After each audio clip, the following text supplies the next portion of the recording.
Be really creeped out if you saw that this dog actually has human feet and ass. As I began to click on these AI generated photos on Facebook, I started to get recommended them more and more, to the point where now when I go on Facebook, it's pretty much just AI generated content. This is another account that I found that posts images like this. It always seems to be a child sculpting something very impressive out of trash, and the people in the comments just eat this stuff up, dude. Great work, keep it up, great talent, nice one. Thanks. What do you mean, thanks? Did you ask the kid to build this? Oh, finally! The kid I hired to build me a car is done with it. I can't wait to drive it around. I am 2 feet tall and a caveman, so this is perfect for me. All of the images in this genre give off the vibe of like, oh, look at this poor kid. He probably lives in a rural African country. He's probably poor, doesn't have many resources. But despite all that, somehow he is an incredible sculptor. Somehow he's defied all logic and found 1 million cloves of garlic to recreate the Titanic with. Could you do us a favor, guys, and just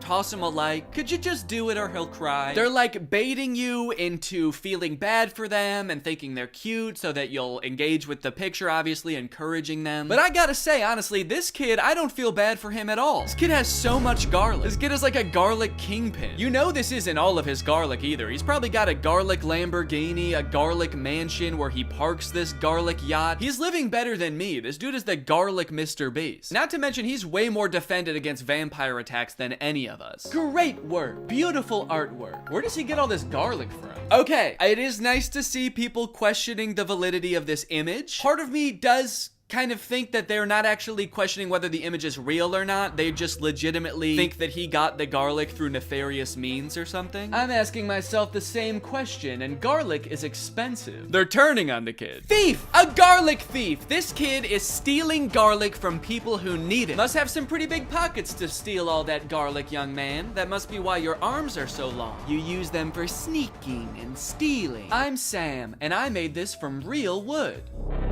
Great job, Sam. Totally normal house. Has all the features of a regular house. Nothing more and nothing less. Guys, toss Sam a like if you don't think his house is going to eat him. I'm trying to figure out what was happening here. How did the AI come up with this? Do you think the prompt was like kid standing in front of a little kid house? And the AI was like, little kid house, huh?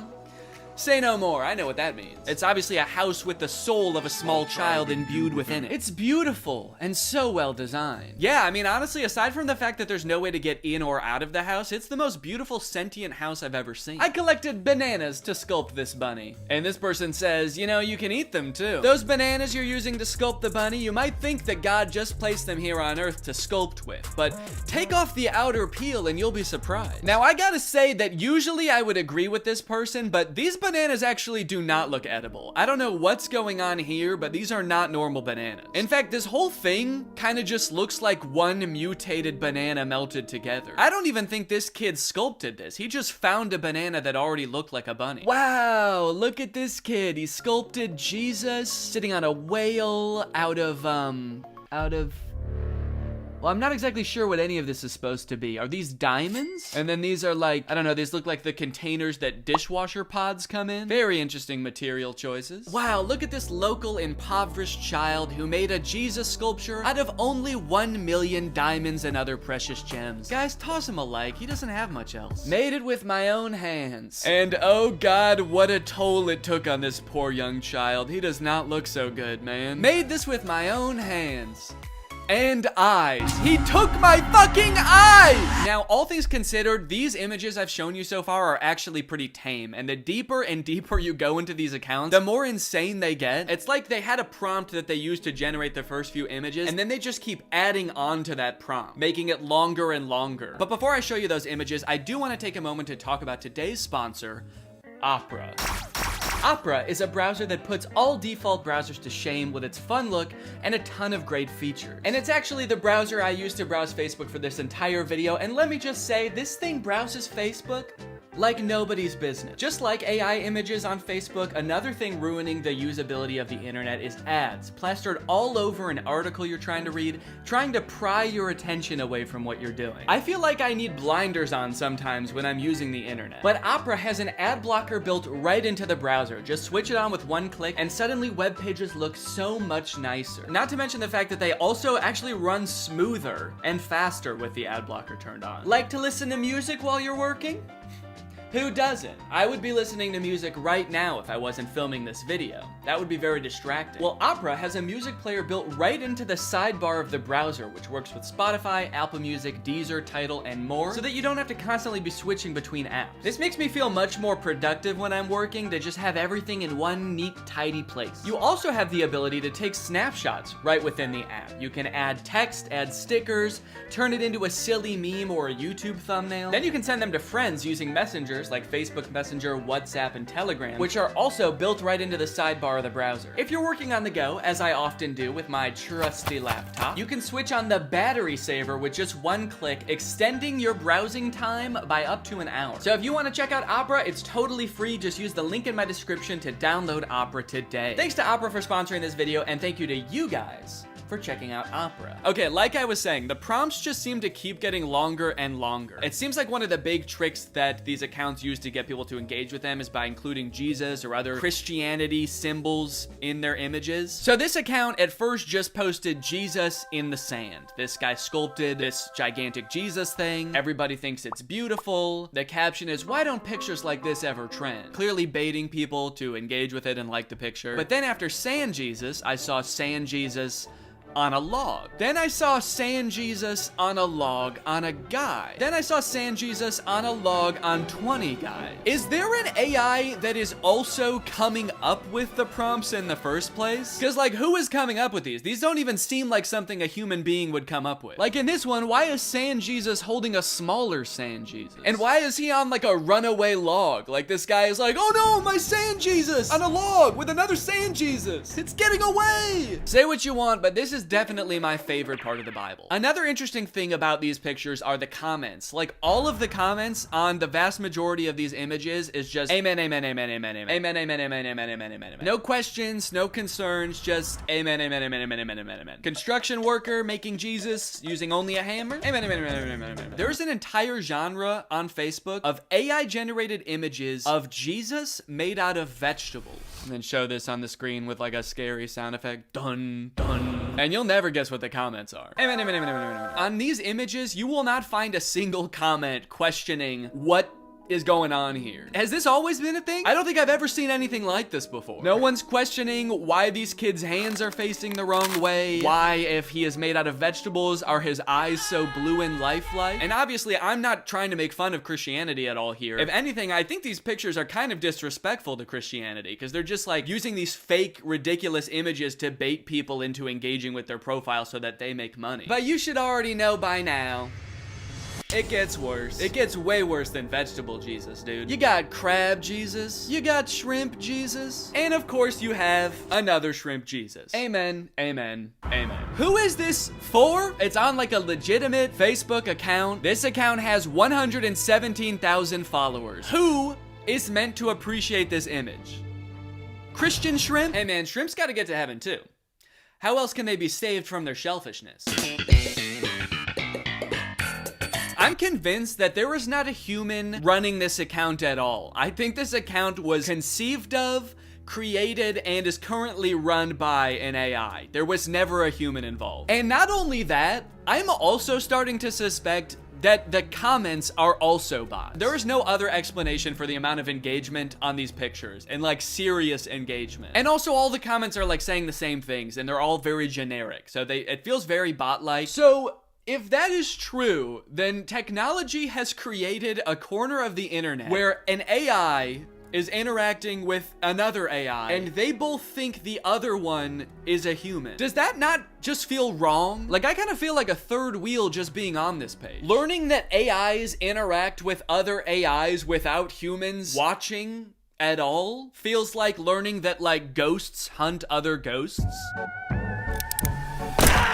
Thought they were here to scare us. What the hell? And of course, the caption of Shrimp Jesus is, made it with my own hands. Do me a favor and destroy it with your own hands. How about that? Can you unmake it, please? Another popular thing for them to add into these images seems to be flight attendants. There was a lot of flight attendant-centric AI-generated images, oftentimes with Jesus as well. And I'm assuming that whatever this account started off posting was more tame than this, like it kind of made sense. The caption is beautiful cabin crew, Scarlett Johansson. So I don't know if it had something to do with Scarlett Johansson on a flight or something, and then the AI just kept changing the prompt over and over until it was this. Here's another one with the exact same caption. I like that a good amount of the comments on this one say good luck. Good luck, amen. Good luck, amen, ma'am. I have no fucking clue what's going on here, but good luck or congrats? I don't know, man. It's crazy how much these accounts post. If I just scroll through here, you can see these accounts post literally hundreds, if not thousands of times a day. Just post after post of nonsensical images. What is this? What is this supposed to be? And it's like, why? Do they make money from this? I've scrolled a lot through these types of pages and I've never seen like a sponsored post or anything. So it's not like they're doing ads for companies using the following that they've built with these pages. Cause like, who would the ads even be targeted to? Christian Shrimp? After doing some research, I found this video that this guy made called Make Money Posting AI Art on Facebook Using Free Tools, where he basically explains that you can sign up for Facebook's monetization program and basically you get paid kind of like on YouTube based on how many views your image gets, and I think on Facebook it has something to do with how many likes. So some of these accounts might be making bank. Most people think that clickbait is some shady,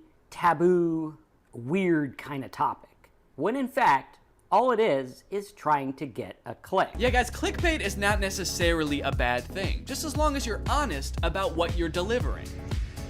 Anyway, let's go ahead and learn how to trick people into believing that fake images are real. Utilizing good images, ad headlines, and articles to drive people to relevant content that actually does talk about what the image or ad said in the first place. Yeah, but if the image is not real, then doesn't that make it impossible to deliver on the promise? Now, this guy does go on to say later in the video that you should make it clear when things are AI or not real. But after finding a bunch of these accounts, it doesn't seem like anyone using this method actually does that. I haven't seen one single image that has been like, by the way, this is AI and not real, so just saying now. Trick ya. Here's a different Facebook group that posts like beautiful mansions that all seem like they're AI generated. No disclosure anywhere that these images aren't real. Like being in a coffee mug. Love it. Huh. Yeah, there is something about this image that just looks like being in a coffee mug. Very insightful. Thank you. Either way, if this keeps up and this type of AI content invades all the other parts of the internet, it is just going to become completely unusable. I think Facebook and like every other social media platform needs to start training an AI that can detect AI generated content, so that it can like put a badge over all of these images to be like, hey, these aren't real, just, you know. Because so many people are so keen to try to use this to make money or create content for them that like, just imagine in a few years if every single tweet or TikTok is created by ChatGPT or Midjourney. That sounds like a nightmare. Also,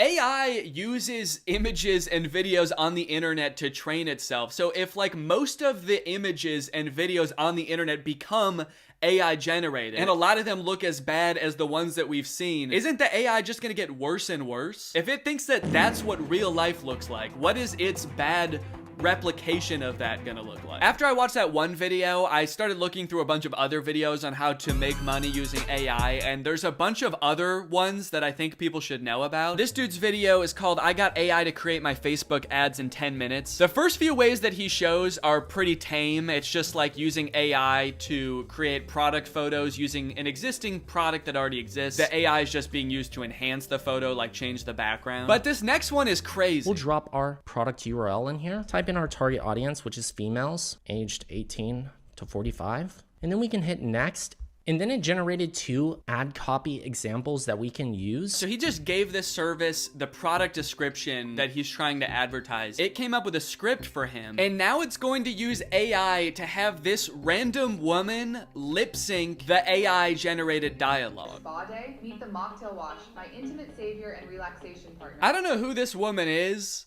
I assume that she must have like licensed her likeness to this service. I hope she did. But even still, I feel like you have to be super careful as an actor if you're gonna be licensing your likeness to a service like this, because you could end up advertising anything, and that's kind of terrifying. Okay, here's another tutorial about a similar method. Today, I'm going to show you how to make ads like this or this completely with AI, and what I'm about to show you is scary. It's crazy to acknowledge how scary a tool is, but then your first thought is like, well, how can I make money off of this? Top 10 scariest ways to make money. Number 1, fake AI ads. Let me go ahead and show you how to make them. What you're gonna wanna do is go to this website, and then click on new project. So he shows this ad for his website that sells licorice, which has gotta be like the most whimsical business idea I've ever heard of. But he reveals after the ad is done playing that like half of the people in this ad were AI. Or at least like the video was real, but their lips were AI and the dialogue was AI. Some of the creators in this ad are AI. Hey, entrepreneurs, have you ever wondered why testimonials like this work so well? How, like, it's because people assume that the people on their screen are real people talking about a product that they genuinely enjoy, thus giving the product more credibility and maybe generating fake videos of fake people endorsing your product who have never experienced your product because computers cannot eat licorice is maybe a little bit unethical? I'm kind of starting to think that this guy doesn't care, and that he thinks that we're all dumb. When we are speaking to people on the newsfeed, they are in their dumbest, most stupidest, dumbest state. Don't worry if you feel bad lying to people, guys.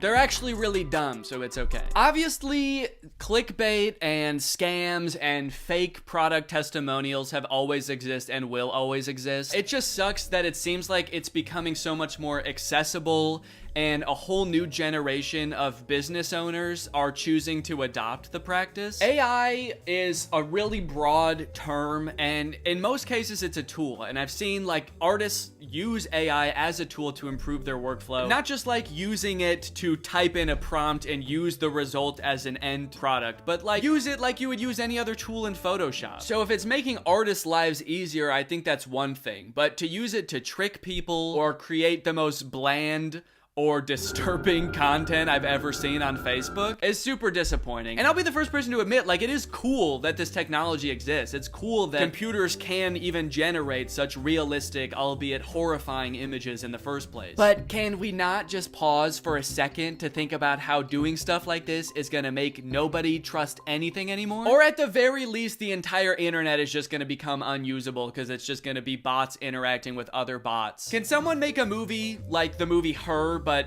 it's actually just two robots falling in love and they both think that they're falling in love with a human? That's gonna be big with this new internet, dude. Anyways, I hope you guys enjoyed this video. If you're new here and you're not subscribed yet, make sure you subscribe and turn on my notifications to join Greg. Greg is what I call my subscribers. So if you're not Gregged up, go ahead and smash that subscribe button and absolutely obliterate the notification bell. I'll see you guys next time. Bye-bye. Hello, everybody, and welcome back to the second channel. Let's go ahead and crack open a sparkling water.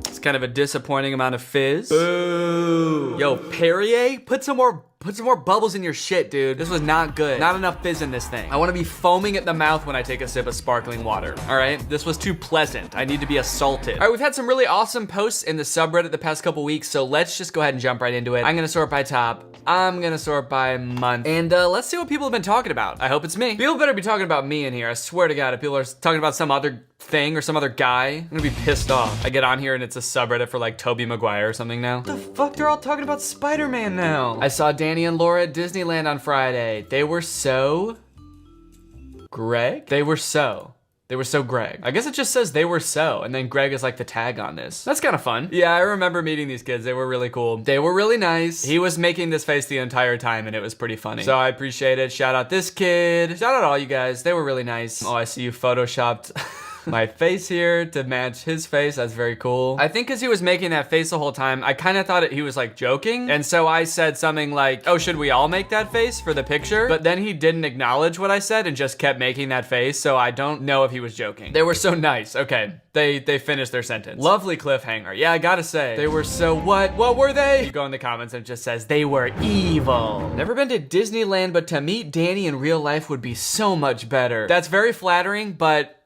Disney has the Star Wars land now, and going there was honestly one of the best experiences of my life. I felt like a little kid. You can see from the picture I'm wearing a Star Wars shirt. Wait, all right. Check this shit out, dude.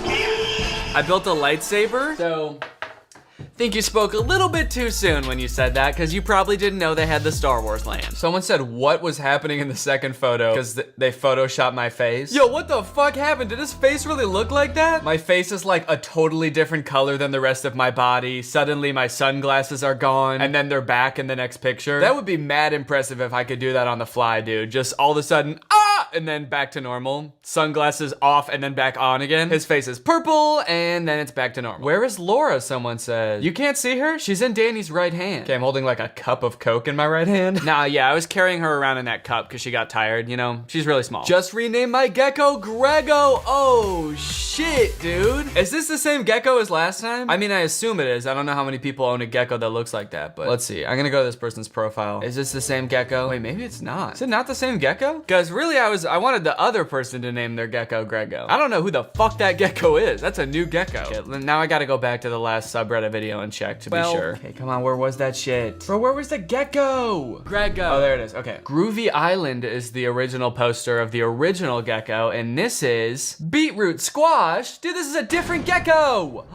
Oh, wait, they literally said right here, LOL, I'm not the original post, I'm someone else. Well, at least you got the memo. That was kind of meant for someone else. If anyone else needs me to give you a recommendation for your gecko name, I'll give you one, okay? It's just don't steal the shit from other people. Due to my critical thinking skills, I have deciphered this is not the same gecko, but an imposter. I've been meaning to say this. I think that ever since in the last video when I asked to get a little bit more critical thinking in the subreddit, we've been getting some really great posts and some really great comments. So you guys have been killing it with the critical thinking. This person was able to spot the imposter real lickety split. I mean, it's a cute gecko, don't get me wrong, but that is not the gecko that I knew. POV, Danny doesn't have a top comment on a post. Yeah, this is me. I sort of get pissed off and I destroy my computer from the 1980s. Then I quit my job. This is actually what my office looks like from the other angle. If you were to look at it from like over here, I'm actually just in a cubicle. I have this background sort of printed out on the cubicle wall behind me. I just work in an office. I work at YouTube, youtube.com headquarters. So yeah, this is where all the YouTubers work. We just work at YouTube, and this is sort of our desk job. And I do wear like a short sleeve button down and a tie, and I just edit on like cool clothes. Really sick clothes. I added on like the coolest clothes you've ever seen onto me over top of the work uniform. But yeah, this is actually me, and someone filmed this. Is that gulp a fucking silver award on a post that's not Danny's? Oh yeah, there's 2 silver awards on here. I like that I've traumatized my subreddit into being like, don't give other people awards. All right, I gotta comment back on this and get top comment. That's how I'll know you guys really fuck with me on the subreddit, all right? Yeah. Ha ha ha. That would be a shame if that happened. You guys have about 3 minutes to make this top comment, all right? Otherwise, you will be sorry, and this will be all of your heads. Spotted a Greg listening to Slime at the airport. Oh. Do you think this is staged? Do you think they know this person? Because like, I mean, as much as I appreciate the support, they're just kind of like staring at their Spotify. Like they're just like looking at the song, like listening to it. Yeah, sometimes I just need to like keep staring at Spotify while I'm listening to it on my phone to remind myself what song I'm listening to. Okay, this is Slime. This is Slime. I like this. This is Slime. Oh, what the fuck am I listening to? What is this? Oh, hell yeah. Slime. Hey, are you taking a picture of me? I'm gonna use a little bit of critical thinking here and say that I feel like this is staged. I gotta be honest. I think that you and this girl and fuck it, this little boy too are all in cahoots. I think that you planned this all along because you wanted to get like a big upvoted post on my subreddit. Scam alert. I'm sure this was neat, but I do hope you got their consent to post a pic of them online. I did. She thought it was funny. Yeah, I bet she thought it was real funny. I bet you both thought it was funny as hell when you came up with this together? There's like a lot of debate going on whether they should have posted this picture without consent or not. Okay, not the point of the picture. It's a scam. Post proof that this isn't a scam, all right? Because I'm using my critical thinkers up here, and I'm pretty sure that this is fake. But I do appreciate it, you know? I don't give a fuck if you're faking liking my music or not, dude. As long as you're listening to it, that's all that matters to me. Danny said he wants more dads on the subreddit, so here's my dad. He's always asking me if we're gonna watch Greg. Yo, dad check. Let's go, dude. This looks like a dad if I ever saw one, man. Congrats on the dad. This is great. 10 out of 10 dad. I gotta agree. I really want Danny to see this. Well, congratulations, dude, I did. You know what? This could be a cool thing, all right? Let's get some more dads in the subreddit and we can start rating them, all right? Since this is the inaugural dad, actually we've had a dad in the past, I believe. So both inaugural dads get 10s out of 10 from me. This looks like a great dad. The only thing that I might consider taking off points for here, if you're watching this dad, you dad, not my dad, this dad, is cable management. You gotta fix these cables, dude. This setup is not clean. It is not crisp. It is honestly making me anxious how many cables are hanging from here. I get it, dude. You're raising some kids, you know, you got a great one here. You've got Greg Gonzalez, which is very similar to my username. Danny Greg Gonzalez. Feeling a little bit of stolen valor there, especially with all of these rewards on the post. That's kind of fucked up. Look, I get it, dude. You got things to do. They make kits that help you do it and run cables through the wall. So if you are considering posting on here again, please get that done before you do. Because Greg Gonzalez, if you post your dad on here again and this isn't taken care of, I'm going to have to take off points for that. But as of right now, I'm willing to let it slide. 10 out of 10 dad. Cute dad. How long have you had him? About a year now. So he's house trained. Patience is key. Doesn't look very house trained to me, dude. Those fucking cables are everywhere. All right. I'm sorry. Sorry. Doesn't seem like he's trained on how to put together a house. He may be house trained, but he's not home trained, all right? This is a house, not a home, as long as these cables are dangling. Emperor's New Groove was amazing, but this is art. Yeah, honestly, I think this might have been the most creative thing I've ever done. This is me and my friend Tim, who you may remember from the Emperor's New Groove costumes, and we were disintegrating Avengers. He was Doctor Strange, obviously, and I was Spider-Man. Yeah, I think this is the most clever thing I've ever done, hands down. Thank you for all the appreciation on this. I think it was pretty sick, pretty tight. French horn guy in my music class looks identical to Danny. Okay, I guess kind of. I don't know how you know he's French though. Like what makes him French? I don't get that. Oh well. Oh shit. It looks like we might have a secret code to solve, guys, in the subreddit here. Uh-oh. Nothing to see here. And it's there's some binary code on here. Is there like a feature in Unmaxed that I can just copy this text somehow? I don't want to type all this shit in, dude. That's too much thinking and it's too critical. Because I know I can do... What'd I just do? What did that button? Disconnect from Danny's iPhone. Connect to Danny. Wait. What just happened? Oh, shit. Okay. I sent it to my phone. Binary translator. Okay. There we go. Oh, shit. Guys, look, I pasted it in and it's a YouTube link. Guys, we are going to crack the code right here and right now. Let's see what this shit is. Can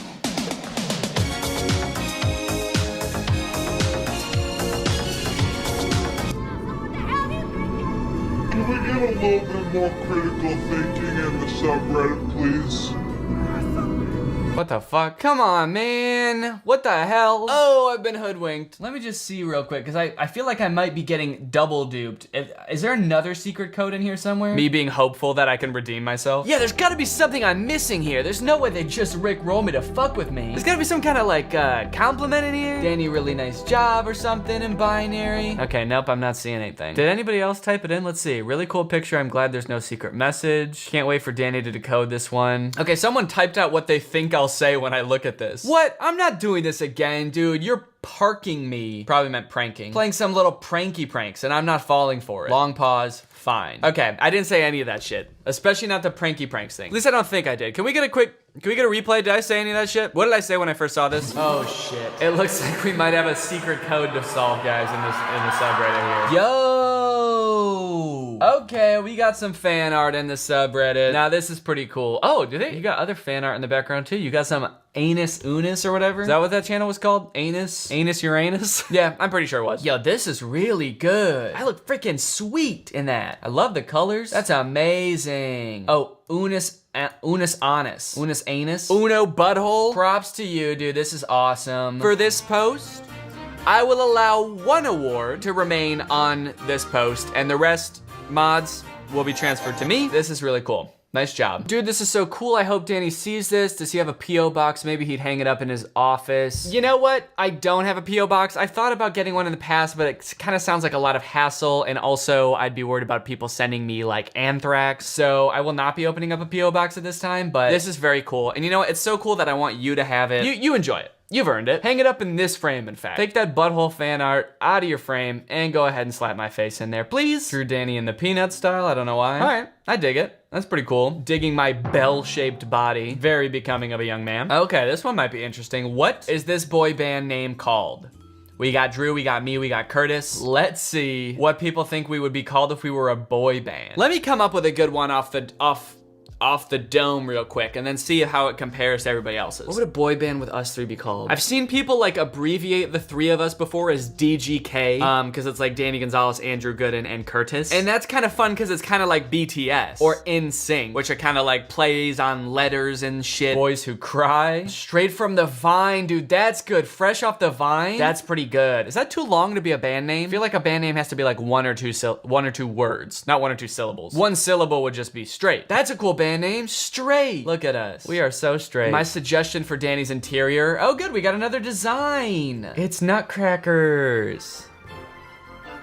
Thanks. That would be, I'm gonna love sitting on this throne next to these nutcrackers. That's awesome. Designed Danny's room based on his real hobbies. Oh, thank you so much. This is perfect. Oh, look at that. You got all my favorite things. You got cosplay. You got Grapefruit Con. Oh, that's so cool. All the different US states I've been to. Oh, and my trophies from my time in the NBA and FIFA. Thank you so much. And my little soccer mug. I'm gonna do this for sure. This is definitely yep. Oh, this is sick. I created Danny Gonzalez room in CG. Wow, that looks like super realistic. That is very cool, dude. How the frick did you do that? I dig it. I'll do it. Shit, I'll do it right now. All right, I did it. Here I am. I'm in the new background. Do y'all think I look like Danny? My friends told me I do. I don't see it though. Yeah, I'm pretty sure this is a scam. Okay, so you do look like me, in fairness, but I'm pretty sure that you used FaceApp again and you're trying to trick me. Better not be another trick. I feel like it might be. I don't trust anyone now. You know what, let me click on your profile and see if you've got any other pictures. Then we'll figure out if this is a scam. They don't. That's very suspect. I don't know if I can trust this, dude.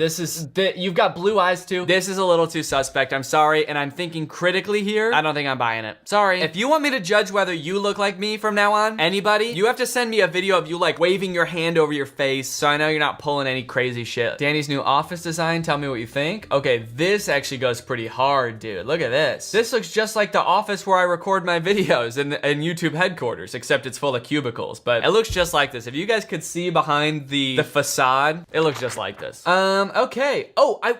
You know what? I wanted to say we have recently hit 60,000 members on the subreddit. And I remember in the last subreddit video, I said if we hit 50,000, we would throw a party. So I wanted to stay true to my words. So everybody dance. Everybody at home dance. This is the party. All right, thanks for coming to the party, guys. That was really fun. I'm a man of my word. I keep my promises. Oh shit, okay. Cleaned up Danny's office and now it's banging. Another person recreated it in CG. This is like a 3D model of my room. And there's a bang can in the corner. Yeah, that's how you know this shit's gonna be epic. All right, let's check it out.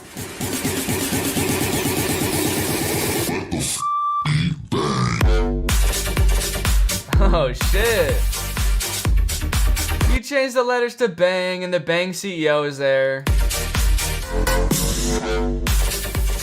Oh my god, dude, that was really good. Scronan? How does this not have more upvotes, dude? This is insanely well done. You even got like really good quality pictures of the pictures I have in the background when I don't think I've ever like had a close-up image of them before. This is mad impressive, dude. Yeah, maybe I should just put like a shit ton of cans of bang in the background of my videos. I could probably start making a lot more off my videos, judging by how many TikTokers do that shit, so. All right, let me read this little rant, a quick rant about Danny. This better be good, dude. And if it's mean, I'm gonna cry. When Drew, Danny, Curtis came to Los Las Vegas for their tour. I wanted so badly to go, but I couldn't afford it. My dad was one of the janitors though, so he snuck me in and I sat on the ground in the back. Towards the end of the show, I waved at Danny and he waved back and it meant the world to me. He probably has no memory of that ever happening. Low-key, that's true, I don't. Yet from my end, it was one of the most memorable moments in my life. I always wanted to thank him for it, but what would I say? Hi, thanks for waving, it made my year. Yeah, no, I guess it wasn't the wave I idolized, it was the person it came from. That's really sweet. Going on a tour like that, you see so many people that you kind of like forget that there's like everybody's having like an individual experience. So that's really cool to read about your individual experience going to that tour. Even though you didn't buy tickets. Ordinarily, I'd be pretty pissed that you didn't pay me money to come and see me. But since you were really nice, I'll let it slide. Yeah, this is so sweet. You know what? I do remember that show because that show was weird, dude. It was,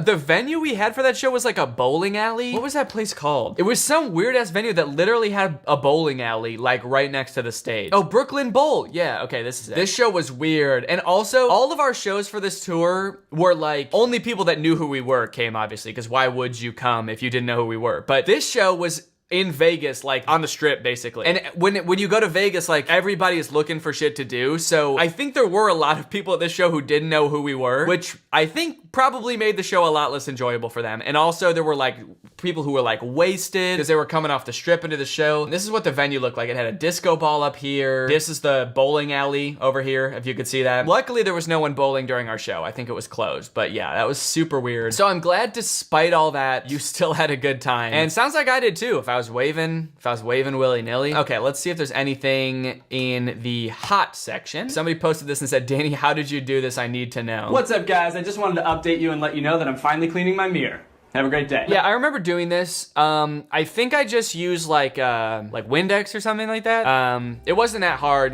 There's just some little like toothpaste and stuff on the mirror. So yeah, toothpaste, paper towel is really all you should need, and you can clean pretty much any mirror with that stuff. You think I'm gonna tell you how I did this cool little special effects magic? Try critically thinking for yourself. How about that? Okay, let's see if anybody can guess what I did. What the hell? That's really confusing and Danny must answer this question. It must be a tiny little camera from the Wish video. He must have glued it to his shirt. Pretty good quality for a microscopic camera. Then someone else said, no, look at the hand on the left. Its movement isn't the same as Danny's hand in the mirror. So I think it's just a hole in the wall without a mirror and someone else is filming it. Yeah, no, dude, I did not cut a hole in my apartment to film this TikTok and like construct a bathroom set. I think you may be thinking a little bit too critically. Yeah, nobody's gotten it so far. All right, well, I think that might be about it. So thank you everybody who watched this video for watching this video. I hope you have a great week. I'll see you again soon with some new content. I'm still on that grind. I'm still posting as often as I can. So stay tuned. Thank you to everybody who submitted to the subreddit. Everybody make sure you go over there and join the subreddit and post some good stuff. I'm talking dads. I'm talking puzzles. I'm talking critical thinking. I'm talking maybe other funny little gems and memes. Can't wait to see it. Thank you guys for submitting, and I'll see you next time. Bye-bye. What's up, Greg? Welcome back to another episode of Tac Dan. That's me. I'm Tac Dan. Stands for Tactical Dantical. Almost 2 years ago, I made a video about the Tac line of products. You got the Tac Light, the Tac Lantern, the Tac Light Pro, the Tac Glasses, the Tac Camera. Basically, this entire line of Tac products that are called Tac products because they're apparently the most tactical versions of those things that you could possibly buy. And while the products were pretty standard as seen on TV stuff, the commercials are really what set it apart from the rest. The commercials, if you don't remember, are all hosted by Nick Bolton, who's a really tough, strong man's man. He's always calling the products military tough, even though he wouldn't know what that means because he was never in the military. And I've been meaning to do another video about them, but I sort of forgot until I saw a TikTok about this product, the Tac Shaver, which totally reignited my interest in Tac products. So let's go ahead and look at the Tac Shaver. For a close shave, you need to get a razor and lather up. For a quick shave on the go, you need to settle for an electric. But what if you really want both? Nick Bolton here with the newest addition to our tactical line. Like I said, they always try to make Nick seem like he's in the army without ever actually saying it. Like right here, he's clearly like going off to war or something, or like he's in some sort of military situation, except I don't know where he's supposed to be. Is he at war with Mars? I don't know. Just in some sort of like extraterrestrial landscape. The Bell & Howell Tac Shaver.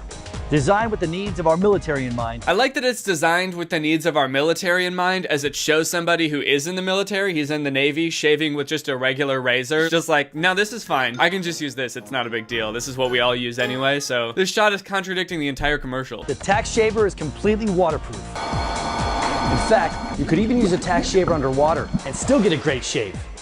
Navy guys. Classic Navy guys. I mean, if anyone knows what those Navy guys are up to, it's Nick Bolton. I mean, trust me, he's probably had to deal with a lot of Navy guys in the line of work he's in. We're not gonna say what line of work he's in, but you can probably guess from what he's wearing. But we're not gonna say it because we don't wanna... We don't want to get sued. That's like the weirdest stereotype for Navy guys that I've ever heard also. They're just like always underwater. I mean, I know that the Navy like goes out onto the water. That's like their whole thing. Like they protect the waters or whatever, but I don't think they're always like swimming around underwater. They're not mermaids. Classic Navy guys. Can't breathe air. They have gills and they live underwater and they shave underwater and they have webbed feet. Navy guys. Tac shaver is small and compact, so it slips easily into any pocket. That's perfect that it fits in your pocket. I think that's really what makes it tactical, you know? It's sneaky. You can fit it in your pocket because you never know when you're gonna be like out in battle or like on a secret spy mission and you're just gonna spontaneously grow a beard. It happens to me all the time, as you can probably tell by the way my face looks. To prove it, I'm gonna do something I never do. Shave. And then let's show some really quick shots of me shaving that aren't even long enough for you to actually see if the razor's working, and now my face is clean. As you can see, Nick Bolton, more like Ned Flames. now that's what I call military tough. Also, I like that he's supposed to be the epitome of a man's man, and he's like, I'm gonna do something I never do, shave. As if like the toughest guys never shave. Tough guys have beards. But also, please buy this razor, it's meant for tough guys like me, tough guys that don't shave. So let's review. Tac shaver gives you a quick, razor smooth shave. Is that guy okay? What the hell is up with that guy? The TikTok that inspired me to make this video is about this part in this commercial. And in the TikTok, I think the dude says that he looks like he's about to murder somebody. What is he gonna do? Is he gonna kill someone? And I gotta say, I definitely agree. I don't know if he's about to murder somebody or he just did, because he looks pretty happy, like whatever he was gonna do went well. And now he's like hiding out in the forest until things blow over, and he's also like shaving to change his appearance so that none of the witnesses can identify him. And he's like snickering to himself. You finally did it, Kevin. You finally showed them all who's boss. Now we're just gonna hide out in the rainforest for a couple months and then move to a country with no extradition laws. I also hate that his face is like glistening. Maybe it's from the rain, but it also could be sweat. Like he just did something really intense that took a heavy toll on him and now he's sort of cracked. There's just nothing like it on the market today. All right, dang, well, I guess that's the Tac shaver. I'm actually kind of curious to see how well it works. Let's watch a review for it. Oh. I didn't cut anything. I think at this rate it's gonna grow faster than I cut it off. Oh. So it doesn't work at all? Well, I guess old Nick was right, huh? There really is nothing like it on the market today, because most shavers work, but this one's for Navy guys. Everybody has a visor in their car. True. But a visor in the wrong place can actually make it harder to see. Technically true. Yes, a visor in the wrong place can make it harder to see. Like, for example, if it was right in front of your eyes or only covering the road for some reason, but usually it's at the top of the windshield, which is the right spot for it, because that's where the sun is and not where the cars are. Nick Bolton here with the latest from Bell & Howell. We call it Tac Visor. Nick Bolton here, driving down a civilian highway in an army vehicle for no reason. This is just the only car that I own. Also, just to really drive home the fact that Nick Bolton's a tough guy, I like that above the windshield it says high intensity noise hearing protection required, but Nick Bolton is wearing nothing of the sort. Our boy Nick doesn't need hearing protection because his ears are what I like to call military tough. The secret is Bell & Howell's light filtering technology. Nothing to see, right? But look again as we hold up our Tac Visor. Our colorful American eagle is revealed. Oh man. Of course it's an American flag with a bald eagle in front of it. I would expect no other image to be shown when you fold down the thing. I can't see anything on this screen. What is supposed to be there? God bless America. Amazing. Think it's a trick? Bring it in, guys. Yes, Nick, I think it's a trick. This whole commercial's gotta be a trick. You're telling me that a piece of tinted plastic can block the sun. I'm sorry, but technology like that simply does not exist. This has to be a trick, dude. It's all smoke and mirrors. I love that bring it in also. Bring in the TV, guys. And they move it forward like 2 feet, as if it's a big reveal that they're gonna be using the TV. Can you guess what we're gonna be doing today? No. What, you don't have a guess or anything? Nah, All right, bring in the TV. Whoa, what the fuck? Well, check out what happens when I show it to these people. Hop in. Look at that windshield. Tell me what you see. A blank screen? Just a blank screen. Nothing. Blank. Go and put down that Tac Visor and take a look again. Whoa, what the? Whoa, what the fuck? There's a truck coming right for us. What if he flipped down the Tac Visor and like somehow they're actually on the road now? They're like, what? That's right, you've actually been driving this whole time and you're headed right into oncoming traffic. Whoa, fuck! All right, I gotta be honest, this seems like a little bit too good to be true. You can't actually see things that weren't like there before, right? Like the American Eagle thing. But lucky for us, I bought a Tac Visor. So now we're gonna see if I could see more than we could before. All right? All right, let's try it on this guy.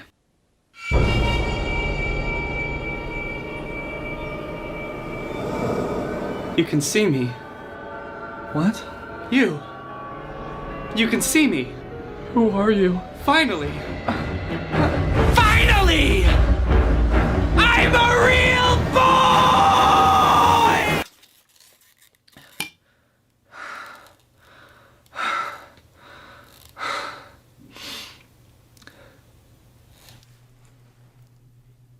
It didn't work. No, all jokes aside, this is just sunglasses, right? It's basically sunglasses, but instead of being an inch away from your eye, it's like 3 feet away from your eye. Sunglasses, Tac Visor. I mean, I guess it's convenient to always have it in your car, but like, a lot of people always just keep sunglasses in their car, and that's fine too. Has this ever happened to you?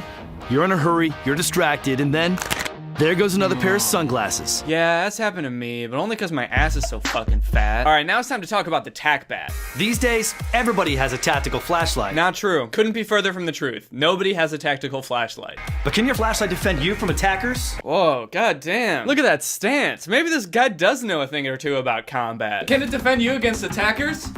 Huh? That's the pose you go into when you're about to get mugged. Stay back! I'm warning you. I've got a tactical flashlight and I'm not afraid to use it, bitch. We call it the Tac Bat. The Tac Bat combines the best features of our super bright lights, but also has the heft and strength of military-grade aluminum alloy for the ultimate in personal protection. It even does— Oh my god, he is clobbering people with this thing.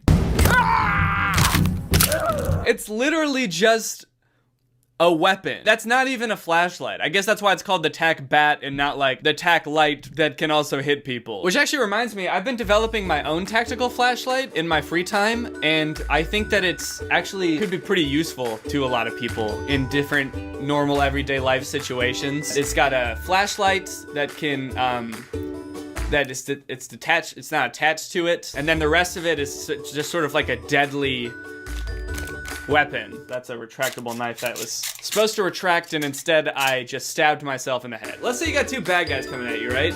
First you blind them, then you give them a little stab, then you give them a little bang, bang, then you give them a little smack, smack. And that's pretty much how you take care of a bad guy. Come and get some, bad guys. Bang, bang, bang, bang, bang, bang, bang. Stab, stab, stab. Bell and Howell, specifically the Tac people who work at Bell and Howell, if you need any more ideas, just feel free to reach out to me. I got lots more stuff like that. It's pretty easy to come up with, honestly. This flashlight has all the great features you've come to expect. It's 22 times brighter than a regular flashlight. I like that the regular flashlight isn't labeled regular flashlight, it's labeled civilian flashlight. Is the Tac Bat not meant for civilians? We're all civilians here. I'm a civilian, Nick Bolton is a civilian. They're advertising to civilians. I kind of feel like I'm not supposed to have the Tac Bat now. Like, is this thing too powerful to let normal people have? I don't know. Can be seen up to 4 nautical miles away. And yes, it also works underwater. It also works underwater, in case you're being attacked by the Navy.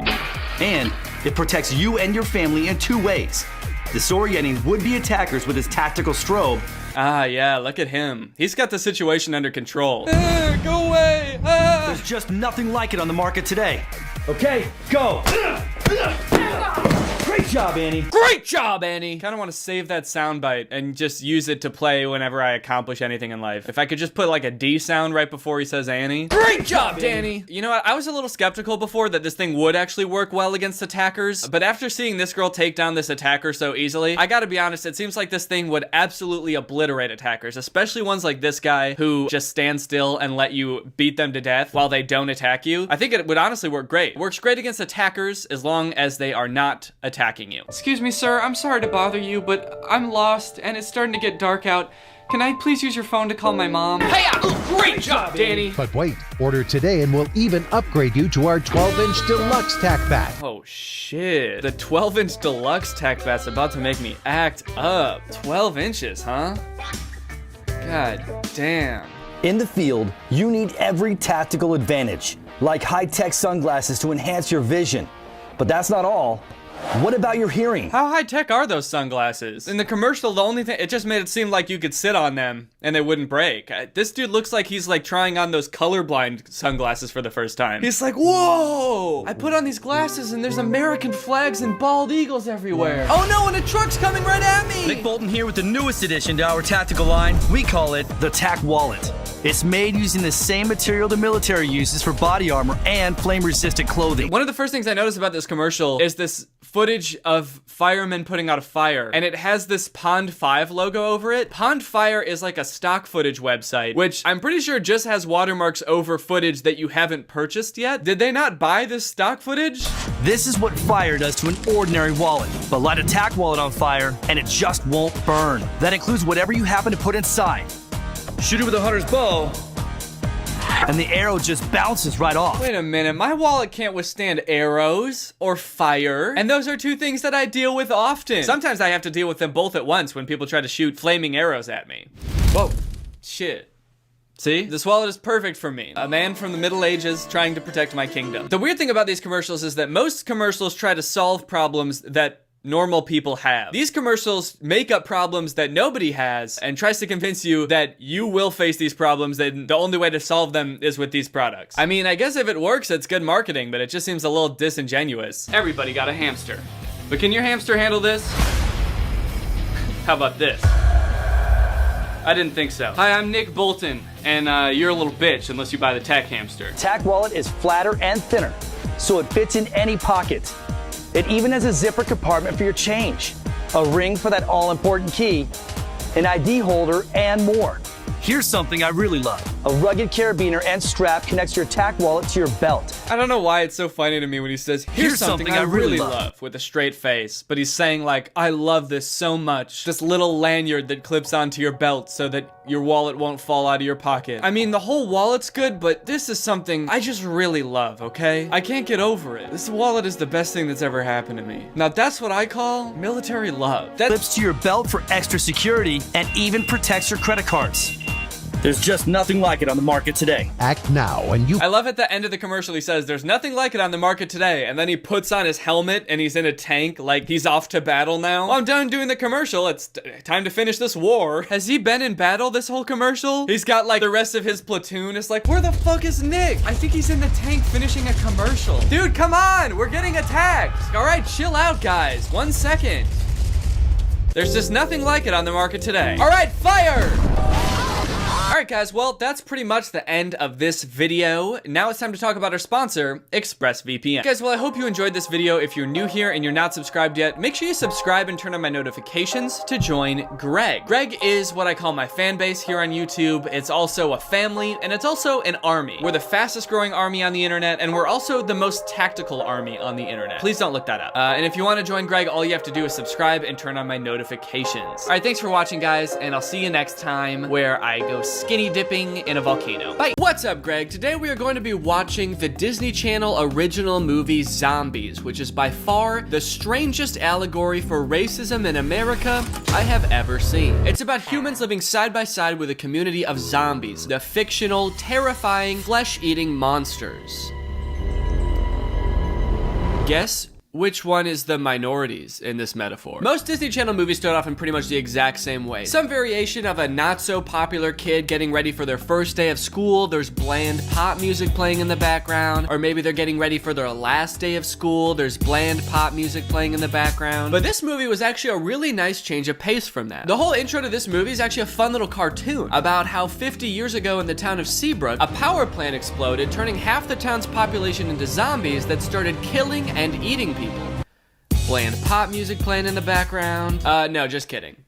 It's horror music. Children are dying. Luckily for our main character, Zed, a zombie, in the present day, things have changed a lot, and zombies are not as dangerous as they once were. Even though they're still walled off from the rest of the town, they have to live in the slums and wear government-issued clothes, they do no longer have the urge to murder people, and that's thanks to a device called the Z-Band. This puppy delivers a dose of soothing electromagnetic pulses that keep us from eating brains. So the Z-Band makes this movie a really weird zombie movie. Half the characters are zombies, but because of the Z-Band, they don't have the urge to kill people. Doesn't that just make them people with green hair? And it's probably right about now you're starting to realize how this movie is a metaphor for racism. It's just weird to make a movie about zombies where the zombies aren't even zombies. They're just like regular guys with pale skin and green hair. We've come a long way since the outbreak.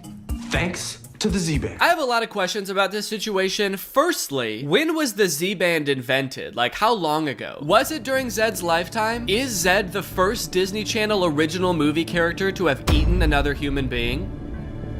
Or was that Kevin Jonas in Camp Rock? Dude was weird, I wouldn't be surprised. Zed is super excited because today is the first day that the zombies are going to be allowed to go to the human school. Today's the first day we can attend human high school.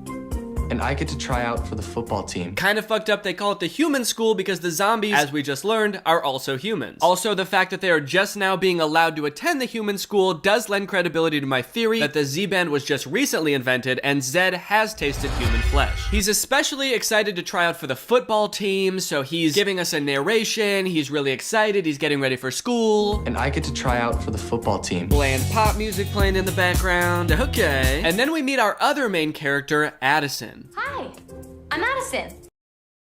Hi. So Addison lives on the other side of town, the human side of town, where everybody is normal. So normal, in fact, that everybody on this side of town hates anyone who's even a little bit different. Which means if you're a zombie, obviously they're not gonna like you, but even little differences. If you walk a little weird, they're gonna hate you. If your hair is a weird color, they're gonna hate you. But she's your classic decom popular girl. She's blonde, she's a cheerleader, she's excited for her first day of high school because she's gonna be trying out for the cheerleading team. But she has one dark secret.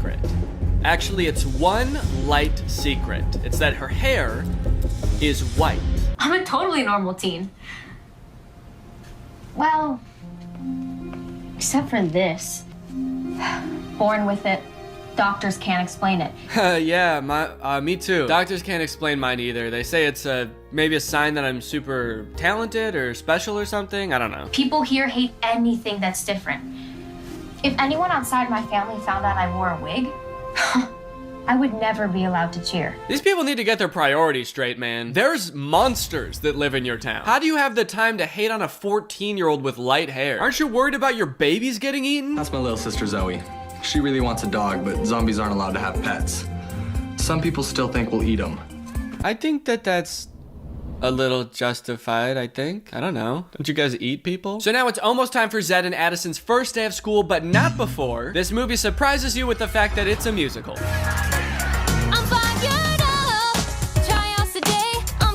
You had no fucking clue, did you? So all of the songs in this movie suck ass. They are very forgettable, not catchy at all, but we do get a decent amount of lore in this first song. For example, the zombies have their own language. He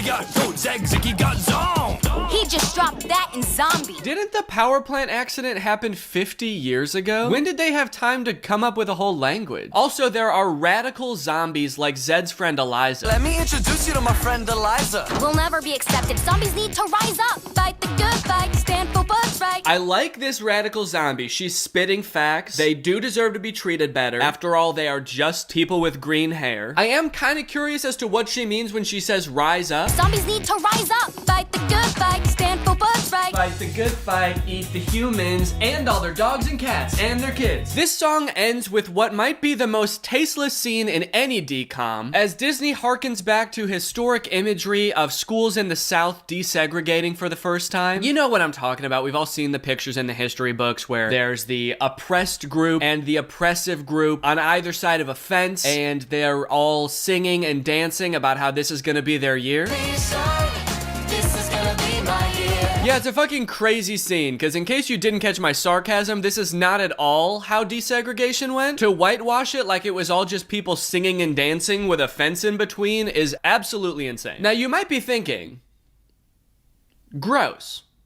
Valid. But you might also be thinking, hey, everyone here is dancing and smiling about how great this year is gonna be. It seems like all the humans are pretty stoked to have the zombies entering their school, right? Wrong. All the humans hate the zombies. Even the cheerleaders. They're just going to school like us.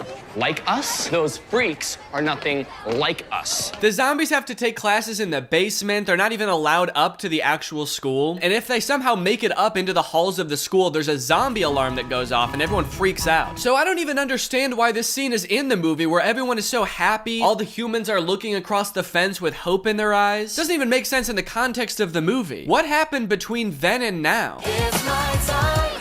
This is gonna be my year. Spoiler alert, this year is not gonna be Zed's year. The first day of school is pretty much a disaster for Zed. As I said, he's not allowed up into the regular school, let alone to the football tryouts. But he ends up trying to sneak out to go to them anyway, and he gets caught. Wait, what? He ends up hiding in the very poorly designed zombie safe room. It's a room where you're supposed to be safe from zombies, but Zed was like, oh, zombie safe room. I'll be safe in here, hell yeah. And this is where he meets Addison for the first time. Hello? Hello? So since Addison can't see Zed right now, she obviously doesn't know that he's a zombie. I will say it's still kind of a terrifying situation. Oh fuck, I was worried there was gonna be a zombie in here. Good thing it's just a faceless shadow figure. Now I don't have to be scared anymore. My dad doesn't even think I'm gonna make the team. What? No, sure you will. You just need someone to cheer for you.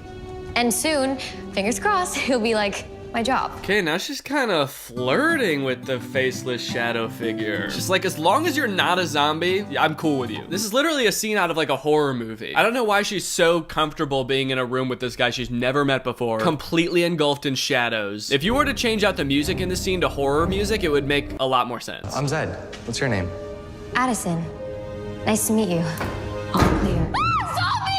And just like that, a Romeo and Juliet-esque love story starts to unfold, which always begs the question, is this gonna end like Romeo and Juliet? Because if not, stop doing Romeo and Juliet ripoffs, all right? If you're not gonna go all the way and make them kill themselves or each other at the end, no more Romeo and Juliet. I want Zed to eat her at the end of this movie. Otherwise, it's no good. Not a good love story. I want him to eat her Kevin Jonas style. I assume that guy was weird in that movie. We can all agree. My parents have always hated zombies since one bit my grandpa's ear off. But now we'll just talk your ear off. Okay. Hold on, I get it. I know where this movie's going. They reference the fact that her grandpa was bit but not killed by a zombie. And we all know what happens when you get bit by a zombie. You turn into a zombie. But maybe the grandpa was bit so little that he just turned part zombie. And so Addison is actually a tiny percent zombie. And that's why her hair is white, and that's why doctors can't explain it, and that's why nobody can explain it, and that's also why my hair is turning white. Nothing gets by me, man. I figured out the twist of this movie before we're even freaking 10 minutes in. Addison is immediately found by her cousin Bucky, who's the captain of the cheerleading team. He's basically like the driving force of this like whole anything different is bad in this movie. So he finds Addison in here. He's pissed because Addison was talking to a zombie, and they escort her out of there ASAP because they have some hazing to do. Egg that zombie house, and you're both officially one of us. What? No, we can't do that. You look lost. Are zombies always this harassed? I had no idea life was like this for them. You punched him in the face. What are you talking about? Are they always this harassed? The only time you've ever come face to face with one, you got violent so fast. Also, we watched you see the fence. We all saw you stare through the fence that was keeping them away from the other students. You did the narration about the zombie apocalypse and the giant wall they put up at the beginning of the movie. But we built a big barrier. You fucking liar, you knew. The next day at school, there's a pep rally that the zombies are actually invited to. This pisses Bucky, the cheer captain, off big time. Bucky, again, is a major zombie phobe, so when the zombies are allowed at the pep rally, Bucky comes up with a way to embarrass them all. Stacy, Lacey, Tracy, bust out the spirit sticks. Bust out the spirit sticks? That's disgusting, dude. There's kids here. So apparently, even though the Z-Band works wonders on curbing the zombies' urge to eat human flesh, the one thing it doesn't fix is how terrified zombies are of fire. Is that really common zombie lore? I didn't know it was like a thing that all zombies in movies are scared of fire, but I guess they're really playing with that trope. That's that classic stereotype about zombies. So when the pep rally gets going, Bucky busts out the spirit sticks, which are basically just sparklers, and boy, does it scare the zombies. Let everyone see them for who they really are. Let everyone see them for who they really are? Dude, they eat people. What a crazy plan. You don't want to see who they really are, man. He gets mauled by the zombies and they start like ripping him to shreds and eating his body. Told you so. Looks like I'm right again. The fire sends Zed's friend into a fit of fucking rage, dude. He pushes over Zed, knocks him to the ground. Apparently that push makes Zed's Z-Band start to malfunction, and Zed starts turning into an actual zombie. He starts going freak mode at the pep rally. Holy shit!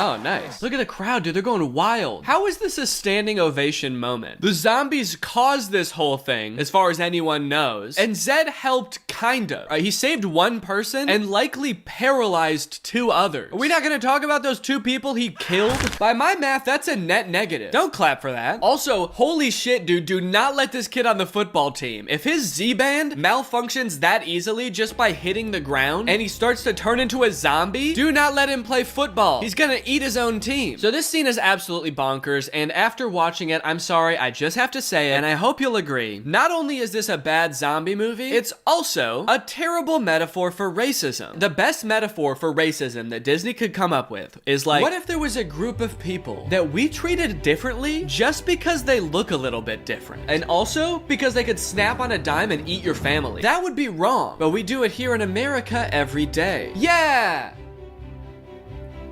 Wait, so this coach sees Zed's insane display of athleticism and asks him to join the football team. With a monster-like monster player like you, we could turn the football team around. Okay, Zed, remember, at the slightest impact, your Z-Band could malfunction and you could kill people. Do not join the football team. Do not join the football team. Do not join the football team. Who's the zombie? I'm the zombie, and this zombie's playing some ball. No! So Zed joins the football team under the condition that as long as he keeps winning, the zombies can be integrated into the school more and more. Once you start racking in those wins, then we'll talk about those other demands, all right? Meaning that not only is Zed on the football team, he now gets to sit in the cafeteria. In good faith, I will allow zombies to eat in the cafeteria. In the next scene, Addison tries to go up to Zed to talk to him, flirt a little bit more, but she ends up getting dragged away by the other cheerleaders who lecture her about how it's not okay to be different. I'm not different. Your smile. Is that an overbite? Is one leg longer than the other?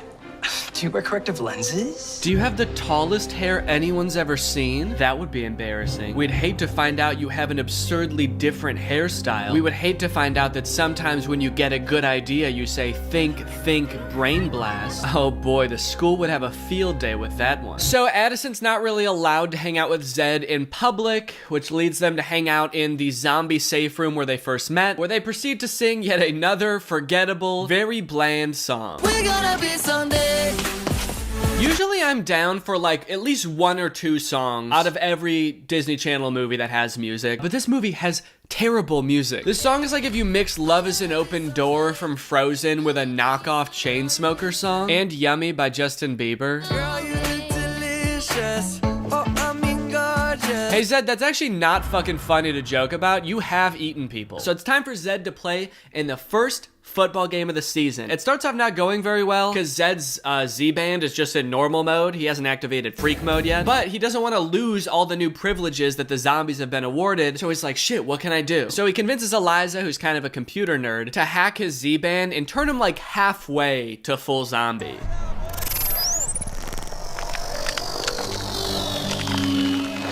And now he's ready to rock, baby.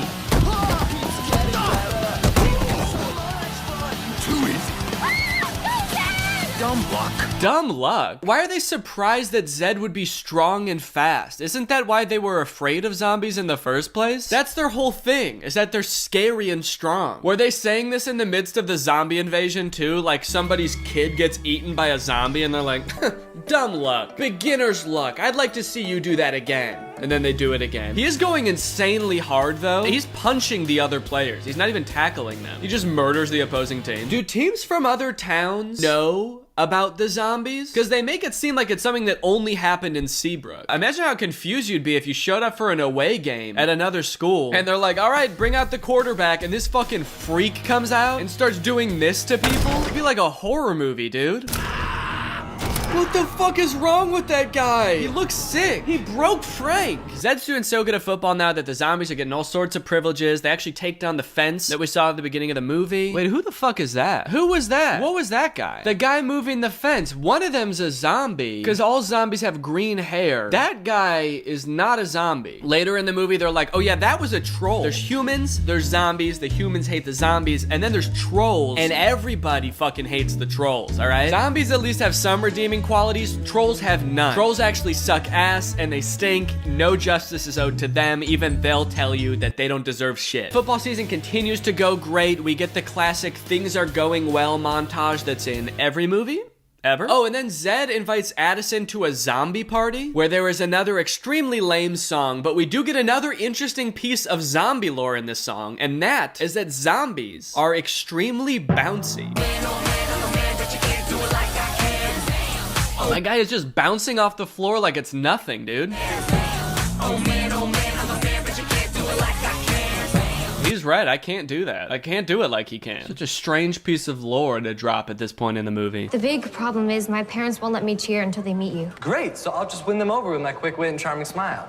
They don't know you're a zombie. I'm so sorry. I'm sorry for making things difficult for you. No, you haven't done anything wrong besides being you. Doesn't that imply that being him is wrong? You haven't done anything wrong besides being you. You haven't done anything wrong, man. You know, besides, you know, the way that you are. Uh-oh, the bullies have found out that Zed is hacking his Z-band to make himself more zombie-like. Uh-oh, they're stealing Eliza's laptop. Uh-oh, they're hacking the Z-band. Sorry, does every Disney Channel character know how to hack a computer? There's always a character who definitely knows how to hack computers, but then it seems like when push comes to shove, everybody knows how to do it. It makes it a lot less impressive that like the nerdy computer girl knows how to do it when like the cheerleader can figure it out in a matter of seconds. Are there like computer hacking classes in every Disney Channel original movie high school? Uh-oh, they hacked all the Z-bands at the football game. The zombies are about to go full zombie. Oh no! Are we about to watch somebody get murdered? Everybody run!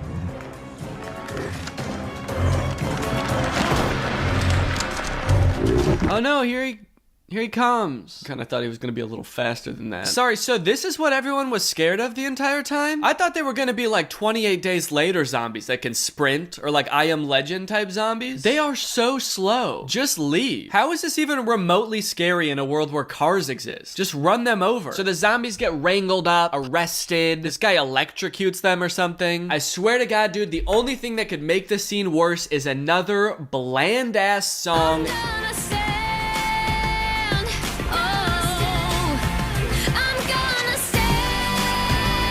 God damn it. Dude, this is a batshit climax of the movie. This town was just terrorized by monsters. They don't know why the zombies turned on them. They just know that they're no longer safe. People's lives were flashing before their eyes, and the popular cheerleader bursts into song out of nowhere to tell everybody that her hair was slightly lighter than everyone thought. The song wasn't even about her at all. It was about standing up for the zombies. It's like she forgot what she was singing about halfway through the song. She was like, what am I standing up for again? Oh yeah, that's right, me.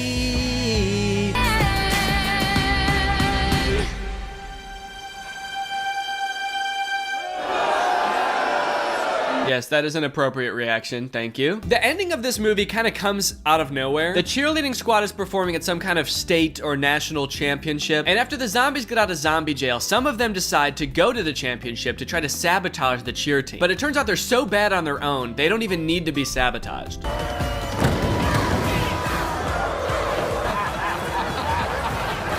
Okay, kind of mean. This grown adult just laughing at these kids because they're not doing well in a cheer competition. Get off the stage, Bucky! Okay, who is this guy? Are we supposed to know who this guy is? Why is he being so mean? Let's go see the cheer! Get off the stage, zombie! Who is that? Why is he so mad? We've never seen this character before. Why are we focusing on his reaction so much? Anyways, the zombies decide, you know what? Let's be the bigger person. Let's help out the cheer team. We're gonna win over the humans by helping them perform the coolest cheer performance ever. All right, here's the plan. We're gonna let our freak flags fly. Dude, gross. There's kids here. Can't do that. Basically, they perform and everyone loves it. The crowd's going wild. They never show that one guy again, so maybe he's still pissed off, but everyone else likes it. And that's pretty much the end of the movie. Oh, you wanted to know why Addison's hair is white, if they ever reveal that? If my prediction was right? Yeah, they don't do that. They never explain it at all. They set it up to be some big reveal, and then they just never talk about it. At least, not in this movie. I have heard there are 3 of these movies, and they explain it, I think, in the 3rd one. So, you gotta wait a long-ass time to figure out why her hair's white. Your hair's gonna be white by the time you find out why her hair's white.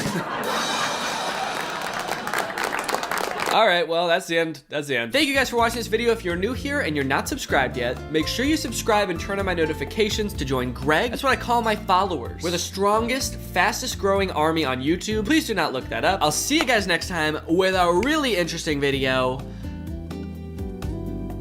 Bye. Hey Greg, I know that I'm late to this video. I'm gonna be talking about the Dobre Brothers' new music video with Lil Pump. It's called You Know You Lit. I'm not gonna sit here and lie to you and tell you that this is new, okay? It's a couple weeks old, so I'm sorry for being a little bit tardy to the party. If you've already seen other people talk about it, I'm sorry. But you know what? When they released that song a couple weeks ago, it wasn't even new then, okay? Because they've already released this song twice before in slightly different formats. They've uploaded You Know You Lit in 2017, 2018, and finally 2020. I don't know why they keep remaking the exact same song just slightly differently. And that's really what I want to talk about today. Because while the recent music video is pretty bad, it's even worse considering the fact that this is the only song that they can come up with. They've been making the same song for 3 years. So in today's video, I'd like to take a trip to the past, even more so than I already was going to, and talk about the history of You Know You Lit. Yeah, we're not flipping this time, we actually about to rap. Hey, Dobre Brothers, let's get it. Easy money. It's about to get lit. Alright, Lucas, you started off, I'll follow. Alright, you ready? I'm about to go in. I like that they're trying to like amp themselves up at the beginning of the song. I guess they do this in the beginning of a lot of rap songs where there's like a long period of instrumental before the beat drops. So they sort of had to fill that space by just like ad-libbing and saying stuff to get you in the vibe of the song. But I just like in this one how it seems like they're like planning the song. Okay, so we're gonna rap, right? Yeah, I think so. Why, did you want to sing? No, you're right. We should definitely rap. Let's all rap, okay? We're gonna rap. Good, so we all agree this is going to be a rap song. When we're done, can we go to Chili's? Okay, Lucas, you go first. I'm Lucas, and I'm gonna go first. And I'm gonna sing. No! Alright, Lucas, you started off, I'll follow. Alright, you ready? I'm about to go in.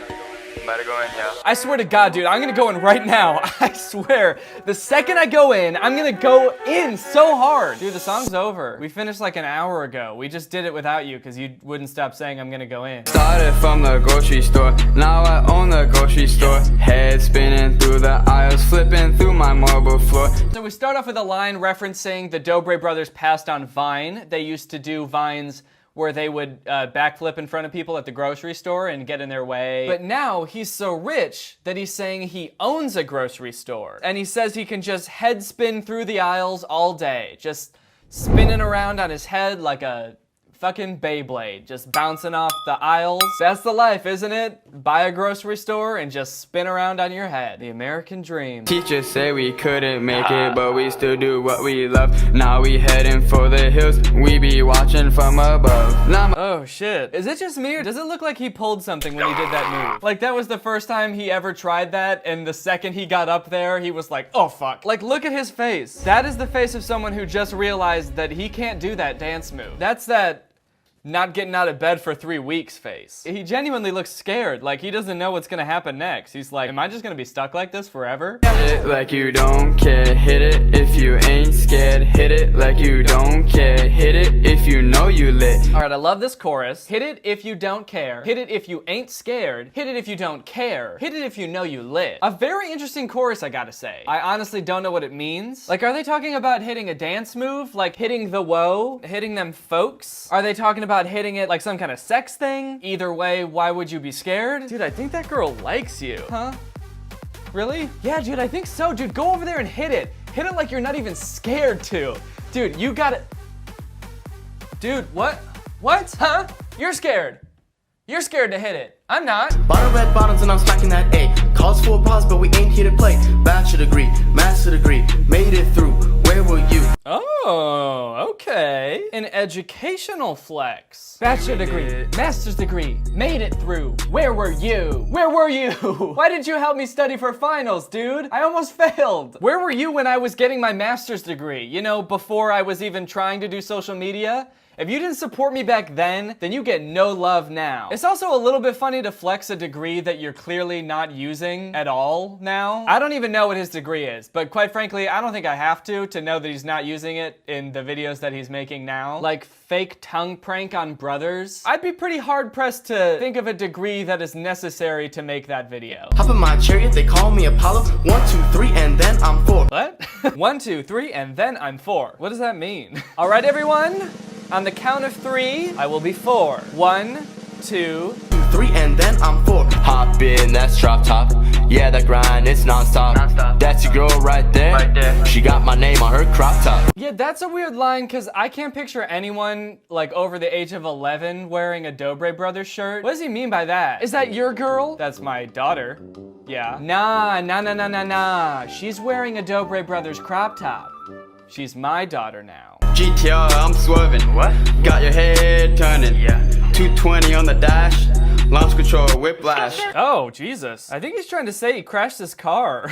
I'm sorry, dude, that sucks. He said, GTR, I'm swerving. Lost control, whiplash. Yikes. That's not a flex. That's sad. Now, I think we both really enjoyed that song. Correct me if I'm wrong. But I think you'd be surprised at just how successful this song became. This song has 120 million views on YouTube. Isn't that crazy? How does that happen? The next one's got 70 million. They're really out here. I mean, say what you want about the songs not being good and being the same song over and over, but they pull the views. This next one they uploaded in 2018. It's called You Know You Lit Remix featuring 6ix9ine. That's right, the rapper 6ix9ine is supposedly in this. Which is kind of crazy that they got 70 million views on a song featuring 6ix9ine and it doesn't even have 6ix9ine in it. That's a wild strategy. Just saying someone's in your song that's not. Bottom red bottoms and I'm smacking that A. Call shot calls cause we kill every day. Bachelor degree, master degree. He really wants you to know that he's got a master's degree. Did he say where were you again too? Made it through, where were you? He really wants you to know that he has a master's degree, and he also really wants to know where you were when he was doing that. Why weren't you there? We don't need to cover too much in this song. It's almost identical to the first one. Most of their verses are almost exactly the same. It's the same beat. The only real thing that's different is that 6ix9ine is in this, even though it's not even 6ix9ine. 6ix9ine with the crew, yeah. Don't think I'm a fool, yeah. And the imposter 6ix9ine's verse is loud, and that is all. All right, so there's all your background. Those are the You Know You Lits up until now. Now we have been blessed with the song You Know You Lit,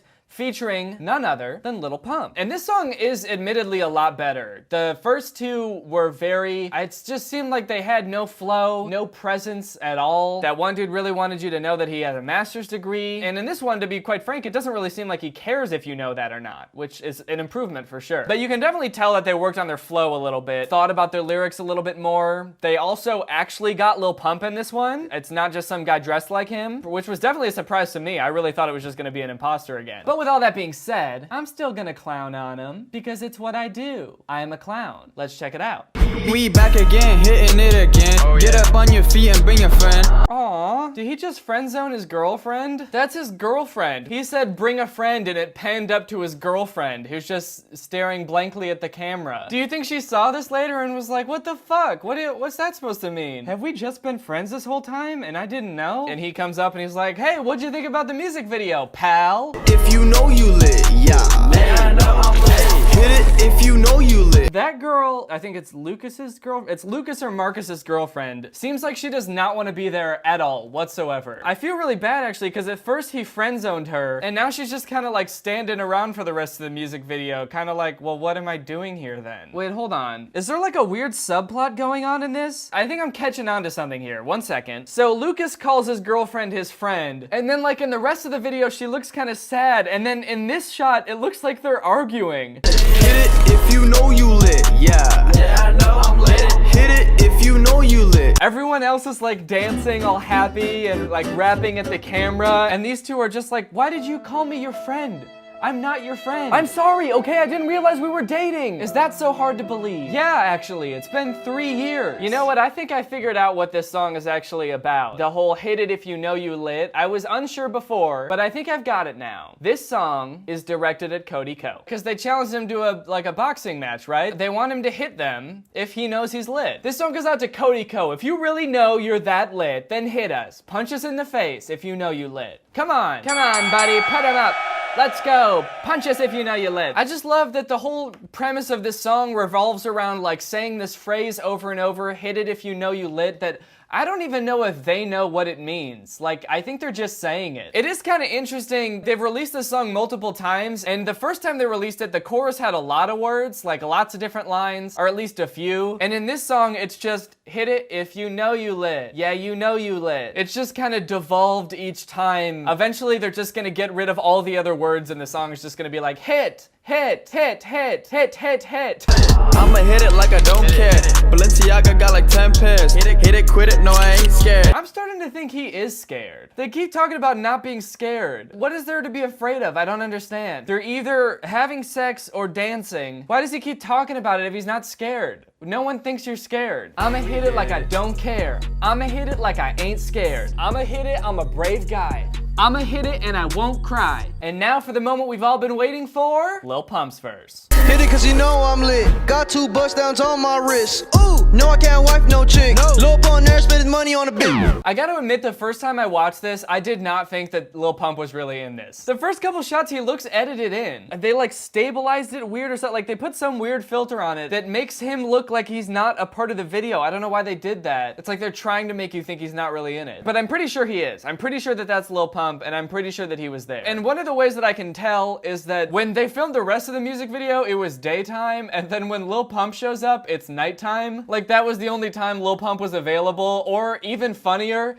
if he showed up like 5 hours late to the shoot because, you know, that's what you do when you're a famous musician. You show up late to things. Because I just really love the thought of like the Dobre brothers all turning up to their song and filming it for like 2 hours being like, yeah, we know we lit. And then like they all finish their verses and then just kind of have to sit around being like, he should be here by now, right? He's not coming, dude. He's not fucking coming. I knew it. He knows he's lit. He knows he's too lit. He's not gonna come. That's a big power move on Lil Pump's part, showing up 5 hours after everyone else is done filming. I'm pretty sure he also brought his own girls because there's way more girls here now than there were before. All right, so there's a big elephant in the room here that I think pretty much everyone who's talked about this song has talked about, and that's that like Lil Pump does not look like he wants to be there at all. And I don't think he does. Like he straight up looks like he's being held hostage. If you told me that they filmed this whole music video and recorded this song without thinking Lil Pump was gonna be in it, but then later that night they happened to see him leaving a club and they kidnapped him and brought him back to their crib and made him film this really quickly before the cops got wise, I would probably believe you. But on the other hand, it also kind of looks like the Dobre brothers don't give a fuck that he's there either. They're just kind of like,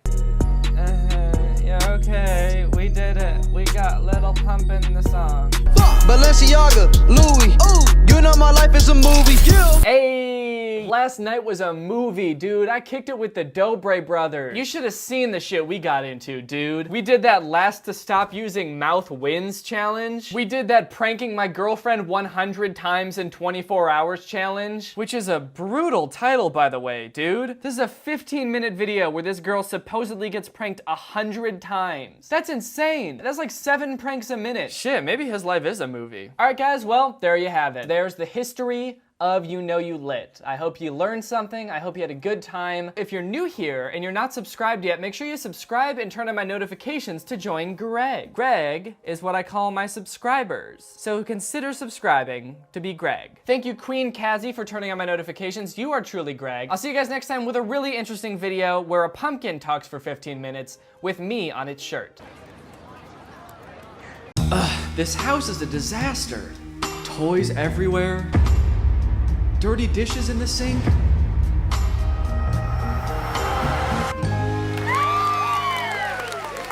Whoa, who are you? I'm Neo, a robot designed to help you get more chores done than ever before. With my patented soft, lovable body and state-of-the-art robot innards, Gross. I can handle any task, from loading the dishwasher to cleaning up your son's toys. Oh, those are my toys.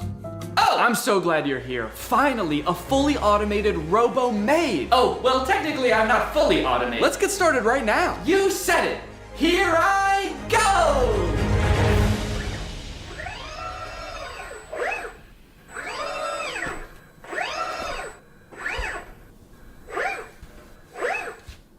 Okay, are you good then? I'm fine! Okay, I'm just gonna get to work on a video then. Splendid! I'll just be up here working in a tremendous amount of pain! What's up, Greg? Today I want to talk about a topic that has been fascinating me for years. The progress of humanoid robots for the home. On the surface, this seems like maybe one of the best use cases for AI. A future where none of us have to do chores anymore. There's just some little metal freak who lives in your house and gets off on doing them. A few years ago, we could barely get robots to stand up straight, and even when they did, they looked creepy as hell. Do you guys remember Sophia? She was that scary-ass robot that was going on like talk shows 7 years ago to show off her state-of-the-art realism. This video of her on Jimmy Fallon got 25 million views.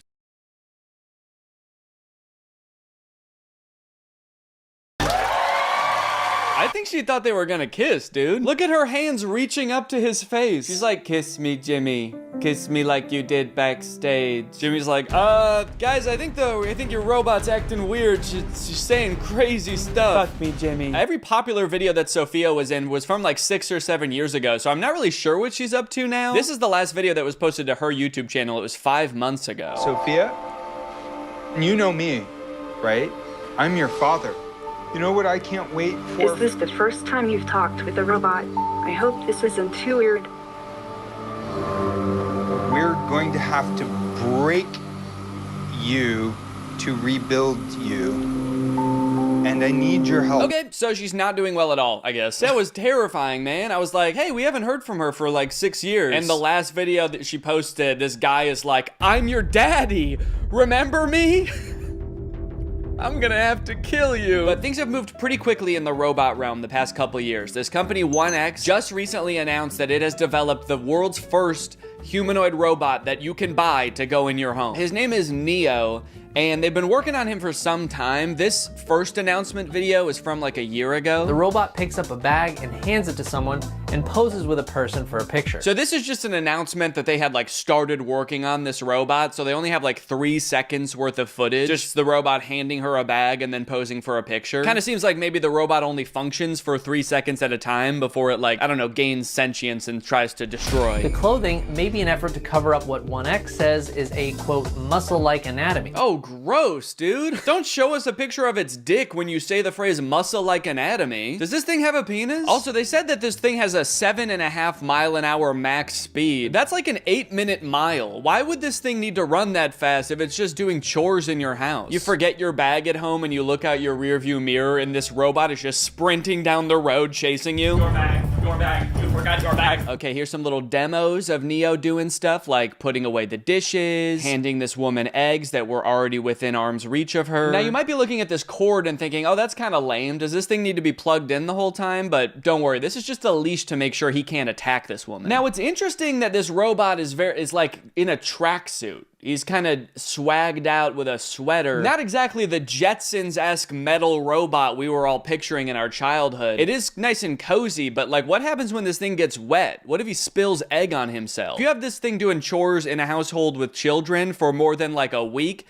it's gonna smell like shit. And I guess you could just take off its sweater to wash it, but then you're gonna see this thing's dick, and I really don't wanna see that. Okay, but those were just the early beta videos. This is the official announcement that you can pre-order Neo. Now, this came out 3 days ago as of recording this. And look at this, now Neo has a much improved look. Instead of that black face visor, they gave him the creepy black eyes the parents have in Coraline.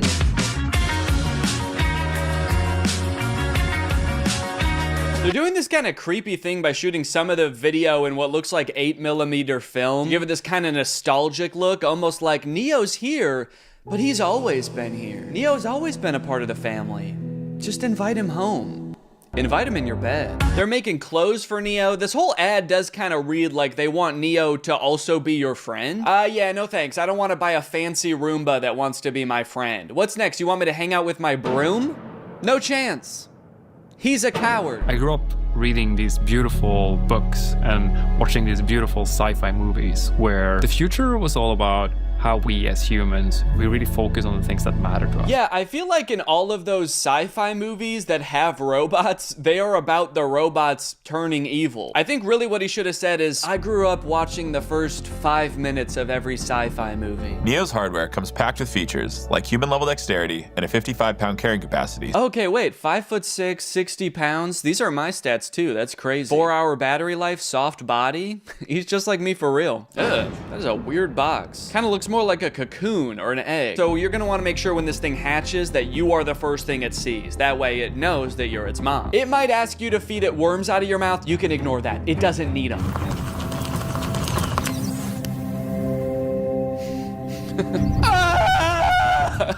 That's just its startup sound. Don't worry, it's not in any pain. Hey, I'm Neo. I'm here to help around the house. What's your name?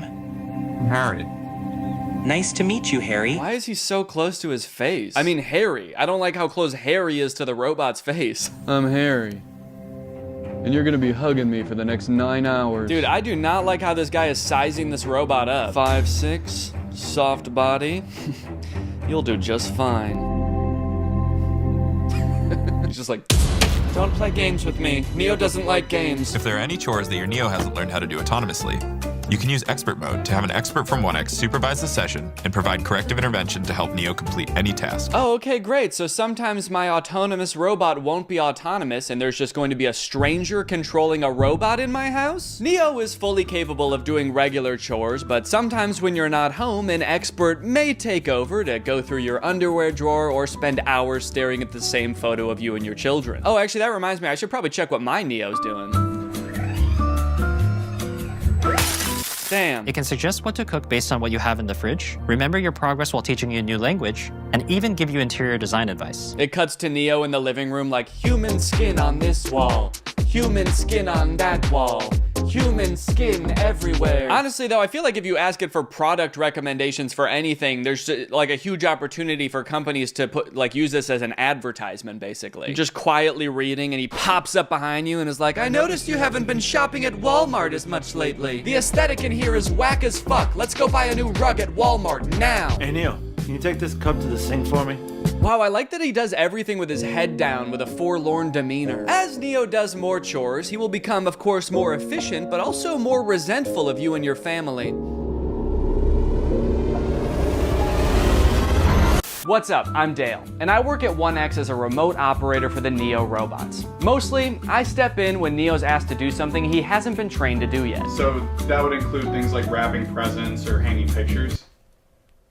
Oh, Neo! It's scrubbing time! Yeah, just like a wide variety of stuff. Right now, I mostly just work for one guy. He's constantly asking Neo to do things that the developers never would have possibly imagined. Neo, cheer for me. Like you want me to clap? Root for me, Neo, now! Okay, alright, yeah, here goes. I'm gonna go to bed. Now that Neo's doing all his chores, it must be awesome to see how he spends his newfound free time, right? No, not really. I just bought another Neo. Kill him. I think he might be evil. You mean before he got Neo, his life was stressing him out? No, I just mean to his core, he's an evil man. It's as if winter's icy chill has, I don't know, turned his heart to stone. Okay, Okay, so he's like a villain from a movie? He's always making evil plans. You know what? That's a great idea. 1 second. Neo, do you know how to make nuclear bombs? Now, one interesting question I've seen posed a lot when people are talking about humanoid robots for the home: does a robot even need to look like a human to be able to do tasks around your house? Like Roombas, for example, are vacuums. Like, they just made the vacuum into a robot. They didn't need to make a human to hold a vacuum. And I think if we kind of expand our idea of what a robot can look like, you can actually make a more useful one. I saw this video a couple days ago of a robot that's meant to care for elderly and disabled people. The title of the video does say that this robot can solve the elderly care problem, which does have a bit of a sinister undertone to it, but I think it was designed with good intentions.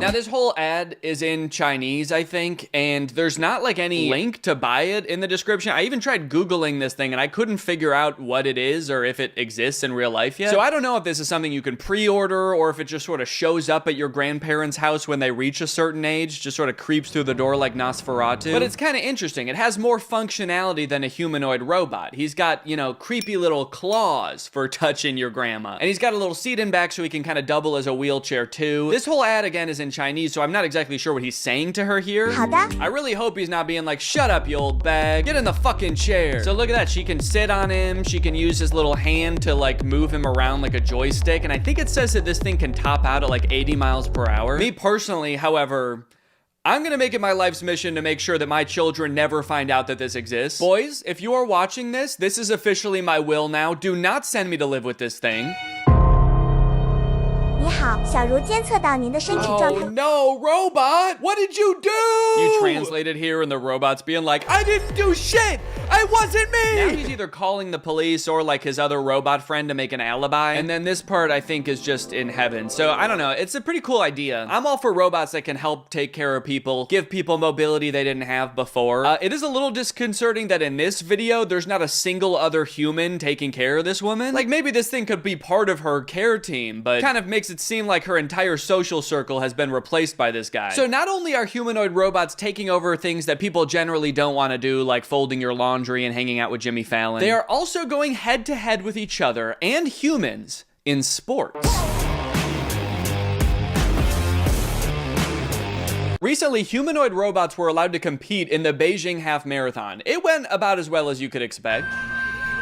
I like how in America, we're really taking like baby steps with the robots. We're like, okay, maybe this one's ready to come in your home. We're trying to teach it how to pick up a bag. Meanwhile, in China, they're like, fuck it, let's put them in a race. Let's make them chase these humans. Put a little pep in their step. This one in particular is really concerning.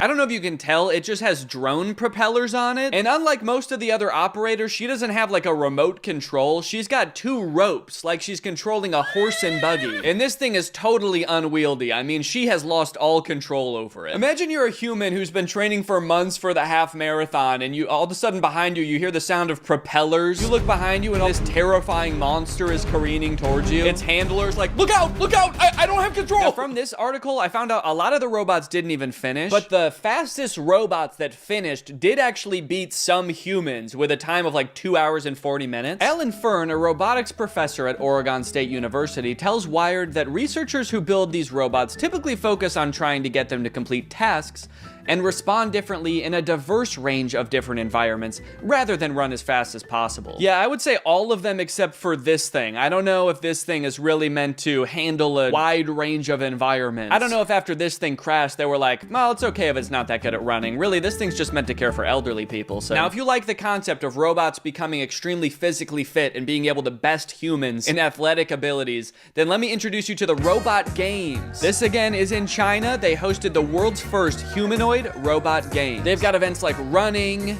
He's actually not competing right now. He was trying to escape, but they've got soccer, boxing. I think they're gonna add more events in the future, like hunting humans for sport. The competition featured 500 humanoid robots from 280 teams representing 16 different countries. Yo, wait, what is that guy? Dude, I like this little freak. Who is this? He's just got regular shoes on. Not even like running shoes. He's just wearing Vans. To some of the best robot fails of the whole competition. Like this robot that did not seem to want to take a time out and let the other robots play. Oh my god. Robots could sometimes stand up on Then their own. I think they're dragging this one off the field so they can shoot it in the head, put it down. That measured robots' ability to do work like cleaning and manufacturing. Sorry, that is not a humanoid robot. That thing does not look like a human at all. Show me the designer that built that. Does he look like that? Now the event has moved to an even bigger stage with knockouts at least as devastating. So you know what's concerning about this? These robots very effectively fighting each other. It kind of seems like we're still a ways away from robots being able to effectively help you in your home. But we have robots that'll kick your ass today. Unitree is the company that makes a lot of the robots that were doing really well in the robot games. And they post a lot of videos on their YouTube channel of their robots doing the most insane acrobatics and violence, quite frankly.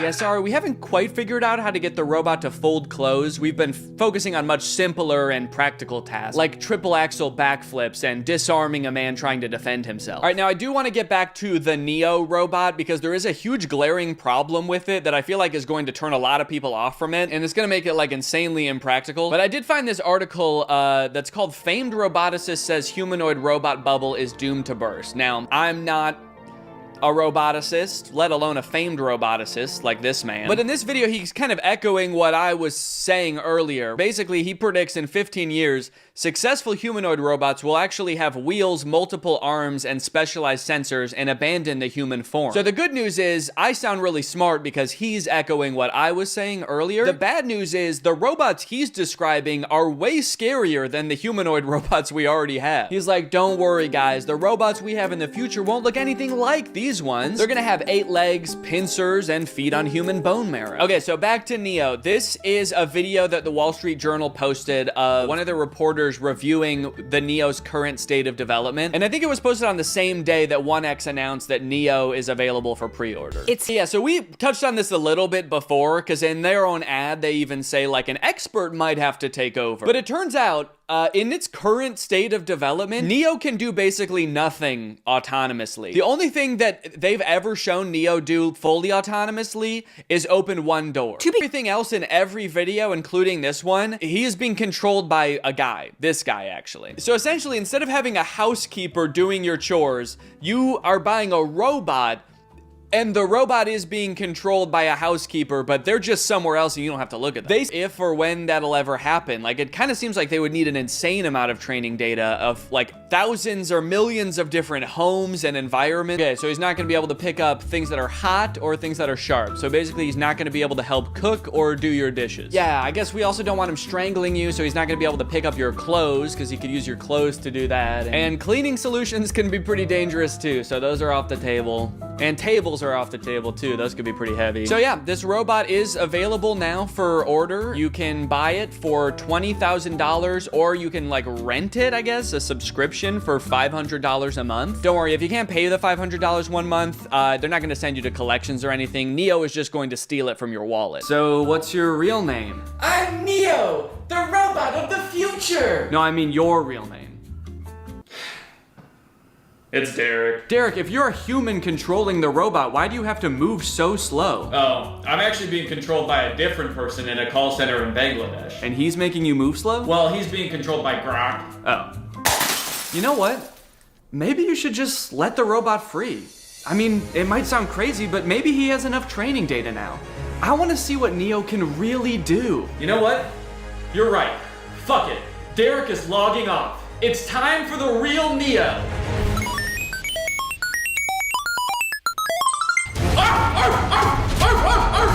What the fuck? A dog? Why would you be a dog?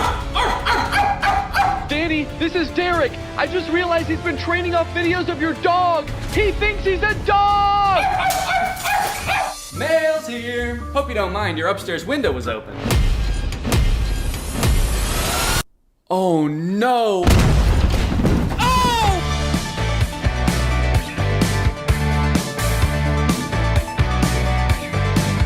What's up, Greg? Today we are continuing our journey through the Disney Channel original movies, and this time we are covering an absolute classic. We are talking about the most iconic and beloved Disney Channel classic about kids learning the power of music and self-expression. High School Musical? No, not that one. It's the Lemonade Mouth, yes! No, it's not Lemonade Mouth. It's... Oh, Radio Rebel! No, all right, okay, just let me say it, okay? It's Camp Rock. There you go. Yes. High School Musical 2! No! Before starting to work on this video, I literally hadn't seen Camp Rock since I was 14. And I gotta say, there's a lot that I had forgotten about in this movie. A lot that I sort of let slide when I was 14 years old. I also didn't realize that a few TikTok sounds come from this movie. And let me just say, I know I've reviewed Disney Channel original movies from other people's childhoods that I've never seen. And I was able to be pretty ruthless because I'd never seen these movies. I don't have any nostalgic connection to them. And for the first time, I feel your pain, dude. I have a lot of nostalgia with this movie. When I was 14 years old, I wanted to be the Jonas Brothers, mostly Nick, but I would have taken the others as well. And so sitting down to watch this movie, I had a rush of emotions come back to me. I felt like I was freaking 14 again, dude. But for the sake of this video, I'm not gonna be blinded by nostalgia, all right? I'm gonna give this one a fair shake, and I'm gonna be just as fair as I would be reviewing any other Disney Channel original movie, all right? So you don't have to worry about that. I'm not gonna let anything slide, all right? We're gonna make fun of this movie, all right? Joe Jonas's hair, weird. I'll say it. Nick's actually still pretty cool. But Joe and Kevin also, fix the hair, man. Also, just to preface this, I know that Demi uses they, them pronouns now. Their character in the movie, however, is written with she, her pronouns, so I'm gonna be referring to Demi's character, Mitchie, with she, her pronouns. This movie does star Demi Lovato, and the movie starts off with their character, Mitchie, going through the most Disney Channel morning routine I've ever seen. She gets up, does a changing montage, debates wearing a drastically different hairstyle than she usually wears, but then ultimately decides on the hairstyle that she wears every day. She's like, no, you know, maybe I'll go with bangs today, because I have bangs. They're literally carved into my hair, so I think I'll go with those. She performs a concert in her bedroom. She reads the lyrics to the songs she's written. Now she's back at the mirror debating wearing a drastically different type of sunglasses that she usually wears. But after being horrified and then delighted by the same pair of sunglasses, she decides, you know what? I think I'm fine just the way I am. Hey, wait a minute. That sounds kind of like foreshadowing. But I'm probably just being stupid.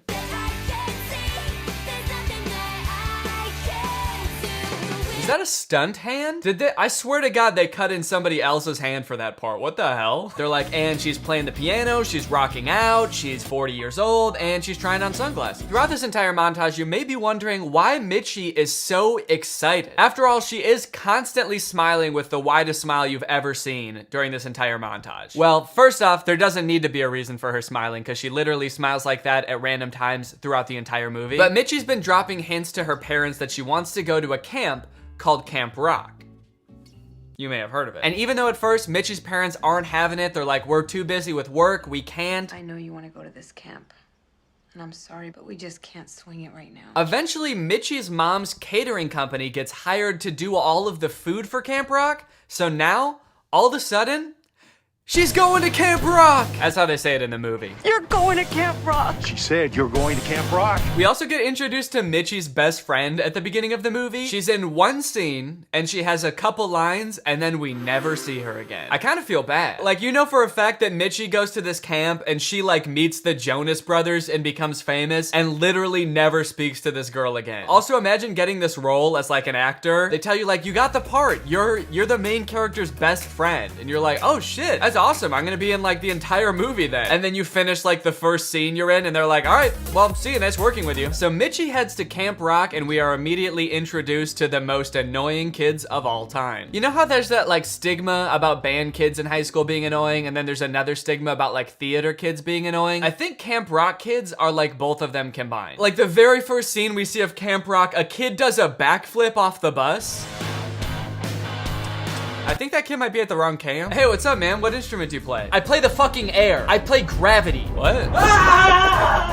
Oh, okay, that makes sense. There's also a drummer kid who's constantly banging on shit. Like every scene he's in, he's got his drumsticks and he's just going around just whacking things. Get it? Because he's a drummer. You're a drummer, dude. I feel like drummers in movies are always portrayed this way. Like they just can't stop. Everything, they gotta make everything a drum. The bus, it's a drum. Kids' suitcases, it's a drum. My uncle at his funeral, he was a drum. Movies are always doing that to drummers. But I've never seen them do that to like any other instrument. Hey, what's up? I'm Brendan. I play the guitar. I play trumpet. I play the fucking bus! Mitchie immediately makes friends with this girl, Caitlin, who is a music producer. And it's pretty impressive because she's actually really good at producing music. Hi, I'm Caitlin. Camper today, top-selling music producer tomorrow. Check me out. Cool. Cool. It's like the shortest clip of a song ever. Yeah, that's as far as I've gotten on it so far, but I think in a few years I could have enough for a whole song. Nah, man, I like it the way it is. It's nice and short. I like music like that. So the Jonas Brothers are in this movie, mostly Joe Jonas. Joe plays Shane, who is a diva pop star and a member of the band Connect 3 with the other Jonas Brothers. And he has recently hit rock bottom, as pop stars do. Shane Gray may have gone too far this time when he stormed off the set of the new Connect 3 video.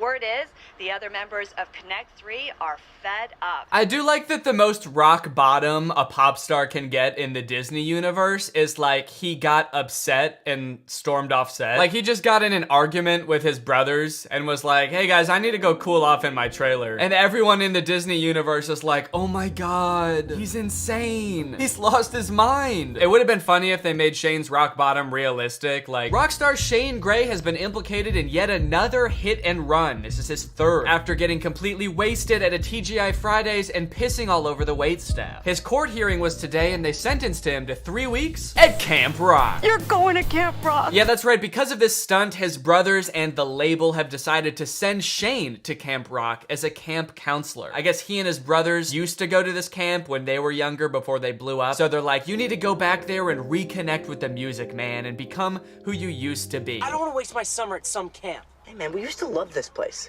3 years ago, we were campers. Yeah man, this is where Connect 3 connected. Of all the characters in this movie, they do Kevin Jonas's character the most dirty. Enjoy the fresh air. Get a tan. Oh, and can you make me a birdhouse or something? They make him so dumb. Look man, right now, you're the bad boy of the press. And the label has a problem with that. Which means we have a problem with that. Actually, I don't really have a problem with that. We have a problem with that. His other two brothers hate him. They roll their eyes every time he says anything. Sometimes he doesn't even say anything that crazy. He's just like, oh, I actually don't have a problem with that as much as you guys do. And Nick's character is like, you fucking idiot! Say you have a problem with it. Say it now! And Kevin's just like, oh yeah, okay, I guess I do have a problem with it. I wonder what Kevin thought the first time he read the script for this movie. Hey boys, we just added some last minute adjustments to the scene we're about to do, so I got some new scripts for you. Oh, okay. Thanks, man. Yeah, can't wait to read them. All right, let's do a practice run, shall we? Yeah, sure. Okay, Shane, here we are at Camp Rock. See you in a couple weeks. Oh, I don't want to go. I'm a rock star. I want to do drugs and drive my car real fast. Come on, man. The label says this will be good for you. Build me birdhouse. Big boy want birdhouse. All right, fine. But don't expect me to stick around all summer. Kevin wants a birdhouse. Kevin is a big bird. Kevin lived in birdhouse. I'm sorry. Are all my lines like this? I'm really digging these changes so far. I sound very cool. Great, yeah, we decided we wanted to make the characters a little more true to how you guys are in real life. That's awesome. What? Yeah, I really am like this. I really do like to drive fast. Perfect, yeah, we think we really nailed you guys, especially Kevin's sort of like baffled toddler vibe. I'm married. I'm 30 years old. Okay, well, remember, it is still a fictional script, you know? We did have to take some artistic liberties and embellish a little bit. How come the other two have made-up names? They get to be Shane and Nate. They get to be two made-up people, but in the script, I'm still Kevin. So Mitchie starts going to classes at Camp Rock, and let me just say right off the bat, when I was 14 years old, I wanted to go to this camp so fucking bad. Looking back on it, I don't know if the people who pay so much money to go to this camp get anything out of going to this camp. I think in the course of this movie, we see her go to class twice, and one of them, as you'll see in a little bit, is like the most useless class ever. They don't learn anything, it's cliquey, it's classist. The main like antagonist in this movie is like a popular girl whose mom is a famous singer, and so Mitchie wants to get like in with the popular crowd, but like I don't think they learn shit in this camp. And yet, when it first came out, I would have killed my aunt to go to this camp. Mitchie is also really shy, and she doesn't like ever want to sing in front of anyone, which is kind of funny because she was like begging to go to Camp Rock. She was like, come on, I want to sing. I want the world to hear my voice and my lyrics. And then she gets to Camp Rock and she's like, I never fucking said that. I don't want to sing. What are you talking about? But one night while she's cleaning up the dining hall, she gets a moment to herself to sing a song that I guess she wrote. And whilst being chased by a pack of rabid fans, Shane stops next to a window and overhears her.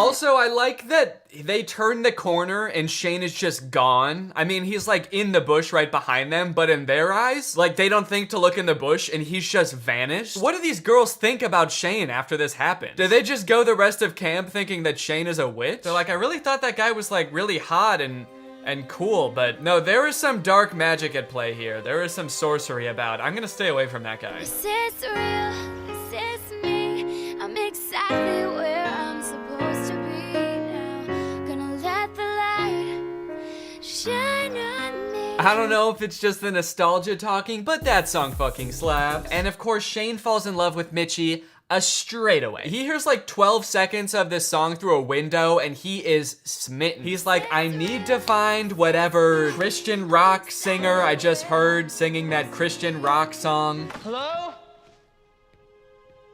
Hello? Who's in here? Really good detective work there, Shane. That was the most beautiful song I ever heard. I have to find who made that. Who's there? Who's in here? No one. So now Shane is kind of on this quest to find Mitchie because he doesn't know whose voice that was. He just knows that it was like the most beautiful song he's ever heard and he's gotta find that girl. But for Mitchie, however, it's pretty much time for her toxic era. Hey, Caitlin. Your folks still wowing them on the cruise ship? Actually, they work in... Hi, I'm Mitchie. She just cuts off her friend immediately because she's like, wow, a popular girl. A rich, popular girl. Shut the fuck up. Your 1 second song sucked ass. I was just pretending earlier. Hello, I love you. I'm Mitchie Torres. Hey, is your dad Nicky Torres the composer? My dad staged one of his shows. No. So what does he do? He owns a hardware store. But my mom... Yeah? What? The president of Hot Tunes TV in China. Yeah, she's friends with that producer girl for like an hour and then just completely jumps ship and is like, actually, I think I'm gonna be a liar and I'm gonna be popular now. Mitchie is not loyal. We honestly don't really have much of a reason to be rooting for her at the beginning of this movie. Can you believe not one of the cookbooks has a recipe for chili for 300? The mom doesn't know how to make chili, and it's what she's gonna be serving on the first night of camp? Yeah, I'm starting to think her mom might not be qualified for this job, dude. She's been there 1 day and she's already out of recipes. I gotta get back to these cookbooks because I got a rep to protect. So basically, Mitchie is a pathological liar for the vast majority of this movie. She girl bosses, she gatekeeps, unfortunately she gaslights. She's just lying to everyone constantly. Mitchie? You're dreaming. You're a rock princess. Okay. Oh, who's there? No, no one? You're, not me. You're dreaming. And you're crazy. Okay. And my dad is Elvis. This is a weird dream. Since Shane is a diva, he does not want to be at Camp Rock at all. What? But part of his responsibilities as a counselor at Camp Rock is that he has to teach the most absurd hip-hop dancing class in the world, which he is somehow qualified to do, I guess? Grab a mic and a hat. Follow me if you can. Hurry. So mean. Hurry. When he said grab a hat and follow me if you can, I didn't register that it was a dance class and I thought he was just gonna start running. Grab a hat, follow me if you can. And he just like sprints out the door. He's running through the woods, like weaving in and out of trees. This is hip hop, baby. Right away, it's pretty clear why he's in charge. His dance moves are very cool and his teaching style is normal. I like that little move. You just hit this and then a little... Now that's hip hop. Also, I love that the hat is for some reason such an integral part of a hip hop dance. I've been saying this for years. No hip hop dance routine is complete without a little bit of hat play, without a few little hat tricks. It's not hip hop, baby. Later on, Shane finds some time to himself and starts to reconnect with his love of music. And he also starts to connect with Mitchie.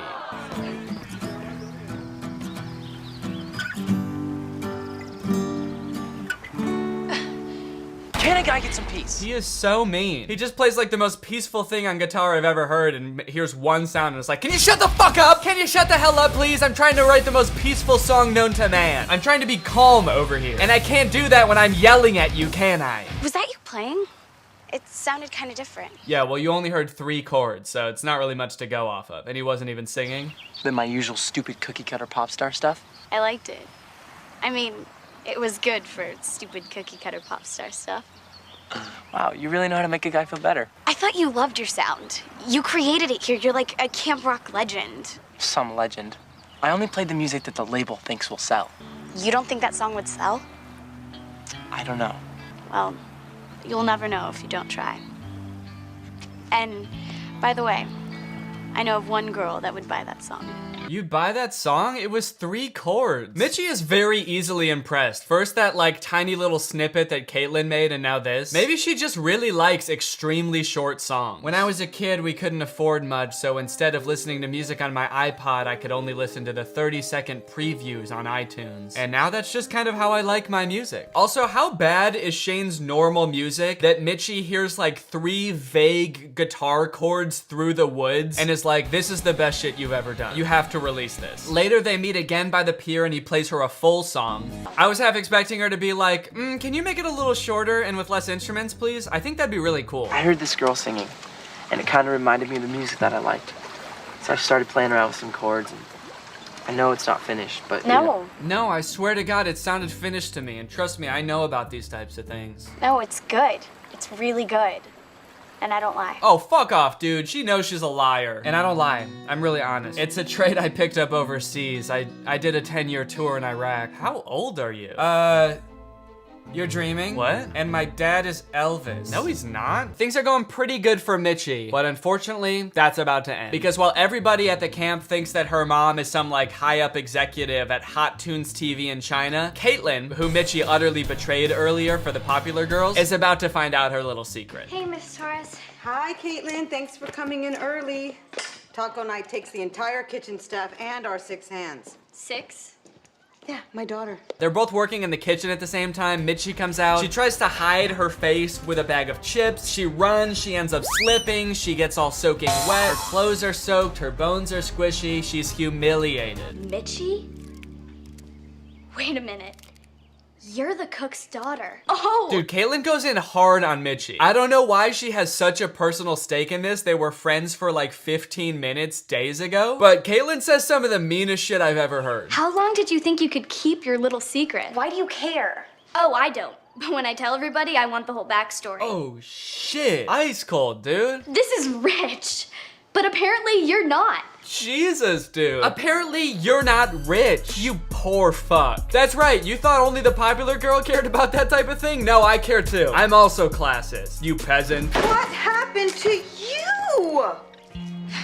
She got drowned in her lies. I just don't understand why she is being so brutal here. It's not that big of a betrayal, honestly. You guys were not good friends, and she's like, you drowned in your lies like you fucking deserve. Like, whoa, dude, calm down. Go make a beat. I mean, like one single beat on your computer. I assume that'll take you a while. Go do that.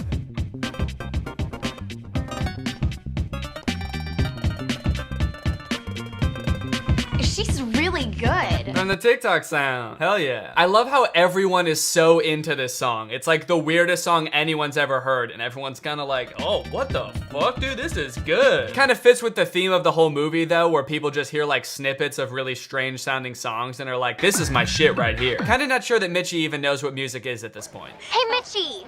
You're so fine. You're so fine. You blow my mind. Hey, Mitchie. Tell us about your mom again. She's not the president of Hot Tunes TV China.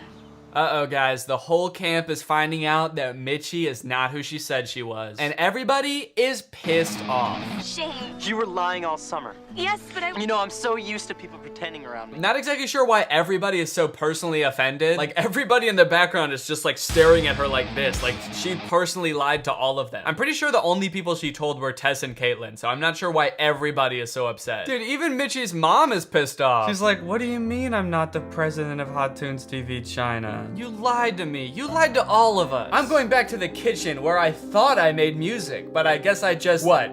cook chili. I don't know how to fucking do that. Anyways, after all of that drama, now it's time for the final jam at camp. Everybody gets to do like individual performances, show what they've been working on all week. If I had to guess what people are gonna be performing, it's gonna be like 3-second long snippets of really interesting sounding music. So I don't know if you've noticed throughout the movie, Tess, the popular girl, has had like 2 goons around her the whole time. That's like her posse. Well, eventually they get pissed off at her and also leave her. And then there's like, at the end of the movie, one of the girls who breaks off from the group has like an emotional performance at Final Jam.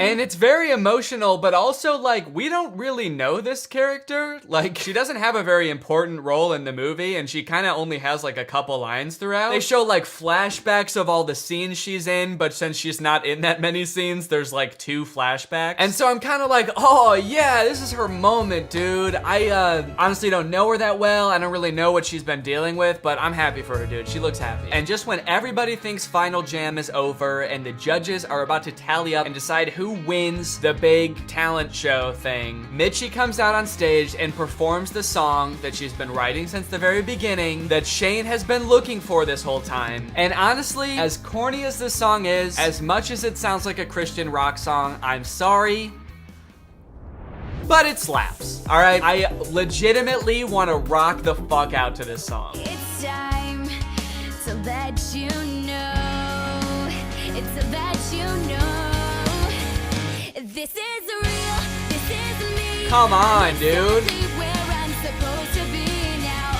Gonna let the light shine on me. Dude! Shane hears her from across the auditorium and he joins in. You're the voice I hear inside my head. The reason that I'm singing, I need to find you. This shot right here, the slow-mo shot of Shane turning around. Oh my god, dude. Goosebumps. The slow-mo Joe bro? Come on, dude. This is me.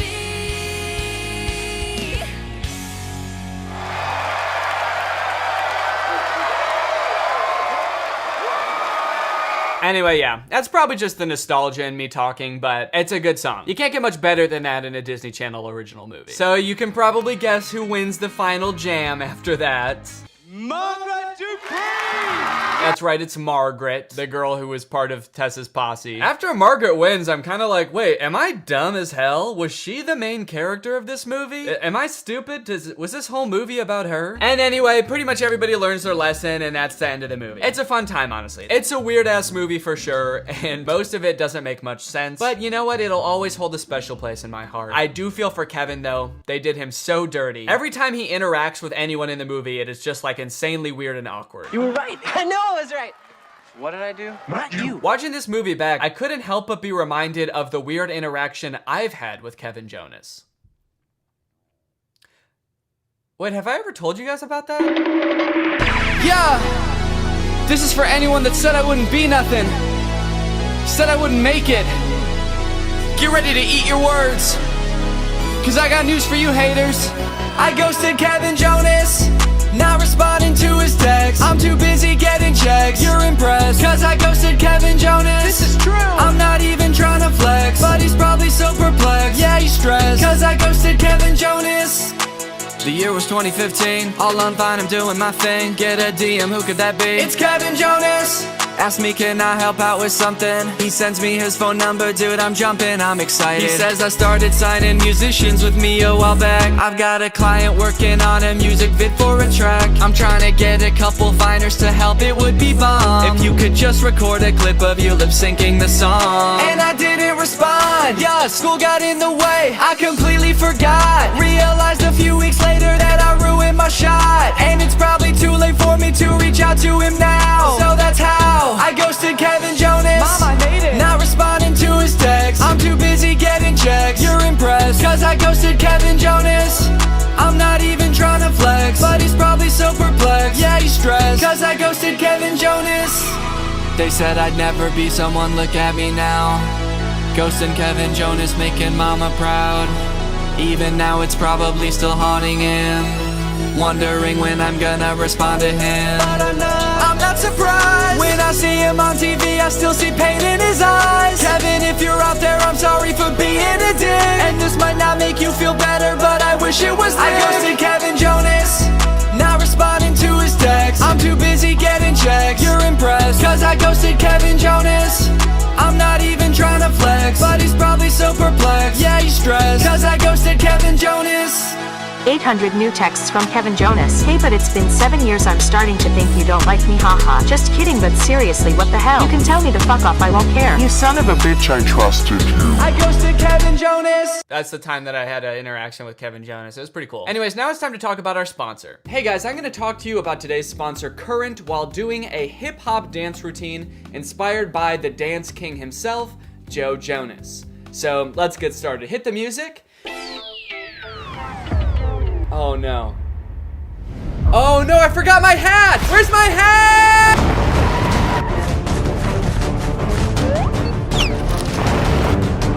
Alright, cool. Hit the music. Thank you to Current not only for coming in clutch and helping me buy this hat, but also for making this video possible and helping me to give away $3,000 to my fans today. Guys, Current is the future of mobile banking with the Current debit card, which you saw me purchase this hat with. It's all on your phone on the Current mobile app. Current is all about making your finances simpler. You can set up direct deposit and get your paycheck up to 2 days faster and earn up to 4% APY on your savings.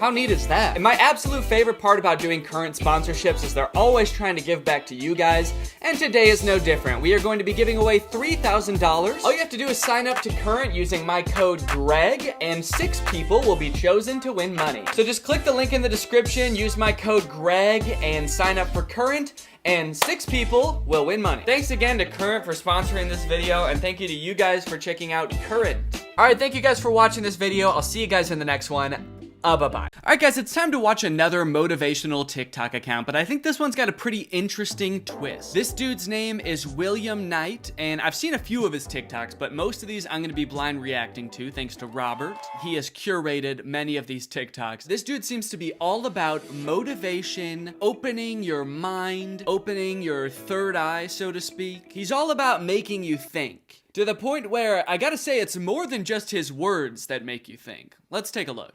Breathe in. Okay.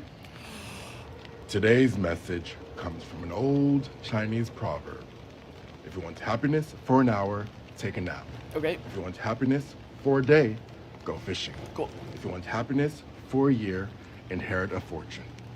But if you want happiness for a lifetime, then help someone else. Okay. Today I want you to breathe out as much love and kindness as possible. Okay, dude, thank you, but I'm not used to holding my breath that long. Damn. Guess it was only 30 seconds, but that kind of hurt. Instead of focusing so much energy on how can I make myself happy, focus on how can I be of service. Okay, very nice message, you know? If you want to be truly happy and live a fulfilling life, dedicate yourself to helping others. Love the sentiment. There's a lot going on in the video besides that. I don't know if you noticed. First of all, he tried to kill me.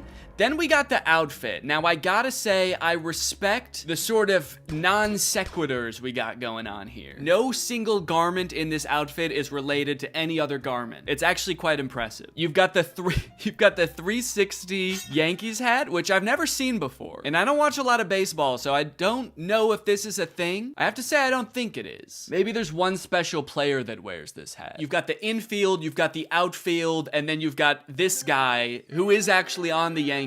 But he's in the outer outfield, which is actually in a forest 300 miles away from the stadium, where these 360-degree brim hats. And the little buckle he added on the hat to make it look kind of like a pilgrim hat, I think is really working in his favor. Then you've got the black leather gloves, the ruffled black shirt, which I'm getting like vampire pirate vibes from, and then his mesmerizing eyes. I can't tell if these are colored contact lenses or if he really just has that beautiful of eyes, but it almost feels like you have to watch this video multiple times to even get the really nice message that he's giving you. No wonder he has such good engagement. This video has almost 300,000 likes. It's because you have to watch this video multiple times to even realize he's saying something. Because for the first half of the video, you're like, what is going on here? Also, what is up with that tree in the background? Is there a face on that tree? Is that a person? Did he manifest somebody into a tree? It's actually a player of the opposing baseball team that the Yankees are playing today. You're allowed to use magic in the outfield, actually, and he was unfortunately not able to defend himself. Okay, another video where the fit is looking redonkulous, and the caption is, there's no such thing as a coincidence. Breathe in. Oh no, okay, all right.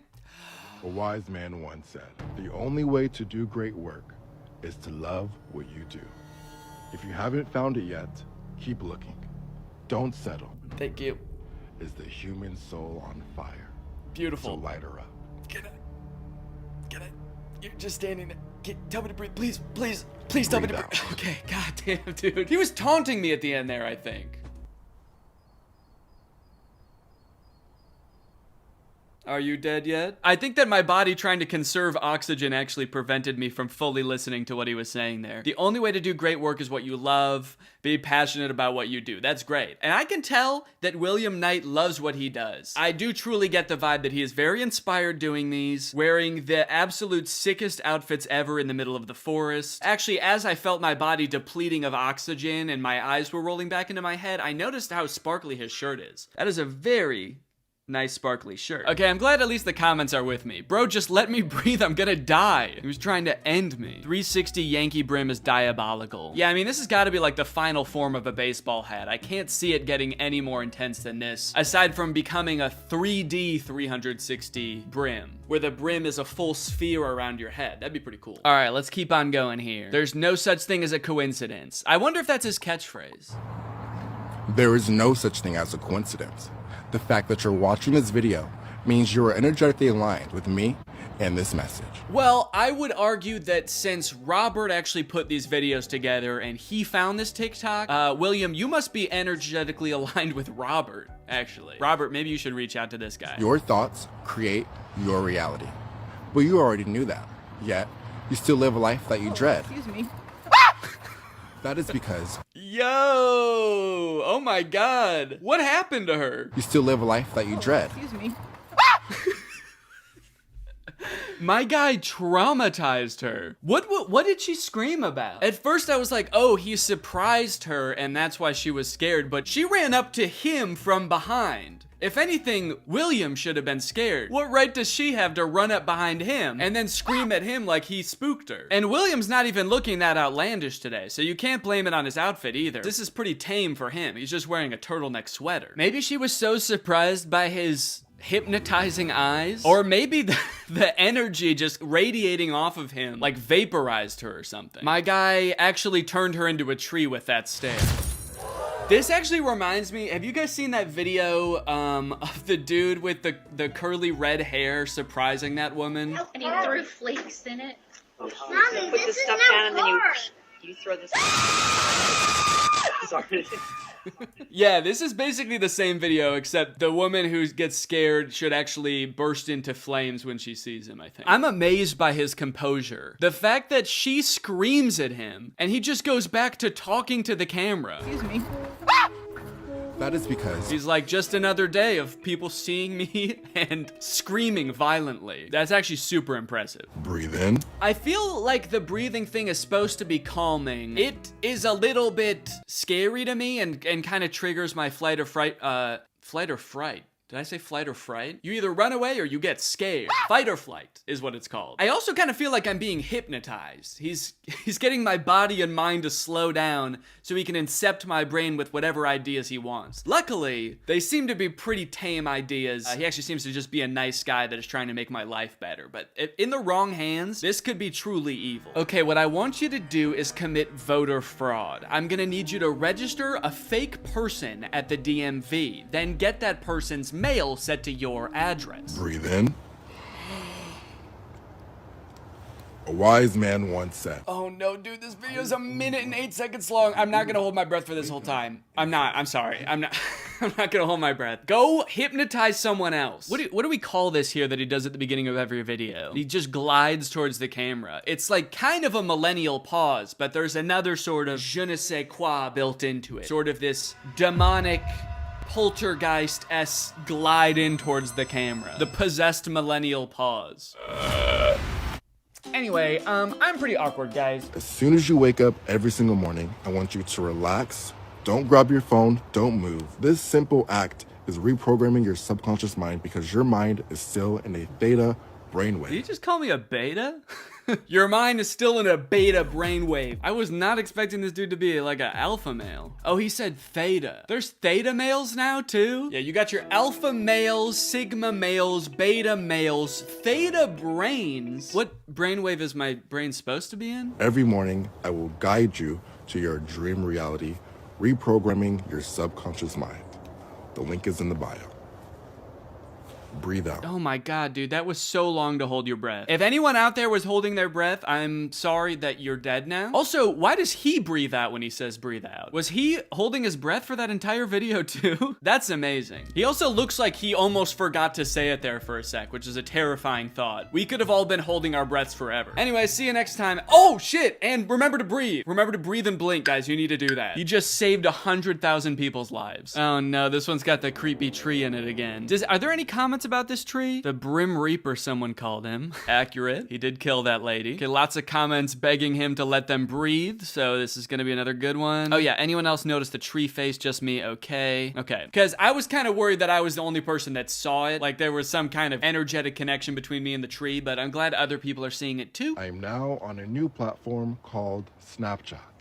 Send me photos of your cats and dogs. I like that he says I'm posting an app called Snapchat, like most people don't know what Snapchat is. But, you know, to be fair, maybe he doesn't. Maybe he spends a lot of time in this forest. I don't even know if he has a phone. He could just be like recording this video on a tree somehow. I wouldn't doubt him having that sort of ethereal power. And you know what? I don't think I will send him a picture of my dogs. You know, I trust the guy and I think he's giving some nice advice for the most part, but he's gonna try to curse them or something. Or maybe take control of their bodies or something like that, and I can't have that. My dog walking around in a Yankees infinite brim hat? No thank you. He's gonna turn my dog into a boxwood. Always remember who checks in on you when you go quiet. Okay, speaking of dog, he just has a dog all of a sudden. This was the first person to send him a dog on Snapchat. You fell for the trap, dude. When you send him a dog on Snapchat, he can manifest it into his woods. Not your dog anymore, sorry. Always remember who checks in on you when you go quiet.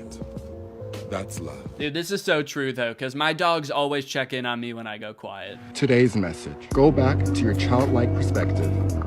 Get excited over the bugs, the planes, and the trees. The more you focus on the little miracles, the more you attract the big ones. Yeah, do you want to address the child and the figures in cloaks? What's going on in this one, man? You know, this is a very interesting character, guys. This is weird. There's so much going on in these videos. For one, he's giving this energetic advice on how to live your life and manifest things. He also appears to be advertising some app, his Grand Rising app, which I guess is some kind of meditation app. But then there's all of the extra stuff, which I'm sure some of it is kind of an act to get engagement, and then some of it is not. Like, I'm sure whatever he's doing with this child and the cloaked figures is just kind of like a weird thing he added to the video to get people to comment on it. And of course, yes, people are commenting, where do you get the kids? Which, you know, it's kind of a weird thing to ask. And it's almost like maybe you're reaching more people because of those things, but I worry that they're actually not getting the message that you want to get across because there's so much going on in your videos. A lot of people who commented this, where are you getting these kids, probably are not even paying attention to what you're saying. Okay, what is going on here? This is a slideshow of images. The first one is a comment that says, it's so sad that this guy drowned. He was kind of funny. Then there's another image of a funeral for him. Then we have a bunch of pictures of him with wings. Maybe he's in heaven. Does the caption say anything to clarify? There is no such thing as a coincidence. The fact that you're watching this video means that Robert is energetically aligned with me and this message. Listen to my guided meditation to shift your dream reality. Okay, but did you die? He's figured out how to post from beyond the grave. So I don't know why people were commenting that he drowned, but the pictures don't really seem to confirm or deny that he drowned. They don't directly address it, and if you were to think he was alive, then these pictures obviously just show him alive, but if you think he's died, then all of these pictures confirm is that he's now a flying demon. Oh great, now we have an article. What happened to William Knight on TikTok? Viral star's drowning claim explored. It's kind of crazy to claim that you drowned, because it's like, you know, no, you didn't. The account of TikTok sensation William Knight, who is noted for his content on affirmation and manifestation, recently sent his fans into panic mode after suggesting on a post that he had drowned. The picture shared on X on November 30th appeared to be a screenshot of a Facebook post by Feejabot 1500. Okay, that was the funeral picture. Yeah, this one. Oh, he said it about himself. He reposted it and said, "It's so sad that this guy drowned. He was kind of funny." The image, however, is doctored.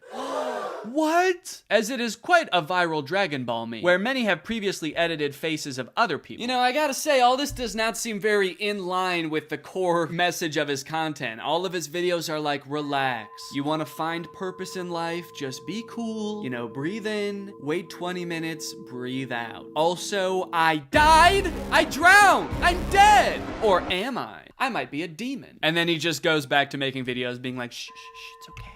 It's okay. It's okay, baby. Learn about these 4 ex-government employees who risked everything to tell you the truth about extraterrestrials. Okay, now this seems like a drastically different type of content than it usually makes too. Government whistleblowers? Meditation content and conspiracy theory content are something that feel like they should not go hand in hand. One is calming, the other is not at all. The top 4 people that tried to warn us that aliens are taking over the government but died by mysterious circumstances before they could. It's not very relaxing. Former Pentagon intelligence officer Angelia Schultz held a press conference detailing her encounters with extraterrestrials at an ET base in the Mojave Desert. And now, she is the tree standing behind me. This is what the government did to her for speaking out. Yo, what? I don't know what this video was, Robert, but it's currently unavailable. It's in the Google Doc Robert sent me as another conspiracy TikTok, and it is not here. That's kind of spooky, dude. William is being censored by the government. Well, I hope you guys enjoyed that guided tour through William Knight's TikTok account. I'll see you guys next time. Bye-bye. Before Demi Lovato and Selena Gomez were both multi-platinum recording artists, before Demi was hunting for aliens in the desert, or whatever they do in that show, I haven't watched it, there was an era in my childhood where the two were Disney Channel stars, and they were best friends. They were inseparable. They were making music together. They were in shows together. They had a weird online beef with Miley Cyrus together. I still don't know what that was about, but I wish influencer boxing existed at the time, dude. I would love to see them in the ring together. How crazy would that be? But most importantly, they made a movie together, and that movie is called Princess Protection Program. We're gonna be watching this movie today, and even though it's not very good, in fact, it's pretty darn bad, I think that it plays an important role in marking this moment in history where these two stars were as big as they were. This was also like peak Disney Channel original movie era, at least it was for me, because when this came out, I was a teenager, and everything was better when I was a teenager.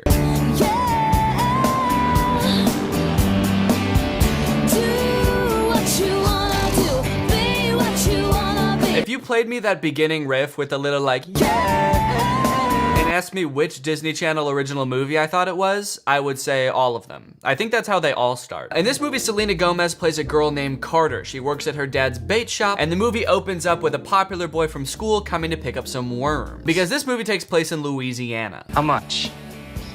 No charge.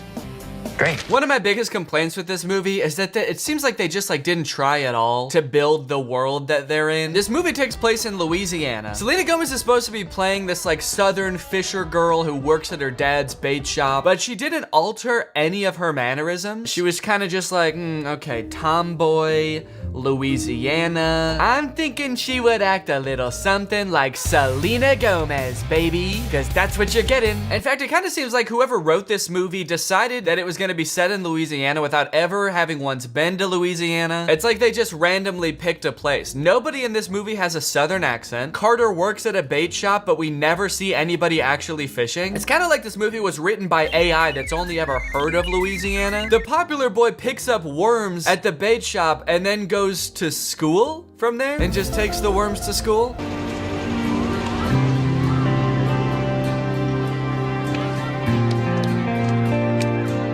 You and me, pal. The classic cool parent in every Disney Channel original movie. You know, I always felt kind of jealous when I saw kids in movies have relationships like this with their parent, where they're like all buddy-buddy and they're really good friends and they've got a cool secret handshake. But now I'm kind of like, I wonder what that would have done to me, to have a parent that instead of trying to like hug me would just be like, all right, bro. Later, I'll see you tomorrow, bro. You're like, Dad, do we have health insurance? And he's just like, I don't know, bro. I only get health insurance for my kids. And you're my pal, right? Anyways, good luck with those, what did you say they were, shingles? That sucks, dude. Okay, so they're not trying very hard at all with the whole Louisiana thing, but Demi's character, Rosalina, or Rosie, is from a small, made-up Spanish-speaking country. Maybe they went a little bit harder building that world. Princesa de Costa Luna. And you're walking and walking. Okay, he's got an accent. He's still speaking English, but he has an accent. Dimitri, my coronation is 1 month away. And Rosie does not. Of course not. That would be confusing for the viewers. They'd be like, I thought Demi Lovato was in this movie. Who's this girl with an accent? Things start to get spicy in this movie when Rosie is doing a practice of her coronation where she's gonna become queen of this whole country. Right now she's just princess. And during the rehearsal, this general shows up and just hurls a sword at the princess's head. Let him step forward and be heard.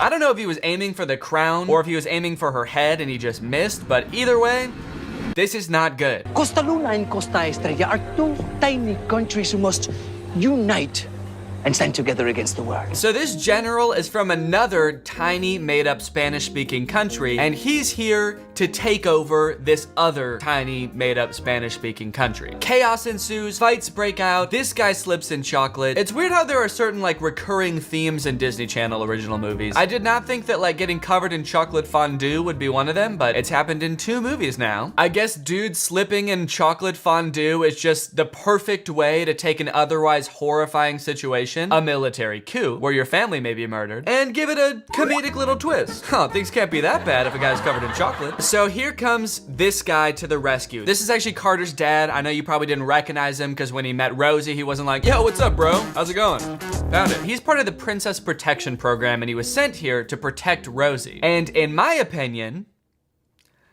I think he should have sprung into action a little bit sooner. He was there the entire time and didn't do anything to help the princess until after the general had already thrown a sword at the princess's head. He's like, hold on a second. I gotta see how this plays out. I don't want to do anything too hasty. As a sword is exiting the back of the princess's skull. Okay, interesting. He doesn't even take his own sword out until everyone else is already like enthralled in a battle. Who are you? Where are you taking me? I'm here to protect you, but you need to trust me.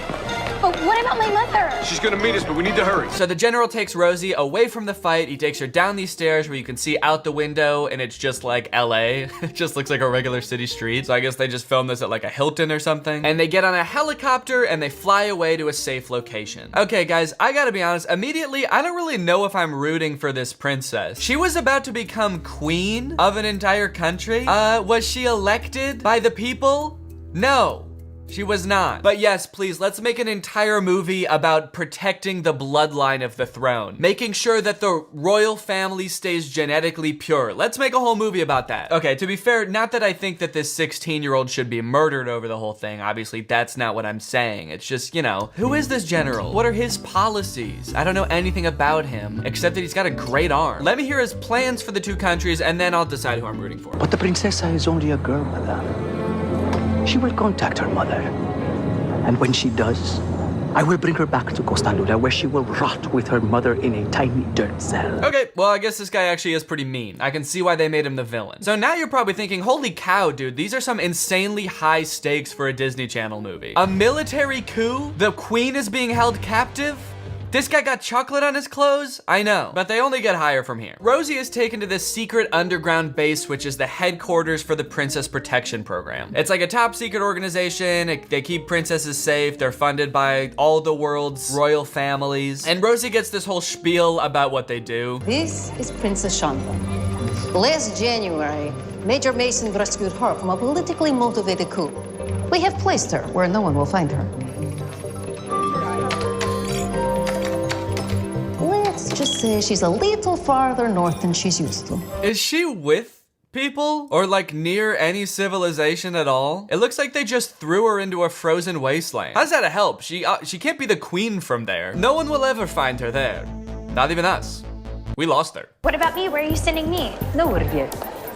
First, you must go through stage 3, transformation. The crazy thing is, they never mention this in the movie, but there are so many princesses in this program. There's gotta be like 100 just in this base that are like getting ready to be sent to a different location. Is there some kind of like world war going on? Why are there so many princesses? I don't even think there's that many princesses in the world. How many princesses are there? Let me Google that. Okay, well this article says meet all the official princesses of the world, and there's 51 photos, each of one princess. So I'm guessing there's like 51 princesses in the world. There's gotta be like most of them. They're all in danger. This is a terrifying world they live in. So Rosalina's not sold on this thing right away. She's like, this is weird. In my head, I'd be thinking you guys obviously aren't doing a very good job if literally every princess in the world is under attack. Maybe be a little more proactive with your approach instead of only helping after a spear has already been thrown at the princess. Princess, I'm sorry, but General Kane has taken control of your country and assumed command of its government. But I must go back. And you will. As soon as we find a legal way to remove him. A legal way to remove him? He tried to kill the princess. How about arrest him? General Kane is hoping you'll contact her so we'll know where to find you. What if he does find me? He'll make an example of you by sending you to prison or a work farm. Oh my god, this is so dark. Remember when Demi's character in Camp Rock just wanted to rock out at Camp Rock? In this movie, she's like, I hope my mom and I don't die in a work camp. You're going to camp work. What? Lucky for Rosie, she's not getting sent to Antarctica like that one girl. She's getting sent to high school. That's my impression of probably what the trailer for this movie said. Who are you? Rosie. Okay, so what are you doing here? Oh, Major Mason gave me this room. That's right, Rosie is sent to live with General Mason at their house with Carter. And when Carter meets Rosie, she is very confused. Major Mason gave me this room. He did, huh? Carter, I didn't have a choice. She doesn't trust anybody but me. Yeah, I know the feeling. I'm pretty confused about what this guy's role is. He's like a general in the Princess Protection Program, and he's never helped protect a princess before. Either way, Carter is not taking kindly to this whole hanging out with a princess thing. You have made other sleeping arrangements? Look, the room is not yours. It's ours. We share it. She's pretty cold to her immediately. See, if that was me, I'd be being a lot nicer to the literal princess of a country, you know? She's got a lot of power, and if this whole coup doesn't go through, she's gonna become queen. And when she does, you're gonna wanna be friends with her, all right? This is like that show Undercover Boss. They always get like a gift at the end for being nice to the boss, if they're nice to the boss. But you know the entire time that she's the boss. Don't you think at the end of this whole thing, she's gonna be like, oh my God, thank you so much for helping me out. During my time living with you, I've learned how much worms mean to you. You're the worm girl, so I've had my people cultivate 1 million worms just for you. Here they come. Here they come in a helicopter. Once Rosie gets settled in Louisiana, she stops acting like a normal person like she did when she was in her home country and starts acting like a robot. I guess that's just like the direction that Demi was given of how you're supposed to act like an awkward princess. Just act like a robot. Carter goes in to bring Rosie some pizza and she's just sitting on the bed like a robot that has entered low power mode. And now it's time for them to go to high school. They tell Rosie with like 2 minutes notice that she's going to high school today. Don't be shy, Rosie. Grab whatever looks good. Bus is here. You coming? Where are we going? School. You're 16, you go to school.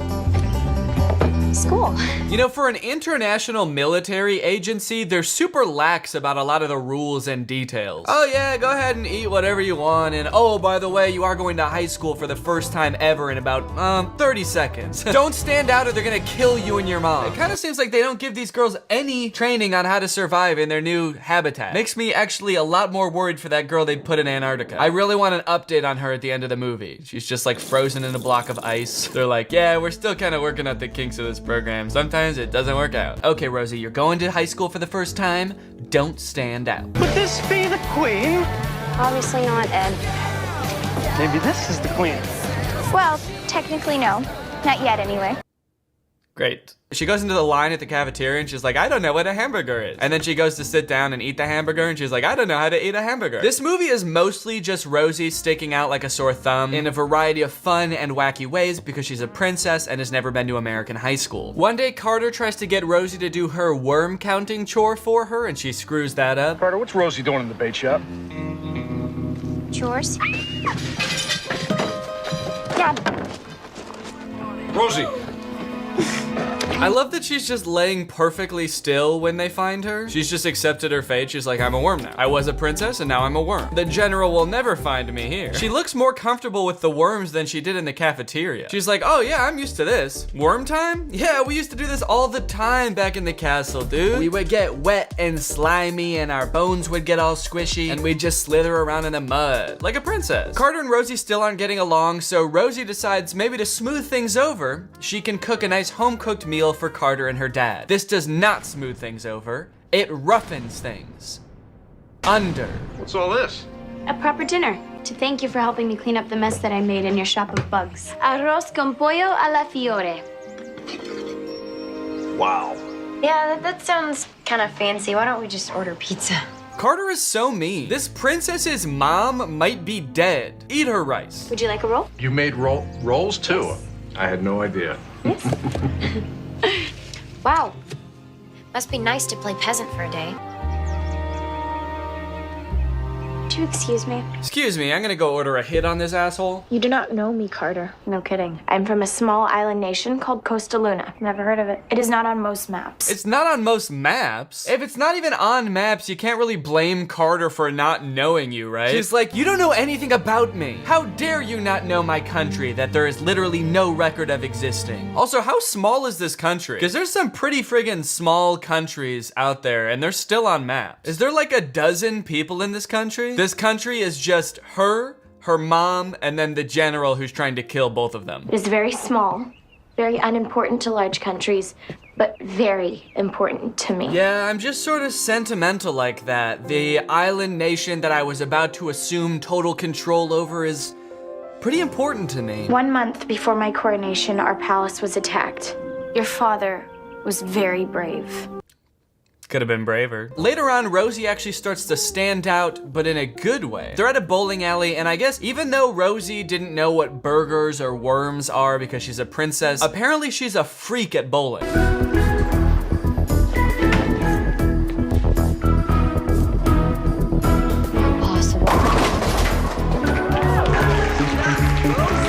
Is confusing as hell. How is she so good at bowling? Is this like her country's national pastime? Also, why is it such a big deal? She gets 1 strike, which is something that like most people who have gone bowling have done at least once in their life. And the whole bowling alley starts clapping for her. Eventually, they're all like standing and clapping because she's doing such a great job. This means everything to them.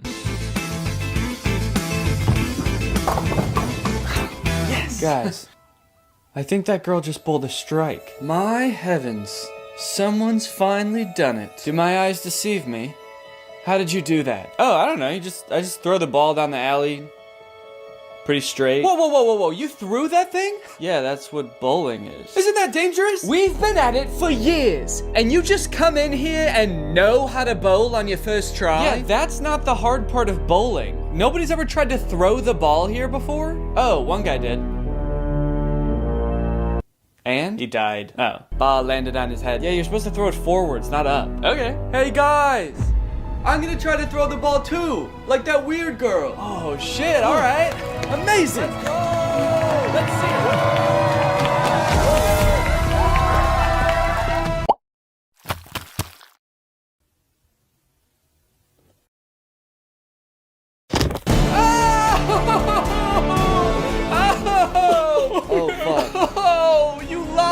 She bowls so well that the popular girls at school start like getting mad at her and being like, she's stealing our spotlight. She is getting really popular.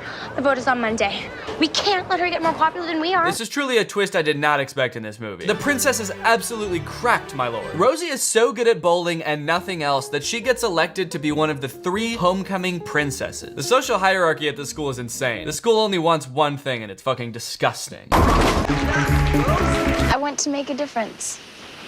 To do something more important with your life? Yes.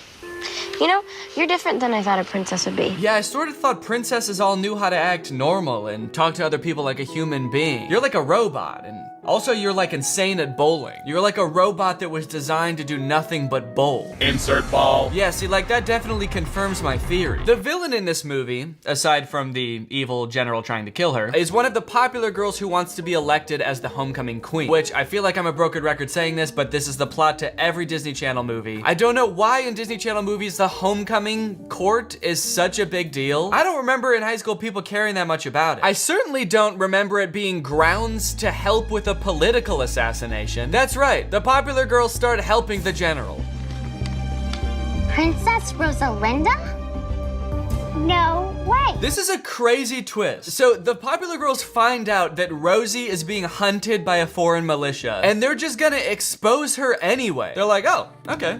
That makes our problems way easier. We can just sort of get this foreign dignitary assassinated, and then I'll be homecoming queen. They're pretty much gonna solve our problems for us. This is great. Also, what are the odds that this country is so small it's not even on maps, and yet the very first Spanish magazine this girl opens has like an entire story about the political goings on in this country? She's not who she says she is. She's Princessa Rosalinda. Good work, Brookie. Thanks, Chels. I have the perfect plan. This is wild, dude. Imagine getting bullied so hard in high school that you got assassinated. It really puts things into perspective, man. I had it easy in high school. General Kane is forcing my mother into marriage. Father's never gonna let you go back. He'll never know. I have a duty to my people, and this is something that you'll never understand. I've loved living here in Louisiana. Okay, now I know the writers of this movie have never been to Louisiana. And I wish my life could be like this every day. You think my life as a princess is some fairy tale? Damn. Maybe I've been a little hard on monarchs. Here I thought they were just born unfathomably rich with unlimited power, but deep down they all just want to live in rural Louisiana with this girl. If only they could like use their power to just do that. Anyway, it's time to go to homecoming. The girls get all dressed up in their beautiful dresses for homecoming, and who better to deliver those dresses than the bus driver from earlier in the movie, who we've seen like one time. Don't know why she's involved in all this. Ah yes, the ceremonial delivering of the homecoming dresses by the bus driver. How do I look, Dad? I think we have a problem. I may have to stop calling you pal. Why? What the fuck is that line supposed to mean? This is her dad. I may stop having to friend zone you. Dude, what the hell? What? So because of the popular girls, the general is going to come to the homecoming dance and try to steal Rosie and bring her back to the country where she's from. But Carter comes up with this plan to give him the old switcheroo. So he'll take Carter instead so that Rosie can enjoy her homecoming experience. I don't know why she doesn't just tell her dad, who's literally in charge of protecting the princess, but either way, their plan does not work at all, and the only reason that they don't both get sent to a work farm somewhere is because Carter's dad ends up showing up anyway and saving the day. And they all live happily ever after. Rosie ends up becoming queen of her country. So can we get a little party for the bloodline maintaining the throne? Let's go. That's what Papa likes to see. And that's the end of the movie. All right, guys, well, I hope you enjoyed this Disney Channel original experience. If you're new here and you're not subscribed yet, make sure you subscribe and turn on my notifications to join Greg, and I'll see you next time. Bye. Hey guys, before the video starts, I just released new merch. I got 3 new pieces. There's 2 hoodies and 1 t-shirt, all designed by the extremely talented Brandon Lapine. I think he low-key kind of went off with these, if I'm being honest. These are definitely 3 of the best pieces of merch that I've ever dropped. They're like insanely cool designs. The hoodies are the best quality hoodies that we've ever printed on. I really love the design, and I hope you guys like it too. And if you want to check them out, go to dannygonzalez.store. All right, here's the video. What's up, Greg? And welcome back to another episode of Virtual Boys. Because today I'm doing my first virtual collab with my virtual boys, Drew and Curtis. Say hi, everybody. I was syncing up our audio. Oh, yeah. Okay, we already did that. You don't have to clap again. Okay. I thought you said to do it again while you were talking. Say something, Danny? Okay, so today we're going to be talking about... Got it. Yeah, I think we're all good now. We were already synced. We've been synced the whole time, so you guys don't have to do that ever again. Ever in your whole life. Your audio is going to be synced for the rest of your life. Awesome. Thank you, man. That saves a bunch of time. So I know it's been a long time since we've seen each other, and it's been kind of hard because we're good friends, and everyone knows that. And I was thinking of what TikToks I could show you that would kind of make us all feel better about not being able to see each other for so long. Okay. And so I stumbled upon these TikToks that are sort of like relationship advice TikToks, I guess. Relationship and life advice TikToks. Okay. That I think will really cheer you guys up, because I think that is what you guys need right now. So you're trying to cheer us up. You're not using these to give us advice that you think we need, right? Is that... well... Are you saying like we're not doing a good enough job in this relationship? Here's some advice? Yeah, you need some relationship advice because you haven't seen me in so long, and I figure it's just because you guys don't really know how friendships work. Yeah, we're not holding up our end of the bargain to you, I guess. You guys haven't visited me in forever, so I'm gonna show you some relationship advice TikTok, because you guys aren't being very good friends lately. In fact, for like almost for like a year, actually. Oh yeah, exactly 1 year. I'm sorry. Yeah. We messed up. Oh well, anyway, without further ado, let's go ahead and watch one. What do you guys say? Sure. Okay.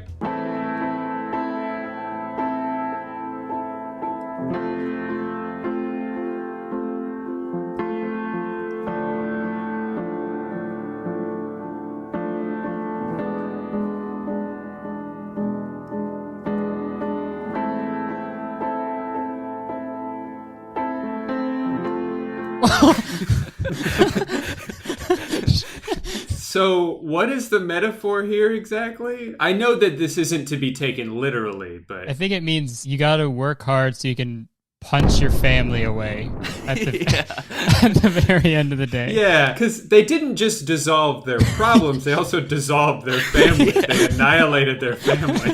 The husband is like, look, I know I'm not around a lot right now, I'm working really hard, but one day I'm gonna come home with a big diamond and we'll be able to kill our whole family. Finally. Once we get these pesky children out of the way, I can finally retire. Just you, me, and our diamond. I like that also the family is depicted as this boulder that's like crushing the mom. Like, is that how you guys think of your family and how it'll be someday when you have kids? Family, friends, pretty much everyone I know. Just kind of a boulder that's crushing me. Okay, so the first guy... Oh, so this is a guy trying to get his wife to come and be with him. And she's saying, no. I don't need your current riches. My husband will have future riches. Yeah. Also, I think that guy is just that guy in a red shirt. So it's his twin, I'm guessing? Yeah. So is that the same woman in the same way that... Yeah, so this account, CPTN Boo, Captain Boo.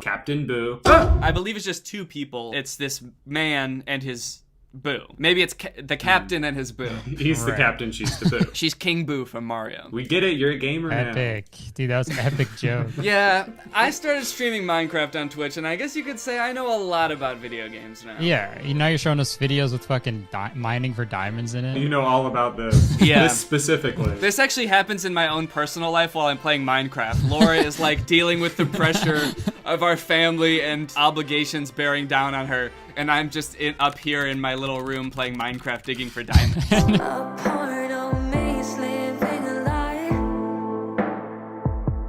So they're sad? Whoa. I got big green. I got little green. Yay, she got the trophy. I'm gonna win the carrot trophy. And that's it? That's the end? That's the end of the video. Is implied. I like that there's a trophy for biggest sprout of a carrot. Like, it's like at a county fair that there would be like a trophy for the biggest carrot, but for some reason they don't bother to pull it out of the ground to actually see how big it is. They're just like, damn, that's big leaves. No, they don't give like MVP to the best basketball player. They give it to the best, like best person who looks like the guy with the longest hair.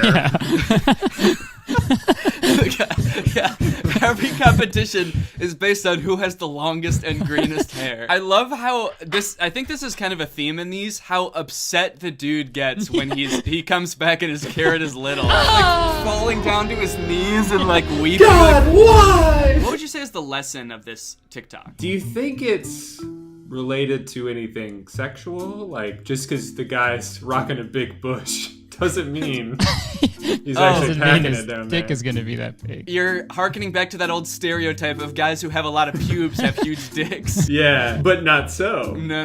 He could have a tiny little, maybe just a little mustache over. Yeah, also implying that, like, you know how much pubes a guy has before you see his dick.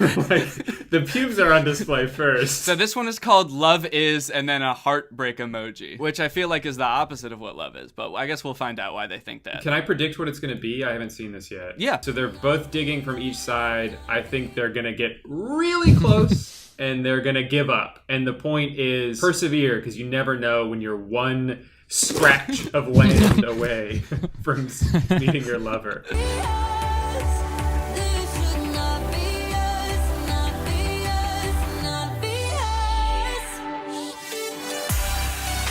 Pizza. I'm getting pizza. Oh, but the girl persevered. But the guy walked out of frame, so he's gone, I guess. Can she see him just walking away like pizza? Yeah, he's got to be just like a few extra feet away. He was just off screen, and she's like, no, where'd he go? But nevertheless, she breaks down and falls to her knees. Yeah, does all of their TikToks end in someone an agonizing despair? Yeah, even when they have happy endings, the person's still like... I don't know. I understand. They're supposed to be underground, correct? Yes. Why is there a blue sky with clouds behind them? That is a good question. It should just be more rock, right? Do you think that these people are dead and this is what heaven is like? Where is God? We're gonna find God. I'm hungry. I'm gonna go get heaven pizza. So I'd say that this one's pretty relatable, right? The only thing that can make you stop looking for love, really, is the thought of going to have a slice of pizza. Okay, more mining for diamonds. For diamonds. Okay, so I'm trying to figure out what they're saying about these two different characters, because one girl is like in a little skirt and she's like dancing and she's like, give me the diamond. And the other girl... she's smoking hot. Yeah, she's smoking She's hot. a smoking hot. Those actually aren't clouds in the background. That's smoke coming off of her. And then this girl is wearing long pants and she looks very sad. She's smoking ugly. Yeah, it's because she's so ugly. Yeah. You'd be sad too if you were that ugly. Oh shit! Wait, that's the end of the TikTok. Wait, that's the end? Holy shit! Did they run out of time? You get what's gonna happen. You can see where this is going. Yeah, the moment the ending is clear, alright, we're done. So I kind of thought that like this girl represents like a party girl and all she wants to do is party, and the sad girl is like she's like gonna be your wife. She's more responsible. Yeah, she represents stability. She has a ladder for you to get out. Right. Honestly, since they cut it off, we didn't see any negative consequences for his like the one that he chose. That she could have been the right option. It's like, yeah, go get yourself a girl who like likes to dance and have fun. If a sad girl hands you a ladder, use it to get to that smoke show, dude.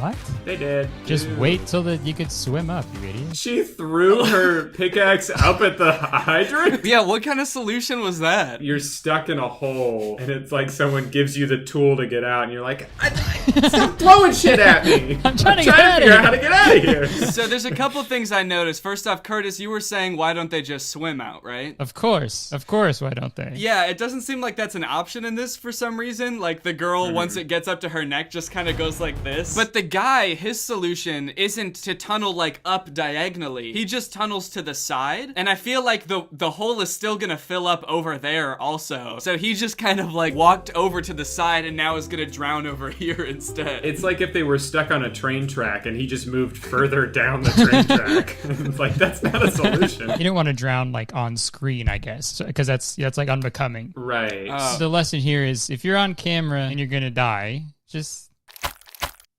move over a bit. I guess the lesson is it's impolite to die in front of other people. Yeah. If you're gonna die, you should find a nice quiet place to do that. Do that shit by yourself, man. Nobody wants to see that. Tunnel to the side with your Fortnite pickaxe, man. Get the fuck out of my sight. If you're gonna die and you're around people, dig underground really quick.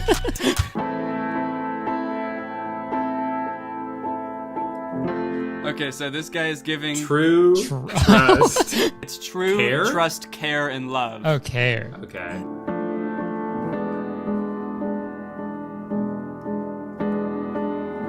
Oh! And he just walks away. Yeah. He set the booby trap for her and he just leaves. Damn, my girlfriend fell in a hole. I guess I'll go find another one. I guess I'll go scraping underground for another one. I gotta get a new house, car, and job because I guess all that was fake. Yeah, what was all that made out of? Sand? Yeah, so it's unclear whether he actually has all these things or like these are the promises. Like, I promise I'll buy you this BMW. I promise you a helicopter if you date me. Come on, baby, I'll buy you a helicopter. That's all girls want, and it's honestly disgusting. Realistically, he's only promising like a very small car, a really small helicopter, a tiny house, and a normal bag. None of which she could fit inside of. And what's the difference between true and trust? Babe, I promise I will always give you true. I will always give you trust. Those are too similar. I'm gonna take the bag of money. Well, I think the way this should have ended was the guy walks away, she's stuck down there, and then the other guy who is giving her unconditional love would come and help her out, and she'd be like, "Oh, you helped me at my darkest point. I do love you," or whatever. But it just ends. Yeah, he just kind of stands there. I think this might be like freeze framed, actually. He's literally just like a still picture, just like... Yeah. I've given you all I have. I'm done. So they're digging for treasure. Nice. With their little jackhammers. Do they do anything else? All they do is dig. It's the only way they can think of to like have metaphors for life. They're like, they can only think in underground digging metaphors. They're always talking to people like, life is a lot like holes. And they're like, not really. I gotta go film a TikTok. Do you think if you were friends with these people and you came to them with a problem, you're like, I don't know what to do. My parents won't talk to me. They won't accept me for who I am. They'd be like, hey, buddy, just think about it this way. Like, you're inside a big hole right now, and your parents are at the top. And you're focusing on them when you have to be digging down further into the hole. Did you know there's diamonds down there? Wait, hold on. He's like trying to like draw everything that you're saying. Slow down, slow down. And who are my parents again? Oh, they're the fire hydrant. Give your ladder to the dancing lady, okay? This is what you need to do. How do we know each other again?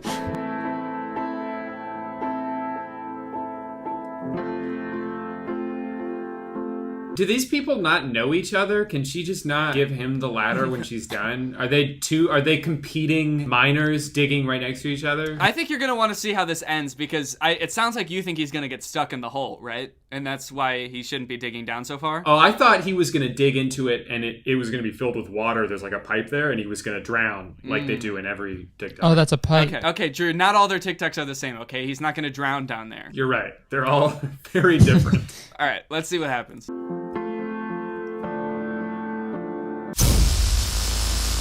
Oh, shit. Oh! I told you. You're right. He didn't drown. He got electrocuted. Don't dig down too far or else you will twerk on a pipe. Yeah, so I guess this is about greed. Quit while you're ahead? Yeah, it's like... Do they think everywhere is this plentiful and with like diamonds and treasure? It looks like they're on like the side of a highway. It looks like they dug into the highway. It looks like they're in the middle of a racetrack and they're just like... There's like cars zooming by overhead. Okay, so what are they fucking trying to tell us? Because in some TikToks they're like, hey, don't give up because you never know. The love was just right there. And then this one's like, hey, don't keep going because you're going to die. Easy, Buster. Don't get too greedy. Yeah, what do you want? Yeah. Picture like a mix of this one and the one where they're digging to find each other in the middle, but when they, instead of getting to each other, they both hit an electrical pipe at the same time. Okay, so this one's a mom versus dude scenario. Yeah. I wonder... That's one of the classic story types. You got man versus nature, man versus man, mom versus dude.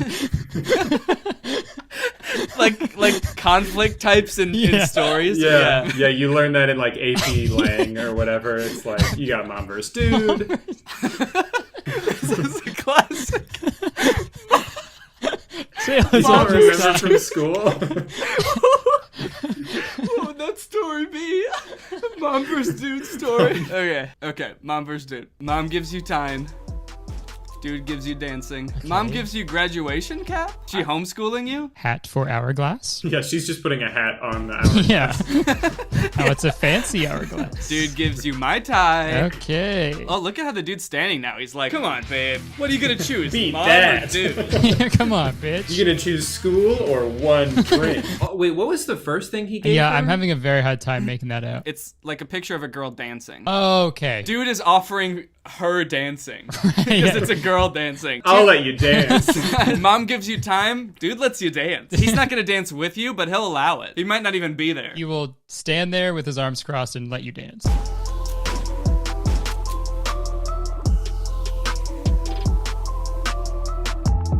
And of course, the guy walked away at the end of the TikTok. These dudes are not loyal. What is the end game for him? Yeah, because it was never gonna work, right? She was never gonna be able to cross over the hole. Yeah, he's just some sort of villain that kind of wanders around this weird world where he just fills holes with imaginary stuff for some reason. Separating girls from their moms. And when the job is done, he doesn't even take time to enjoy it. He's like trying to speed run this. All right, on to the next girl now. Like dancing, drinks, car? Yeah? Bye. Okay, go. Bye. You're dead. You're dead. I got you. Go. Okay. I gotta get some water. I'm laughing so much. I'm getting lightheaded over here. Okay. Oh, what? Guess me and Curtis are just gonna watch this one by ourselves. Oh wait, you have a water thing right there. I thought you had to leave the room. Shit, I look like an idiot now. Whoa. Is that how you got Amanda to agree to date you? You like filled a hole with a water machine? She was like, hell yeah. And then I had to buy a new one because that one was fake. And Amanda's still in that hole. Right in. I think that Captain Boo were like the first people I saw doing this, but there's been some other accounts that have been getting pretty popular from doing this format too. Some of them are animated. Okay. The caption of this one is, "I'd rather be alone than have such a friend." In the beginning, it was like fool. Pull me up. No. Oh my god. What? What do you think is gonna happen? It's not enough that they're leaving her there to die. They're Holy going shit. to crush her with this boulder. I feel like this whole thing was premeditated. I don't think this is an accident. Holy shit, dude. each other, yes, we. Oh shit. How did she get around that one? Oh. Oh! Yo, dude! That was savage. Clutch. That was clutch of the century. There were so many twists in that story. I know, like, it got so dark so fast. Fool! And then they just start throwing these giant-ass boulders down there. But she, like, airbends her way away from them up to the top. How does she avoid? The first one, I see how she avoids. The second one goes right through her. Yeah, holy shit. Yeah, in this world that's only two-dimensional, you can't be in front or behind something. You can't add a third dimension where there is none. Damn, they're just throwing their big pieces of shit at her. Is that what those are? Those are giant pieces of poop? What else would they be? And I like that instead of just getting even with them at the end, like now they're on level playing field. She backs them off off a cliff and they die. The caption is, "I'd rather be alone than have such a friend," but she didn't just end alone. She killed them. She's really downplaying it in the caption. Nope, now I'm just alone, and that's through my own choice, and I cut them out of my life. Friend versus husband. Oh shit. Is this gonna be exactly the fucking same? Where the friend gives her dancing and drinks, and the husband gives her time and school. He give her love. I love you. Okay, so far it is the exact same things that... Exactly the same. Boss I'll baby. give you boss baby. Oh, he's only... Did she fall through? How did that not work? Oh, she didn't fall through. Wait, so there's no consequences for going out with your friends instead of your hanging out with your husband and having boss baby? Well, to be fair, her husband just threw their baby into a pit. Like, maybe he's not the right guy for you. Babe, look what I'll give you. See? That's our baby down there. Yeah, he may be boss baby, but he is still a baby. It's gonna do some damage. He may own a Fortune 500 company, but he's just a wee little guy. He's still a wee lad. Also, I like in this universe that if you aren't a dude, you're a husband. A husband cannot be a dude. Men only have two moods, dude and husband. Could you imagine walking through like a park or something and you see just two holes on the ground, and in one hole there's a baby, an hourglass, and a heart, and in the other there's a car and a drink? Yeah, these are filmed in real life, Exactly, right? they are. Yeah, these are filmed IRL in front of a live studio audience too. I haven't noticed any crowd noises so far. I guess they just don't really have anything. They have no reaction. Just like, they're just white. Captain Boo TikToks were filmed in front of an unimpressed studio audience. Underground again. So this is yet another account, and they're also doing the underground only thing, where all their TikToks are too greedy. Yeah. I mean, it didn't matter anyway because he was getting struck by lightning through the ground. Yeah. He was already gonna die.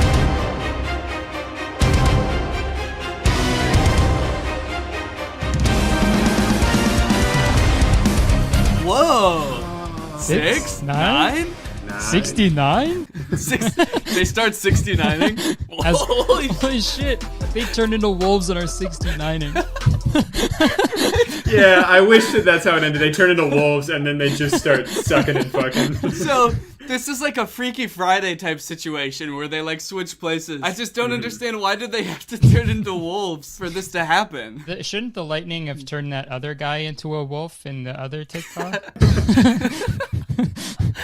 In that other TikTok, lightning strikes him and he turns into two wolves. 69ing. The guy swims up through the water and he looks into the other hole and there's two underwater wolves 69ing. And then they bark over, can we get some privacy, dude? Yeah, the guy's like swimming up and he is going to say like, told you so, but he just looks into the hole. Oh my God. And there's two wolves in there. He's just like, I thought there was a guy in there. Yeah, where are they, dude? This is like Salvador Dali levels of surrealist art. They're like in the middle of the ocean and there's a 6 on these like piled up flat stones. They floated out to sea on these little platforms and they're more concerned with what number this is than like getting back to land. I love on the side of this it says suggested accounts is Gordon Ramsay. If you went to his account, he has like the exact same style of video. Yeah, it's Gordon Ramsay and one of his other chef friends arguing about like what ingredient should go in a dish. Apple. It's upside down apple. So yeah, so that's the end of the TikToks. Did you guys feel like you learned anything or that you might want to go visit anybody? Yeah, no, I feel like I learned more about like electricity and how lightning works. For me, I was always kind of scared of like getting struck by lightning or getting electrocuted, but if it just turns me into a wolf that's fucking itself, like that's awesome. Yeah, I think that's fine. I think that's what I learned as well. I think that's fine. I think what I also learned was that diamonds are everywhere and you only got a lad. I didn't learn anything. Yeah.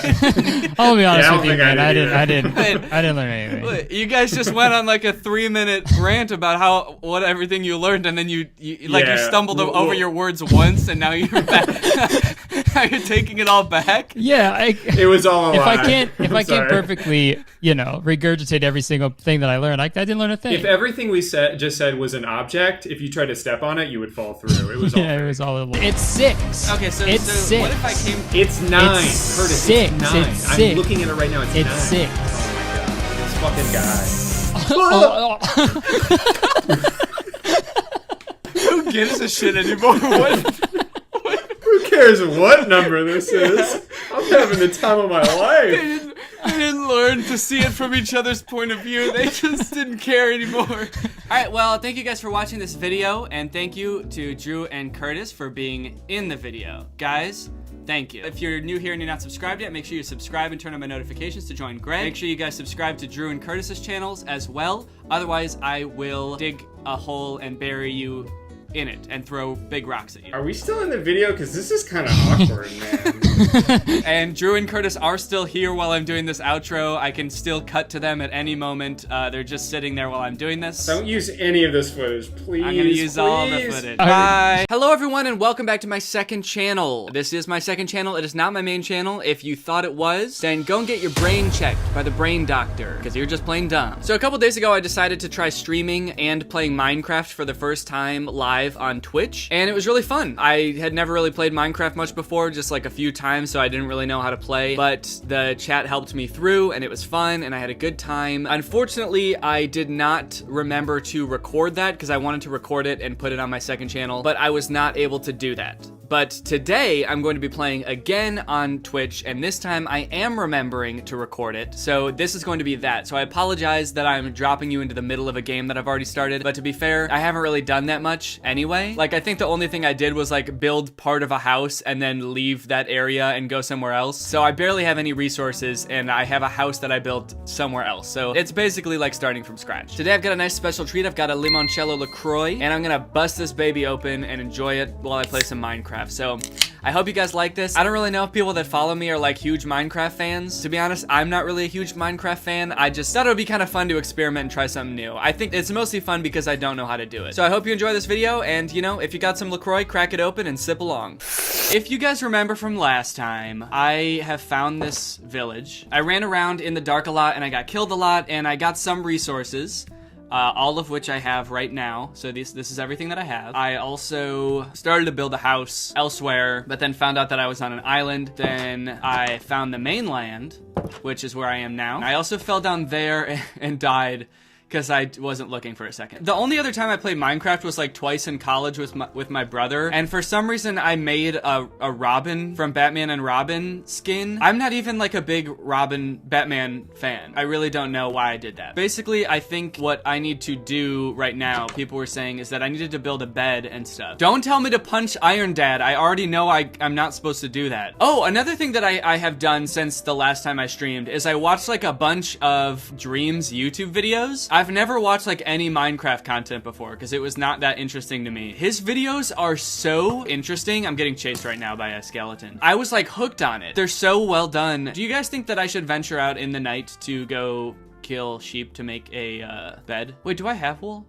I think I might have gotten some last time. Oh yeah, I have wool. Okay, so maybe I can make a bed. Oh, I can just use a villager bed. But just generally, like, I don't really know if like where I should build a house. Wait guys, there's someone in this bed. Can I get in it also? No, I guess I can.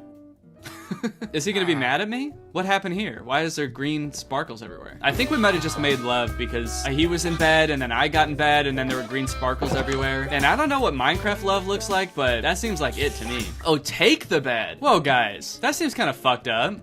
I just made love to this guy. Now you want me to take his bed? Get that head, get that bed, then leave. So now I'm gonna go make my own house, I guess. Whoa, dude. Is he spitting on me? Shit, who knew that llamas could be so goddamn aggressive? But this seems like a good spot for a fort. Now I need to build, firstly, a crafting table. I remember that. And then I need to build planks. No, I need to build planks to make the crafting table. But then I need to make probably an axe so I can cut down some more trees. And I will take all of this and make a crafting table. Oh, furnace too, okay. Yeah, I remember people were saying that I need... No! Oh no, fuck, I don't want all this. Oh no. Now I've got 3 crafting tables. That's gonna come in handy for when I'm crafting 3 things at once. Is there any way I can turn these back into wood? Because I don't want just 3 crafting tables. Oh, I have an axe? But what? Oh, there it is. Oh, it's stone. That's why I didn't see it. Damn, I've got a stone axe. Kind of popping off right now. I'm just gonna get a bunch of wood so I can make my little house. People seem like wood is a pretty solid material for a house. People also seem to think I'm popping off, so that is good news. That area looks cool. What's going on over there? You know what I'm also realizing is that like there can be things just floating if you just get rid of the things below them. So maybe I can make like a floating house. I'll need enough resources to do... Okay, where did these sticks come from?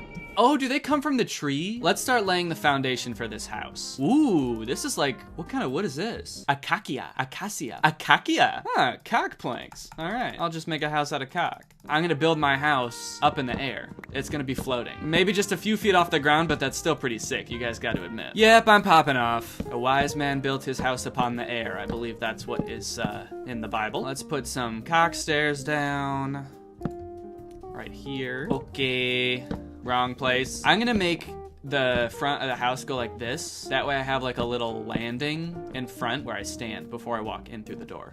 Press F4, then shift. I feel like that's a prank. That's gotta be a prank that makes my game quit.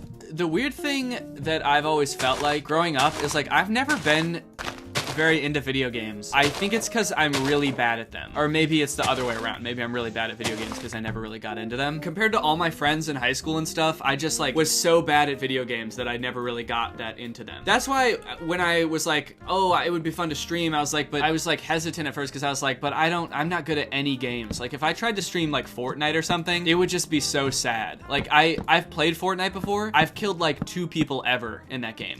And I've played many games. I'm just really bad at it. So it would be, I mean, maybe that would be fun to watch because I was so bad, but it would just be not so fun for me. But Minecraft is kind of chill. All right, look at this house, dude. I have to build a furnace now, people are saying. I need to figure out what I need in order to build that. It does not look like it's in my list of things here. Can someone tell me what things I need to build a furnace? I need stone, okay. Let me just put a quick 2 torches in here to light this bad boy up. And then I'll go find some stone. It looks like there's a lot over there. Oh, make a stone pickaxe. Yeah, I should probably do that. Lucky for me, I've got a crafting table that I can just set right here. And I'll stand on top of it and I'll make a stone pickaxe, baby. Thank you for the advice. I bet I'll just bust through it now. Oh yeah, look at that. Ooh, I'm slicing through it like butter now. Holy moly, now we got 4,000 people in here. Dang, I must be really good at Fortnite. But I need coal, don't I, to burn here? Yeah, I guess I need to go find some coal. And then I also need to make a door real quick. Someone in this chat just said, since when do you stream? Good question. Since Monday. That was my first stream. So this is my second stream and one of my first times playing Minecraft. That is why I am kind of wandering around. Was that the sound the llamas make? Oh, llama. Okay, yeah, people are saying llama. Okay, that was weird. Ooh, yeah, he did it again. Wow, why does he make such a weirdly human noise? Hey, dude, what's up? See, the thing is, I say this to Laura a lot. I'm like, I really wish that I was better at video games. I feel like that would be like a really fun hobby to have, because that's like what a lot of people my age do with their free time is play video games. But I'm just like so bad at them that I sometimes genuinely can't like enjoy the story of a video game because I just keep dying, or like I just can't get past certain things because I'm like not good enough at them. Which I guess, you know, some people would say maybe you should just like play them more and you'll get better, but some things, if the barrier to entry is too high, it's like, am I really gonna put in this much effort? You know what? I'm having a good time playing Minecraft so far, and I have died a couple times. Oh, people are saying to eat. Okay, well, don't I need to cook my food? Is that right? I'm cooking up some chicken. Now I eat the chicken. Ooh, look at that. All right, I bet everybody in the chat is very happy right now. Daddy's eating good tonight. I'm making a chest. I'm gonna put it in this secret spot. This is my little secret spot. You see, you can't really, oh. I was gonna say, you can't really see it when you're over here, but you can. Oh, spiders can climb walls. Okay, that's good to know. Maybe I should build a roof. Do I have enough khaki planks? Well, that's as much of a roof as I can build for now. I should use my axe before people start making fun of me. No egg bad. Oh, fuck, what the hell? Oh, shit. Hold on. Gotta go home for a second. Gotta go home and reevaluate. I'm getting shot at. See, look what happens now when you told me to turn auto jump off, though, because now I'm just running into stuff. And I'll just look through my window here. I thought these motherfuckers are supposed to die. Oh, there they go. Okay, he's dead. Join Dream's Minecraft server. Okay, yeah, that seems pretty easy. I'll just do that. What do I do? Just like type in Dream into Minecraft? Does that do it? Okay, I think I'm in. I'm on Dream's server now. I'm gonna get some more wood. Congrats on joining. Thank you guys. I know, that's a pretty big deal. You're gonna get so much clout now. Yeah, yep. I probably am. And to be honest, will I forget about all of you when I'm insanely famous off that Minecraft cloud? Yeah, I probably will. Do you guys think I have any good like goals for today? Is there anything I should be doing right now? Cave, go mining probably. Okay, I'm gonna go in the mine. Then it's good that I made some torches. What's going on over there? That's not lava, is it? Or is it like dried lava? Can I step on it? Ah! Oh, fuck. Okay. Wait, what is going on over here? So this looks like a portal, right? Someone said, do you fart? Yeah, I do, but usually not like when I'm streaming or filming or anything. I try to do that like, just like on, kind of like on my own time. It's kind of like something that's just for me. Open the chest. Okay. Obsidian. Golden helmet and golden pickaxe. Someone said fart reveal? Yeah, if I get some goal on Twitch, I'll do a fart reveal. I made an advancement. Ice bucket challenge. What does that mean? Actual nose reveal? What the fuck is that supposed to mean? Get the gold. Okay, I'll get the gold. Bing, bing, bing, bing, bong, bong, bong.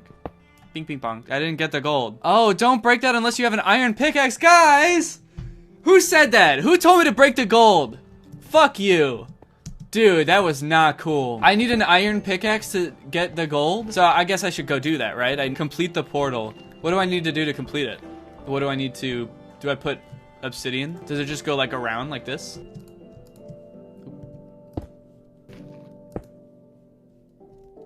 I don't have enough. All right, well, I guess I need to go get iron. I'm gonna go into that cave over there and see if we can't get some iron. What do you say, folks? Oh, I should eat. Lunchtime. Pork chop time. So my health only starts regenerating if I... Oh, fuck. Dude. Okay, so he... Oh. So he can just be in any dark place, like a cave. I'm gonna go down here. Okay. What is this place? There's a spider. Is he gonna kill me? Uh-oh. Oh, fuck. Oh, no. Guys, this is too intense. That's too intense. Oh, fuck. Oh, Jesus. Oh, no. Oh, guys, I'm gonna die. I'm for sure gonna die. Okay. What? Oh, God, he's still coming. Oh, shit. shit. Jesus, dude, go away. Leave me alone. God damn. This guy's got dedication, man. Shit. He followed me for quite a ways, right? Have you ever seen a spider in real life follow someone for that long? It's like, dude, get a life, right? Oop, oop, I'm about to die. Oop, I don't even know where he is. Oop, I got half a heart. Okay, I'm gonna go home. You convinced me. Where's my house? Okay, I'm eating. It's delicious. Good call on the going home thing, guys, because it is almost nighttime. We all know that I will die if I'm outside during nighttime. All right, I'm gonna go home and I'm gonna go to sleep. Then we're gonna go mine. And we're gonna find iron so we can actually get the gold this time. I like that I'm going to sleep with the shovel. Good night.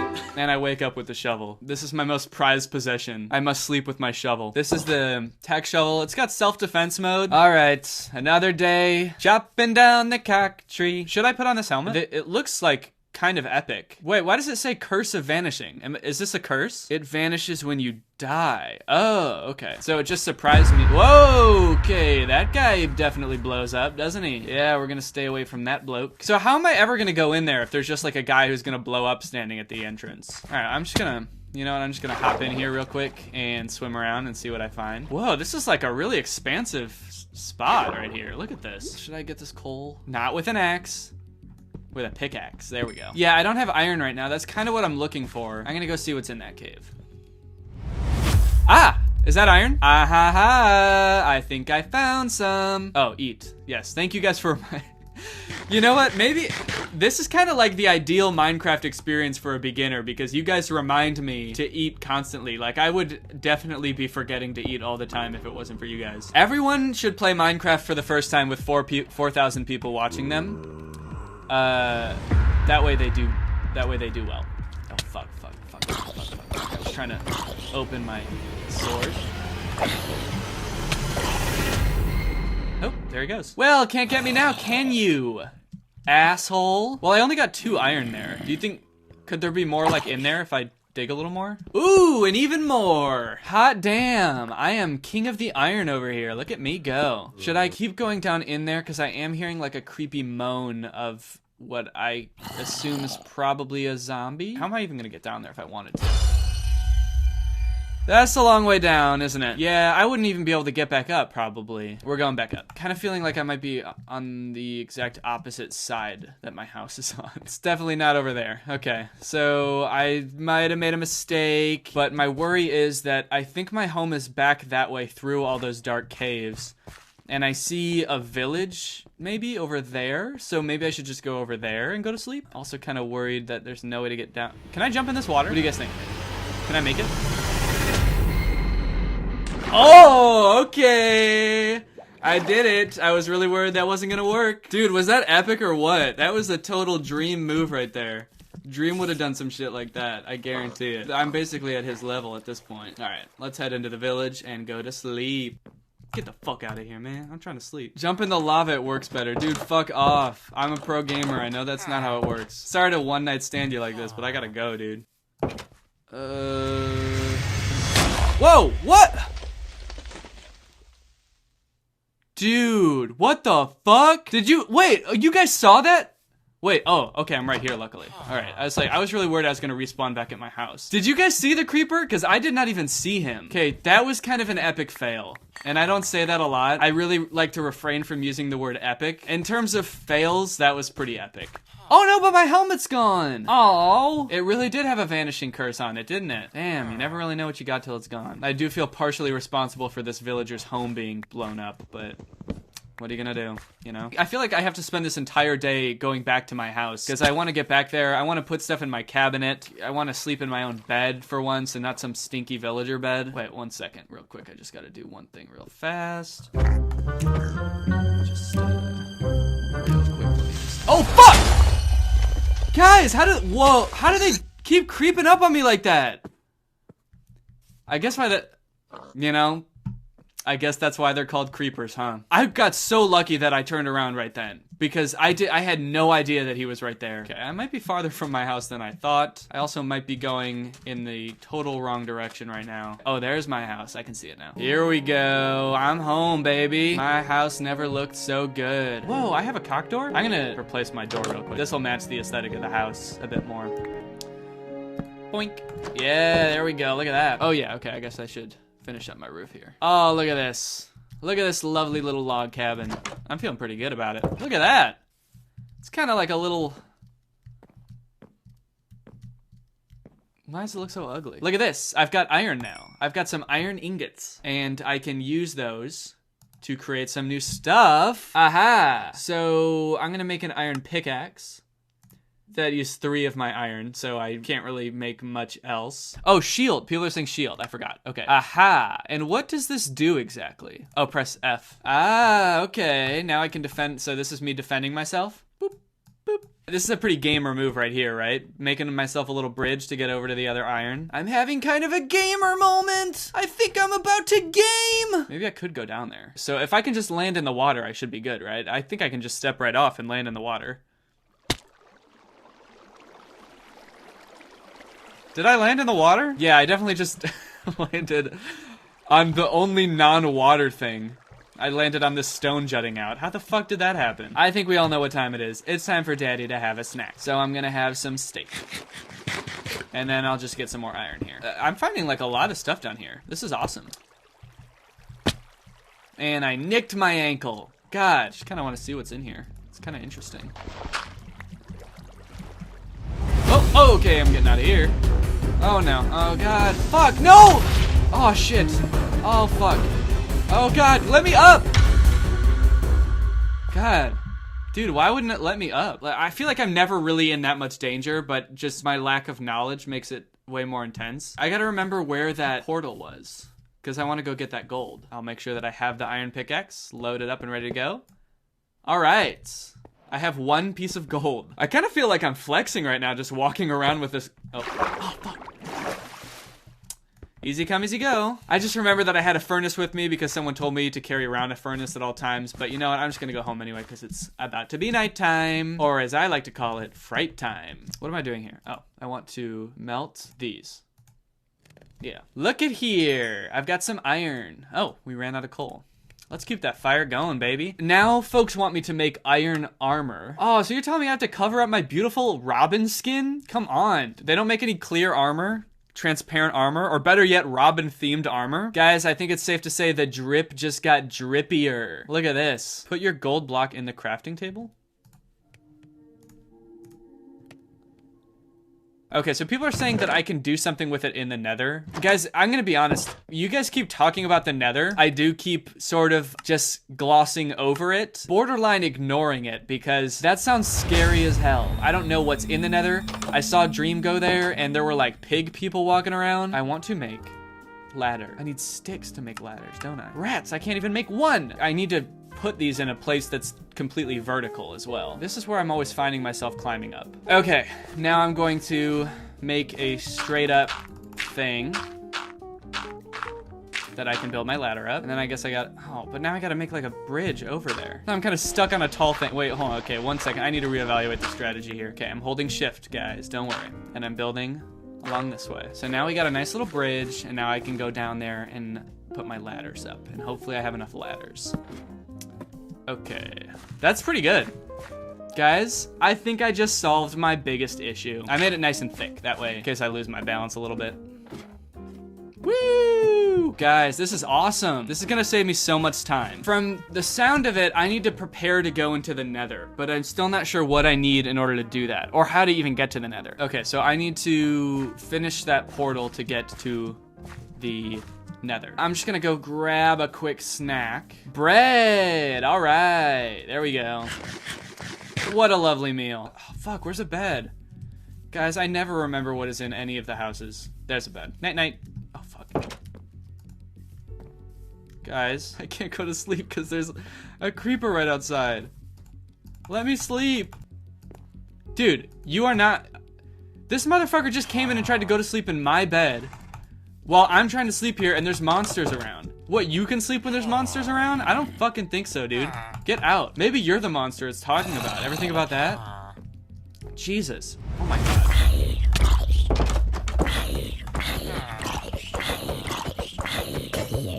Okay. There we go. Finally. Wait. Oh. Oops. Wait, did I do it? No, it's still nighttime. All right, guys, I'm gonna call it there. Thank you guys for tuning in. That was a very fun stream. I learned a lot. I feel like we got, honestly, pretty far. Thank you guys for all the help, and I will be doing this again soon, hopefully. All right, bye. Hello, Greg. Well, guys, I've got some interesting content for you today, as usual. I found a very curious case that I would like your opinion on, but I don't want to give anything away just yet. I just want you to watch the first couple TikToks, and then I will sort of explain what's going on, okay? So this is the first TikTok I saw of this guy. His name is Dustin Tyler. It says, drink a bucket of bleach or date Selena Gomez again. Let's see what he says. So yeah, deeply personal thing to post on TikTok, I feel like. I didn't know who this guy is when I first saw this TikTok, so I was just very confused. I was like, did this guy date Selena Gomez? It says again. It's not just some guy speculating, like, I probably wouldn't like dating Selena Gomez, so yeah, I'll take the bleach. So then he made another video responding to this comment. It says, is he making fun of Bryce Hall, or, and I don't know what that's referring to. I don't know if Bryce Hall said that he liked Selena Gomez or dated her or something, but this just provides a little more insight into the relationship that this guy had with Selena Gomez. Nah, I'm not making fun of Bryce Hall. Him and I are nothing alike. See, he has to make stories up that he was with Selena Gomez. Me, I actually was. And then I friend zoned her, and then I broke her little heart. Again, a very mean tone to the video, condescending to this person who is just genuinely asking a question, but gives a lot of insight into his alleged relationship with Selena Gomez. And then I friend zoned her, and then I broke her little heart. I am curious about the details of the story though, because just the order of events is kind of weird to me, the way he laid it out. He says, I was with Selena Gomez, and then I friend zoned her, and then I broke her little heart. He says that things happened in that order. Usually, you don't start dating someone and then friend zone them. Usually when guys talk about getting friend zoned, it's like they're talking to this girl and then she reveals that she sees them as more like friends. This guy's saying we were dating. They could have been dating for like 3 years, and then he turns to her and he's like, you know, I really see you like a sister. The best sister I ever had. So he says he dated her and then friend zoned her and then broke her heart. So he like friend zoned her, broke things off with her, and then he broke her heart. What did he do? I dated her, I friend zoned her, and then I killed her hamster. Just straight up stepped on it. This was years later, by the way. Anyway, by now you're probably wondering, who the hell is this guy? Is this Justin Bieber? Because I know they dated. That's what I thought at first. I thought, is this what Justin Bieber looks like now? But no, this guy's name is Dustin Tyler. And I scrolled through his page to try to figure out who this guy is, and here's what I came up with. It's coming soon, but just like Oklahoma, mine is coming sooner. I'm just a late bloomer. Okay, so I didn't know who this guy was at first, but luckily there's a logo in the corner that says Victorious. Apparently this guy was a character on Victorious. At first I did think this was Andy Samberg from 2006, but he was a character, let's see, Victorious puppet guy. He was this guy. Robbie Shapiro is one of Tori's friends at Hollywood Arts, and he's got a few videos where he does sort of a glow up. He's like, this is what I used to look like back when I was on Victorious, and this is what I look like now. Don't I look so different? And then I was like, okay, this makes sense now. So this guy used to be on like an old Nickelodeon show, and so he was probably in with the Nick kids and the Disney kids, and so that's how he knew Selena Gomez, and that's how they dated, right? It all makes sense. However, after reading the comments on these TikToks, I came to discover that this guy, this man, is not the guy from Victorious. These are two different people. He's just straight up lying about everything. He's not that guy. He didn't date Selena Gomez. His page is full of lies. And to be honest, he's not lying very well, mind you, because the actual guy from Victorious, his name is Matt Bennett, and he has a TikTok account. And if you wanted to pretend to be him, you could at least make your name on TikTok Matt Bennett. I think that would make people believe you a lot more if you really wanted to trick people. But he didn't. He just he just kept his real name. Dustin Tyler. That's me. Please don't Google my name. So this dude's whole thing, apparently, is just like making shit up on TikTok and then hoping it goes viral because people are kind of like, whoa, you used to be the guy from Victorious, or whoa, you used to date Selena Gomez and now you'd rather kill yourself than date her again? That's crazy. It's also funny now that he says that he friend zoned Selena Gomez, because that would imply that like they are now friends, you know? And this is a pretty fucked up thing to say about your friend. Date Selena Gomez again, dude? Oh, that's disgusting, dude. That fucking, I hate that girl. I hate her. I would not touch her with a 10-foot pole. She's crazy. And she's my best friend. But again, it turns out that he did not friend zone her at all. Maybe he stranger zoned her. He friend zoned her so hard that they don't even know each other. And never did. This is kind of interesting to me because this is sort of playing off an existing trend on TikTok where people will post like that they have some sort of past or current relationship with a celebrity, like my uncle is Tom Cruise, or like my grandma is Sandra Bullock. And like TikToks like these will go viral because people are just like weirdly obsessed with stuff like that. The comments are always like, holy shit, I didn't know Tom Cruise had a family. I'm not really sure why people are so surprised about it. I understand just being like, yeah, I never really thought about like what Tom Cruise's cousin would be like before. But then again, why would you, you know? Like, I can't imagine why you'd ever be in like a Mission Impossible movie wondering like, I wonder who the guy who plays this character's cousin is. What's that guy like? What's he up to? So I guess it's just surprising to like see him.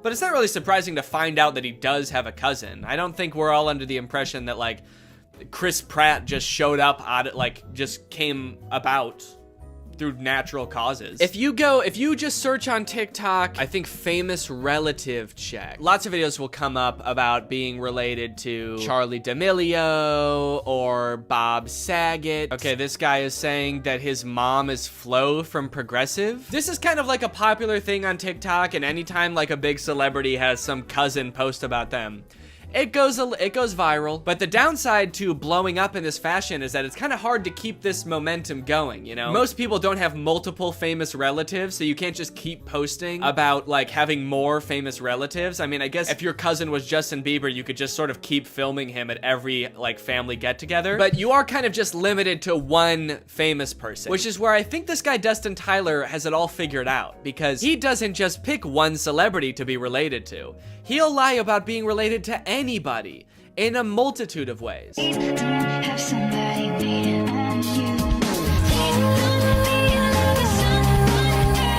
I should say that in this dude's profile, it does say jokes/satire. So he is covering his bases just in case someone tries to like sue him for whatever that would be, lying.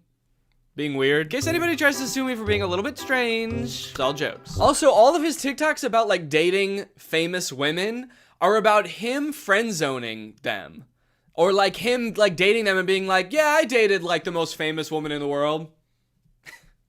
It was trash. Low-key, I'm a little bit out of her league. I mean, look at me, dude. I've got tattoos and I live in a hallway. And he kind of tries to disguise it as sort of like self-deprecating, like, oh, what an idiot I am. I dated the most famous pop star in the world, and I was too good for her, and I broke her heart, ripped it to smithereens, and now I kind of regret it. Dope, I'm so stupid. Oopsie. And this is all of his content. Then like his whole friend group must just be famous pop stars, right? If he's friend zoning all of these girls and they're just his friends now.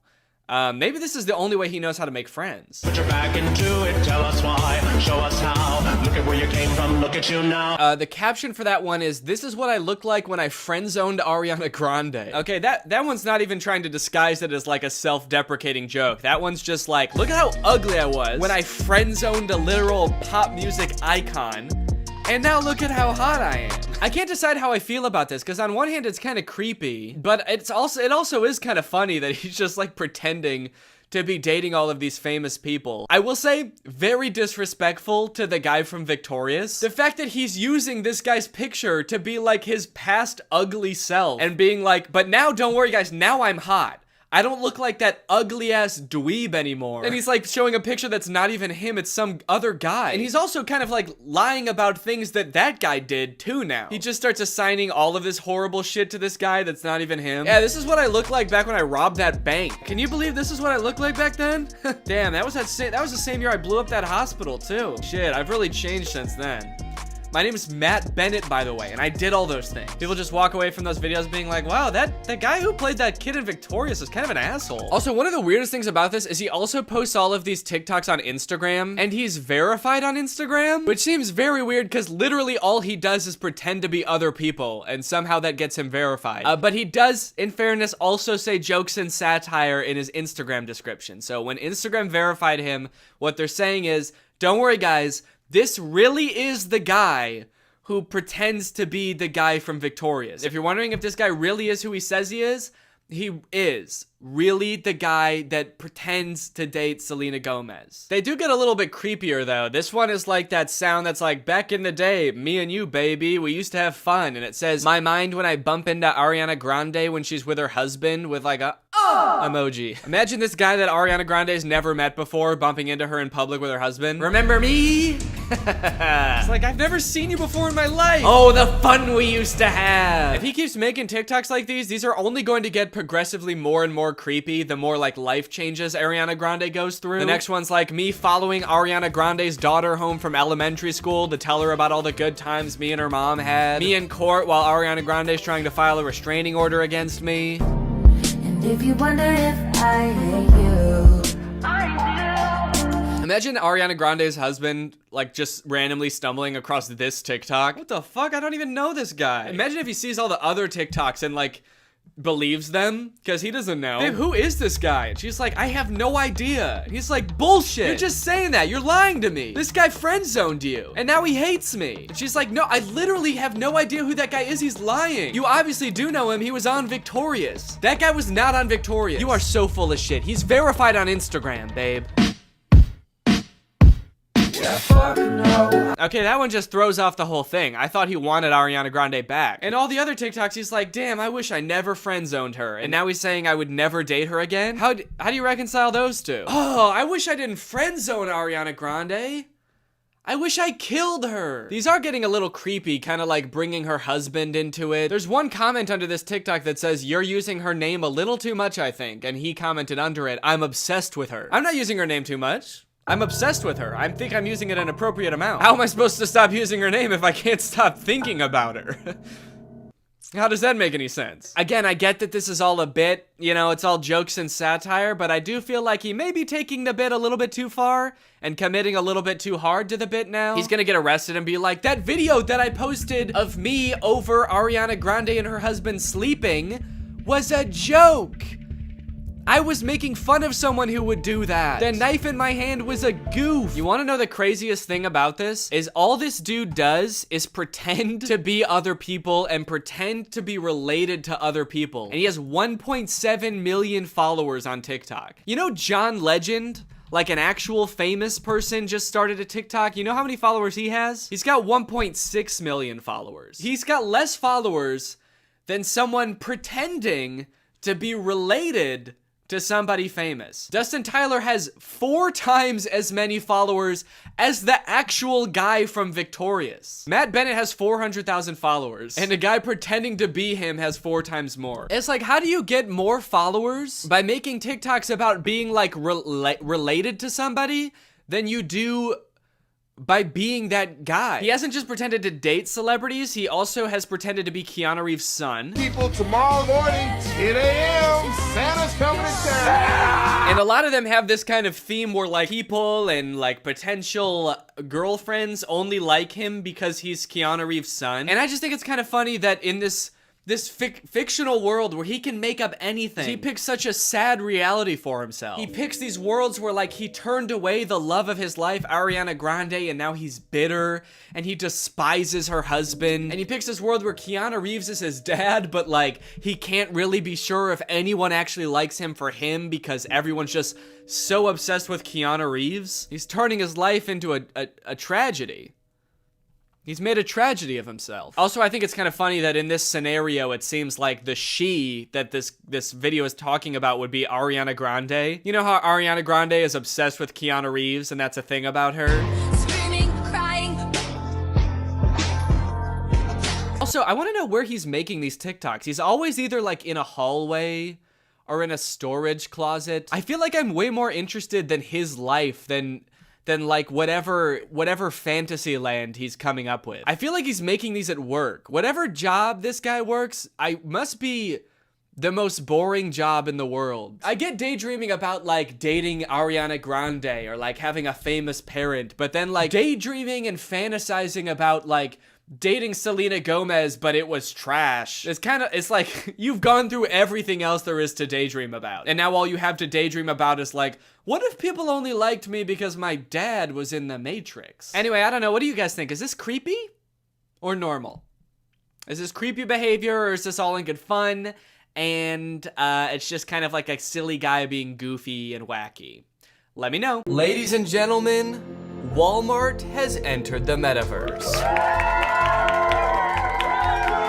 Finally. That's right, Greg. Through one of the most popular children's games in the world, Walmart is now an actual destination in the metaverse where you can go to have fun, play, learn, and of course, buy things from Walmart. And that is what I will be doing today. I personally cannot wait to get into Walmart's metaverse, look around, explore. It looks fun as hell. One of the biggest corporations in the entire world advertising to young children in a video game? Let's just say daddy likey. But before we do that, before I show you the actual Walmart metaverse experience, I was surprised to find out that this actually isn't Walmart's first metaverse project. A few months ago, apparently Walmart was sort of laughed off the internet because this video surfaced demoing their vision of the future of shopping in the metaverse. And not only did this failed experiment not look like it made shopping any better, it like actively made it worse. You know how instead of like a store with colorful aisles full of products and people from your community shopping around, you'd much rather shop in a dystopian void of a Walmart that's been abandoned for 1,000 years?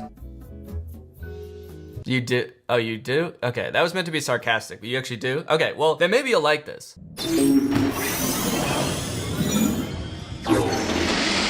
Howdy, thanks for visiting Walmart. I will be your shopping assistant module today, but you can call me Sam for short. Look, man, I already feel like kind of dystopian going to a regular Walmart in the real world, but this actually feels like I'm like a test subject in some kind of psychological experiment. What is this void? Where am I right now? Let's get started. I have your shopping list loaded up, and I'm tracking your oil change so I can let you know as soon as it's done. Now, I don't know about you, but when I go to the store, if an employee asks me if I need help finding anything, I say no every time, even if I do need help because I'm a nervous person. So this scenario is like a nightmare to me. Just having an employee floating 2 feet in front of me at all times, just locking eyes with me, recommending products, is actually a nightmare. It's like my worst case scenario when I go to a store, but if it just never ended. It also doesn't help that she's like literally telling you what to do. She's not even making suggestions. You see the tomato sauce on your left? Go ahead and grab that and then place it in your cart. You see the tomato sauce? Grab it. Put it in your cart. You said you wanted tomato sauce, right? It's right there. Put it in the cart now. There's no time for browsing and taking your time in the Walmart metaverse. Get your shit and leave. How is this any better than shopping normally? They had every opportunity to make shopping like a breeze. Like, I feel like the most efficient form of shopping is just like ordering it online. They didn't need to take the actual physical experience of going to Walmart and put it in VR. If I'm not going to the store anymore, it's like the actual act of putting a tomato sauce in my cart is not the part I'm gonna miss. It's probably gonna be like human contact or just like feeling like I exist in a real social world. Great. Looks like you need a good wine pairing. Take a look to your right. Your age has already been pre-verified through your profile, so no need to wait for an ID check. I love in this supposedly like futuristic utopian version of Walmart in the future, we're already being upsold to buy shit that we didn't want. It's like, okay, you wanted pasta sauce, go ahead and buy a wine with that. You can't have pasta sauce without wine, right? And also here's $5 off a Vudu movie rental. You're gonna wanna buy a movie as well. And then, oh, you're watching a movie? Head on over to our gun department. You're gonna want a gun with that movie. Also, I haven't even bought pasta or meat yet. Why is red wine the thing I need to pair with the pasta sauce? I need the rest of my meal. Or am I just like sipping 1 glass of wine and 1 glass of pasta sauce while I watch my Vudu rental movie? I'm getting a notification from your connected smart fridge. It looks like you already have a full gallon of milk at home.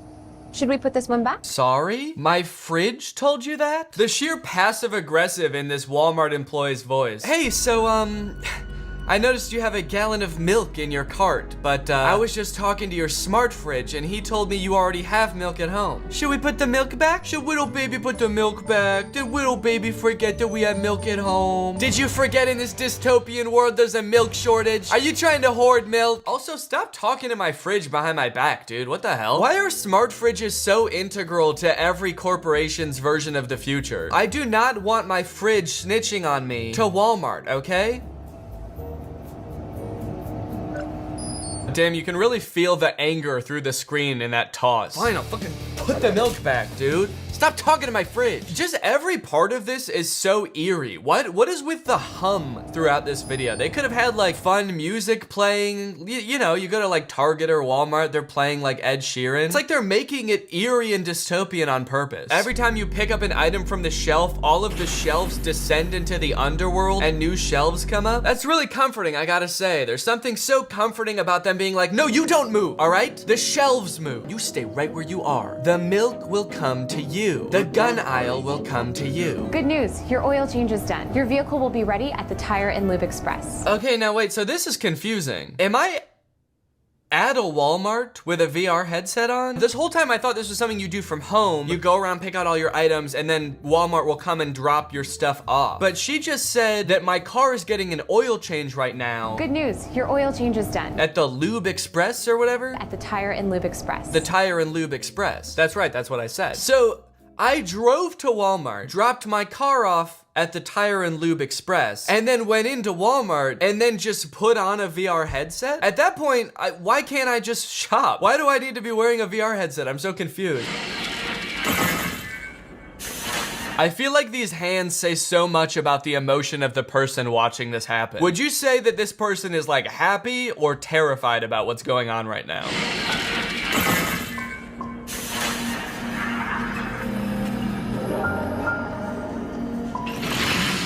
I'll have the TV brought out to your car. Okay, so my shopping cart is going to my car to load my groceries. This drone is just gonna deliver the TV straight to my house. And then I noticed that I'm not leaving the Walmart. I noticed that my cart and the TV get to leave. And I don't? Is there any reason for that? Okay, your groceries will be delivered to your smart fridge as a sacrifice, and you will remain here forever. Thank you for shopping at Walmart. Okay, I think you guys have waited long enough. You want to see the real deal. That experiment obviously did not work. People were like, what the hell is wrong with you? Of course we don't want this. So now it's time to look at Walmart's actual, real life, currently live venture into the metaverse. Walmart enters the metaverse with Roblox experience aimed at young shoppers. Young shoppers. I feel like there's another word for that. Another word that they're not using for some oh, children. Yeah, that's right. We usually call young shoppers children. But I guess at the end of the day, children are basically just young shoppers, aren't they? Congratulations, ma'am. You've given birth to a beautiful young male shopper. Oh, thank you so much. I can't wait for him to grow up and shop just like his father. Isn't that right, sweetie? Walmart is entering the metaverse with two experiences, Walmart Land and Walmart's universe of play in gaming platform Roblox. Walmart's marketing chief, William White, said the company will use Roblox as a testing ground as it considers other moves in the metaverse and beyond. Definitely makes it sound like they're using this opportunity to sort of experiment on children, which I guess makes sense as to why they're not using the word children, because there's lots of laws against advertising to children, but there are no laws, as far as I know, about advertising to young shoppers. I just remember that's my favorite show, my favorite Big Bang Theory spinoff, Young Shopper. The retail giant's first foray into the virtual world will feature a blimp that drops toys, a music festival with hot artists. I hope they mean like sexy. The most attractive artist we could find, Yassified Van Gogh. A bunch of different games and a store full of virtual merchandise, or Virch. I think I want to throw up from reading that sentence. Which matches what customers may find in Walmart stores and on its website. Walmart is trying to make themselves seem so cool to children. A blimp that drops toys and music festivals? Kids that grow up going to Walmart Land and Roblox are gonna be so disappointed the first time they actually go to a Walmart. They're gonna walk in, there's like a small cowboy kid yodeling in the corner. In another corner, there's an employee in a physical altercation with a customer. They're like bashing the customer's head in. The poor kid is like, Where's the blimp that drops toys? For now, Walmart won't make money from its immersive experiences. Gamers can earn tokens and other rewards to put towards virtual merchandise on Roblox. Brands like LOL Surprise, Skull Candy headphones were included in the experiences based on their popularity with Roblox's younger audience of gamers. Still not using the word children. No, now they're young gamers. Walmart could make money from it in the future. Oh. Do you think? You think Walmart might somehow be trying to figure out a way to make money from this? I don't know, man. Seems a little far-fetched to me. I kind of assumed they were doing this pro bono. Universe of Play has games that feature items from Walmart's top toy list for the holiday season, like Razor scooters and Paw Patrol and Jurassic World characters. A potential nudge to get Roblox users to ask for them. A potential nudge? Has the person who wrote this article ever heard of Walmart? Or like business? They're showing really popular products to kids in a really popular kids game. Maybe that could be to get them to buy the products from Walmart. Walmart Land has an obstacle course of oversized items from the retailer's Gen Z focused beauty brands such as skincare products from Bubble and makeup from Uoma by Sharon C. It's crazy that even in the metaverse, corporations are trying to convince you that you are ugly. You're a fully digital avatar and Walmart's still like, we can still tell you're ugly. Hello, you need to buy virtual makeup. We just talked to your smart fridge and it told us you're ugly. To be fair, of course your Roblox character needs makeup. They're all hideous. There's no way a Roblox character is ever going to conform to traditional beauty standards. They have like pitch black doll eyes. All right guys, I don't know about you, but I'm ready. My young shopper mind is ready to be advertised to. Let's hop into this game. And so I hopped into this game.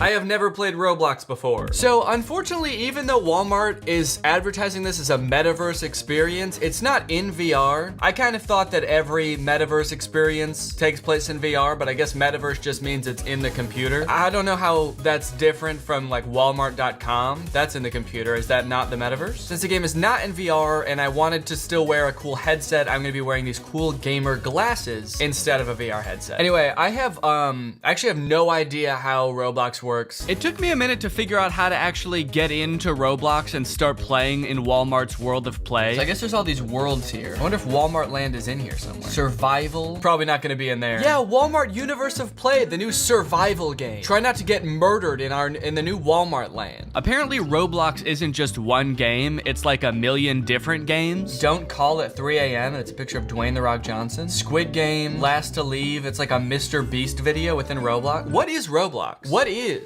Roblox? Anyway, but eventually I found Walmart Land in the recommended for you tab. They know why I'm here. New to Walmart Land? Yes. Well, welcome. It's a place where inspiration starts with play, including mini games, challenges, an obby, and more. An obby? Am I supposed to know what that is? Is that Roblox lingo? Or is that just like a word in the English language that I don't know? Oh, this is helpful. Is obby a word?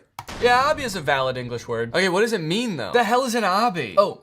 In Roblox, it's an obstacle course. Explore Electric Island, play Netflix trivia, hosted by Noah Schnapp? Wait, the dude from Stranger Things is hosting a game in Walmart Land? Compete in the dance-off challenge, make beats in the DJ. Okay, this place actually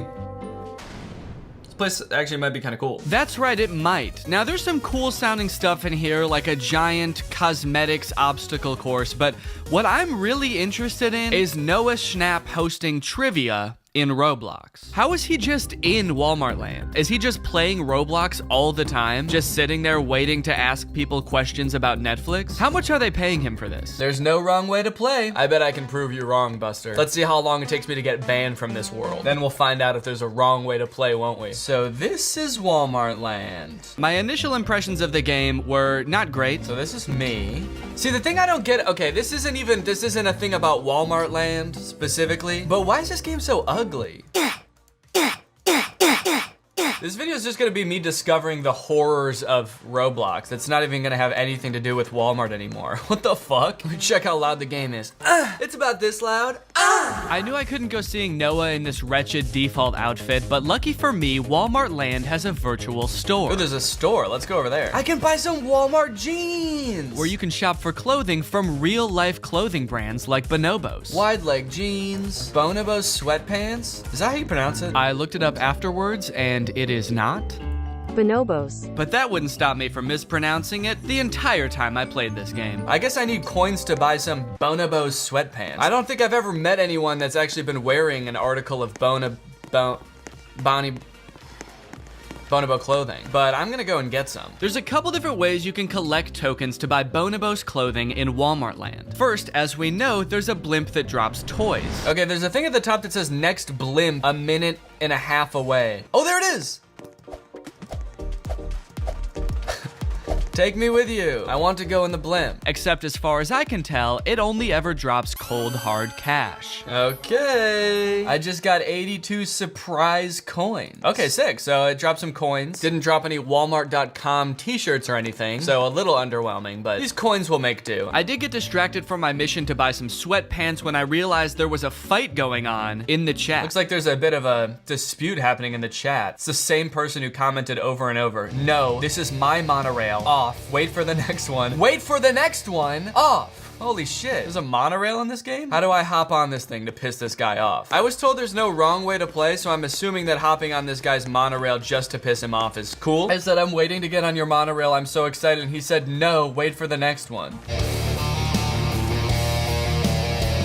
Let's go. But I guess he was pretty serious about it, because by the time the monorail came around, he was gone, and I never heard from him again. Wow, what a beautiful view I have of Walmart land. Trying to sort of get a good vantage point to get a good look from the monorail at Walmart land. I sort of zoom out and just get a really good bird's eye view. Nope, okay, now I'm looking at my own taint. Sort of wanted to look at Walmart land instead. Wait, how do I have 200 coins now? What happened here? How did I get that many coins? I still don't know. Watching the video back, I'm just standing on the monorail and I gain 100 coins for no reason. I don't know, but it's time to go buy some freaking pants! Pants, pants, pants, pants, pants, pants, pants. Guys, I gotta level with you. I didn't buy the pants. In fact, I didn't buy any Bonobos clothing. I looked at the Bonobos clothing. Oh, I can buy shirts too? Well, hold on, this changes everything. They've got Bonobo sweater blue. That's that sad feeling you get when you put on your Bonobo sweater. Got the Bonobo sweater blues, man. But then I found something that I thought was a little more likely to impress Noah. Oh, and they have Stranger Things stuff too. Dude, I could dress up as 11. Oh, wait, let me try it on.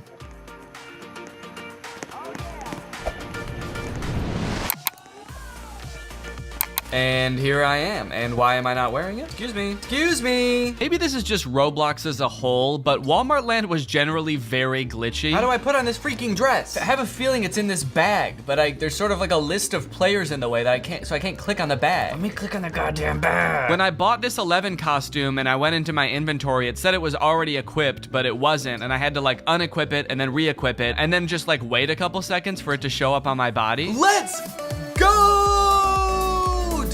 I just turned into Millie Bobby Brown from a Millie Bobby clown. Can you dance in this game? Maybe someone in the chat can help me.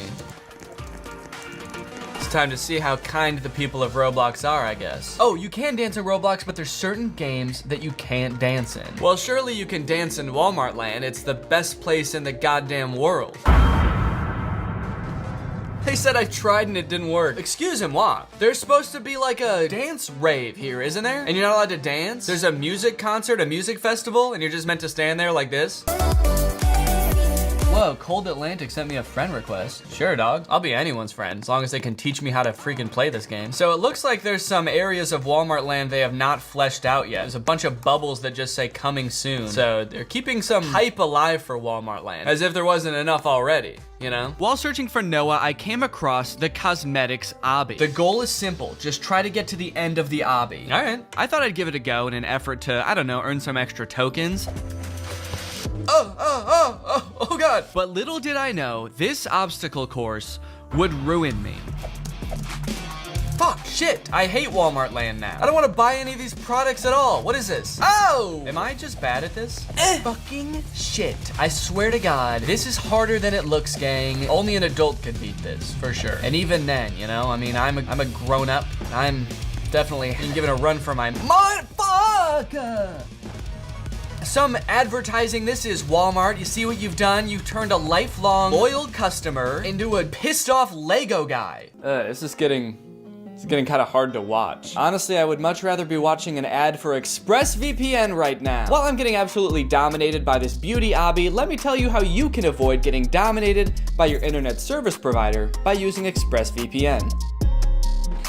You see, in the US, it's legal for your internet service provider to sell your data to other companies. They can keep track of every website you've ever visited, every product you've looked at buying in the past month, and sell it to advertisers. If they wanted to, they could sell it to Walmart. Oh my God, I'm never going to Walmart again. But ExpressVPN puts a stop to this by rerouting 100% of your network traffic through their secure encrypted servers. ExpressVPN also helps you unblock content that's not available in your area. For example, Laura and I are absolutely rabid fans of Survivor. But a few weeks ago, Laura and I were on vacation in Europe, where they did not have Survivor on Hulu. But by turning on ExpressVPN, which is very easy to do, you just do it in one click, and changing my server location to the US, we were able to watch Survivor in our hotel. And even when you're not traveling, there's tons of shows you can unlock on Netflix simply by switching your location. I think I'll just chill here for a little bit. He looks comfortable here, and I don't want to risk falling. It seems like kind of a cool place to hang out. ExpressVPN has the fastest speeds. They're consistently ranked the #1 VPN by sources like CNET, TechRadar, The Verge, and more. So if you want to find out how you can get 3 months of ExpressVPN for free, then head on over to expressvpn.com/Danny Gonzalez or the link in the description. That's expressvpn.com/Danny Gonzalez. Thank you to ExpressVPN for sponsoring this video, and thank you to you guys for checking out ExpressVPN. And now, please God, can I finish this obby? Where's the end? Is that the end? Whee! Let's go! Let's go! We're back, baby. We did it. 250 coins, by the way. So I'm basically rich now. Oh my God. That took so much longer than it should have. Holy cow. They say the night is darkest just before the dawn, and I have to say, in this case, that was correct. Because right after this obstacle course, I found Electric Island. Electric Island looks kind of fun. Let's go there. And by extension, Noah Schnapp. Okay, what is there to do on Electric Island? Play Netflix trivia hosted by Noah Schnapp. I have a feeling it's just like a bot that says he's Noah Schnapp, but it'd be crazy if it was actually him. It'd be crazy if it wasn't even like a Roblox character. It was just like him in the game. I looked around for a little bit trying to find this guy, and I gotta say, the name Electric Island makes this place sound a lot more fun than it actually is. All right, I'm already seeing something that looks pretty fun in Electric Island. A pool party. Let's go, dude. Let's go. Let's turn up. Okay, there is no one here. You know, for the fun and totally happening place that they made it seem like Electric Island and more broadly Walmart Land would be, doesn't seem like there's that many people here. It feels kind of lonely. Does this show how many people are in here? 18, 19, 20, 21, 22. There's 22 people here in Walmart Land. So this looks like the gigantic stage where huge concerts take place and everyone stands still and watches. This place is electric during live events. I doubt it. I highly doubt it. Electric Island is a strange and mysterious place. Whoa! What's going on? And they did a damn good job of hiding Noah Schnapp. All right, where's Noah Schnapp at? Let me talk to Noah Schnapp, dude. Where's Noah Schnapp? Noah, I want to play some Netflix trivia with you. But eventually I made it to the trivia floor. There we go. I found an elevator. Netflix trivia, please. I feel closer to Noah than ever before.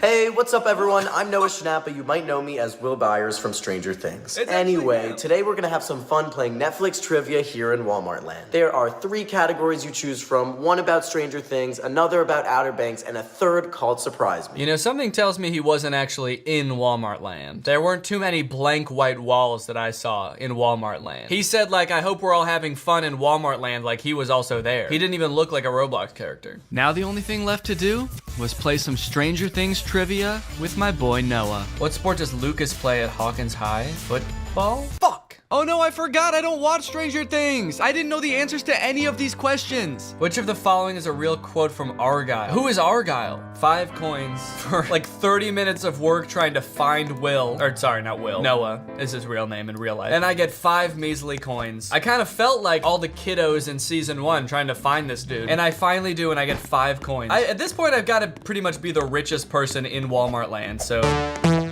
I think I'm just gonna head to the store and spend all of my money and then be done. So I got some Bonobo sweater blues and some Bonobo sweatpants, and let's just see how I look. And they didn't appear on my character. That's not the sweater I just bought. Is this game broken? Oh, there we go. But now what happened to my pants? The sweater's on, but my blue pants are not. And then I quit the game. Well, guys, I think I've played enough Roblox for today and the rest of my life. I hope you enjoyed this in-depth look at Walmart's first steps into the metaverse. I'll see you guys next time. Bye-bye. What's up, Greg, and welcome back to another episode of Getting That Coin. I think you and I both know that there comes a time in everyone's life where you decide, you know what? I think I want to be rich now. I think I'm about done being poor.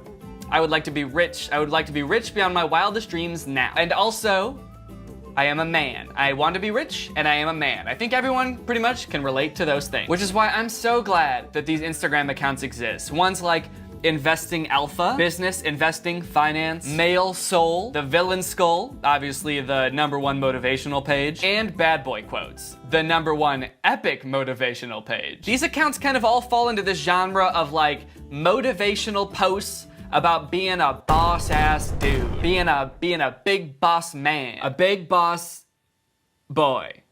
BBB, big boss boy. And they're really interesting, and I think they've got a lot of great advice for us dudes, because we're all dudes here, right? We're all boys, just making sure. There's no girls watching this, right? It's got some great advice for us on how to be a boss ass dude, how to take our life to the next level, both mentally and financially. These accounts have a couple different themes of the things that they post, so we're gonna go through them one by one. The first one we're gonna talk about is relationship advice. Because you can't get your money right if you can't even get your love life right. These accounts tend to talk about relationships and women in not necessarily the nicest way or the most positive way. In fact, almost completely in an overwhelmingly negative way. I guess because they get in the way of the grind, you know? You can't be on your grind if you have a girlfriend, can you? No. That's why everyone with a girlfriend is homeless and doesn't have a job. Okay, this is a good example. Love is easy, but king is busy. Yeah, some of these kind of read like the person who made it actually does want a relationship, but they just haven't been able to get into one. Oh, love? Oh, that old thing? Yeah, that's easy, dude. Please, I used to love all the time back in the day, and I was good at it, and I could do that. I could do a love with my eyes closed and my hands tied behind my back. But that was before I was on my grind, and unfortunately for you, the king is busy now. Being alone has a power very few can handle. Oh, you see what I mean? It's like, you think I'm sad just because I'm single? Or alone, as it says here? No! No! Oh, please, dude. I am so powerful. You couldn't last a day in my shoes, all right? The amount of power I wield is inconceivable. You would crumble underneath its weight. I'm more than just single, bitch. I'm alone.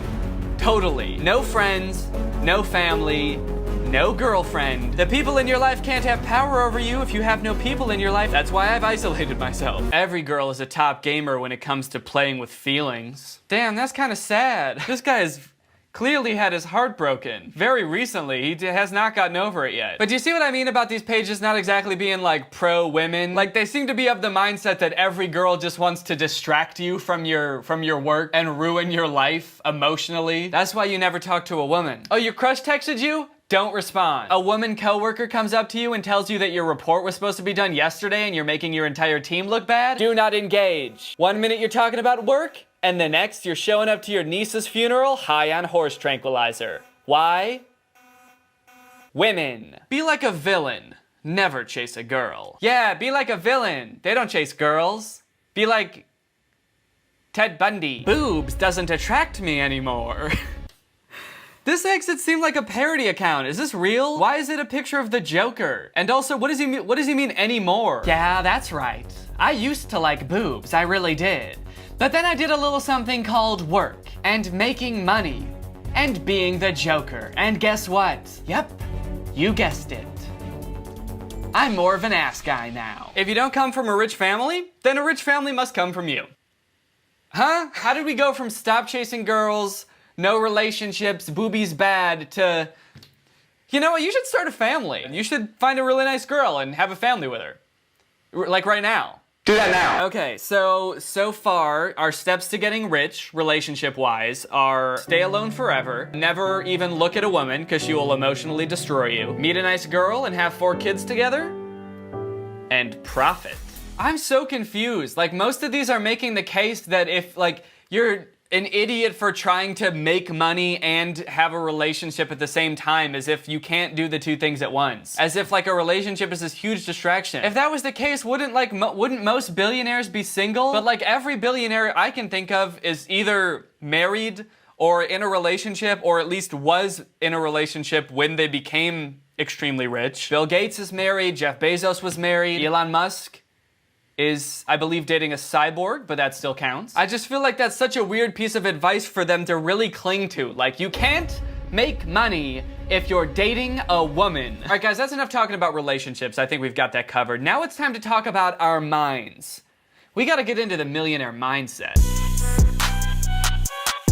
Oh, nice, another Joker one. If you're good at something, never do it for free. Why is the Joker giving us advice about how to pull us up from our bootstraps? I don't know if y'all have seen the movie The Joker that just came out like a year ago, but I feel like it was very far from like a movie about an entrepreneur. It was, it's actually kind of the opposite. Also, what kind of, I mean, if you're good at something, never do it for free? Ever? Wow, honey, you really outdid yourself with this steak. Oh. Thank you. You really like it? Absolutely. You're a good cook. Wow, that's crazy. That'll be $200. What? Yeah, for the steak? I'm a professional chef now. What are you talking about? Since when? Since just now. Now fork over the cash, or unfortunately I will have to ask for the steak back, all right? I'm not getting stiffed twice in one day. You did this to someone else today. Ha! Yeah, I wish that was the same situation. Today when I was walking home from work, I saw a 9-year-old kid getting bullied by some teens. I stepped in and told them to stop, but they ended up beating the shit out of me instead. For so long, in fact, that they actually got tired eventually and left. Turns out I was so good at being a human shield that you know your boy had to charge the kid. Wow, that's really fucked up. Yeah, tell me about it. Little twerp, little bitch didn't pay up. No, I mean you're being an asshole. You know what? Guys, get in here. Come on in. What? Hey, look, it's that dude we beat up earlier. No! Yeah, what a fucking loser. Hey, I hope you have $200 on you. What? Why? Because we're really good at kicking your ass. No! Oh, fuck! Okay, a lot of these ones with like the skulls in them or the Joker in them are from this account called The Villain Skull. I guess they just really like how intense the skulls look in the picture. It's really weird how aggressive they look. But every time I look at one of these, I feel like I should be screaming the caption just because of how the picture looks. I don't have a plan B! It's do or die! Oh, so that's how you set yourself up for a good financial future. By not having any sort of backup plan. It's do or die. I will become rich from my very first idea, my very first business idea, or I will perish. Confidence is... Confidence is the first thing people see in my eyes. Yep.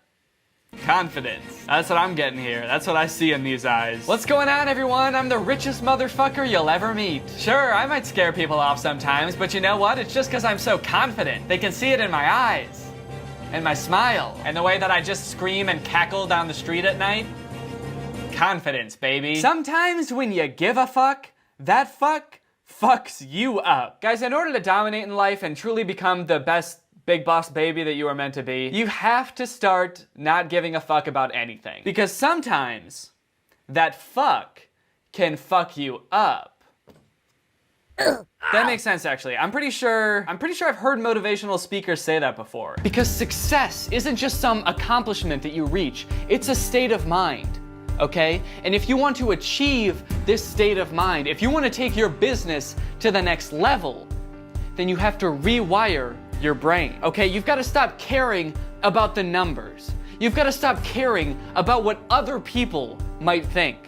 You have to stop caring about what I'm saying right now. Wait, he wants us to stop caring about what he's saying? Wait, yeah, I'm confused. You have to stop caring about food, about water, about breathing. What is he doing? Is he just listing everything? Wait, holy shit, is he? Jimmy John's Turkey Club. Mitt Romney. Okay, yeah, he definitely is. Elbow grease, beeswax, SpongeBob, Harry Potter and the Prisoner of Azkaban. Hey, excuse me. Wait, where did he go? Hello? You have to stop caring about existing. What the fuck? Listen, bitch. Before you start messing with me, you should know that I don't play games. I win them. God, so aggressive. Starting it off with, listen, bitch! Also, just this picture, it's like some kind of Day of the Dead businessman ascending into the heavens with smoke shooting out of his head. He's like unleashing godly powers while he's saying, listen, bitch! Actually, you know what? He's probably alone. This is probably the power that they were talking about before. Once you become truly alone, this is what you turn into. You turn into this floral skull monster, and you have the ability to float. You're just like roaming around town, going to business conventions, like. Listen, bitch! Okay, I think that's enough of the millionaire mindset. I think we got our heads in the right place. I just have one question. When have you ever heard an actual rich person talk like this? Like, I mean like a really, really rich person. I don't want to defend Mark Zuckerberg or Jeff Bezos. I don't necessarily think they're the best people. But when have you heard them ever say anything like this? Like, women just want to play you. They want to play you like a video game and step all over you and shit on you. And poop on you. They want to shit and poop on you. Never do anything you're good at for free. That's right, I forgot about the time Warren Buffett realized he had a really thick butt and started an OnlyFans, because he realized, you know, you never do something you're good at for free. Nobody's seeing that fat cake for free.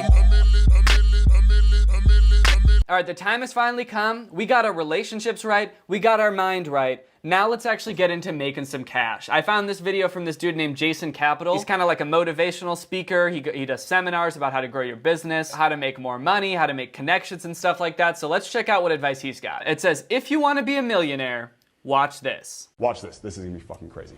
This is gonna be wild. The easiest, fastest way to reset your financial thermostat is to 1, stop hanging with broke people, and 2, start hanging with people who have more money than you. Raise your hand if you know at least like 5 of your friends, not you know, but 5 of your friends are millionaires. A couple of you. So 90% in this room, not. How many of you want to be millionaires? 100% wants to be millionaires, only 10% hangs out with a lot of millionaires. Okay, I get it. In order to reset my financial thermostat, which is something that I do want, I have to start hanging out with millionaires. How? Dear Jay-Z, I'm coming over for dinner tonight. This is not up for debate. We're friends now, best friends, and I would do anything for you. Please Venmo me $10 million. In 1978, Richard Branson bought Necker Island for $180,000, more than 96% discount off the asking price. In 2006, the island was valued at $60 million, a 33,233% increase over what he paid for it. What an investment! Okay, shit, finally some practical advice that we can actually use. I finally understand how to get rich. All we have to do is this. What was it again? Buy an island? Easy. I just have to somehow get an insane 96% discount on an island and still pay $180,000 for it. And then all I have to do after that is wait 20 years. And then, just like that, I'm rich, bitch. Well, guys, I think it's safe to say that we're basically rich now. But what do we do now? We've got all this money. What are we supposed to do with it? Well, luckily, while these accounts aren't necessarily geared towards showing you the rich life, they do occasionally post some motivation, some things that you have to look forward to once you make it. Hi, I have a boyfriend. He works for me. Hi, handsome. Okay. So now that we're the bosses, the big boss boys, all the women will come crawling to us. Fuck! We don't want women crawling to us, do we? What the fuck? This is gonna throw off our grind. All of these are such toxic ways of looking at girls. It's like, hey, if you're a really shitty dude and you don't take care of yourself, don't worry. Someday when you have a lot of money, that's all girls care about, so they'll be crawling all over you. Women, like, all they want is a rich guy, and they'll leave their boyfriends to be with anyone that is above their boyfriend in the hierarchy of the workplace. Oh, fuck, my boyfriend's boss?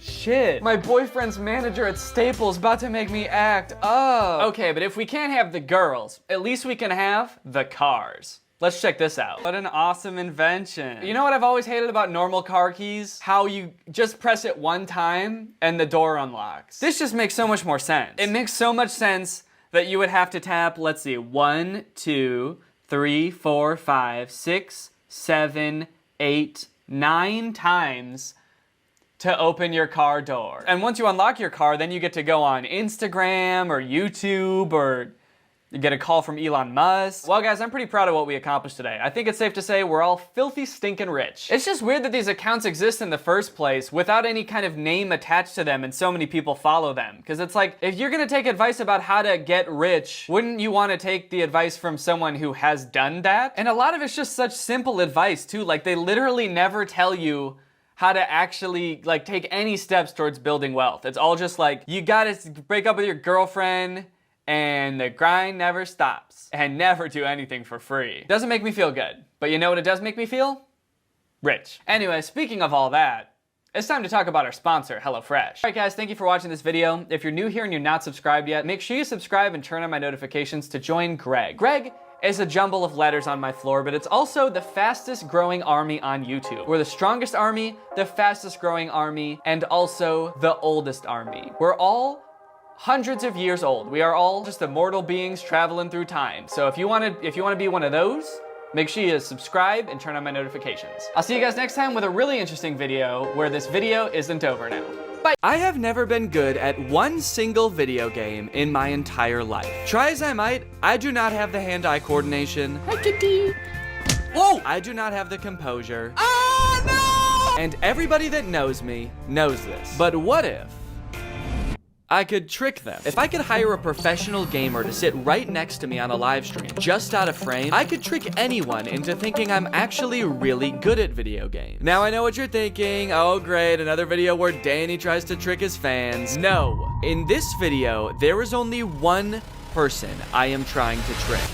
3 years ago, I was betrayed and embarrassed by my so-called friend, Curtis Connor. In my free time, I consider myself somewhat of an amateur magician. I know several pretty neat card tricks that are very impressive at parties. It's something that's always meant a lot to me. And coincidentally, Curtis too. But while Curtis's magic phase ended when he was but a tween, mine continues to this day. So I would sometimes tease him that he gave up on his dreams. Pretty funny, right?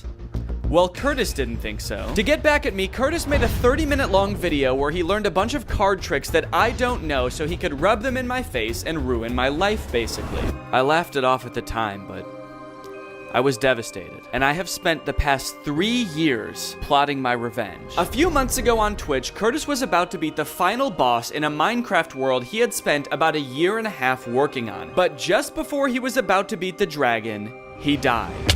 Curtis was playing on hardcore mode, which means if you die, you can never play in that world again, and you lose all of your hard work. That hardcore world meant a lot to Curtis, just like magic means a lot to me. So when he sees me beat Minecraft on hardcore mode at a professional level speed, while he couldn't even do it after a year and a half, he's going to know what it feels like to have everything taken away from him. And in the ultimate poetic justice, it's all just gonna be one big magic trick.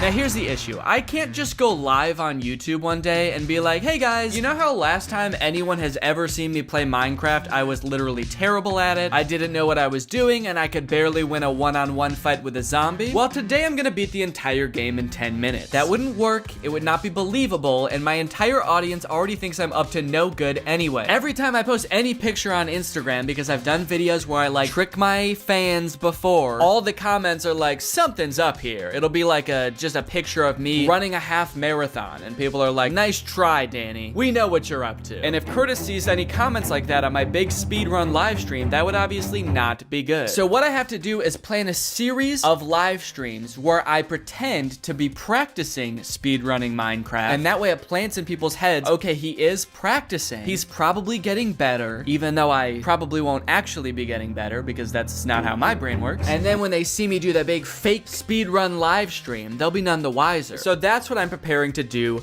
right now. I'm gonna get on live stream and I'm gonna try to speedrun Minecraft for the first time. And this should give you a good idea of how bad I actually am at games. Okay, this should give you enough evidence that this is not gonna happen naturally. I'm not just gonna, I don't know why I said naturally. I'm gonna need to take steroids to speedrun Minecraft. Welcome everybody. Thank you for joining today. Today's a very special day because I'm going to try to speedrun Minecraft. The goal of a Minecraft speedrun is to kill the Ender Dragon. The fastest anyone has ever done this is 7 minutes and 45 seconds. The fastest I have ever done this is 2 months. In order to get to the Ender Dragon, there are a series of steps you must complete. This is a general list of the steps required. It includes fun things like building a portal, how to make nether portal.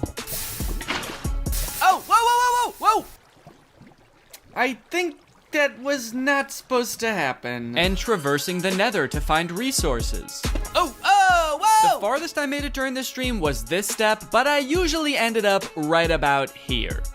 Oh, okay. Real funny, dude. Can you point in the right place, please? Just point at the screen. No, no! I just finished my first practice stream, and I think it went pretty well, honestly. I played through a couple different worlds, and I died. I've seen people do this. Oh, what the fuck? Quite a few times I died, and it was actually genuinely disappointing every time I did. Oh, oh, oh, God damn it, dude. Why? Despite being a giant hit to my ego, the fact that I played so bad during this stream was actually good for a couple reasons. First, the entire stream was very believable, and as of right now, nobody suspects a thing. And second, I need to find a Minecraft speedrunning pro. I was planning on just tweeting something after this stream looking for somebody to help me, but apparently I did so bad during this stream that like moths to a flame, the very next day, the speedrunner had come to me. Shortly after the stream ended last night, I got this tweet. It's from this dude named Anthony. Hey Danny, saw you speedrunning Minecraft tonight. Would love to help you improve your speedruns. I'm a former world record holder and have beaten Minecraft the most times ever. Anthony, aka Curryway, is the real deal. He's held several world record speedruns and has tons of videos on his YouTube channel breaking down various speedrunning techniques. If anyone was gonna be able to speedrun Minecraft for me, it was this guy. So hopefully I can just DM this dude and ask like, hey, so how badly do you want to help me speedrun Minecraft? Because I have a pretty easy way for you to do it. I'm worried that as a member of the Minecraft speedrunning community, he might not like this idea. Like maybe this is making a mockery of speedrunning or something. I don't know. I don't really think it is, because it's not like I'm trying to pass off my speedrun as like an actual world record. But there is a little bit of me that's worried in the back of my head that I'm gonna DM this dude and he's just gonna like reply to this tweet and be like, oh, never mind guys, he's just faking it and I'm not helping it. So do I want to DM him?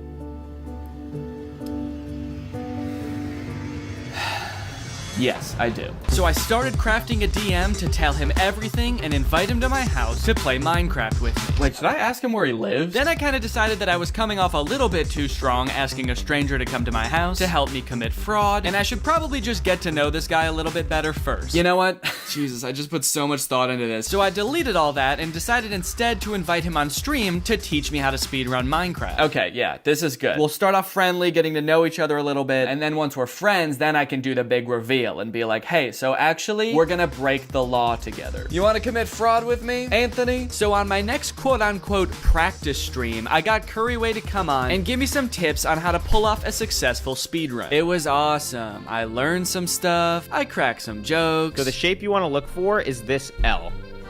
It's 3 blocks. Common magma ravine L. Yeah. He even showed me a practice map where I could just practice killing the dragon over and over. And let me tell you, dude, I was doing it. I killed that dragon. I was going crazy on the dragon, man. I was actually going kind of epic gamer style on the dragon. The second practice stream went even better than the first. Everybody's still on board. Nobody thinks I'm faking this. Everything is going extremely according to plan. Except that it might actually be going too well. Yeah, I've run into a bit of a wall here, and that's that I'm putting in so much practice to do this, and I actually kind of feel like I'm getting good at it, and it kind of seems like I might actually be able to just do it and not fake it. I know I talked a really big game earlier about being bad at video games, and I really am. I'm not good at games, but I don't know, after practicing for like, I guess the 4.5 hours total that I have so far, I can actually see a path to me being able to do this on my own. And I've gotten like way more confident with parts of the game that I did not think I would. Last night, killing the dragon like multiple times was a big moment for me. Even though they are like pretend practices that I was doing on stream, I was not pretending to be excited. I was genuinely excited. I'm still, again, not sure if I will be able to, and it is kind of scary filming this part knowing that I could still fail, and then I'll have to like still keep this part in the video, but then just go back to plan A and fake it and feel like even more of a failure than I did at the start of this video. But fuck that, man. I got this. Time to practice. So for the next 30 days, I practiced speedrunning Minecraft every single day. I practiced alone, I practiced on stream, I practiced on a plane and in a hotel. And sure, I died a lot, but all that dying and grinding was worth it because... Wait, why doesn't it look like I'm getting any better? Why am I still dying so much? Holy shit, did I not get any better? The problem with speedrunning is that when you're not fast, you are slow. And so when you die, instead of wasting like 5 minutes, you've wasted an hour. You've wasted an hour of your time carefully navigating the nether and all other aspects of the Minecraft world. And you're doing a really great job and you're having fun and you think you're gonna do it. And then you mine one wrong block and you get killed by lava and then you die. And you've wasted an hour of your life trying to beat a game made for children. And you didn't even do a very good job. It would be one thing if I was already really fast with it, so it only took like 10 minutes total to speedrun Minecraft. But I spent 45 minutes, an hour and a half, and then I die. Where is the man who invented Minecraft? Do you ever wonder why we don't see him out in public ever? Is it because he's ashamed of what he's created? Or is he hiding? Hiding from people like me.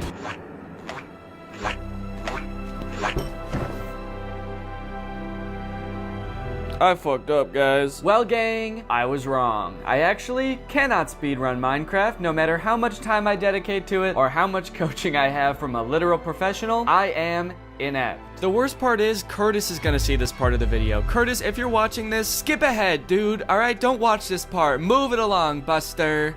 There's nothing to see here. So I have two options with what I could do now. I could either A, stop making this video and pretend like it never happened, hope people forget that I was ever trying to speedrun Minecraft, and deny it if they ever ask. You're crazy, I never tried to speedrun Minecraft. And then option number two, I could just try to do the fake speedrun now, which is what I'm going to do. But that means now I have to send a DM to Curryway and ask him if he'll do this for me, which I actually am pretty worried that he's not gonna want to, because as someone who does this like professionally as his job, is he gonna wanna like help somebody fake it? I mean, he seems like a nice enough guy though. I think at the very least he would understand I'm just trying to do a little goof, right? The guy understands jokes, right? I guess we'll see. Okay, I'm gonna draft my message. Please ignore the fact that he's been giving me advice all this time. Really good advice that I've been trying to follow and still couldn't do it. I guess I have to sort of admit that I was deceiving him earlier, and that when I did my first stream with him, I actually didn't intend on ever speedrunning Minecraft. Okay, all right.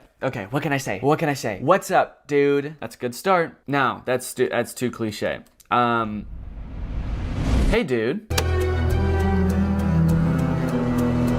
Boink. And I'm just gonna close Twitter and hope and pray that he receives this well. We'll see what he says. Okay, guys, he responded. I haven't opened the message yet, but from the preview of the message, it looks like he's down. Because I can see it says in the preview of the message, it says I'm 100% down. So let's go, dude. Let me open up the message. Dude, that sounds crazy. It does, because I'm fucking insane. I'm 100% down. Happy to film some stuff on my end as well for you. When were you thinking? Yes, dude, let's go. The plan is a go. I will respond in a calm way so as to not frighten him. Yes! So we coordinated plans, I booked his flight, and now the only thing left to do is wait for the big day. And the best part is now, I don't even have to practice. I can just go back to doing all the fun things that I used to do before I ever started this video. Like this. Oh man, that looks fun. Okay, it's time. Alright. With just 2 hours before the big stream, there was still a lot of preparation that needed to be done. We planned on streaming for about 2 hours. The first hour, I would be controlling the game, and when I was ready to be done, I would say the code word, dang nabbit, which would be our cue for me to secretly turn off my mouse and keyboard so Curryway could take control. One of the big challenges during practice was remembering that I was supposed to look like I was controlling the game. I think just sit like that for the stream.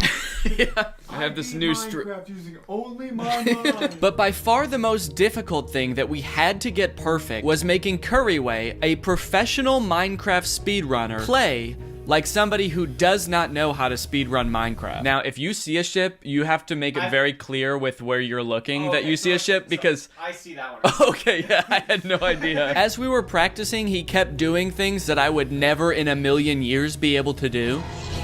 Ah! For the record, I would not have done that. You wouldn't have shot back to the gas? I probably would have tried to hide in some kind of hole. So for about an hour, Curryway just watched me play and took notes on all of the things I do wrong so that he could also do those things wrong. I have never experienced pressure quite like a professional speedrunner watching me try to speedrun. Would you actually break those blocks? Like, yeah, I might. Yeah. Okay. What if, like, playing like me makes you suck so bad that you're never the same Minecraft player again? You know what? It's the risk we're willing to take for content. You guys are gonna have to practice not reacting like that. Whoa! My chat just hears from off screen. Oh! Sorry guys, there's a ghost in my house. It would be so embarrassing to do this live and for something to fuck up horribly. I'd probably just end the stream. Oh god, yeah, knock on wood right now. Let's do this. Let's do this. It's gonna be hype, man. Okay. Pretend like I'm not nervous. Okay. Press to go live. Maybe it's only obvious to me because I know how I was feeling in this moment, but my voice was so shaky and nervous for the entire stream. All right, everybody, what's going on? Welcome to the stream. This is actually kind of embarrassing to watch back how nervous I was. I've been doing a lot of practicing off stream, and honestly, it's been like a lot easier, which is why I haven't streamed in a while. Because it's really hard to, I kept losing my train of thought and pausing to breathe. A lot of the time, maybe it was because I was worried about failing in front of thousands of people, or maybe it was because I could feel Curryway judging me from across the room every time I fucked up. But aside from that, the first half of the stream went off without a hitch, and before I knew it, it was time to make the switch. Dang nabbit, dude. And just like that, the professional was in control. And after resetting the world a few times, he found the perfect seed. Oh, dude, we got a monument in the distance right there. You guys see that? Ooh, that's a good looking boat, baby boy. Oh, yes. And for about 15 minutes, things were going great until in the nether, Curryway realized he made a crucial error. I don't know where our home portal is. Which I heard and immediately began to panic. Oh, fucking hell, dude. Do I not know where the portal is? In order to continue with the speed run, it is imperative that we find the portal, but the nether is basically a maze, and neither of us seem to have any clue where it was. Oh, wait, he found it? Oh, okay. Yes! Dude! No fucking way! Ah! Okay, and after a few short minutes of navigation, I was in the stronghold, I was in the portal, and I was ready to fight the dragon. At this point, I was all nerves. I hadn't read the chat in like 10 minutes. I didn't even know if people were buying this, but I just thought about Curtis's face watching this, and I knew it was time to finish this. And also Curryway knew it was time to finish this. Curtis. Danny. You're probably wondering why I've asked you here today. Yes, I am. You told me not to even ask you what this was about. Yes, I did, didn't I? You're being actually kind of being a little mean about this whole thing, but... Not mean. Okay, I guess you weren't. Yeah, I guess I'm wrong. Playfully assertive, I would say. Sure, I'll go with that too. So do you have any idea what this might be about? I mean, I feel like the last time this happened, I was surprising you with magic tricks. Like the last time we had a surprise Zoom. Okay, that's an interesting guess. Okay. You asshole. Well, really, I just wanted to do this because I had one question for you. How's your hardcore world going in Minecraft? Just kind of curious. I know it meant a lot to you, and I just was wondering, like, how's it going? Okay, so you are being mean. No. Yeah, you're being an asshole by doing that. You really don't know? It would be helpful for you to say just for the viewers. I played Minecraft hardcore for fucking months, and I tried to beat it, and the first time I got to the dragon, I died. Oh, yeah, that's right. That's what happened. Now I remember. Okay. Yeah. Wait, so you spent like a year and a half on that world, and you didn't beat the Ender Dragon? The game isn't about that. I tried to beat it, and the first time I got to the dragon, I died. It's just kind of crazy because I don't know if you saw, but a couple days ago, I started a Minecraft hardcore world, and I beat it in 30 minutes. Impossible. Did you see that at all? I might have seen that. I don't know if that was you doing that. Okay, first off, mean. Okay. You do know I'm like really bad at video games, right? And I did it in 30 minutes? Okay. I don't know what I don't know what this is about, man. You don't know what this is about? No. Don't be so coy. Do you remember that I texted you the night that you died in your hardcore world? I do remember that. I forget what you said, but oh wait, you were watching, right? Yes, I was watching that night. I texted you, and I want you to look back at the conversation. I have a screenshot of it, so I'll send it to you. So go ahead and read that to the audience. I have to go get something real quick, but just read that to the camera. Okay, so Danny says no, and then I say I'm gonna kill myself. Danny says I looked away for half a second and looked back, and you were dead. That fucking sucks, dude. And then I said, man, I hate that fucking game. And then Danny said, hey man, it's all good. I don't think anyone saw. I think everyone else was looking away too. And I said, okay, thank God. At least I get to play a different game now. And then Danny said, oh nice, you're just gonna give up. Give up on your dreams, Curtis? Now I actually am gonna kill myself. Don't act like you didn't know this was coming. Oh no. Don't act like you could just get away with... Was I shirtless under the I don't think I was. Are you wearing pants even? Not important.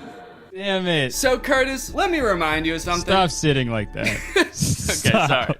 You're right. 3 years ago, you posted a video basically humiliating me in front of millions of people. You took one of my greatest passions, magic, and you turned it against me. Well, wait, what is it? Oh, I have it all scripted out here. What was I gonna say here? Wait, what was I gonna say? That sort of ruined my sort of villain-esque demeanor. Oh yeah. Pretend I didn't say that. What was my catchphrase again? Magic was something that we really bonded over, I feel, and you took it and you turned it against me. So Curtis, do you know what I did? You hired someone to train you to be really good at Minecraft, and you beat it in a half hour. No. Okay. Curtis, I did a little bit of sleight of hand myself. I did not. Was I right? It wasn't even you. You fucking asshole. No, Curtis, I did not speedrun Minecraft. I hired a former world record holding speedrunner to come to my house. You had them come to your house? And I had him speedrun Minecraft for me. I can't believe this. So this was all for the magic tricks that I did, which you started, by the way. I only did that because you were making fun of me, saying that I gave up on my dream. I don't know. At the end of the day, I'd pretty much consider us even now. Well, what if I told you I was under the desk, under his desk the whole time, sucking his dick? I guess I don't know what I would think about that. I'd just be confused, I guess. Gotcha. All right, Dan. I think we're even. Is that the hat behind you that you... Yeah, it looks like I'm wearing it right now, kind of. Maybe the best way to end this is just by saying, hey, we're both pretty good magicians. It's not a competition. Maybe we both crossed a few lines, but at the end of the day, there's room for two. My favorite merch designs that I've ever done. Hope you guys enjoyed this video. If you're not subscribed yet, make sure you subscribe and turn on my notifications to join Greg. Go ahead and watch another one of my videos right here, and I'll see you guys next time. Bye-bye. What's up, Greg? New technology truly fascinates me. A new gadget being introduced to the world has the potential to change the way we live, learn, and communicate. Or, more interestingly, it could flop and become a laughingstock of the internet. Which is why a few weeks ago, I was thrilled to discover the unveiling for a project called the Humane AI Pin. This might be the worst product presentation I've ever seen for one of the strangest products I've ever seen. Apparently, Humane AI is a new tech startup founded by two former Apple employees and current lovers, Imran Chowdhury and Bethany Bongiorno. Their mission is building innovative technology that feels familiar, natural, and human. Okay, first thing that's sticking out to me is that none of those words were useful. Also, do I really want my technology to feel more human? I've never wished my MacBook to be more fleshy. Also, Humane AI is such an unsettling name for a company. I'm sorry. You lost me right off the bat. I feel like the only times I ever even hear the word humane is when we're talking about like factory farming or something. Don't worry, dude. When this AI takes over, it is going to be super humane in the way it slaughters us. It will not violate the Geneva Convention, unlike other AIs, Siri. All right, let's go ahead and watch the product presentation, and let's see if you think it's as weird as I do. Welcome to Humane. Thank you. This is the Humane AI Pin. Cool. It's a standalone device and software platform. So the intro does have a very threatening aura about it, doesn't it? The sterile white room. They're both so serious, and they're unboxing a mysterious device. I feel like I'm about to be tortured for information. Oh. What is that? This is the Humane AI Pin, and it is the last thing you will ever see. Ah! It's a standalone device and software platform built from the ground up for AI. Okay, so it's some kind of mobile device. It's built from the ground up for AI, and I'm very excited for them to tell us what that means. It comes in 3 colorways. Okay. Got Eclipse, Lunar, and Equinox. Those are not colors. There's 2 pieces, a computer and a battery booster. Now, the battery booster powers a smaller battery inside the main computer. Okay, great. What does it do? And this is how we achieve our all-day battery life. Oh, great. It's got all-day battery life. That way you can spend all day.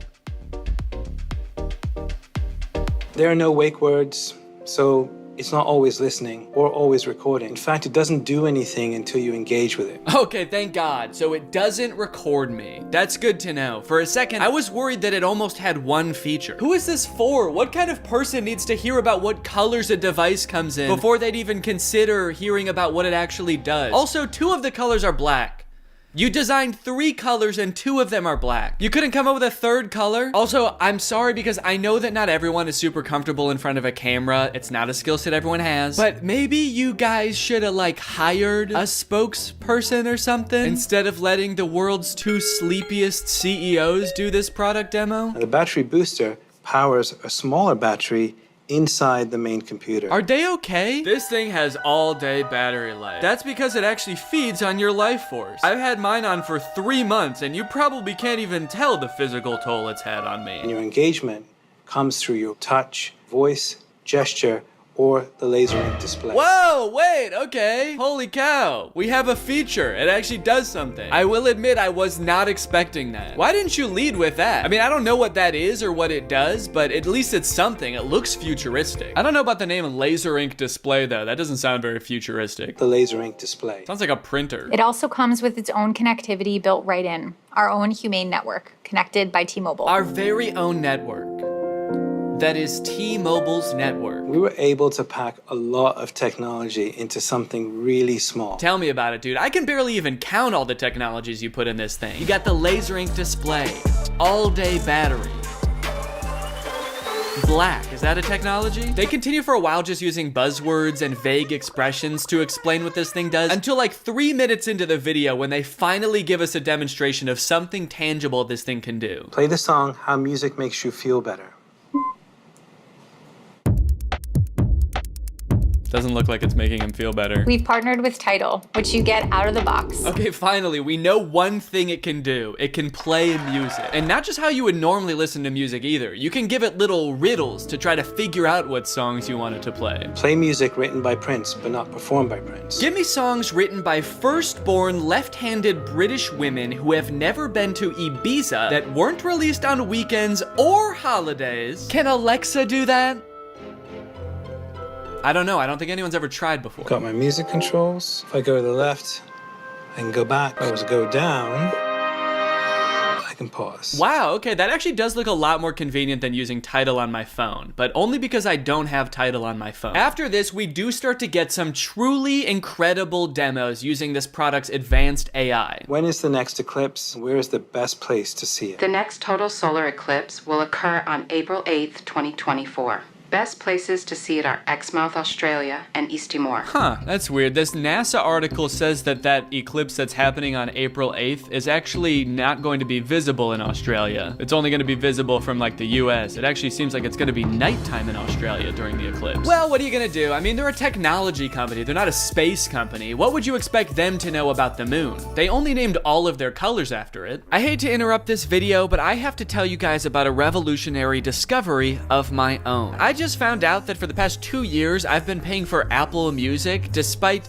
not having any recollection of ever signing up. I don't use Apple Music, but nevertheless, I've paid them like $200 without ever even having used their service. I think this is a pretty relatable issue in this age of subscription services. And something like this could be happening to you too, but luckily, today's sponsor, Rocket Money, is here to help. Rocket Money is the personal finance app that helps you cancel subscriptions, lower bills, and manage your money better. Rocket Money is super helpful with things like my recurring Apple Music charge, because not only does it help you identify recurring charges, it also helps you cancel them. You can actually cancel subscriptions right within Rocket Money's app with just a couple of taps. You don't got to worry about navigating the service's own website. You don't got to worry about pesky customer service calls. Here's why I think this is going to work for you, because Rocket Money has saved its customers an average of $720 a year, with over $500 million in canceled subscriptions. So to save more and spend less, join the over 5 million members using Rocket Money today. Go to rocketmoney.com/Danny or click the link in the description to get started today for free. And you can also unlock even more features with premium. That's rocketmoney.com/Danny to get started for free.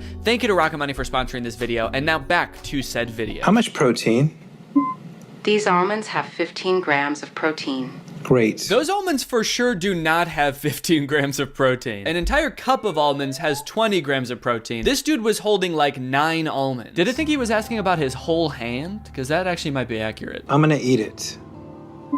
Enjoy it. Guys, I hate to say it, but I don't think your thing works. You only asked it to do a couple things and it got 2 of them wrong. He does do a demo where he sends a text later in the video, and that seems to work. Tell Andrew I'll be there later tonight. But to be fair, we never see the person receive the text. I got a weird text from Imran that just says, learned how to go potty big boy style. Interestingly, after people started to realize that all of the information in this demo was wrong, they actually re-uploaded the video pretending that the pin gave the correct answer the entire time. How much protein? A half a cup of almonds has 15 grams of protein. Don't believe it. That's humane propaganda. The AI pin allows you to shop in the real world. How much is this online?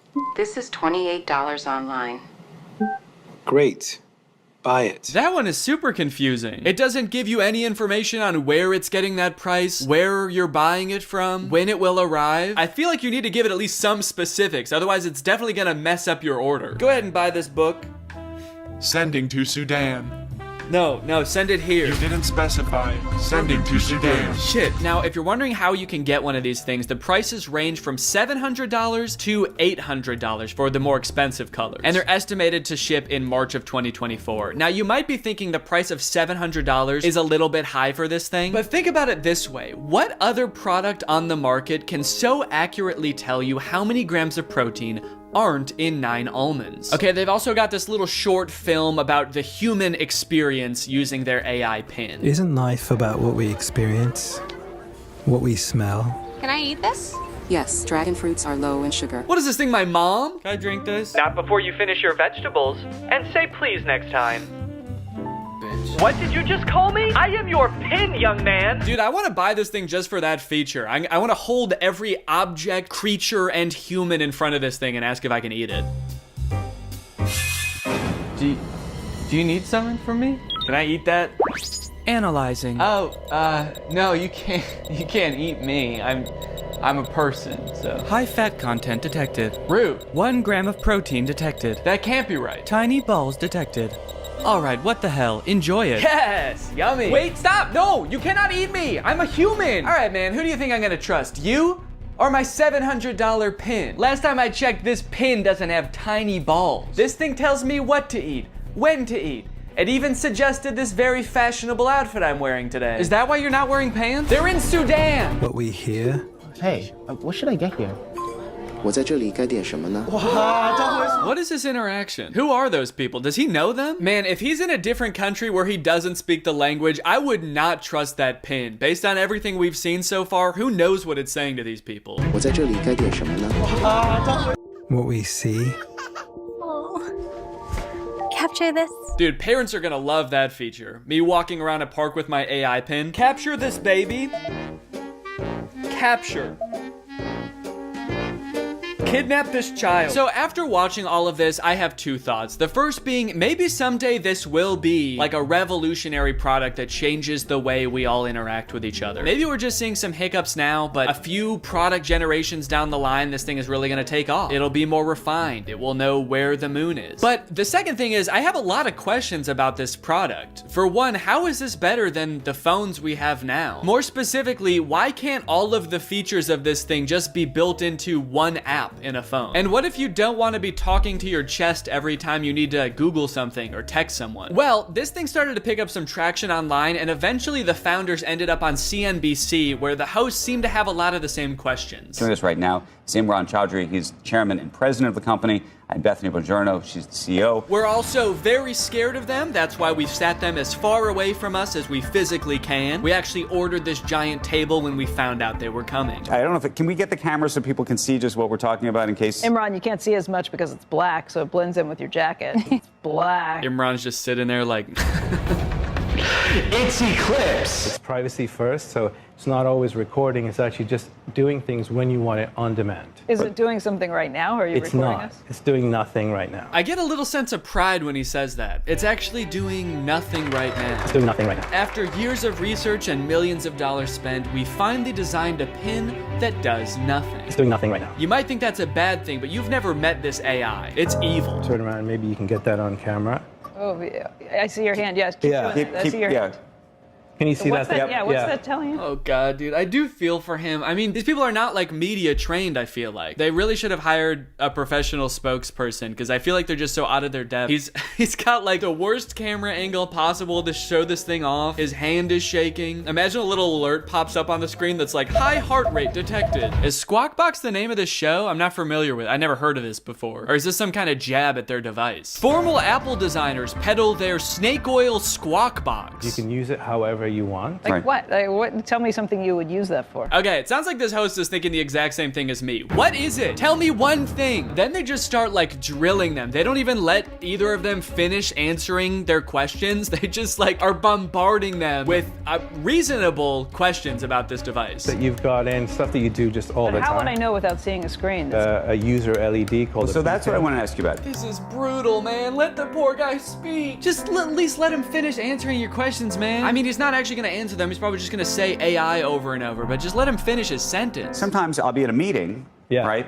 And I'm sneaking under the desk to look at my email because and I can't say, hey Siri, tell me my email. I mean, that's actually a really good point. The only way to interact with this device is to talk to it or to use this weird clunky laser jet display, which I don't even think you can type on. So if you want to text someone, you have to say it out loud, which just does not seem practical at all. So is this device gonna revolutionize technology as we know it? There's probably only one way to find out, and that's that I'm gonna have to buy it and review it when it comes out. So let me know if you guys want me to do that, and maybe I will. I hope you guys enjoyed this video. If you're new here and you're not subscribed yet, make sure you subscribe and turn on my notifications to join Greg. I'll see you guys next time. Bye-bye. Okay, two quick things before this video starts. First off, we had a baby. In September, we had a baby boy. He's doing great. Everything's going great. He's really healthy.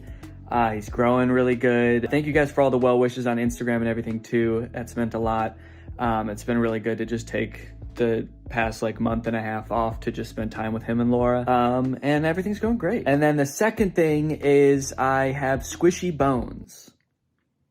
Merch designs available now. That's right, ladies and gentlemen, we got Squishy Bones merch and Greg Family Barbecue merch. So good, you're gonna want to fight your elders, everybody. So square up, head on over to DannyGonzalez.store and check out these beautiful merch designs. These could sell it in the blink of an eye, so you gotta act fast. Also, there's a big store-wide sale going on right now until December 1st, and 4 random orders during this sale are going to receive one of the physical drawings that I did in the fake AI video. So if you want one of those, head on over to DannyGonzalez.store. Thanks. And now here's the video. Public freakouts and Karen videos are of course all the rage. They're constantly going viral to the point where content creators have started to realize this is an easy way to get views on TikTok. And they've started making fake arguments in order to go viral. And today I'm gonna be watching some. Now, I haven't seen any of these TikToks yet. I wanted to go into it completely blind. So I've assembled an elite council of content which consists of one guy, his name is Robert, and he put together a list of the must-see TikToks within this genre, so that's what I'm gonna watch.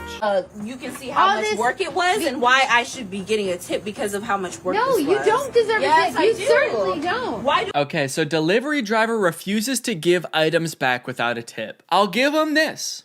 It does seem like a real premise for an argument. It seems like the type of thing you would see on TikTok, and it's got 400,000 likes. So it seems like a lot of people are buying into this premise of this being real. And it does seem like the type of thing that would go viral too, because it's like just divisive enough to get people talking about it. Like, oh, are you guaranteed a tip when you do delivery? Should you expect one? Is this too far of a reaction if you don't get a tip? So I can see why there'd be a lot of comments, and there's like 60,000 comments. I am a little curious as to why this video is 3.5 minutes long. Like, isn't she just gonna load all the stuff into the car and drive away? You're crushing the ramen noodles for one with it. Yes, the ramen noodles are perfectly fine. I don't know what you're talking about. No, they're not. They're perfectly fine. You crush them. They're not crushed. Wait, okay, they spent 10 seconds talking about the tip, and now they're arguing about whether the ramen noodles are crushed. The caption at the top changes to delivery driver refuses to admit she crushed the ramen noodles, and the whole rest of the video is about the ramen noodles. They're not crushed, okay?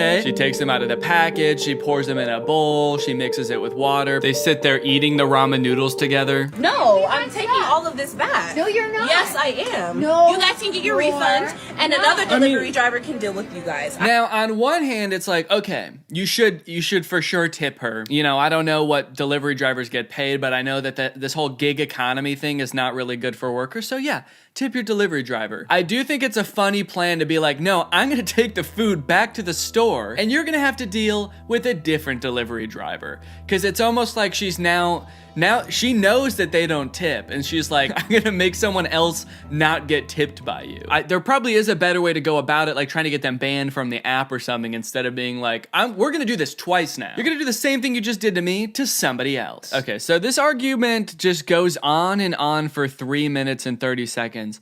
I'm curious if this goes anywhere, or if this is just an improv scene of them saying the same thing over and over for 3.5 minutes. How crazy would it be if I skipped like 3 minutes into the video and it does escalate? It's like this woman like bashing the other woman's head into the car. The food is gone. Something happens in between where we just were and where we are now, where somebody else comes into the scene and steals the food. I need a little bit of development to justify it being this long. Groceries, taking them back to the store, and then I'm gonna get you fired. Go ahead. Because you stole my groceries, and then I'm gonna call cops. Okay, yeah, so it's just the same thing over and over. I feel for these actors having to improv for this long. The director probably gave them a prompt of like, you didn't tip her? Action. And they just have to make shit up for 3.5 minutes, which I don't think I would be able to do, honestly. That's tough. I hope the director tipped both of these actors, because if not, like the next video is them three arguing with the director. We're taking the video back to the, or we're gonna delete the video. No tipping after I broke my back is insane. I save lives all day. I've never gotten a tip. Wrong career, apparently. What?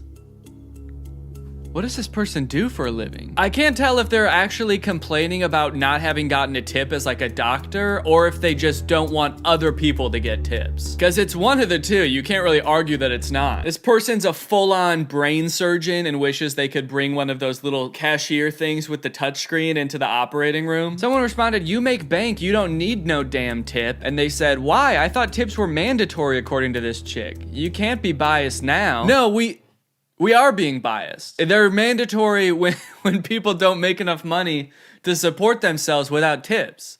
That's the bias. Okay, this person's username is Wicked Witch. Is this a real witch? Okay, is that how you save people's lives? Do you cast spells? So it looks like if you go to this account, it's just all fake arguments. Like all they do all day is shoot fake scenarios where people get upset with each other. Usually it seems like they rent out a set for a day and film several videos there. Plane. And they even have the same actors, you know, for every video in that set, because they have that set for the day. They have the actors for a day. Delivery driver throws tantrum over a tip. Okay, so we got the same premise. Same car, different guy. No, listen, if you're not gonna tip, you're not gonna get this, okay? Are you kidding me right now, man? I've had it with you kids. I've had it with your entire generation. I've had people getting huge. Oh, do you see how big this batch is? Whoa, this is kind of a twist. It's kind of like an older adult. I mean, not old, he's like middle-aged, but he's getting mad at us kids for not tipping. I feel like usually this conversation is the other way around, where older people are like, you kids, I never got tips when I was your age, and I save lives every day. I toil over a hot cauldron all day, and never once does a hand reach out from the murky ether to offer me a tip. A $400 batch. We paid for it. Yeah, I want it. Well, you're not tipping on it, so you're not getting it. How about that? I don't need to tip. Okay. Yo, wait, okay.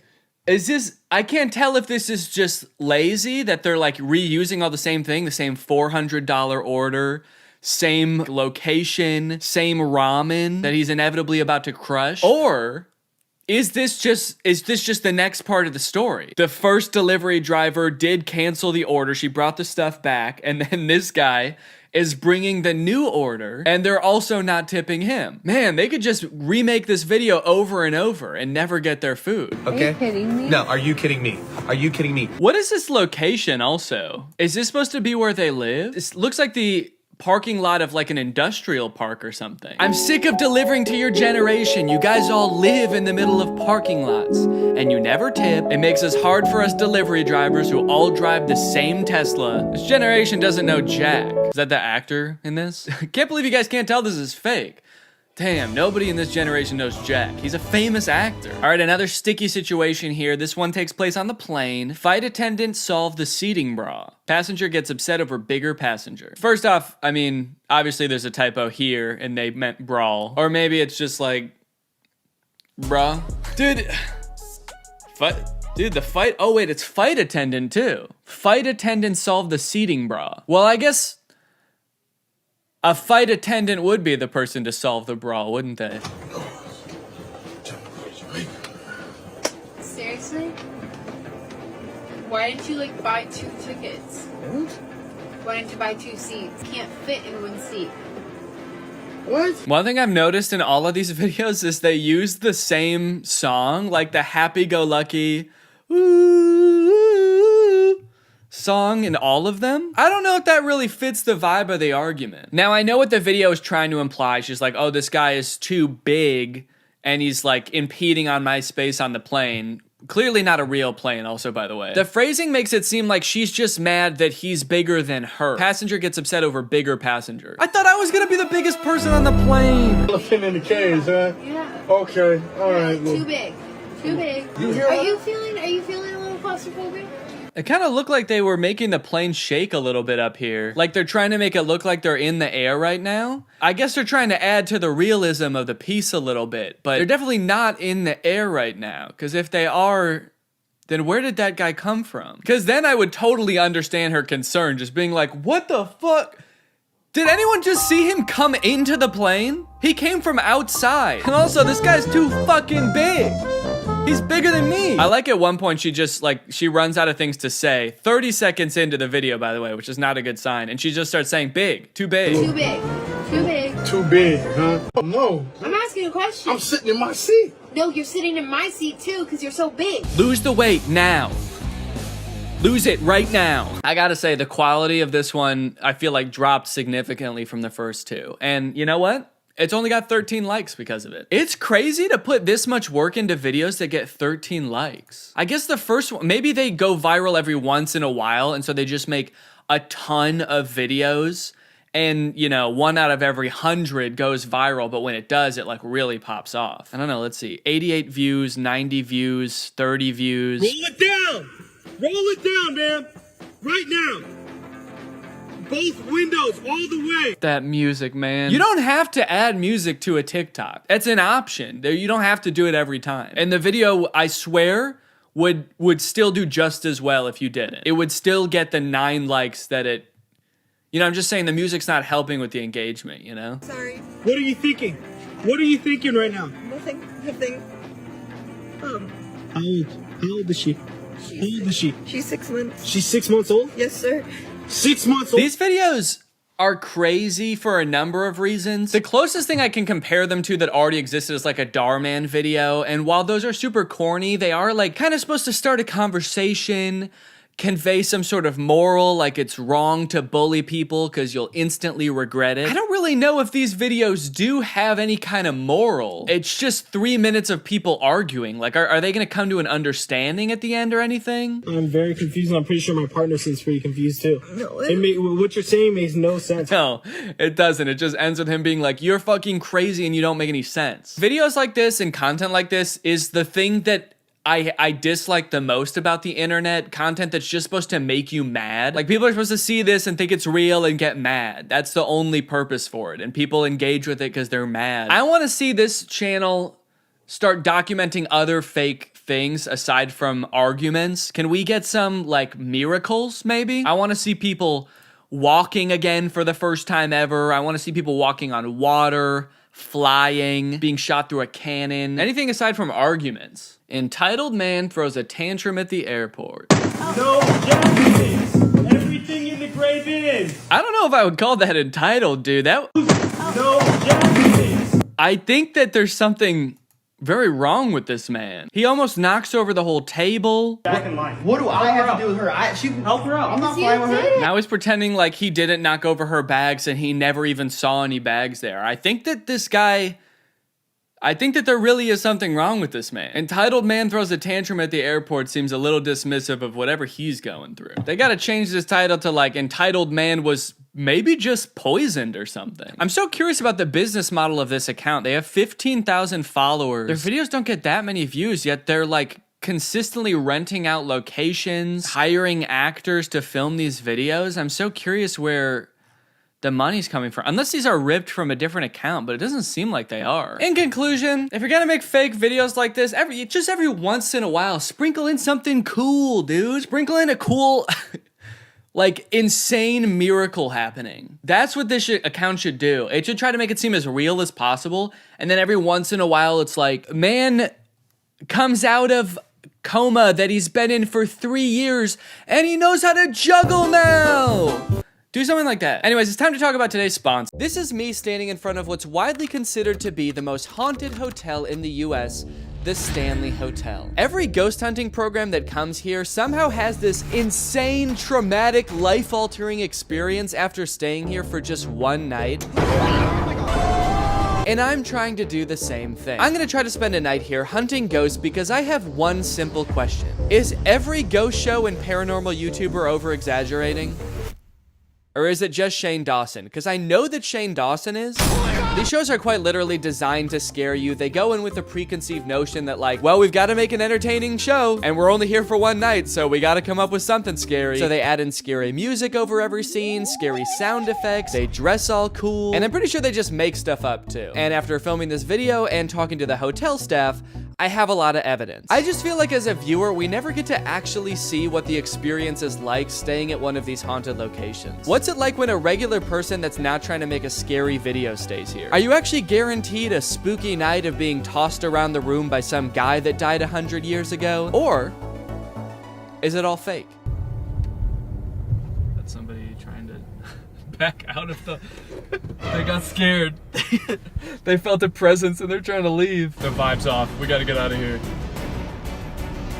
The Stanley. The Stanley Hotel is probably most known for being so scary that apparently just one stay here inspired Stephen King to write The Shining. And I'll tell you the story of how that happened later, but ever since The Shining came out, this hotel has been the subject of countless ghost stories and paranormal investigations, most of which exclusively depict this place as this decrepit, creepy old hotel that only exists at night. But this place is actually like a beautiful hotel. It felt less like a portal to hell and more like a tourist attraction. When I got there were people milling around, taking pictures. The hotel was like blaring music. If I was a ghost, I would have been pissed. I can't haunt this place. It's too nice out. Nobody's even gonna be scared of me. There are a ton of different ghosts that haunt this hotel. Like, I think every article I read and every person I talked to at this hotel somehow knew about a different ghost that I hadn't heard of yet. It's like anyone who's ever so much as even looked at this building gets sent here when they die. I'm worried I'm gonna haunt this place when I die. There's the ghost of a housekeeper that was in an explosion at the hotel and still sticks around to fulfill her maidly duties, a cowboy ghost that supposedly kisses women in their sleep, and a lot more ghosts, many of which are tied to specific rooms, like my room, the Haberdasher Suite, because my room is haunted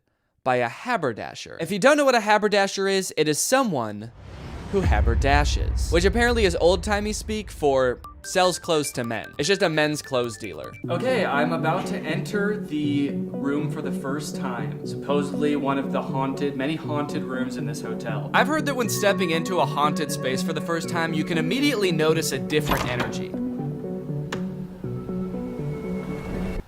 Wow. But I walked all around this room, looked in every nook and cranny, and I gotta say, I did not really feel anything.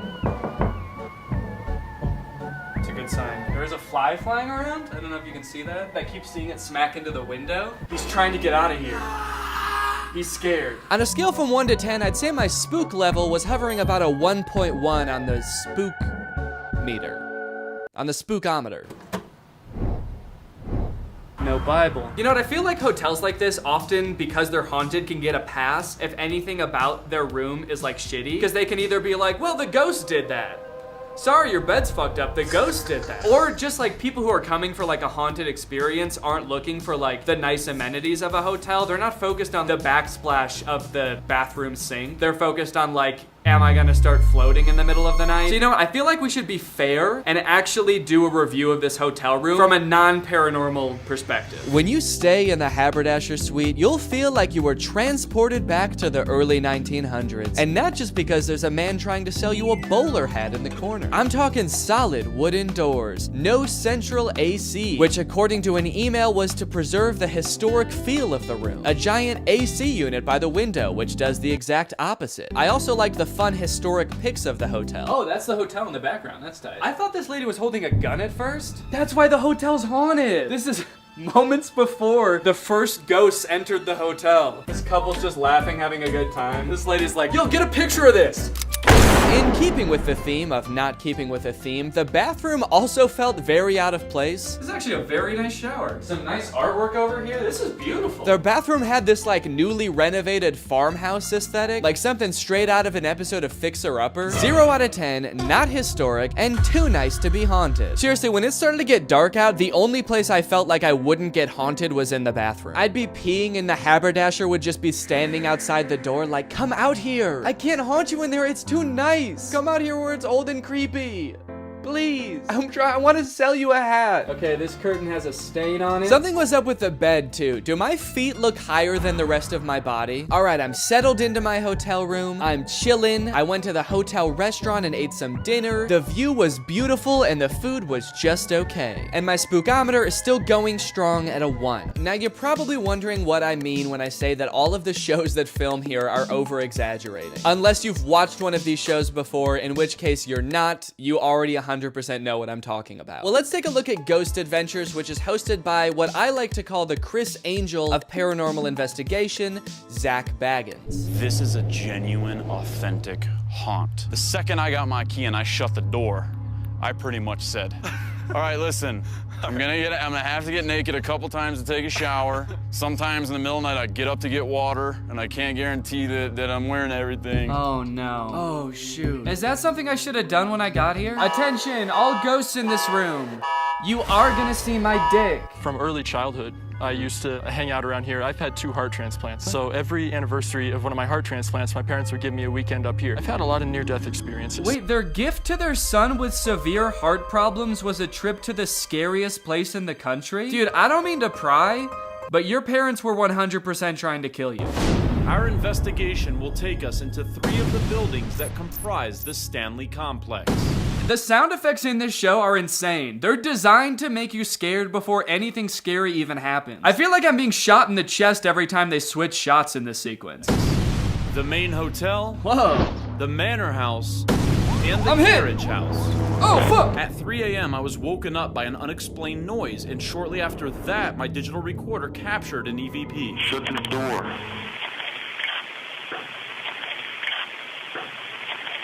Stuff like this is pretty hard to dispute because it's impossible to tell if this is staged or not, or if this is just like static that happens to somewhat resemble a human voice. Without the text on screen, it kind of doesn't even sound like a voice. Like, let me play a different one, for example, and you try to tell me what you think it says.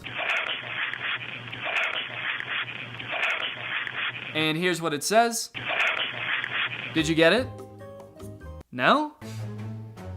I knew you didn't have what it takes to join the Ghost Adventures. Get out of my hotel room. And then we get to Shane Dawson. I think they tried to decorate for Christmas, but it is scary. Why are all these chairs so scary? Watching Shane Dawson investigate the paranormal is like watching a wounded deer try to investigate a theme park. It doesn't matter what happens, he's going to be terrified. Oh my god. Wait, are they fucking with us? Oh.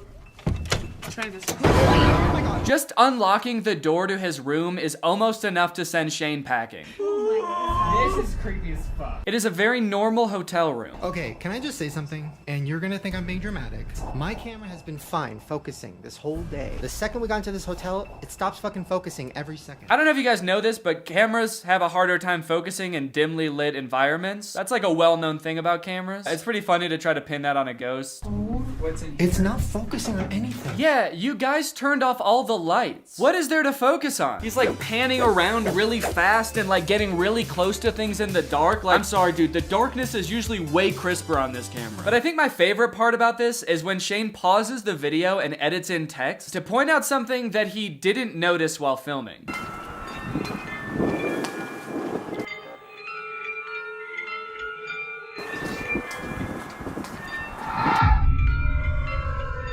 I've shown this to so many people. Did you guys see anything? What did he think was there? I'm so confused. He didn't have to edit that in.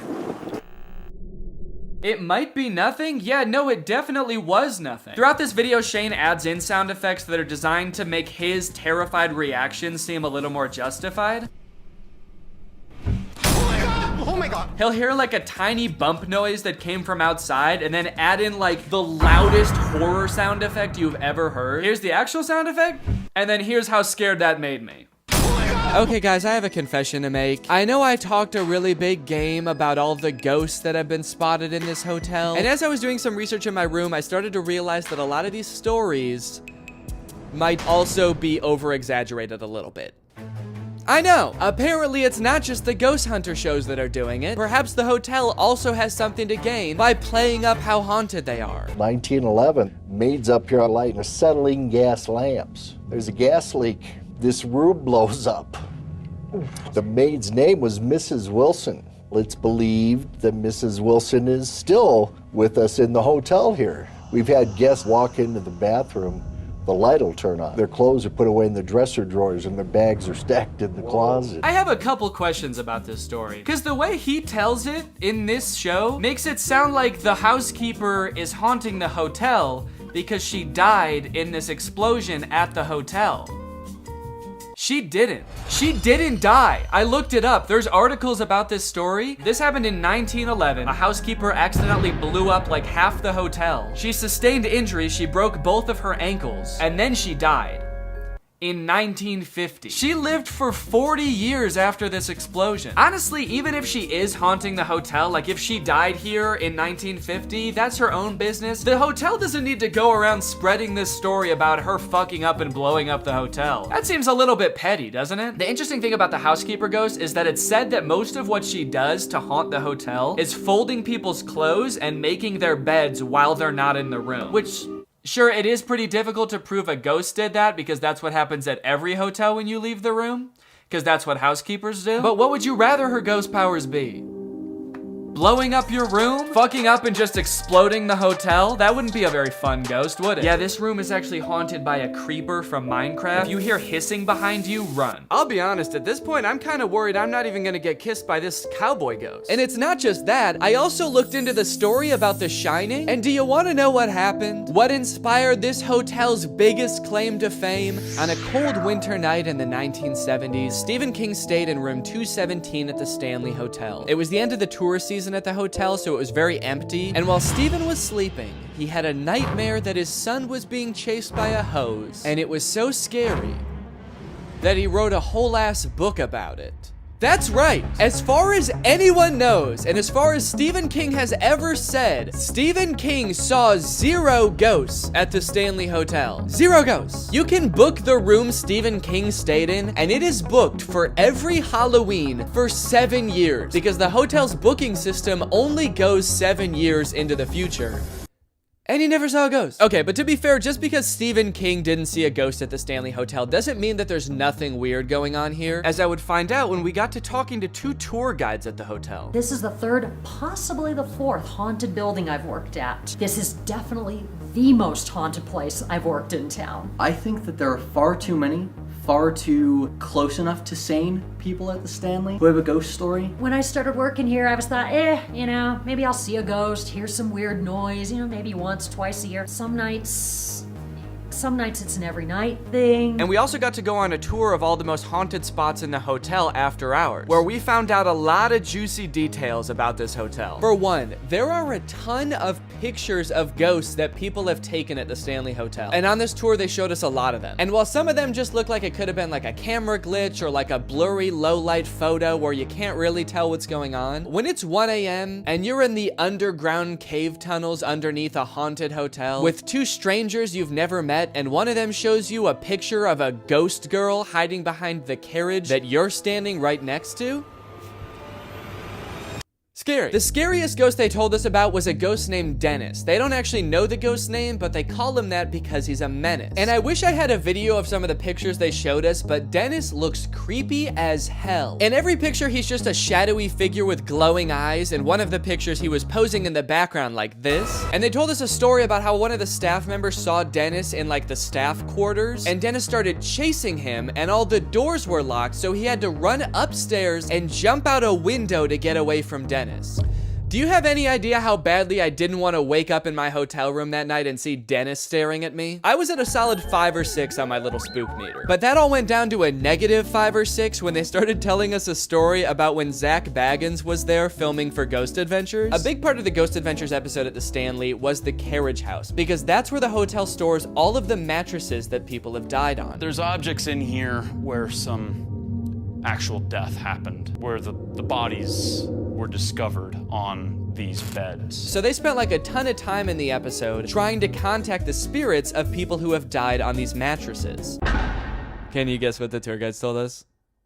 Yeah, none of that's true. Yeah, the hotel doesn't store mattresses that people died on like they're saving them for something. What would they be saving them for? That's so funny. We're an operating hotel, and believe it or not, we switch out mattresses every once in a while. Yeah. So Zach Baggins and his crew apparently just showed up and like looked through the window of the carriage house, saw mattresses, and were like, hey, let's go make some stuff up in there. The most interesting thing I took from the tour is that even though the tour guides know all of the spookiest things that have happened in the hotel, some of them don't 100% believe in ghosts. We were walking with one of the tour guides after he had showed us, I don't know, some of the most insane pictures of ghosts I've ever seen. And Jake asked him like, so when did you start believing in ghosts? And he was like, oh, I don't know if I believe in that stuff.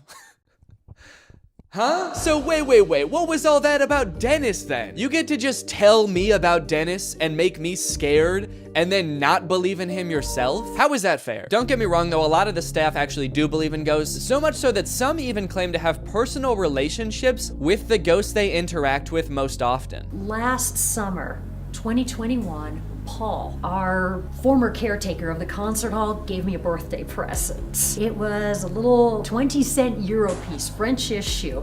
Left it on the front seat of my car 2 days after my birthday. I asked my husband, I asked my coworkers, I asked whoever, and then in a Ouija board session 3 weeks later, Paul claims it, and I carry it with me as a good luck token. I'm a very naturally skeptical person, so when I hear stories like this, my brain immediately jumps to like, let's think of all the reasons why this might not be true. So rest assured, that's all I've been doing since I got back from the hotel. But like, you know, I have a hard time calling people liars and saying that their like first-hand personal accounts aren't true. What I do know though is that while we were getting this tour, there were at least 1 or 2 other tour guides that were following us and trying to prank us the entire time by tapping on the windows of the rooms we were in with sticks. Because I remember one day it was like completely drained. Who's there? I guess that's just kind of like a fun little thing they do there. A fun little hazing designed to, I don't know, make me shit my pants. There's nothing wrong with a little bit of hazing, except for when there is. So I am kind of curious how many of the paranormal experiences the staff have had at this place that were just pranks that they never found out were pranks. With me to the Stanley Hotel, I brought pretty much every ghost hunting device I could get my grubby little hands on. So let's turn off the lights in this hotel room and get to work. I'll have this EMF running the whole time. An EMF measures electromagnetic frequencies, which are usually emitted by man-made sources like electrical wiring or ghosts. Is there anyone here right now?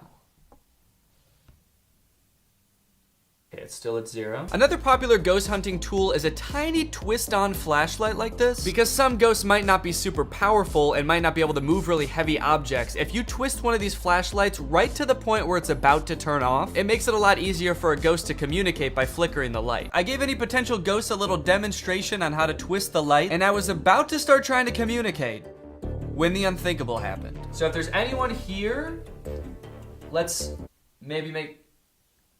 Oh, okay. Yeah, it was just a moth that flew in front of the camera light and Jake tried to swat at it. So the light flickered for a second. Don't let my nervous little smile and laugh fool you. I actually was scared right here. I guess having the only light in the room is kind of a, oh shit, you got it. I got it. Holy mackerel. Fuck that guy. Yet another ghost in the room tonight. Next up, the spirit box. A spirit box is basically just a little radio that rapidly cycles through radio stations. And ghosts can apparently use those radio stations to communicate with us. Okay, now I would like to ask again, is there anybody in this room aside from me and Jake?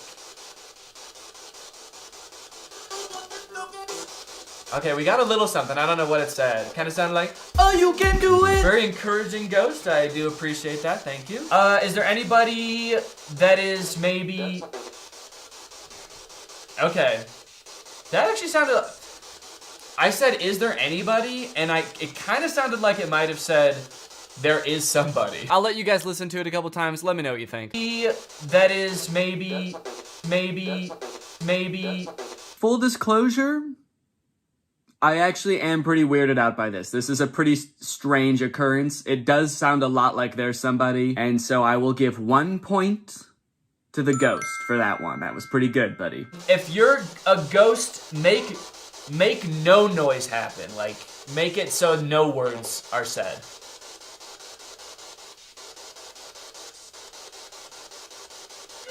I also have a thermal camera to look for cold spots, which could be ghosts. Wait, what the fuck? I just turned it on and there's literally a cold spot right here. Actually, it feels wet. Oh, should I smell it?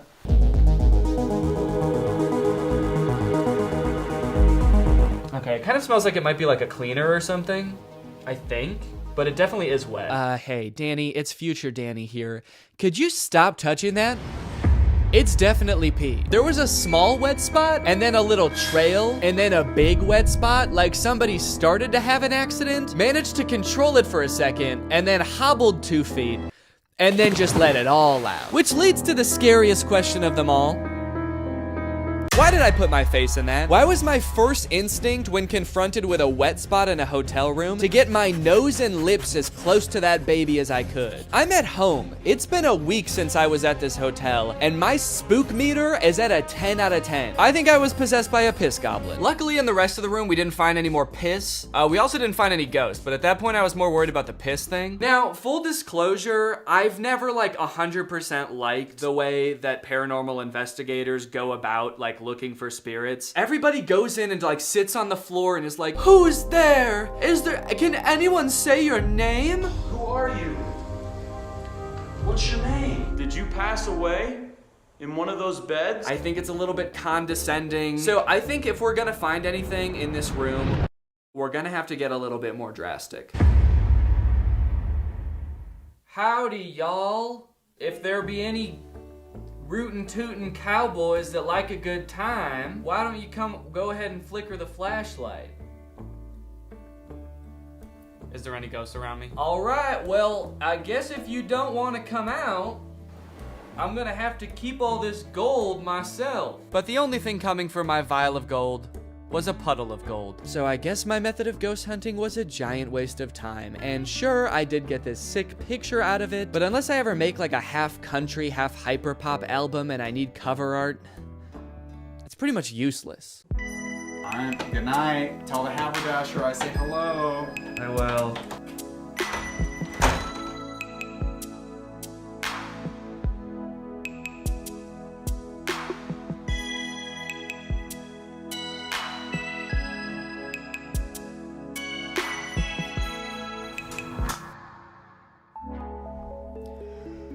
Okay, I am currently laying in bed in the dark in this hotel room. This is the first time I've been like alone with all the lights off in this room. First off, let's do a bed review, dude. This bed, very squishy, a lot squishier than I thought. So should be a pretty cozy night if I can get to sleep. That being said,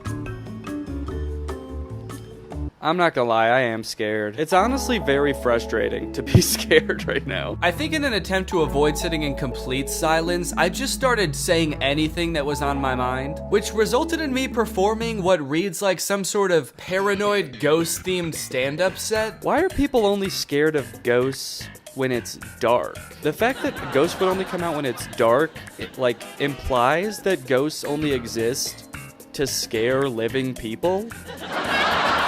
I don't subscribe to that. Why would that be? All right.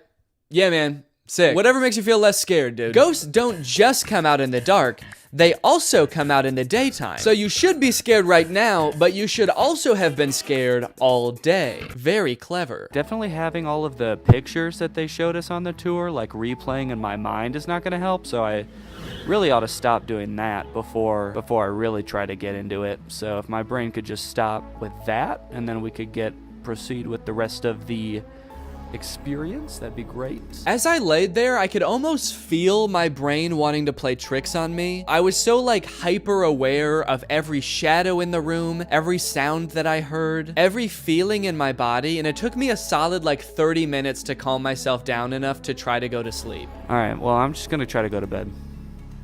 Good night.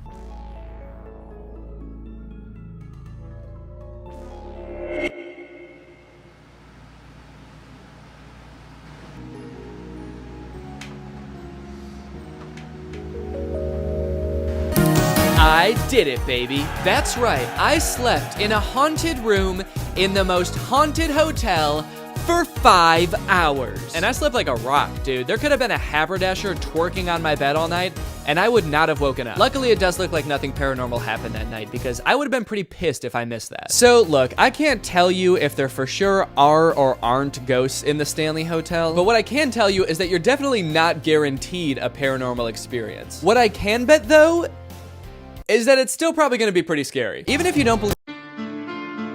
According to a study published by CBS News, most Americans believe in some kind of psychic phenomena, and 16% say that they themselves have experienced some kind of psychic ability.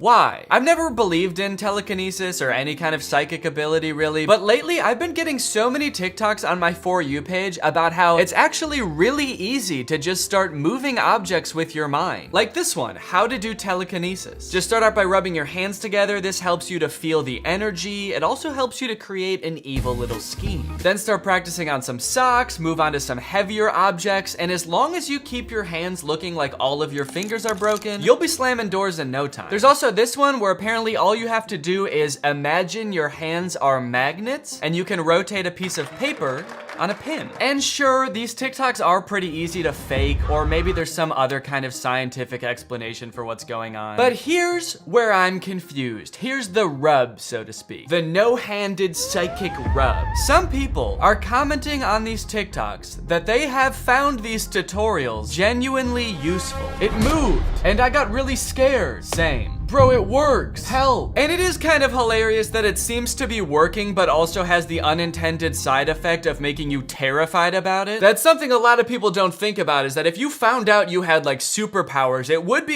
would genuinely freak you out. I'm imagining one of these people who commented this going on to become like an insanely powerful wizard, but the whole time they're like, oh, what is going on? Oh, this is so scary. I wish I would stop doing this shit. Anyway, I got so weirded out by this that I started looking on YouTube for longer, more in-depth tutorials on how to do telekinesis. Like this one called Real Telekinesis Training. Because like TikTok you can't really trust, you kind of expect people to be trolling on there, but on these videos, there are even more positive comments. You're right, it works. It does? Thank you so much for the video. It really helped. It did? How? They watched this one video and they were like, oh, okay, cool.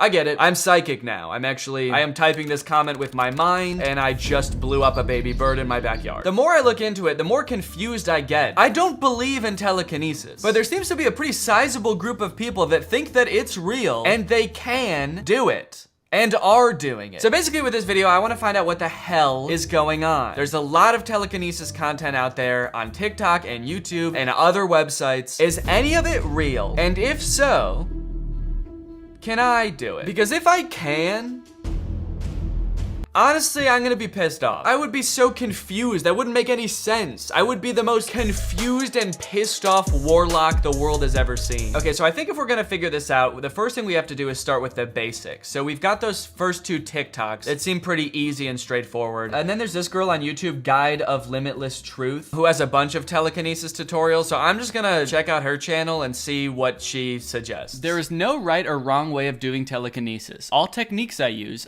them intuitively. I just do what feels right at the moment. Before you start Whoa!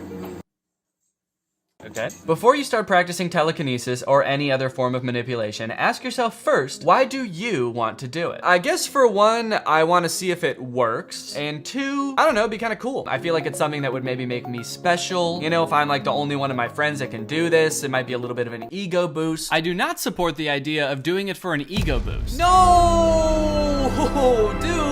Okay, fine, I'll pick a different reason. I guess I'm sort of just dicking around. I'm just sort of goofing around a little bit. Is that a good reason? Telekinesis is not a superpower or anything supernatural. Well, I kind of feel like it is. Anyone can do it, that's good. And it does not make you better or more special. Oh my God, dude, how much of a disclaimer do we have to read? Holy cow. If you practice or you plan on practicing it, do it for the right reason. Don't use telekinesis as a tool to fill your insecurities or as a way to think that you are better or more special than other people around you. Holy shit, dude. I like that all of this introductory stuff is about not using telekinesis to fill your insecurities. I do kind of feel like that's not a good sign for how good at telekinesis you can become. If there were people out there that were like really good at telekinesis, this disclaimer would probably be something more like, do not use telekinesis to blow up school buses. You guys have to stop getting revenge with telekinesis, okay? I know it's fun to make your principal do unlimited backflips, but that does not mean you should. In another video, she explains that the reason we can move things with our mind is because everything is connected. Either way, we are always connected with everything around us, even temperature, like God, everything affects us. We're not individuals, but rather we are all part of something bigger. We're all part of the universe, and so we're connected in that way. So it only makes sense that we can influence anything else in the universe. So let's connect to the universe. So I want to test these in a particular order. I'm going to test the one that I think is least likely to work first, and then work my way up to the most plausible one. So let's start with this one. How to do telekinesis. Start by rubbing your hands together to feel the energy. Okay, she's like rubbing it, and then, oh, okay, she's kind of going like this too, to see if she can feel the energy. All right, let's go. Okay. It is making my hands kind of tingly to do this, and then hold them like this. Maybe that's the energy. I'm making each hand tingle with the other. Soon I'll be making my socks tingle. Get a light object like socks and try to think of the item as a part of your body that can move. It's actually a lot easier if you keep your sock on your foot. That way it still is a part of your body. Then it's really easy to move. Ah, boing, boing. Okay. Here's my sock. Think of the object as part of your body. Okay. Go! You know how you shout at your body? Go! Okay, and then she lists a bunch of other steps like moving on to heavier objects like stone, and then finally she shuts a door. Don't really think I can move on to those until I move this sock, so let's give this another go. Feel the energy.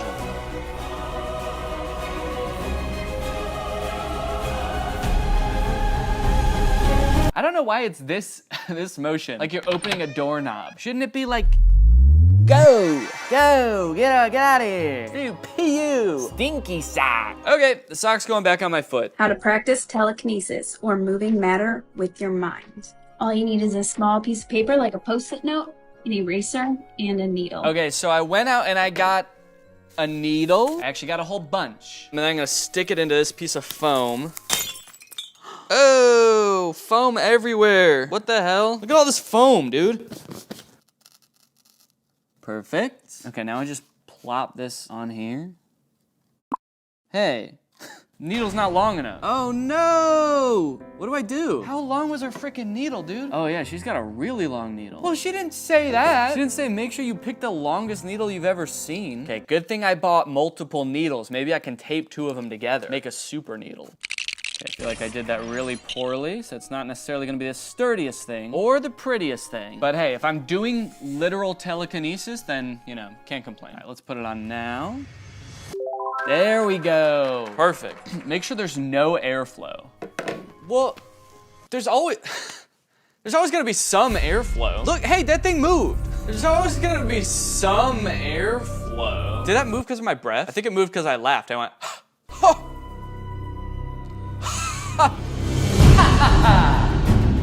yeah, there it goes. Okay. Now I see why the airflow thing is so important. Focus on a corner of the paper. Okay. It's moving again. I feel like it moves every time I talk. I'm manifesting it moving. Paper move, go, paper go. Stare at it for a while, become one with the object. Okay, you and me, object, we're about to become one.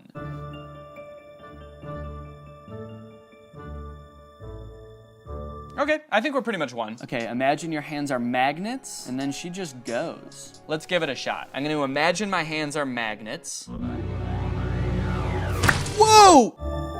Yo, dude, I'm fucking psychic. My theory here is that my hands are heating up the air next to it, and heat, you know, changes like the air current, because cold air rushes to hot air or something. It's like why tornadoes form, right? I think I almost made a tornado is what I'm trying to say. I gotta be careful. To test my theory that it's just heat, I'm gonna do the same thing again, imagining my hands are magnets, making the shit move, but this time I'm gonna be wearing gloves. These gloves are nice winter gloves that keep my hands nice and toasty in the winter, so heat should be not transferring through the gloves, okay? And I'm gonna hold my breath too.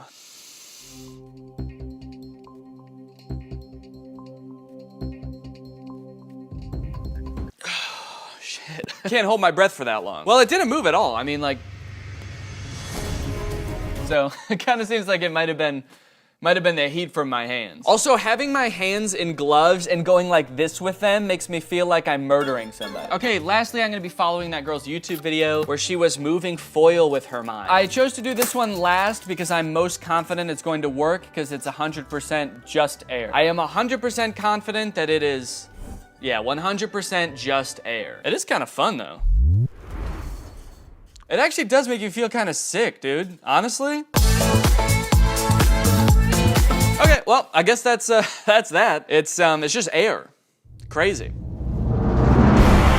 Okay, so that obviously did not work. I guess in a way I probably should have known. This video I watched where this girl can only move a piece of foil is from 2 years ago. And as of 5 months ago, she can now move 2 pieces of foil.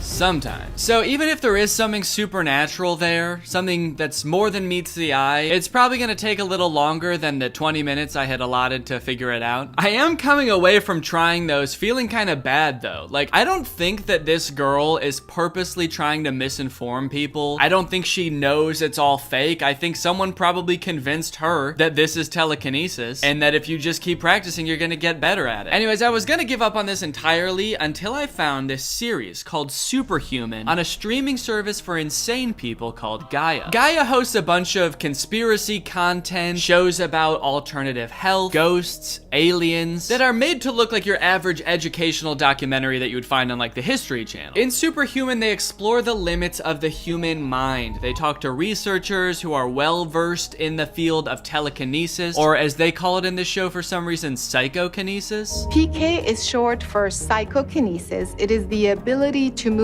a physical object without physical contact. I don't know why they rebranded telekinesis to sound even more insane. This is not getting more people on board. No, guys, I don't believe in telekinesis, okay? I believe in wacky kinesis. To show off how psycho her kinesis can be, the host of this show, Caroline, takes her friend Rachel to meet with a psychokinesis practitioner, Sean. It is a meditation process in itself, in the way if you're too tense, it stops moving. When you relax, it starts moving again. If you don't give it enough time, it doesn't work. If you let go, it works. So I'm immediately getting the same vibe that I got from that YouTuber, where it feels like he wants it to be real so bad that he's just like making up reasons why sometimes it works and sometimes it doesn't. If you're too tense, it stops moving. When you relax, it starts moving again. Yeah, sometimes I have trouble getting the foil to move, but that's just because I care too much. It freaks the foil out. He does this little presentation and the foil won't move. He's like, no, the foil hates me. I knew it. The foil fucking hates me. And mine just started responding too, so I think we're sharing a field now. Oh my god, he and Rachel are sharing a field? It's the most romantic thing I've ever heard, dude. Is there something going on between Sean and Rachel? Caroline's over there by herself with her thing like, yeah guys, I think I'm in the field too. Mine's moving. Sean's like, no, you're not. You're in your own field, all right? Me and Rachel are in a field together. I was wondering if I am here, if I'll have more ability. Sure, keep going. Sure, go for it. It's all fake anyway, so do whatever you want. I just feel like if this dude Sean has been at it for years, and the best he can do is move foil sometimes, but he can't even figure out like why it moves, then even if psychokinesis is real, it's just not good. How about that? Yeah, here's a new take actually. Psychokinesis is real, it just sucks. Okay, but here's where things get even crazier. Here's where the real shit starts, all right? Here's where Caroline travels to the UK to meet with an exceptional group of young children. First stop is in the UK, where we encounter children who are using blindfolds to access their superhuman abilities. What do you mean you just encountered them? You just find these kids? And now tell me what's on this card. Oh, tiger. Isabella, what is the shape and color of this stone? Kind of like a circle, and it's not really, it's kind of like see-through. That's right. There's a school in England where children are learning to see while blindfolded. They can make out shapes while blindfolded. They can read with the blindfold on. They can even dodge cones with a blindfold on. And it's not just in the UK actually. There's another school in Utah that teaches kids how to do all sorts of things blindfolded. But in this school, the instructor is wearing a karate uniform for some reason. Are they also fighting the kids blindfolded? That seems kind of fucked up. The instructor's never even blindfolded. Seems unfair. Orange, blue, green.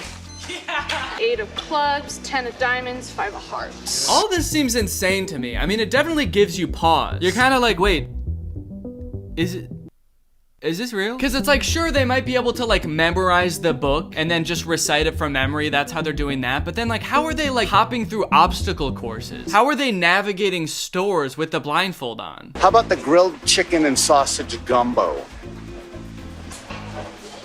Gumbo. Finally, I can use my mind's eye to locate the chicken gumbo. Gumbo. But then you kind of start to notice that there's something very similar going on in each one of these lessons. Something very subtle. A tiny little baby head tilt that almost makes it seem like maybe they're just seeing through the bottom of the blindfold. Harry, do I need to come closer? I don't know what that is. Okay, I'll come closer for you. What does it look like? I'll come closer. It's like an owl. It is an owl. Fabulous. So why would she need to come closer if he's just like perceiving it with his mind? So I'm like 90% sure this is what's going on here. In fact, I'm 95% sure. In fact, I'm 100% sure. So I don't know if the kids have just been sworn to secrecy, like they know it's all fake, and the woman who runs the school is just like making sure they keep the secret to the point where even the parents think it's real, or if she's somehow convinced the kids that they really do have this superpower, and that what they're seeing through the bottom of the blindfold is just like what's in their mind's eye. But there's definitely some insane manipulation going on here, some crazy lies, which makes what happens next in the Gaia show even more fucked up. My longtime friend Kim, who at the age of 33 discovered she suffered from a rare genetic macular disease. While her condition is medically impossible to cure, Kim was willing to defy the odds and potentially try to regain her perfect eyesight. They got this woman who is going blind and convince her that she's gonna be able to see without her vision. The narrator said she could regain her perfect eyesight. They are wasting this poor sweet woman's time and getting her hopes up for no reason, dude. This is so mean. And the tests they have her do to regain her vision are so dumb. Here. Oh, here is red. It's working.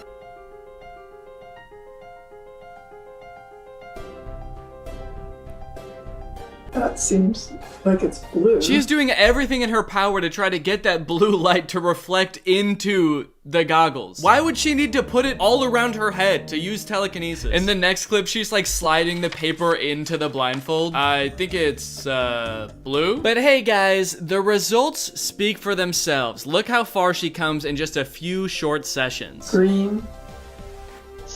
Excellent. Looks like pinky red, magenta, whatever. Pinkish red. Dude, huh? She's not even holding up the paper until she guesses it. Green.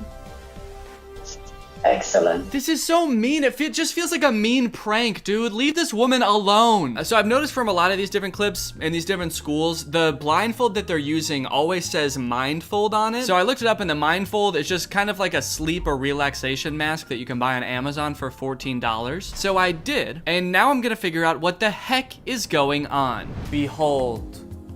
The mindfold, the most powerful blindfold in the world. Truth be told, the mindfold does seem like a pretty legitimate blindfold.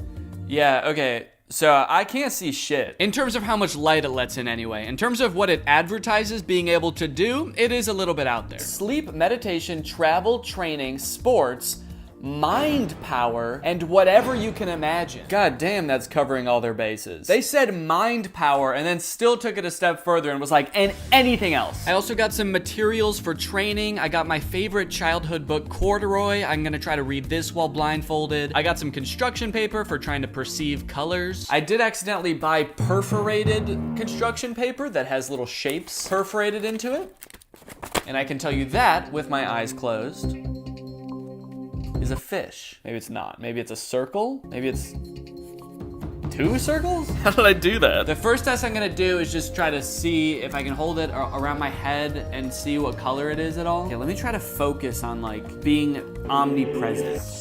For some reason, my brain wants to say yellow. So let me take a look here. Okay.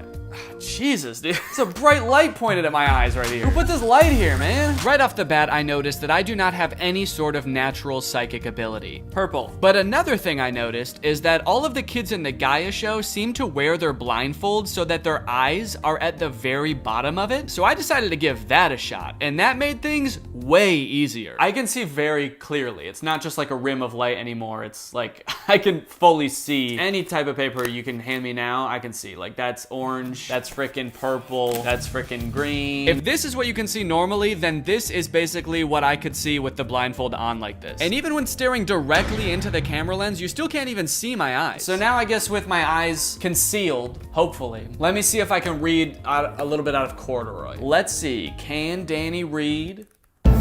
The watchman tucked Corduroy under his arm and carried him down the escalator. He's got my man in a chokehold, dude. Who is this guy? If that is how these training schools work, that's actually insane. Like, these kids can fully see out of the mask. I can literally see everything up to here. So I could navigate an obstacle course, lickety split. It seems like this is pretty easy to fake, but I do owe it to the community of people that do this to at least try to figure out, like, is this possible to do legitimately? Can I train my brain to see without sight? Luckily, our boy Sean from earlier has actually written an entire book about the process of seeing without your eyes. It's called Mindsight, and I got it, and I read it, and I spent a week training. His recommendations were a little bit unorthodox at times. Sean actually recommends doing this practice while exposing as much skin as possible. Take your shirt off. Taking your shirt off is ideal if you're comfortable doing so. And he also kept reiterating that he actually doesn't even know how this works. There are multiple possibilities for how it works, but ultimately, you don't need to know how it happens in order to make it happen. But look, I know what you want, okay? You don't want me to just read the entire book to you. You don't want to see every single training session I ever did. You want to know,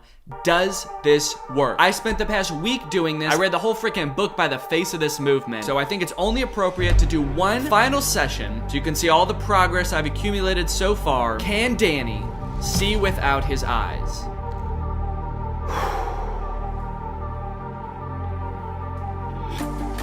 You're sharing a field now. Seems like it's blue. No way, we are always connected with everything around us.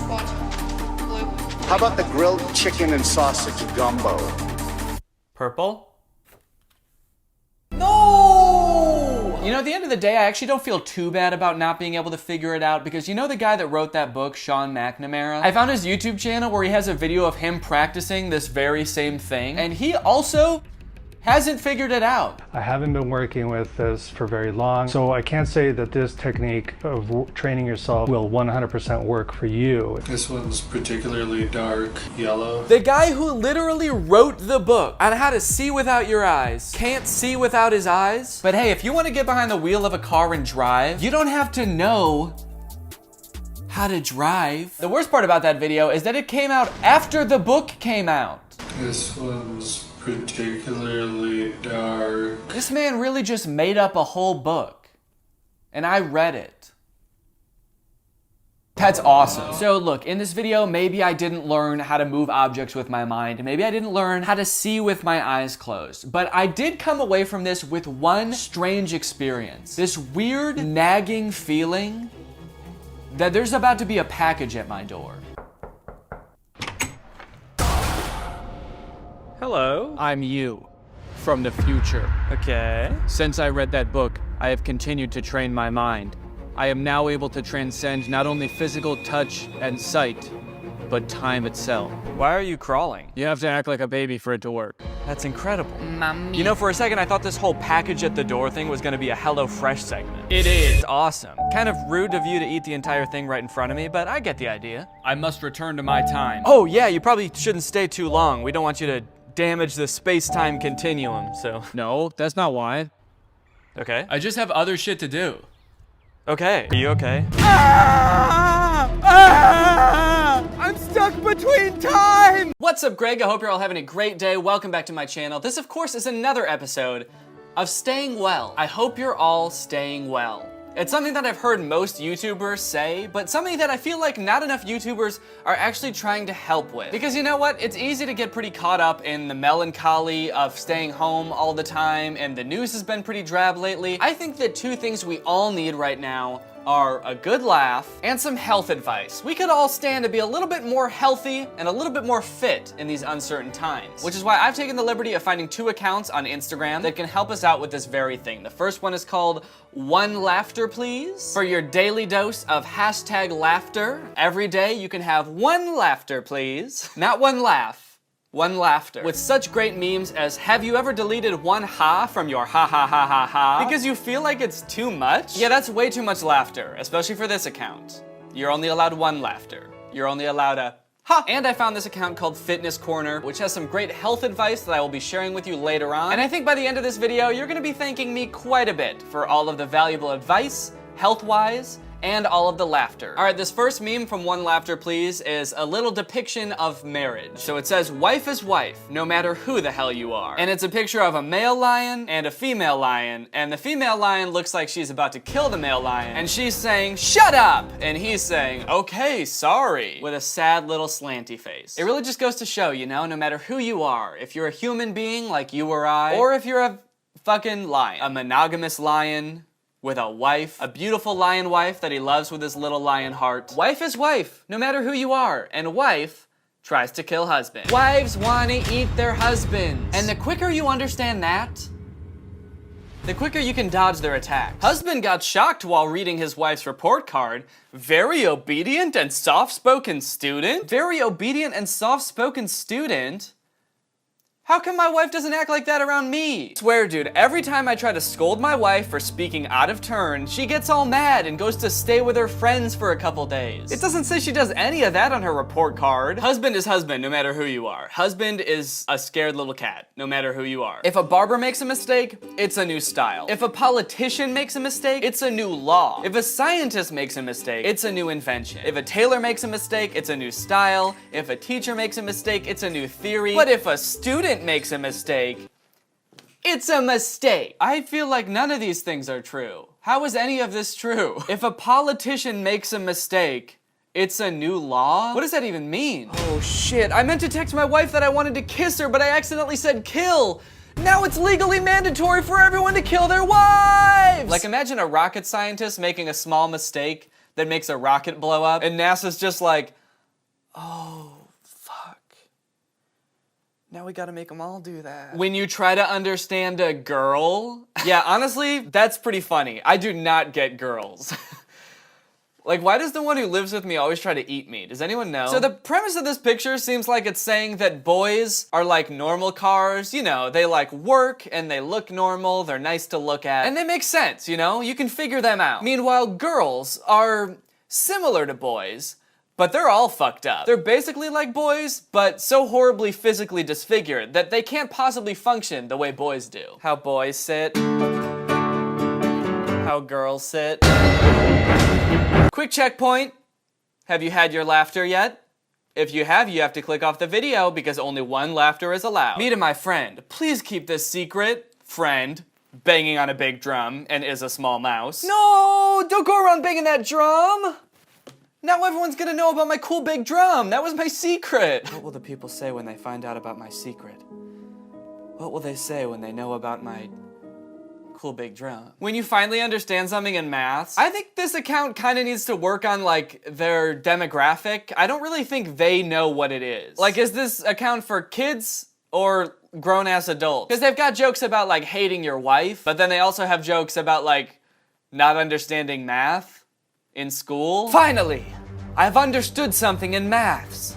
Sure, I'm 35 years old and graduated college 13 years ago, but I've never understood any maths until just now. I think we all know what time it is. Why is my wife such a bitch? It actually would be pretty impressive if this polar bear understood something in maths. That'd be pretty tight. But sadly, it seems like the only thing he knows how to do is break it down. Okay, here's a picture of a seagull standing on a no seagull sign, and then the seagull's wearing sunglasses and it says thug life. Because this seagull is a badass. This seagull doesn't listen to signs. He can't even read signs because he's a seagull. Why does this sign exist in the first place? Seagulls can't read signs, can they? Like, what would this sign even mean if it's not for seagulls? Like, don't bring a seagull here? I've never seen anyone bringing a seagull anywhere. Is it for people and it means like if you see a seagull, you have to kill it? Like, don't let any seagulls even be here. If you see a seagull, you have to get it, you gotta get it out of here. You gotta get it out fast. You are responsible for any seagulls in the premises. All right, this next one I think is pretty true. Kids write what they understand. Men write what they remember, but legends create their own answers. Hell yeah, dude. Legends just make up their own answers. They don't need to be told what the right answers are, because they'll just make shit up. I'm talking real legends, okay? Michael Jordan, Gandhi, George Washington. You think they became legends because they worked hard and practiced and did what they believed in? No. They became legends because they made shit up. Sir, the British militia is closing in. What should I tell our troops? Sergeant? Tell them, perfloofen-doofen. Huh? But when you can see the whites in their eyes, side-na-dide-na cockarina dee. You're truly a legend, sir. Yes, thank you, and as a legend, I have to say that— fuck, they're here! Bang, bang, bang, bang, oh, bang, bang, oh, they got me! Bang, bang, bang, they got my legend ass! Other people's besties? A nice-looking young girl. My bestie? A monkey! What the fuck? You're best friends with a monkey? I want to be best friends with a sweet little monkey man like him. Look at him. He could be one of the boys. When you are singing a song and suddenly your idiot friend starts singing it too. Jeez. Very hostile towards your friend just for wanting to sing along with you. So let me get this straight. If we're to agree with the posts on One Laughter Please, if we're to find these relatable, we're meant to hate our wives, they're disobedient and they want to eat us. Our friends are idiot monkey-looking asses who won't let us sing by ourselves. Oh, and to top it all off, we don't know any math. We don't know how to add. I don't even know how to count. Don't even know what a number is. I couldn't even tell you if I saw one. I gotta be honest, gang, I'm not feeling that cheered up from this. I'm actually pretty down about the whole thing, if I'm being real with you. At least I know my sweet little monkey man's got my back. Okay, I think we've got out all of our laughter. We've gotten all of the one laughter out. I think it's time to move on. We're feeling good. Now let's get fit. Let's get healthy. You know, staying inside, we could be getting a little bit sedentary, so we want to take the appropriate steps to get just that little bit healthier. So someone sent me this meme from Fitness Corner, so we're gonna look at this one, and then we can look at a couple others, and I think you'll be pretty happy you did, because this is some pretty insane advice that, if true, could be very big. Did you know daily 1 apple no doctors. Okay, that's a pretty common phrase, an apple a day keeps the doctor away. I think that's a little bit of a gross oversimplification. I don't think that just eating one apple a day will make you healthy forever, but I'm sure that won't continue for the rest of the meme. I'm sure that ends there and the rest of this will be, you know, actual practical advice. 5 almond daily, no cancer.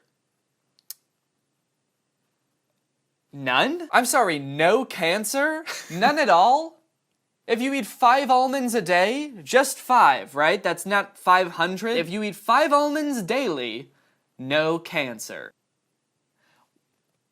Why do I feel like this might not be true? Something about this just seems like a little bit fishy. I can't put my exact finger on it, but let's move on. 1 lemon daily, no fat. So if you eat a lemon every day, you will have no fat on your body, which sounds healthy, but is actually extremely unhealthy. If you have 0% body fat, you will die. I'm almost certain of it. 1 glass milk daily, no bone problems. Daily 4 dates, no weakness. Holy shit. Okay. Well, I mean, why didn't they put that one first? That's really the only one they need, right? I mean, that doesn't that kind of make all the other ones useless? I feel like that takes care of everything. You will have no weakness in any sense. 4 dates, and I can be gosh dang invincible. There's nothing you can do to me at that point. Cancer? No. I ate 4 dates yesterday, so I'll try again tomorrow. Cancer. Getting hit by a car and dying? 4 dates. Head cut off.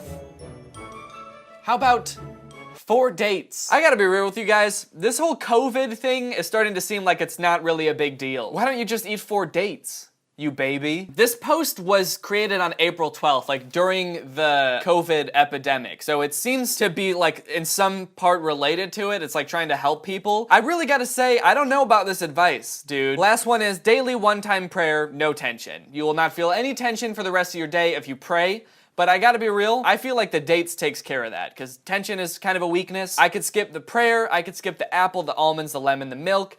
Just eat the dates, and I could be dandy. All right, walk 30 minutes daily, get all this. Improves skin texture, prevents heart disease, very beneficial in weight loss, improves blood circulation, strengthens bones, and makes your mood. You will not have a mood unless you walk 30 minutes a day. You will be just an emotionless being. You will not feel any type of way about anything, so it's important that you get those 30 minutes in. Otherwise, you'll feel nothing. So actually, that probably explains why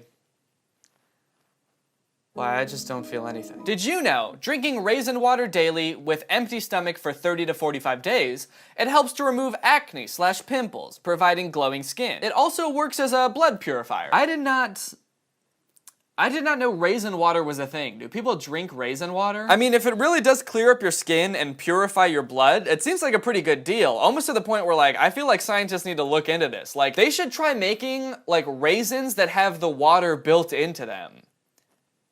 That would be great. Okay, here's some good advice for the fellas out there. Fellas, if you're worried about losing your hair, check this one out. Do-ot.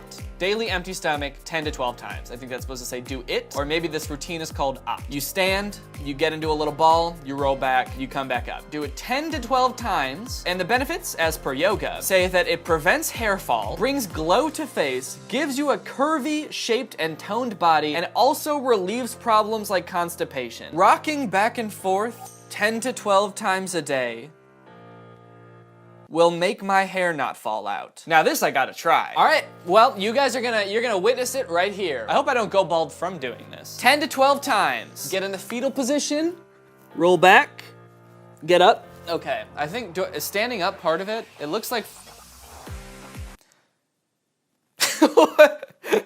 what? I just did it one time and I got a notification on my Apple Watch that says, move goal achieved. Actually, it says move goal 200%. So I guess this is working already. I'm getting a pretty good workout in. And yeah, I have an Apple Watch. What are you going to do about it? Okay, so that was one time. We're gonna do 12. Ready?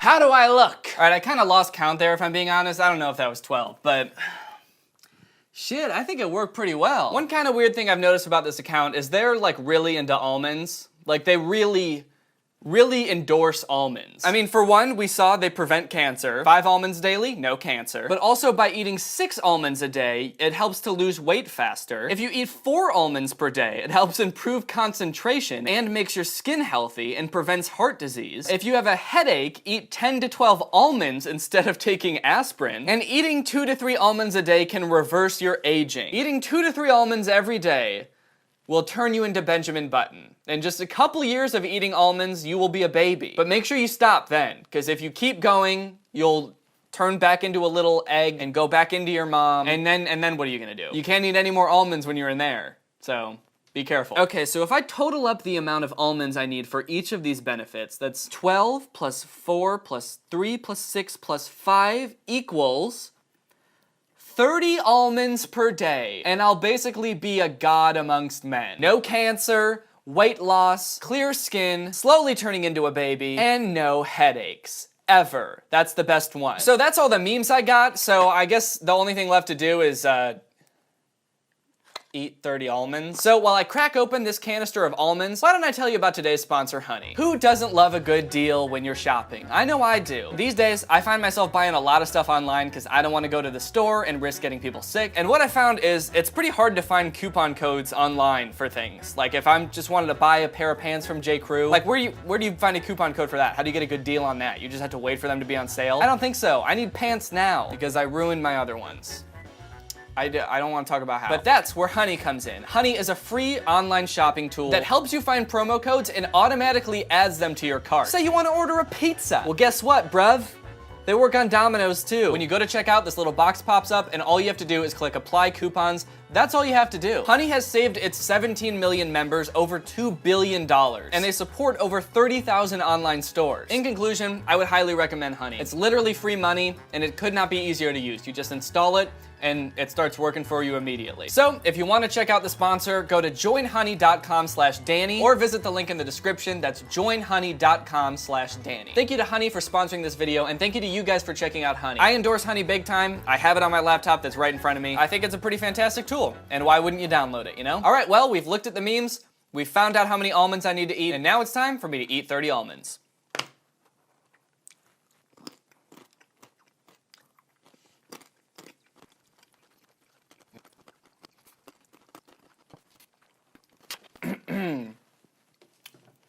All right, I don't know why my face is so red and got progressively more red throughout the video, but you know, I think that's nothing that eating 100 almonds a day won't fix. So I'll make sure to do that. Well, I hope you guys enjoyed this video. If you're new here and you're not subscribed yet, make sure you subscribe and turn on my notifications to join Greg. Greg is what I call my subscribers. That's why I say what's up, Greg, at the beginning of my videos. And if you want to be Greg, then you gotta subscribe and you gotta turn on those notifications, baby. Thank you to Heather Hawkins for turning on my notifications. You are truly Greg. I'll see you guys next time with a really interesting video where it turns out that my entire life actually doesn't exist and this has all been part of little Nutcracker guy's dream. And when he wakes up, I'll be gone forever. Bye. What's up, Greg, and welcome back to another episode of But Dads Are Back. You are not the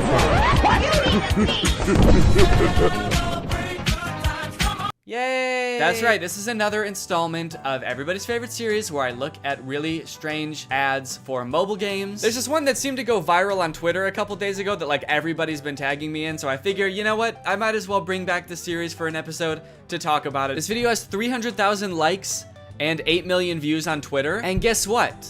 I've got beef with them. I have a pretty significant beef with these ads, and I'll explain why, but first, let's just go ahead and watch the ad that everybody's been tagging me in. To be fair, I did have to watch this multiple times for it to make sense to me, so I'm gonna walk you through it, that way nobody gets lost along the way. So the ad starts out with very little context. It's a woman in a wedding dress, she's crying, and she's taking a taxi home, only to find out that her house has burnt down. Right away, so much backstory that I feel like I'm missing. The first time I watched this, I'm like, are we in the middle of an ad right now?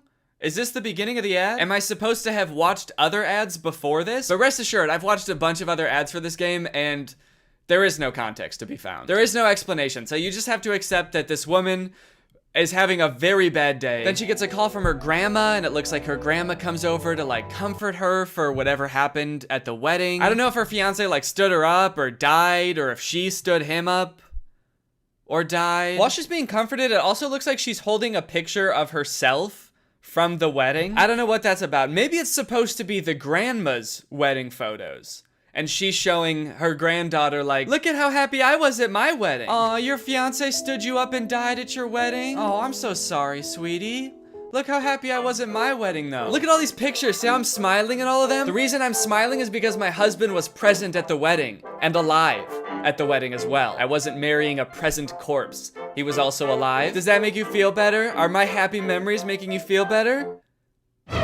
Why not? Then I guess to further comfort her, the grandma gives her a house, which I guess would be a nice gift, but the house is in like terrible condition. The grandma just gives her the keys to this like dilapidated shack. I guess it's big, but is that even a nice gift for someone who just went through like a horrible breakup? Hey, so I know that you're really sad that the person you love the most in your life stood you up at your wedding and doesn't want anything to do with you anymore, but you know what would make you feel better? A really big empty house. A house so big that it could be full of like some little kids running around or a little husband running around, but instead it's just big and empty. Does that make you feel better? Why not? Plus on top of that, with how like out of repair this house is, this just seems like a huge burden. I mean, I hope it'll be nice when it's done because it is pretty big, but like, this just seems like so much work. You know, it actually doesn't even look like it's in that much better condition than her original house. Well, sweetie, we know that you really miss your house because it burnt down and that was like the worst day of your life. So we wanted to make you feel better. So as a community, we all pitched in and raised enough money to buy you a second burnt down house. Go on, get in there. So by now the ad is about halfway done, and if you're wondering like, wait, what even is this game? I don't understand how this is an ad for the game, and what is going on? You're not alone. But luckily they take a pause from the story real quick to show us some actual gameplay from the game. And it's just like a home improvement game, like a gardening and fixer-uppy game. In fact, you might notice that it has kind of like a similar vibe to Lily's Garden, which I talked about like, I don't even know how long ago, like a year ago? A year and a half? If you don't remember, Lily's Garden were the absurdly inappropriate ads for a gardening game. They had all sorts of fun ads, like Lily's private time sitting on the washer, Lily pretending that she's pregnant so that her boyfriend will leave her. All sorts of wacky scenarios that they used to market this game that, as far as I could tell, was just about gardening. So hold the absolute F up, Merge Mansion, which is the name of this game. I don't know if I've said it yet. So hold up, Merge Mansion. You think you can just steal Lily's Garden's thing? I'm sorry, but I'm not going to allow this copycat behavior, okay? Sure, I didn't like Lily's Garden ads at the time, or even now. And they also tried to start beef with me by putting my little nutcracker guy in their commercials next to a dumpster. So really, I shouldn't be defending them at all. But you know what, Merge Mansion? Stop it. It's also just like so over the top for a game about just like home improvement. Is all of this context and backstory necessary? Would this be important to me if I downloaded the game? Would I use this information at all? So I've got an empty spot in my garden. I can either plant a tree or build a statue. Keeping in mind that my fiance did either die or stand me up on my wedding day, I think the choice is actually pretty clear. I'm going back to therapy.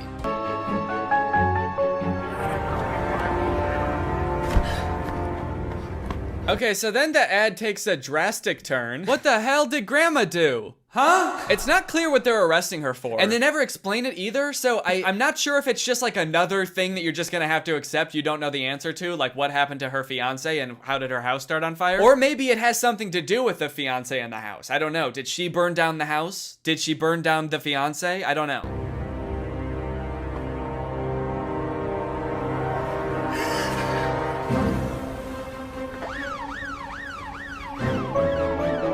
And there you go, that's the whole ad. He is alive. Oh, rats, Merge Mansion. Just when I think I figured out some of the context of this ad, you go and pull the rug right out from under me. What the fuck does that mean? So, who is alive, first of all? The fiance? I'm going to have to assume that's who they're talking about, which makes me think that I might have been right about them all thinking the fiance died. Is that why the wedding was canceled? And if so, how did they think that he died? How did they think that he died but never saw him be dead? Did he just not show up to the wedding and everyone was like, damn, he must be dead? That's the only reason a groom has never not showed up to a wedding, because he died. So that sucks. Maybe at first they thought the fiance stood her up at the wedding, but then when she got home to where she and the fiance lived together, the house is burned down. So then they're like, oh shit, he didn't just stand her up. He stood life up. He stood up the rest of his life. Now that's all interesting enough, right? That was a very strange ad, I think we can all agree. But if you scroll down in this Twitter thread, apparently there are other endings to this ad. There are like slight alternate endings that apparently other people have seen. So here's one of them. Instead of saying he is alive, her hand says, I planned this. Which I feel like if we're talking about the whole like fiance fake death thing, like almost means the exact same thing. There's also an alternate ending that has her saying you're next on the hand. I mean, all sort of just alluding to the same fact that the grandma did something nefarious and that's why the fiance disappeared, or, you know, she did something wild and wacky and now she's going to jail. I can't wrap my head around why they made these alternate endings. Are they like targeting the different ads to different groups of people? Like this really small change will have a different appeal to different demographics? Okay, so we're thinking that You're Next will go to the Gen Zers. But for the older crowd, like the baby boomers, we're thinking I planned this on her hand. Because old people really like planning. After doing a little bit of detective work on YouTube, I was able to find like, I guess the production company or studio or something that makes these ads.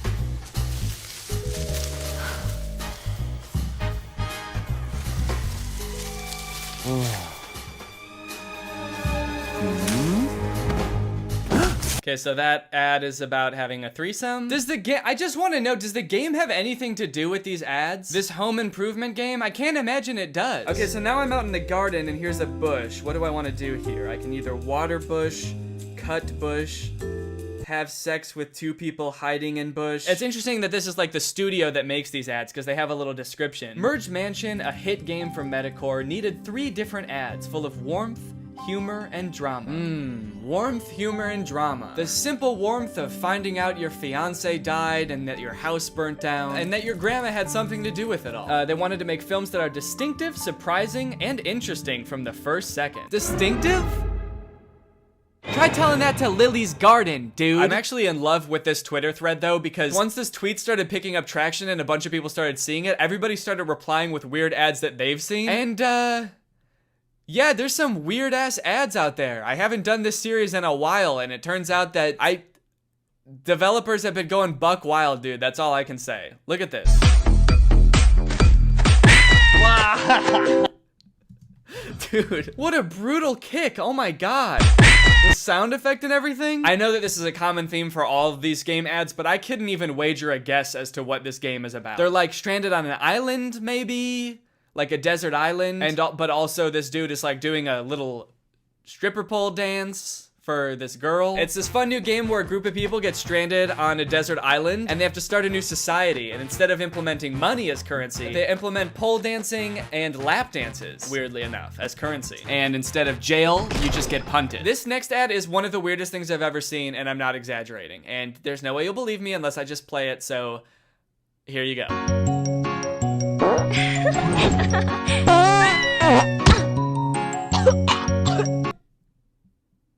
Dude, what is this? Stinky fart dragon game? Dragonscapes.adventure. What the hell? What is this? The dragon farts once and the girl laughs and she's like, oh, you like that? You kind of like when I fart? And the girl's like, yeah, I guess it's kind of silly. It's kind of like funny in an immature type of way. And the dragon's like, oh, okay. Well, how about I fart so hard that I break your spine? You like my farts, huh? How about I fucking kill you? Wait, is this the same girl?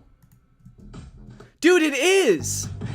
Wait, okay, so this ad had nothing to do with dragons, but this is clearly the same girl. She's got the same outfit and everything. Okay, maybe this game doesn't have anything to do with pole dancing or dragons. Is it just about punting this girl? Sending her flying? Okay, so the main object of this game is to wait until this girl's having a good time, see how she's dancing and having fun, or she like thinks that the dragon's fart is kind of funny. You wait until she's having fun, and then you just fucking send her. Oh, wait.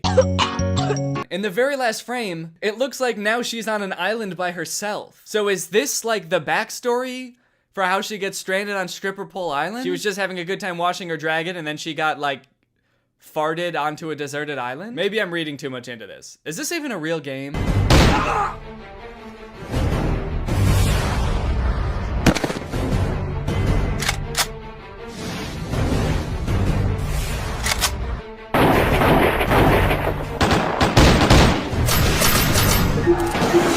Wow, that game looks pretty cringe. That game looks so weird. Who would download that? I mean, what do? You're in like colonial times and you form an army of dudes wearing only boxer briefs that can like form together into these sick big weapons, and then you like fight off these other armies? That's crazy.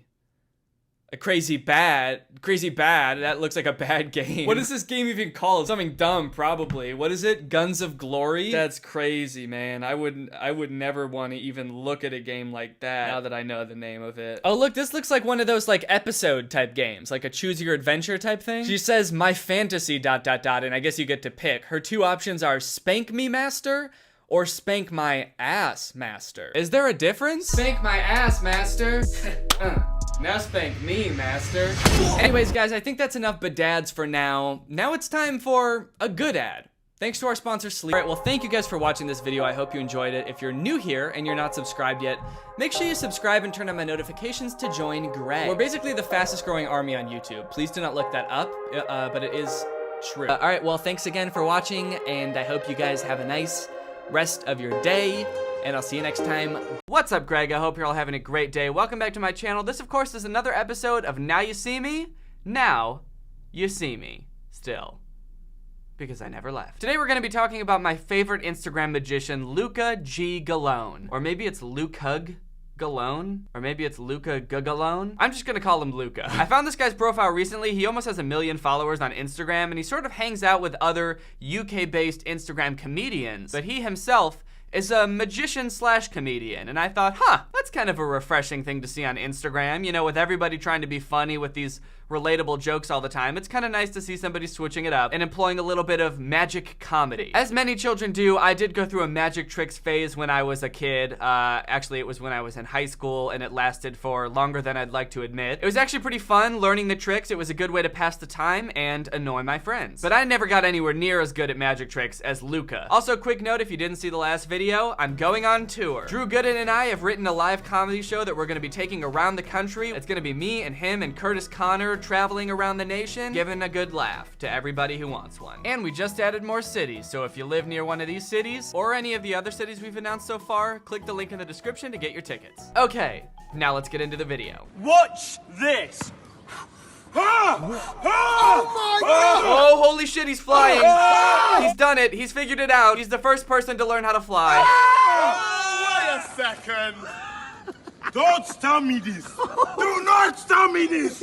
You are a liar! Oh, wait. Oh, it was just a trick. Damn. But it looked so real, and he looked so natural doing it. Floating 3 inches off the ground and using a jacket to cover up his legs. I think I've seen this same version of like a floating person magic trick before, and it's always confused me because it looks so weird and unnatural. Like, why is he holding his jacket over his legs? It looks like he has something to hide. Imagine if this dude really could levitate, like if he was the first person to ever learn how to fly, and everyone's amazed, but then it turns out that he can only float like 3 inches off the ground, and he has to hold his jacket over his legs to do it for some reason. Everyone would be like, holy shit, you're doing it, you're floating!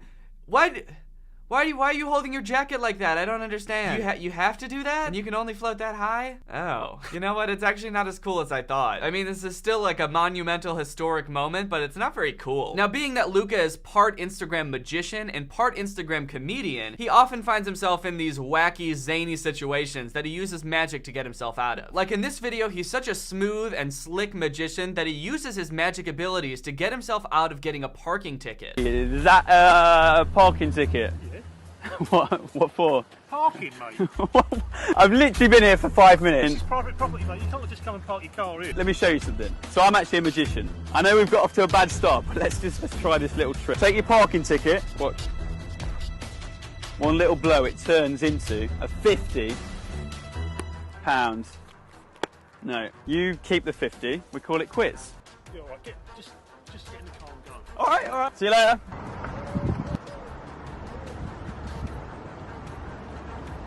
I like how this parking officer is just wearing like jeans and a t-shirt and this reflective vest that has clearly just been taken out of the packaging because it's still creased like it was folded up in a box. Also, I don't know how parking tickets work across the pond, over in the UK. But do you get parking tickets for parking on private property? I thought you can only get parking tickets from parking on the street. That's why they give you a ticket. And if you're parked on private property, the person who owns the property would just call a towing company. They don't call like the public parking office to come give you a ticket and then your car just stays there. Anyways, but all that is besides the point. That's not my real gripe with this video. My real gripe with this video is that it's called How to Escape a Parking Ticket with Magic.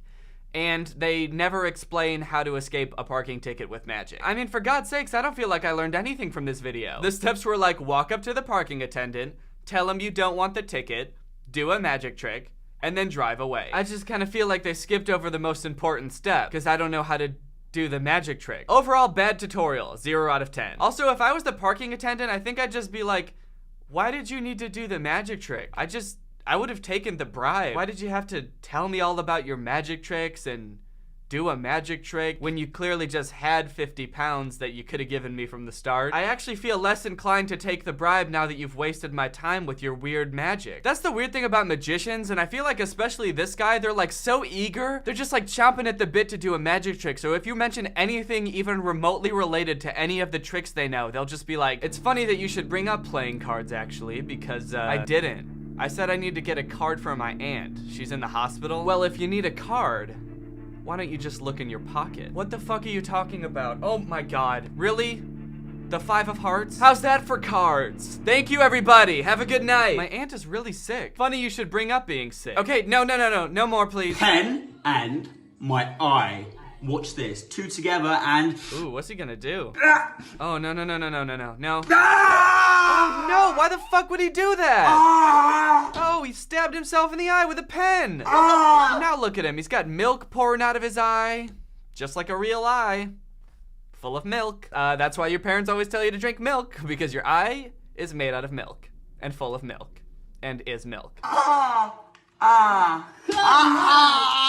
Oh, it was just a creamer. It was just cream, not eye milk. Okay, this does seem pretty dangerous though. Like if the pen had slipped or if it had gone through the back of the creamer, it could have really stabbed him in the eye or the face. And then he'd look like a real idiot, wouldn't he? He'd have creamer coming out of the cream cup and then he'd have milk coming out of his eye, real eye milk this time. That's another thing about magicians I never got. They always want to make people think they're insane. They're like, hey, I'm gonna stab myself in the fucking eye. David Blaine's always like putting things through his arm and shit to make people freak out. It's just kind of weird to have a profession where you want everyone to think you're insane. When I was in my magic tricks phase, I used to just do card tricks. I didn't really fuck with magic tricks like this because I didn't want to be like the boy who cried wolf. So I just feel like someday this dude's actually gonna stab himself in the eye and he's gonna be like, ah, fuck, dude. Ah, Jesus. Oh, fuck. I really got myself in the eye this time. Oh, wait, is this part of the trick? No, dude, I really stabbed myself this time. Okay, but that's what you said last time. And when I tried to help you, you started laughing at me and called me an idiot. I know, but I really did it this time, dude. I really did it for real. Quick, pull it out. Oh, I get it. I'm gonna pull it out, and then attached to the end of it's gonna be like my card or something. You're not fooling me this time. Mixed up Rubik's Cube. Guys, I'm gonna solve this cube behind my back. Watch closely. Here we go. Just takes me a few seconds and solved! Oh, wow. How'd you do that? God, that's some serious skills, guys. Luca, you sneaky little rat. You sneaky little devil, you. Okay, this one I might have actually believed was real, and he really fooled them, except for a few key details. First off, everybody's acting in this video is terrible. Just takes me a few seconds. Just takes a few seconds. Like the way they all react when he holds up the Rubik's Cube. Solved! Wow. How'd you do that? Whoa, sick! Everybody's like trying to touch the Rubik's Cube like they don't think it's real, like that's the fake part of it. Wait a minute, it's probably just a hologram, let me touch it. But the thing that really clued me into the fact that this is fake right away is that the cameraman isn't filming the dude's hands when he's supposed to be doing the Rubik's Cube. He's like filming the guy under the table. And like maybe the people wouldn't notice that, although I feel like they would. They'd be like, wait, why is the cameraman filming over there? But after he does the trick, the cameraman's like, oh, we fooled them, and then pans back over to the guy under the table who's just like smiling and giving a thumbs up. Wouldn't everybody be like, wait, what is he filming over there? What's going on over there? I mean, maybe not.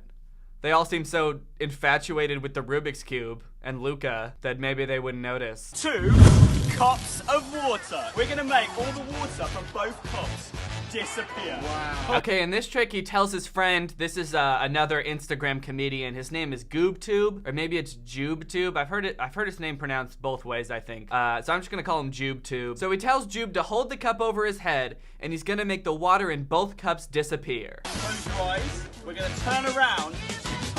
Ah, the mark of all good magic tricks, telling the audience to close their eyes. Isn't that like the biggest cop-out a magician could do? All right, everybody, for my last trick, I'm going to make myself disappear on the count of 3. Ready? 1, 2, and close your eyes. And 3.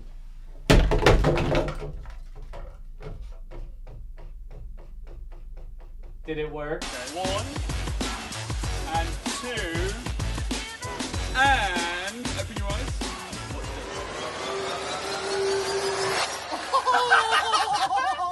Go on, go on. Oh, Luca, you little sneak. You got him so good. And then he just fucking pushes him into the pool. That's kind of cool. That's kind of a badass magician move. Like after you're done doing the magic trick, you just fucking push them. That's right. I just blew your mind. And now I'm gonna beat your ass. That would be tight. That would be pretty cool, honestly. Big power move. So this whole thing is staged, obviously. Because how would he not hear Luca pouring an entire cup of water into the pool behind him? And also when he gets pushed, he just kind of jumps back. He doesn't really get pushed. He kind of just whee into the pool. I don't know, guys. I don't want to say it, but I'm starting to think all of his videos might be fake. Maybe Luca's not as good of a magician as I thought. Now, in truth, the real reason that I wanted to make this video, and I think the real story of this video, isn't really about Luca or his magic tricks, but it's about his audience, the people that he does his magic tricks for. Because while Luca's magic tricks are bad, I think that the only thing dumber than Luca's magic tricks are the people that he does the tricks for. Like his friend Jube, for example. You remember Jube, the guy who just jumped into the pool. Whee! Take a look at this trick that Luca does for his friend Jube. So he's pretending to make ketchup disappear. He really just puts it behind his head, and then his friend takes the ketchup and puts it in Jube's fries. All the way over there! Jube is amazed. He's astounded. It seems as though he's actually having a deeply spiritual and enlightening moment. He's laughing hysterically. He's never seen anything like this before. Kind of a really strong reaction for a pretty simple trick. One that I've actually done for my 4-year-old niece before, and she figured out how I did it right away. I can't blame him too much for not getting it at first. Everybody has different comprehension levels, I understand that, and Luca is a really good magician, so that's fair. But then there's another video of Luca doing the exact same trick to Jube, just with sunglasses, and he still doesn't get it, and this time he's like even more excited about it.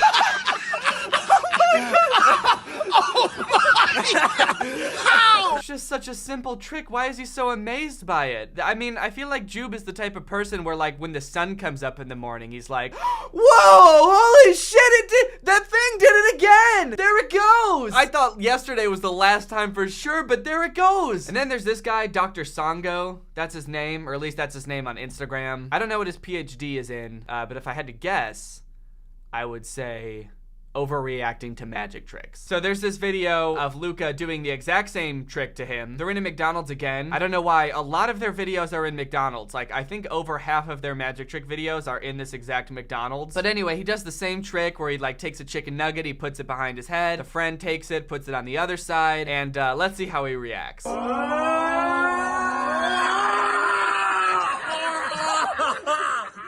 of Jesus! Blood of Jesus! No. I'm going home. Yep, that's right. He tricked him so hard that he had to go home. Dr. Songo really worries me because Luca has done this exact trick to him probably like 20 times in different videos, and he's never gotten it. Blood of Jesus! Every time, he's just so amazed, and he can't figure out how it works. No. Life must be so frustrating for this guy if he can't even figure out how this trick works, especially since there's so many videos that Luca has posted to his Instagram of him doing this exact trick to Dr. Sango. You'd think that he would see the videos and realize how the trick is being done to him, but I guess he sees it and still is amazed by it, even watching the person put the chicken nugget around his head, because every time he's just amazed. And he yells blood of Jesus. Blood of Jesus! I don't know why that's his thing. He yells it in every video. Blood of Jesus! Kind of like his catchphrase. I just kind of feel bad for him. Maybe he's the one that keeps making Luca do the trick for him so he can try to figure it out. He's like, do it again! Come on! Let's see it. Now you're gonna do the trick, and I'm gonna look in the same exact spot I always do, and maybe I'll figure it out. The weird thing is, Luca uses this trick so much, I feel like I get deja vu every time I see it again. It's almost like he's posting the exact same videos multiple times on his page. Oh wait, he does do that also. Oh. So Luca mostly does magic and like funny magic, but he does dabble occasionally in purely comedic Instagram comedy. And when I say dabble, I really mean dabble. Dabble, to take part in an activity in a casual or superficial way. Like this video called Why Are Girls Like This? Is this facts or nah? Can someone please tell me if this is facts or nah? These two girls are at McDonald's, obviously, and they have this sign that says single. You know, as girls do. When girls are single, they carry around a sign that says single. That's just how girls are. So far I can tell that this 1 is facts, and 2 is going to be very funny. Hey, you two are both looking beautiful today. Then our boy Luca comes up and gives them a nice compliment. He says, ladies, you're looking beautiful today. And then they flip around their sign and it says taken. Whoa. Oh my God, he's so sad. Look how sad he is. Someone get this man an Oscar. He's clearly sad. And that's the end of the video. That's the end. That's the joke. And that's the tea. The first time I watched this video, I thought that they were flipping around the sign to say taken because they were like, all right, you've complimented us and now I guess we're dating. You have told us that you think we're beautiful. We've talked it over. And now we're both your girlfriends. But then he cried and walked away and I was like, dude, you're ruining your chance. You've got 2 hot girlfriends here and you're just gonna leave crying? But then I realized that they're actually just telling him to fuck off, and honestly, I think I like my interpretation better. Either way, girls really are this way. All right, guys, well, I hope you enjoyed this video. Again, I would love to see you guys on tour, so if you want to get tickets to one of our comedy shows, get that in the link in the description. Also, if you're new here and you're not Greg yet, make sure you subscribe and turn on my notifications to join Greg. We're the fastest growing army on the internet, and that is a fact that you should not look up. Thank you to Kiana Provost for turning on my notifications. You are truly Greg. I'll see you guys next time with a really interesting video where I put on 100 shirts, and then I look like a big ball of shirts. Bye. I've got great news, everybody. Amazon finally has houses. Amazon is now selling houses. I'm 23 years old. I just bought a house off Amazon. I don't know when this became a thing, but it is now, and some guy did it. A man bought a house on Amazon, and I want to see what happens when you do so. So let's get into it. So this is a little introductory TikTok. I guess people started to realize on TikTok that you could buy a house on Amazon. So she is expressing that here. You can buy a prefabbed house on Amazon and literally build it in 8 hours. And here is one of the houses in question. 3 reviews, 3 stars. I mean, it's not a huge house, I'll say that. It is only $8,000. I think the one that the guy actually buys is more than that, and I think it's gonna be bigger than this. I don't know, the thing that's throwing me off the most is the fact that you could build it in 8 hours. And literally build it in 8 hours? I don't know, at the end of the day, if houses are meant to be built in 8 hours. Like, do you wanna live in something you threw up in an afternoon? That doesn't seem like it should be a permanent structure, your permanent shelter. But I don't know, maybe this thing is well made. Oh, it's okay, container house. So maybe it's made out of a shipping container? Maybe the whole thing actually shows up fully assembled and you just have to like plug some stuff in, maybe? If it's made out of like steel, I guess that would be, you know, pretty structurally sound. If there's any actual construction involved, there's no way that this takes only 8 hours though. There's windows to install, there's door frames, electrical. Maybe there's like an asterisk on the Amazon listing that's like, takes 8 hours with a crew of 30 men. Okay, here's some more details on a different Amazon house listing. This one has 4 stars and 5 reviews. I mean, I guess these are super expensive and specialized products, so I wouldn't expect them to have that many reviews. Like, I'd be surprised if it had like 10,000 reviews. But still, like, I'm not gonna take 5 people's word for a $35,000 purchase on Amazon. Amazon is now selling houses for only the small price of $35,000, which honestly, kind of reasonable. I mean, it is reasonable for a house. Does it say anywhere where the how big the house is? Oh yeah, okay, it does. Tiny home, 19 by 20 feet. So doing the math in my head, that's a little less than 400 square feet. So I wouldn't say that's like a lot of space. That's like about as big as a 1-bedroom apartment, right? Depends on the apartment, I guess. Oh, expandable, plastic, prefab house. Wait, it's not even, it looks like it should be, I thought it was gonna be metal or something. Expandable plastic prefab house. So you buy it and it expands? Does it come in like a little pill and then you just add water and then it's a house? Apparently people are tagging Austin McBroom in the comments. Oh man. Yeah, he does need to get one of these. But I have a confession to make. I did not actually buy this house. All right, well then why are we watching your video, dude? I want to see what the house looks like. So just doing a little bit of research here. There are much less expensive houses too. Portable prefabricated tiny home, 30 by 20 feet for $10,000. I want to read some of the reviews on these. This one's got 6 pretty positive reviews. Let's see here. It's good. It's good. Pop-Tarts. Okay. Did you think you were reviewing Pop-Tarts? Yeah, it tastes pretty good. Tastiest house I've ever eaten. Where's the electrical? 1 star. I don't see any ceiling lights, wall switches, or electrical outlets. Also, no provisions for either heat or air conditioning. I would pass on this. Oh no, your house arrived and you can't have electricity in. Actually, I'm looking at the pictures. I don't see any lights or wall outlets. I guess it is literally the most bare bones house you could buy. This one put 5 stars and the review is, I want one. Don't you have one? They said, I want one, but what if it can't hold the weather?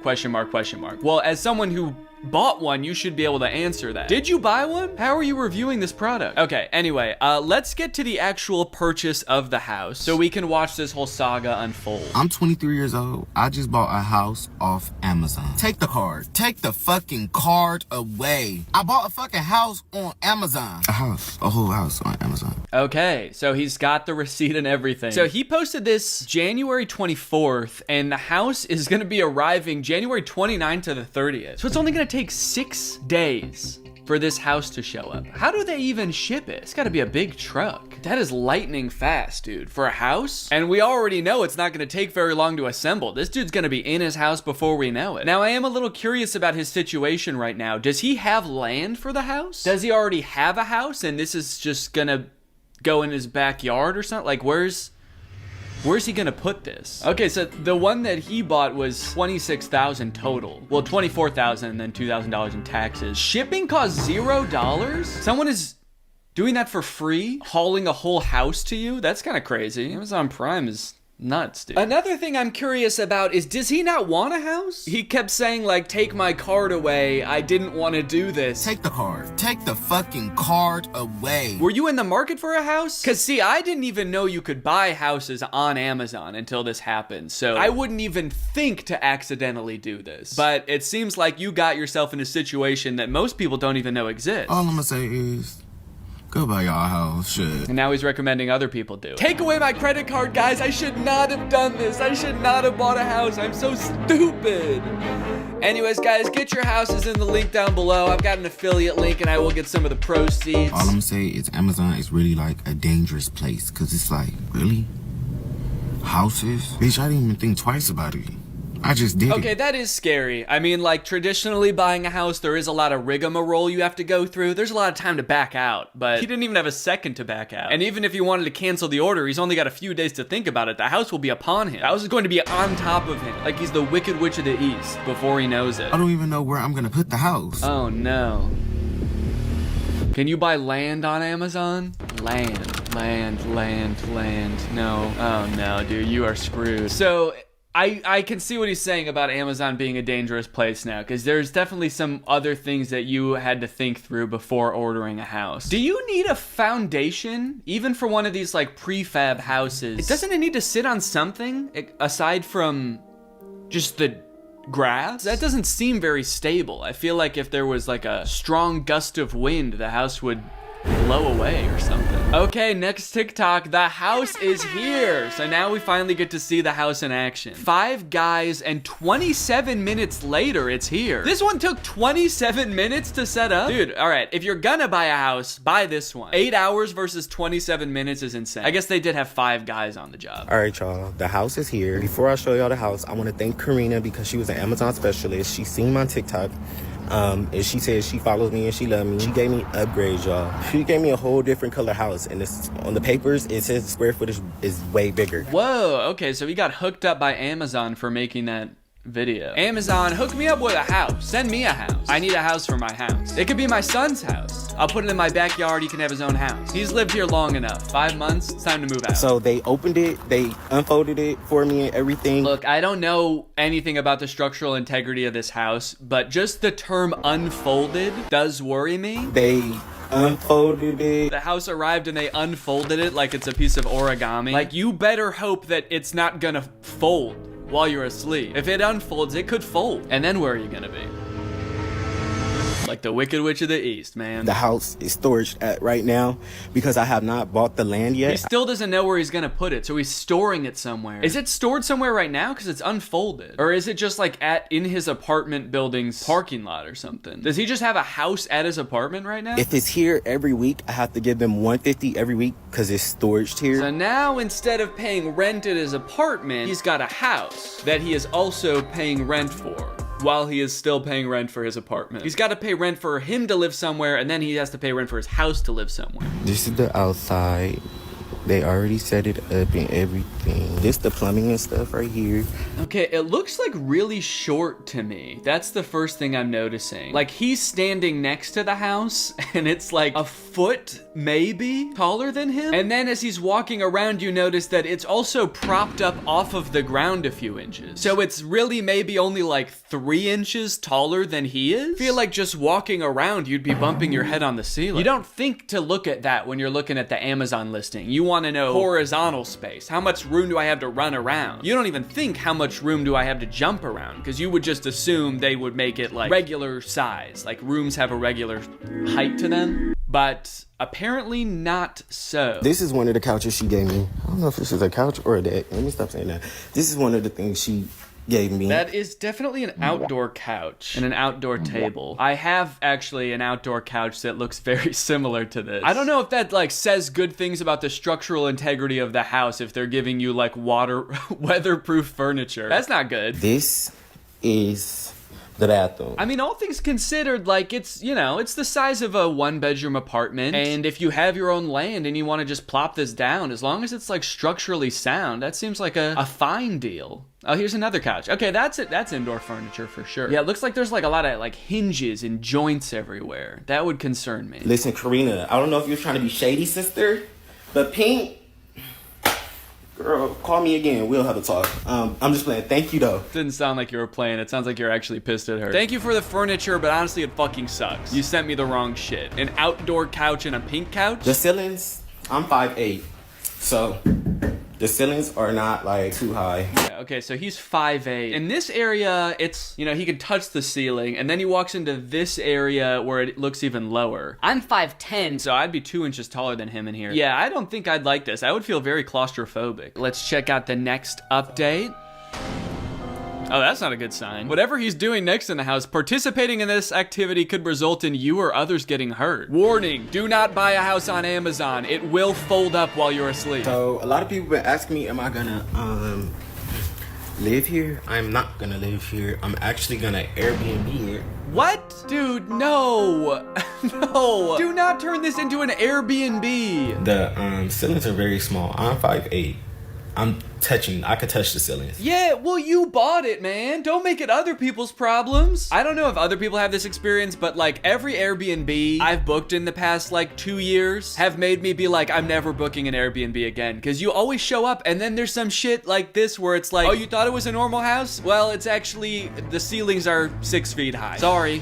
And the doors are 2 feet tall. You gotta crawl through the doors. Or it's like an apartment that somebody lives in and they're like, yeah, I'm just gonna be here chilling if that's okay. The last Airbnb we got was an apartment. It was clearly just some lady's apartment, and every time we wanted to park at the apartment, we had to text her and ask her to generate a new code for us to get into the parking garage. She would have to pretend like she was getting a delivery and get a code so that we could just go park. So like every time we wanted to go into the Airbnb, we had to get a code. It sucked. Why do people think that they can pawn off their bad Amazon purchases as Airbnbs? Please. Don't do this to someone. It's like you're acknowledging that it's not a livable house, and then you're like, so I'm not gonna live there, but I'm gonna trick other people into doing it. About the electrical, the plumbing and everything, I have all that set up. Well, you don't have to set it up if you're not gonna live there. If you're just gonna Airbnb it, you know, you don't even have to do anything to it. Just throw it up on the Airbnb website. They can figure it out when they get there, you know? They'll bring candles. The couches, these couches, I'm not gonna keep these. I don't like them. I actually hate them. Oh my God. He hates everything about this. It's funny because he said earlier that the Amazon person that he talked to watches his videos and loves his videos, and he's like actively shit talking her. She fucking sucks. She sent me the wrong couches. I also hate this house. And I hate her. I actually think she's out to get me. I'm gonna get the walls drywall. You are able to get the walls drywall, so I'm gonna do all that. You're gonna put like insulation in there also? I mean, the drywall's a good idea. Adding drywall, plumbing, electrical, that's all great. It does kind of sound like the house was not built though, technically, if you're still having to do all that. Sounds like you didn't buy a house. It kind of sounds like you still have to build a house inside the house. And that will make the ceilings even lower, actually. Now that I'm thinking about it, you're gonna add lights and drywall on the ceiling. So I think participating in this activity could result in you or others getting hurt. Maybe they mean booking this Airbnb. It's gonna hurt your neck if you're over 6 foot, or it's gonna hurt your head.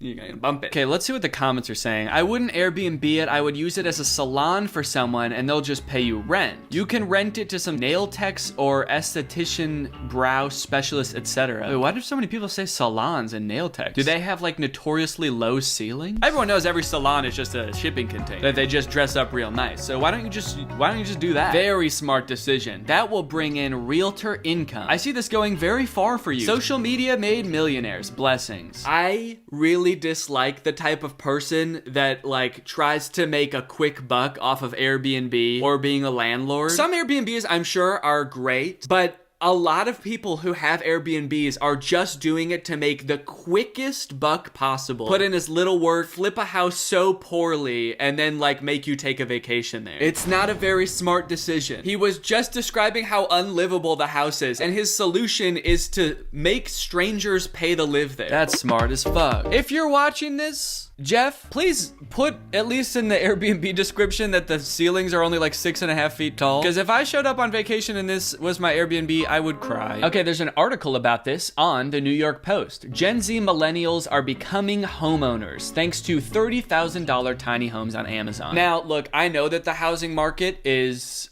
crazy right now. So the more people being able to afford homes, the better. And if there are versions of this that aren't like borderline scams because they're too short, then I think that's great. I think people should definitely buy them and live in them themselves. Buy it, put it on your own land, and live there yourself. It's a small price to pay, and it's paying off big time. Cut to that dude we were just watching being like, I hate it in here. I'm never gonna set foot in here again. With homeownership being far out of reach for most millennials and Gen Zs due to inflated asking prices, astronomical interest rates, and crushing student loan debt, 20 and 30-somethings are getting creative about buying abodes. So rather than scrimping and saving their last pennies in the hopes of one day purchasing a brick and mortar mini mansion, money-savvy young adults are turning to an online retail giant for tiny prefab pads. I like that it says money-savvy young adults, as the one TikTok we watched of someone buying it was like, take my credit card away, man. I should not have done this. I just made a horrible financial mistake. So this could be a good thing. These tiny homes, this could be a good solution to some of the housing problem. I have also read that we need more of like that in-between housing that you don't really see in America, but you see in a lot of other countries. Things like townhouses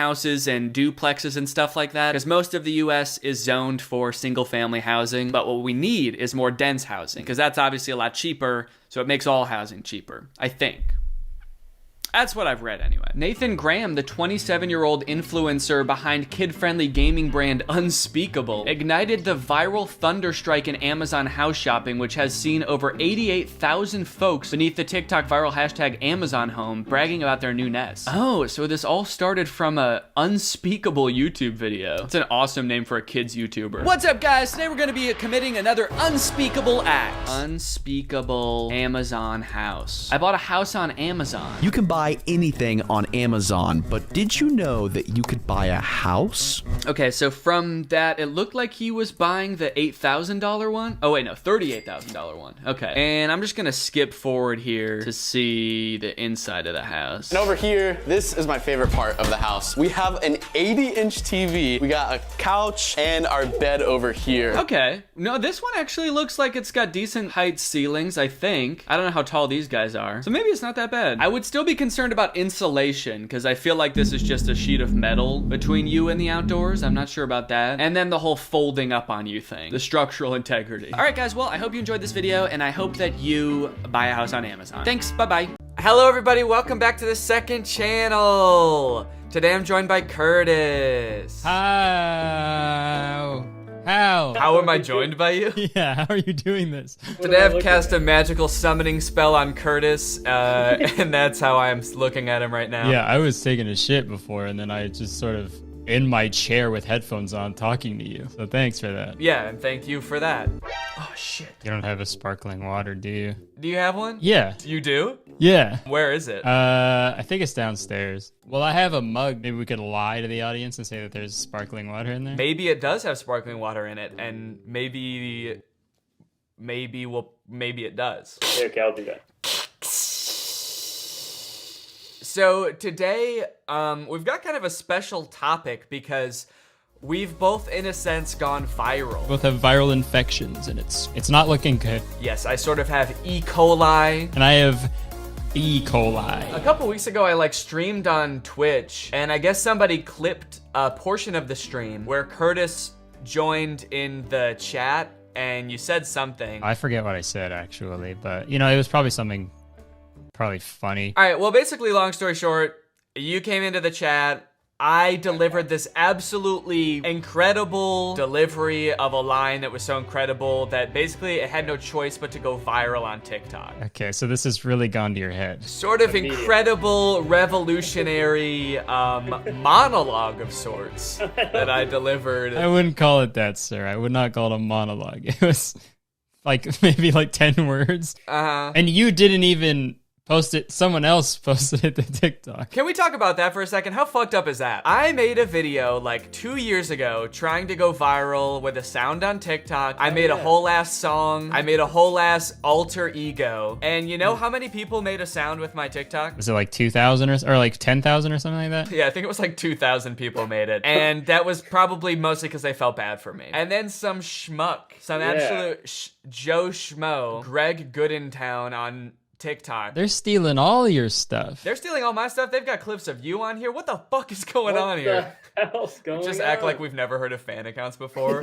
They're stealing our shit! I didn't post this. It's not me. Yeah, first off, this TikTok of me, the original one with the sound, has 5 million views. But yeah, I think that's pretty fucked up that I put in all that work and then I just offhandedly say something on stream one time.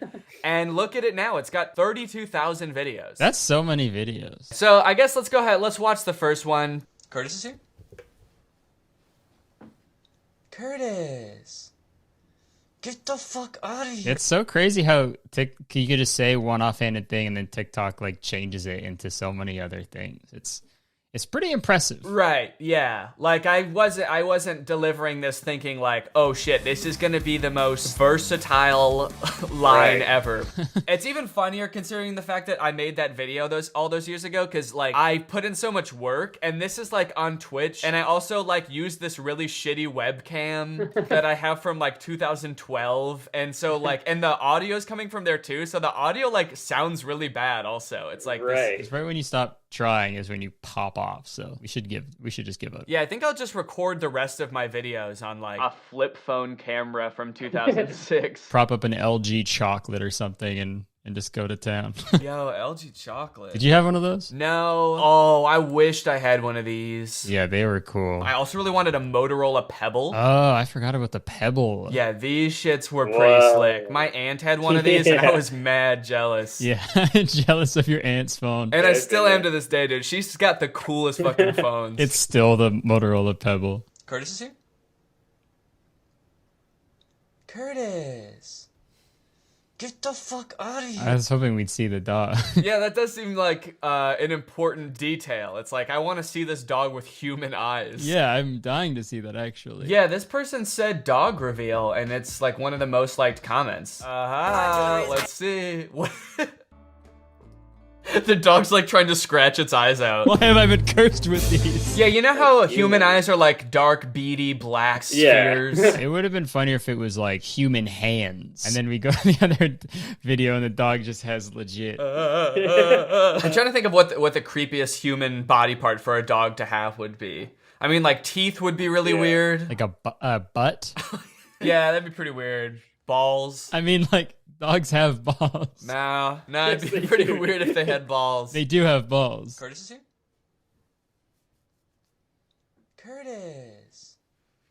Get the fuck out of here. Can relate. Yeah, facts. Is 4'11" like a great height? I've never been like, oh, I wish I had a 4'11" naturally pretty flirty girl who doubles as an hourglass. Flip her upside down and a bunch of sand falls out of her. But yeah, this is a problem that a lot of people have. Even whenever I was like just talking to you when we were hanging out recently, when I'm trying to talk to like a guy, and then just like this little short hourglass girl shows up and it's like, can you just get the fuck? I'm trying to talk to my buddy, you know? Yeah, and she's like transparent. You can see sand flowing through her body. Your time is almost up. Get the fuck out of here. I'm trying to talk to this guy. Curtis is here?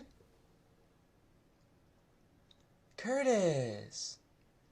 Get the fuck out of here. Whoa, does that happen? I would imagine so. I feel like I've had instances like this, because you know how it shows when someone else is in the Google Doc? I was like never in school when Google Docs were like a thing, I guess. I never used them in school. So this is, I don't even know what the fuck is going on right now, and I'm sort of freaking out about it. Yeah, it seems like you're really having some sort of like midlife crisis or something. Back in my day, this would never fucking fly. Yeah, teachers would never watch you do your work. We'd be at school and they would blindfold themselves every time we got to work. Yeah, well, I would blindfold. That'd be so boring. You gotta have nothing else going on to be a teacher and like spy on your kids doing the work. And I know how much teachers don't like grading homework, because I'm friends with people who are teachers and they're like, that shit's the worst. So to be like, before I even get to grading it, I'm gonna like watch my student do their homework. Live grading. Let's see what the kids are saying about this, because maybe we'll learn a little something about today's youth. One time I typed, hi ma'am, and she left. God damn. I never saw her again. One time I typed, hi ma'am, and she skipped town. We had a substitute teacher the next day and for the rest of the year. Yeah, the skull emoji implies that she like died or something. She left this plane of existence. I typed, hi ma'am, and unfortunately she did pass away. She did not make it. And when they start correcting your work, that's when you start running. All right. Oh shit, this has a content warning for shadow figures. What the fuck? What are shadow figures? Do you want to skip this one out? No, I want to find out what shadow figures are. 12-year-old me having a sleep paralysis. Curtis is here? Curtis. Damn, it's a dapper dude right there. Yeah, sort of absolutely swagged out. Tipping his fedora.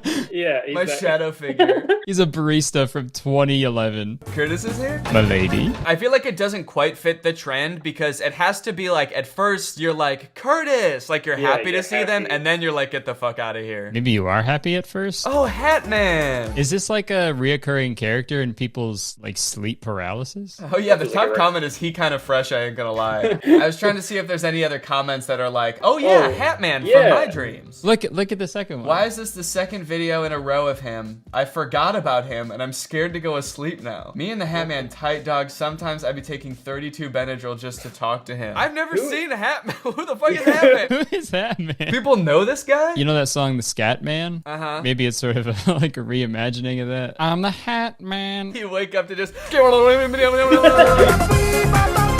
Yeah, I'd be pretty upset too. Whoa, this person's getting gender envy from Hat Man. Yo, honestly, I get it. I searched Hat Man, and he's on the villains wiki. Oh yeah, I see the villains wiki. He's an evil doer. What if that's all it said on the wiki? Hat Man is an evil doer. Oh no, I guess he just does evil. Why is Peter... Oh, that's popular pages. I thought it was related ones. It was Peter Griffin. Also an evil doer, Peter Griffin. Yeah, you know, there's the Hat Man, Family Guy. Origin, folklore, occupation, Should say barista or something, probably. Maybe tattoo artist or something like that. Hobby tormenting people. Jesus Christ. I like that it has like goals and aspirations. Yeah. His victims to oh my god, dude. So where do you see yourself in 5 years? Probably scaring my victims to death. Probably the same shit I'm doing right now, honestly. Scaring my victims to death. Crimes, stalking, and attempted murder. Well, I mean, he never has gotten away with it. I guess that's kind of nice to know. It's like the worst he'll do is just try to kill you. He'll never go through with it, though. He doesn't have the balls. I like that it says crimes. I don't know. This makes it seem like he's been prosecuted before. You know how they, sometimes they have like you stand behind a glass and there's like all the people you like, and you try to pick the guy who did it. Yeah, I think it was the one shadow figure in here. I think it was him. Okay, well, this is almost more interesting than the TikToks, dude. Yeah, we could talk about Hatman for the rest of the day, I think. I've heard about like an old hag that people see when they have sleep paralysis. Have you heard about that? You've heard about an old hag? That's like another thing people see when they have sleep paralysis. I haven't heard of that. I've heard talks of an old hag. I've heard murmurs of this sort of old hag. I was unaware that there was like reoccurring characters that people share. About old hag syndrome. Yeah, I think you should ask your mom about this. She's got old hag syndrome. You asshole.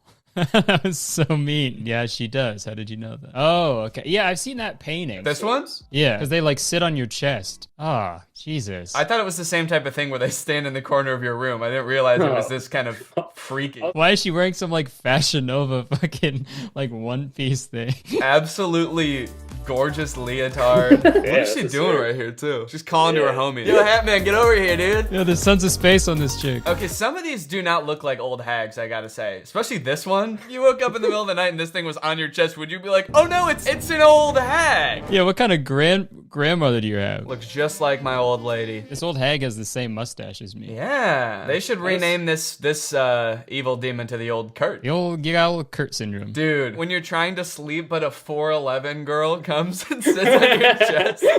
Get the fuck out of here. Okay, well, that was an odd departure from the TikToks, but let's get back to the TikToks. Curtis is here? Curtis. Get the fuck out of here. Damn. That one was kind of different. It had a storyline to it. So they're saying that when they say hello to guests, they don't respond, and that makes them sad. Also, is this guy okay? Does he have like a gash in his eye or something? Oh, yeah. It's probably from that fall. Oh, do you think it was from him falling at the end of the TikTok? Yeah, maybe he filmed that part first, and he's like, oh, yeah, I forgot to film the other parts. He's all bruised and bloody. He hit his head so hard that he forgot he already filmed the first part, so he's like, I gotta do that part again. Hey, look. Oh, I know these girls. Nice. They Yeah, have they're a picture with you. Do you remember meeting them? I do. Yeah, they were really nice. I remember they walked up to the meet and greet and they were like, yes, Curtis, you are seeing double. And it was really funny. I love that. They had it all planned out. And I don't know why I look like that in the picture. I look like an old hag. You sort of got old hag syndrome in this photo. This is their sleep paralysis, dude. Well, let's see what they have to say about you being there. I'm sure it's probably nice. Curtis, get the fuck out of here. Hey, what the heck? I didn't know they were gonna say that. You know what I want to talk about? I want to talk about your TikTok. Now listen, before I even got a chance to make a TikTok with my own freaking viral sound, I see that... You what? I headhunted it. You headhunted my sound. That's what I was going to say, exactly. And you made a TikTok with it. So now I'm going to review it right before your eyes. Curtis is here? Curtis. Get the fuck out of here. Did you get it? Did I get it? Yeah. Yeah, I think I got it because Curtis was here. And then he was getting the fuck out of here. I mean, honestly, I guess, you know, it works. And then somewhere in here is mine, I think. Oh, yeah. Curtis.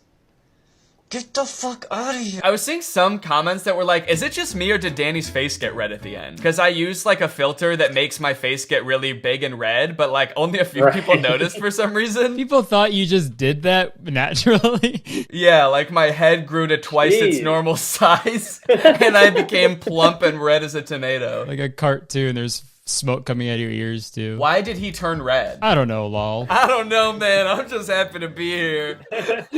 I love when people comment, I don't know on like TikTok. Hey, I just thought I'd chime in here for a second and say I have no fucking clue. Could have just not said anything. But I know it'll be really helpful for you to know that I also don't know. But I think the best comment on this post is Danny has always reminded me of Lily. Yeah, me too. And whoever they tagged, like really agrees with that also.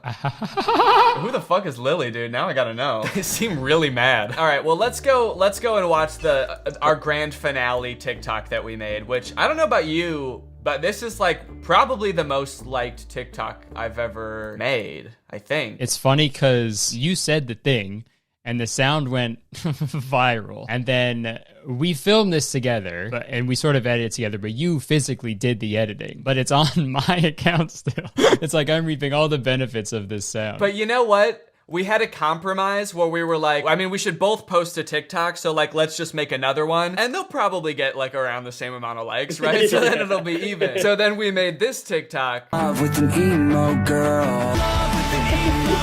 And your TikTok has 1.3 million likes and mine has 380,000 likes. Yeah, so pretty close. Let me just ask you for a sec. Does that seem fair to you? Hear me out for a sec. You posted this and what? It got 1.2 million views? Yeah. And what? Mine got 1.3 million likes? That's the same number. So what's the issue? Same likes, same number of views. Okay, yeah, no, you're right. I mean, I didn't think about it that way. I'm sorry, buddy. Thank you. Thanks for thinking of it that way. And you know what? I also did say I don't care who posts this because we both made it together. Yeah, I wouldn't have cared either. All right, well, let's go ahead and watch this shit because this shit is honestly probably the funniest TikTok we've both ever made. Yeah, we're not going to beat it ever, I think. Curtis is here? Curtis.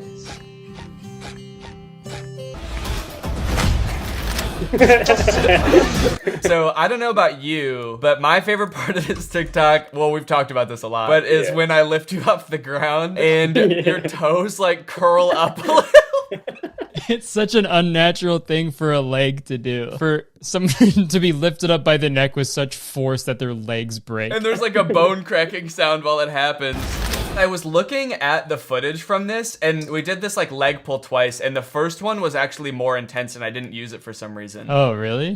Yeah, like your feet also like slam back on the door. Jesus Christ. Yeah, we should have used that one. This is like a director's commentary, but the first shot we did of you pushing my head against the door, I like smacked my head off the door hinge, and it hurt so bad. Oh, yeah. You can see my face.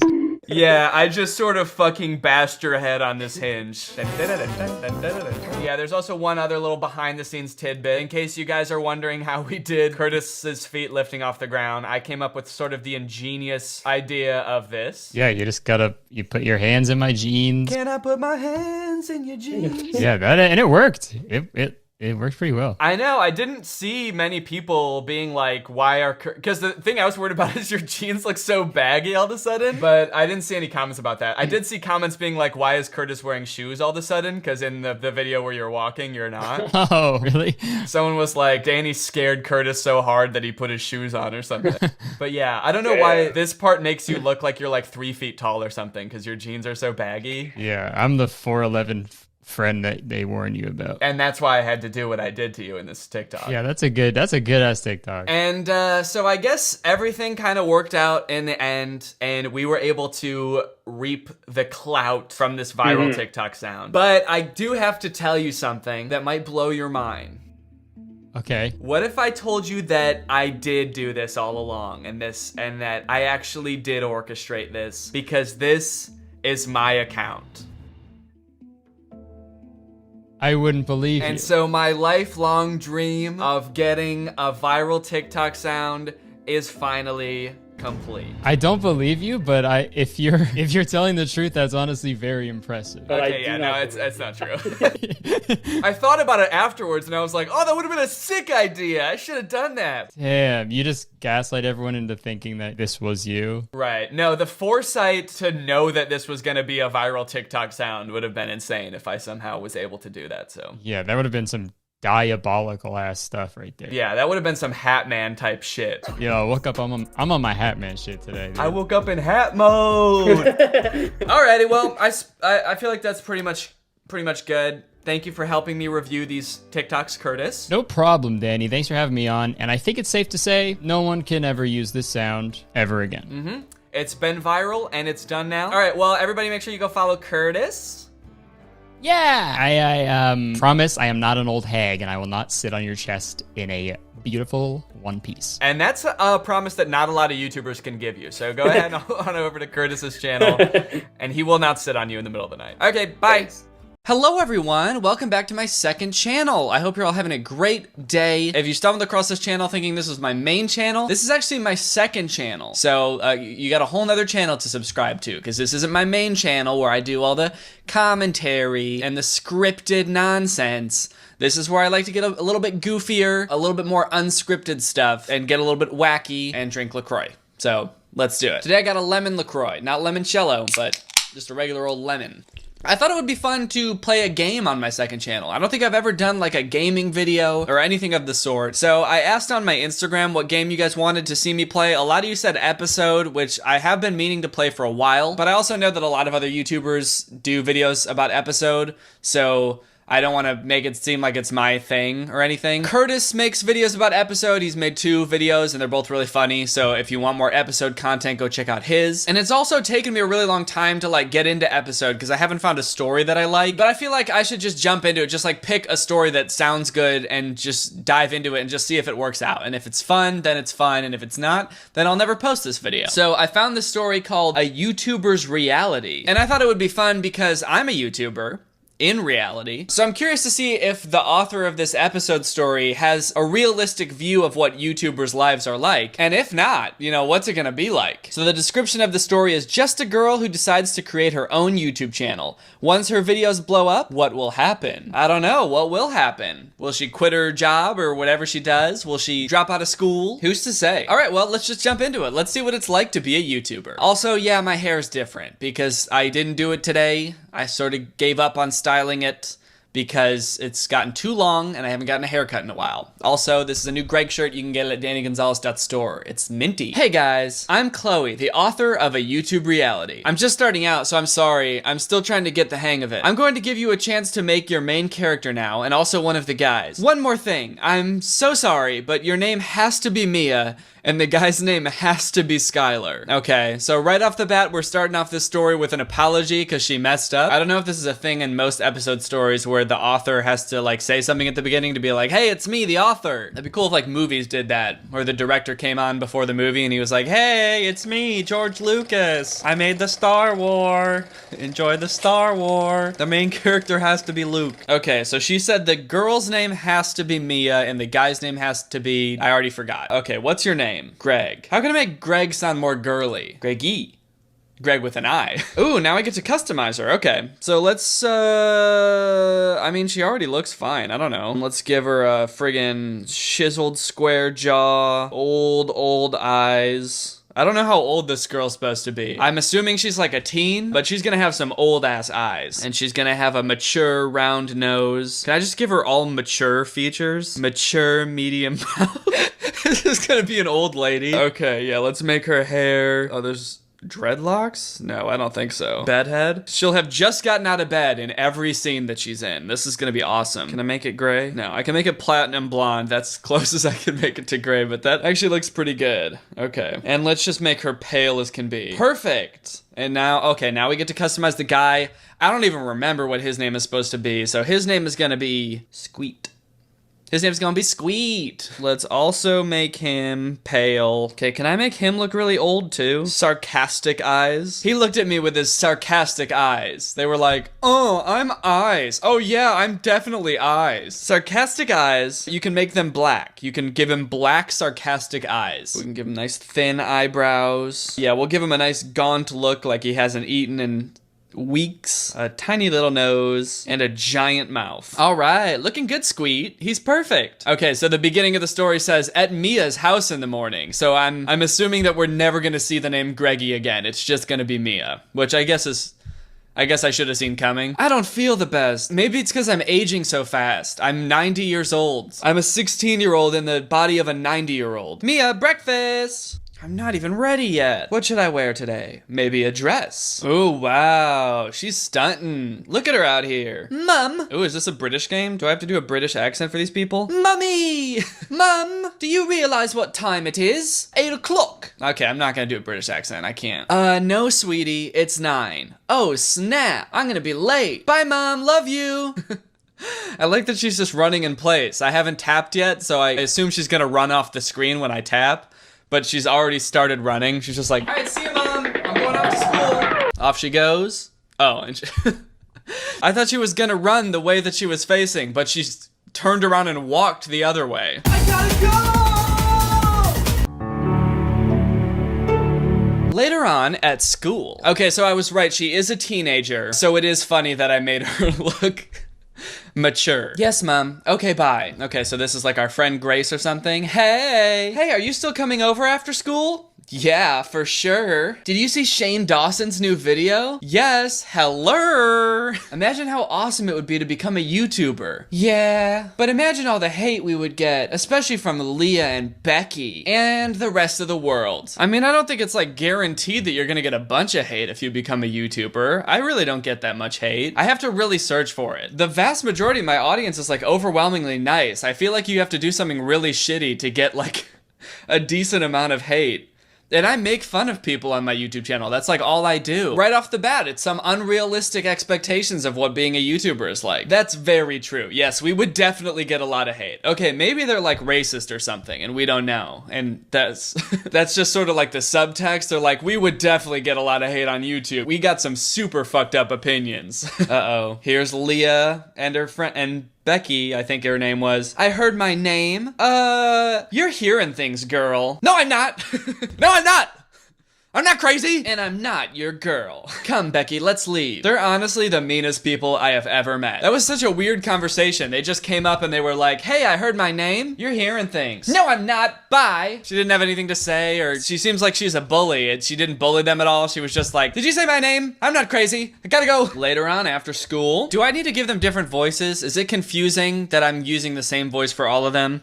I'm gonna use my normal voice for Mia, and maybe I'll try to come up with different voices for the other characters so it's less confusing. Will I be given any choices in this game? I thought that was like the whole point of the game, is that I can like choose my own destiny and stuff. This is just like reading a book, but I have to tap for each new sentence. What is taking so long? Hey, do you know where Mr. Fields' office is? Oh, it's Skylar. Okay, so this is the guy I designed. I guess his name was supposed to be Skylar. He also looks pretty old and hungry. Oh yeah, it's just around the corner. Oh, thank you. Let me guess. After school detention?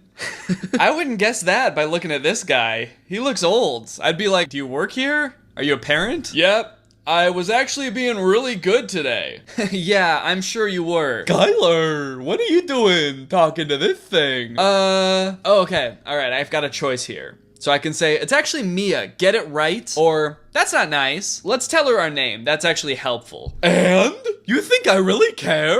Is this voice gonna get really annoying? Let's find out. Come, Skylar, we are leaving. Oh, I'm Skylar, by the way. If you didn't hear her say it 2 times. I'm Skylar. Yeah, I'm Mia. I can't believe he actually spoke to me. Oh, Grace is back. Oh, now I gotta come up with a voice for Grace? Hey, was that Skylar Bradshaw? Yeah, weird, right? Yes, very weird. Let's go. Back at Mia's home. Okay, I'm hoping we're gonna get into some YouTube stuff soon. What's gonna... Does she have cigarettes? She's got cigarettes on her nightstand. Is this an old lady? No wonder she looks like that. She's a chain smoker at the age of 14. Why does she have an ashtray on her nightstand? That's so weird. Maybe it only put that there because I gave her all those mature features. I was actually being serious. I want to start a YouTube channel. Just do it. That's gonna be Grace's new voice. I didn't like the other voice. But you know there are going to be haters out there, right? Especially if the girls at school find out about it. Yeah, well... Oh, okay, so we can just keep it a secret? Or I could just not worry about what other people think. Do we think that Leah and her friend Becky, I think her name was, are really gonna be mean about it? Should we keep it a secret? What would I do if I was in high school and I had a YouTube channel? Well, actually, I did have a YouTube channel in high school and I didn't keep it a secret, so I'm gonna pick that. Just don't worry about what other people think. You got this, Mia. Yeah, that could work. So, are we gonna do it? You are, not me. What? I can't do it on my own. What? She's not gonna help? Wow. You think you know someone. I'll help you out. I'm not getting in the videos, but fine. What are you gonna film on? I think me mum has an old camera in the basement. I guess I'm just gonna speak in a British accent anytime they say mum. Off they go, down to the basement. Where do we start looking? Maybe in that box that is labeled cameras? Oh, shit, roasted. Maybe in the box labeled cameras, dumbass. Found it. Oh, you're so smart. Here we go. Wait, that's just a phone. The old camcorder that they were talking about that was in the basement is like a modern looking iPhone. Why don't they just use their phones? I assume they have phones, right? A lot of YouTubers actually just use their phones. I was pretty surprised to find that out. So you could blow up using anything. You could film with a can of LaCroix and blow up. And I'm not just saying that because I love LaCroix. I really mean it. Let's head back upstairs. So what's our first video? Your first video. Grace is like, this bitch will not stop including me in this. I don't want to get made fun of at school. But at the same time, it's like, well then stop following her around, Grace. You know? It's like, go home then if you don't want to help. Just do a welcome to my channel video. Oh, that's good. That's clever. How clever. Have you guys seen that TikTok that's, it's like a cartoon and he puts a lime on the screen and he's like, I'm clever. I'm clever. It's one of my favorite TikToks. Where should we film? Out here should be fine. Okay, let's set the camera up. Is this a good angle? I like that she's just like perfectly covering up Grace. I mean, I guess Grace didn't want to be in the video, but it just kind of seems like kind of savage to be like, how's this angle? The one where we don't have to look at you. How's that for an angle? Looks fine to me.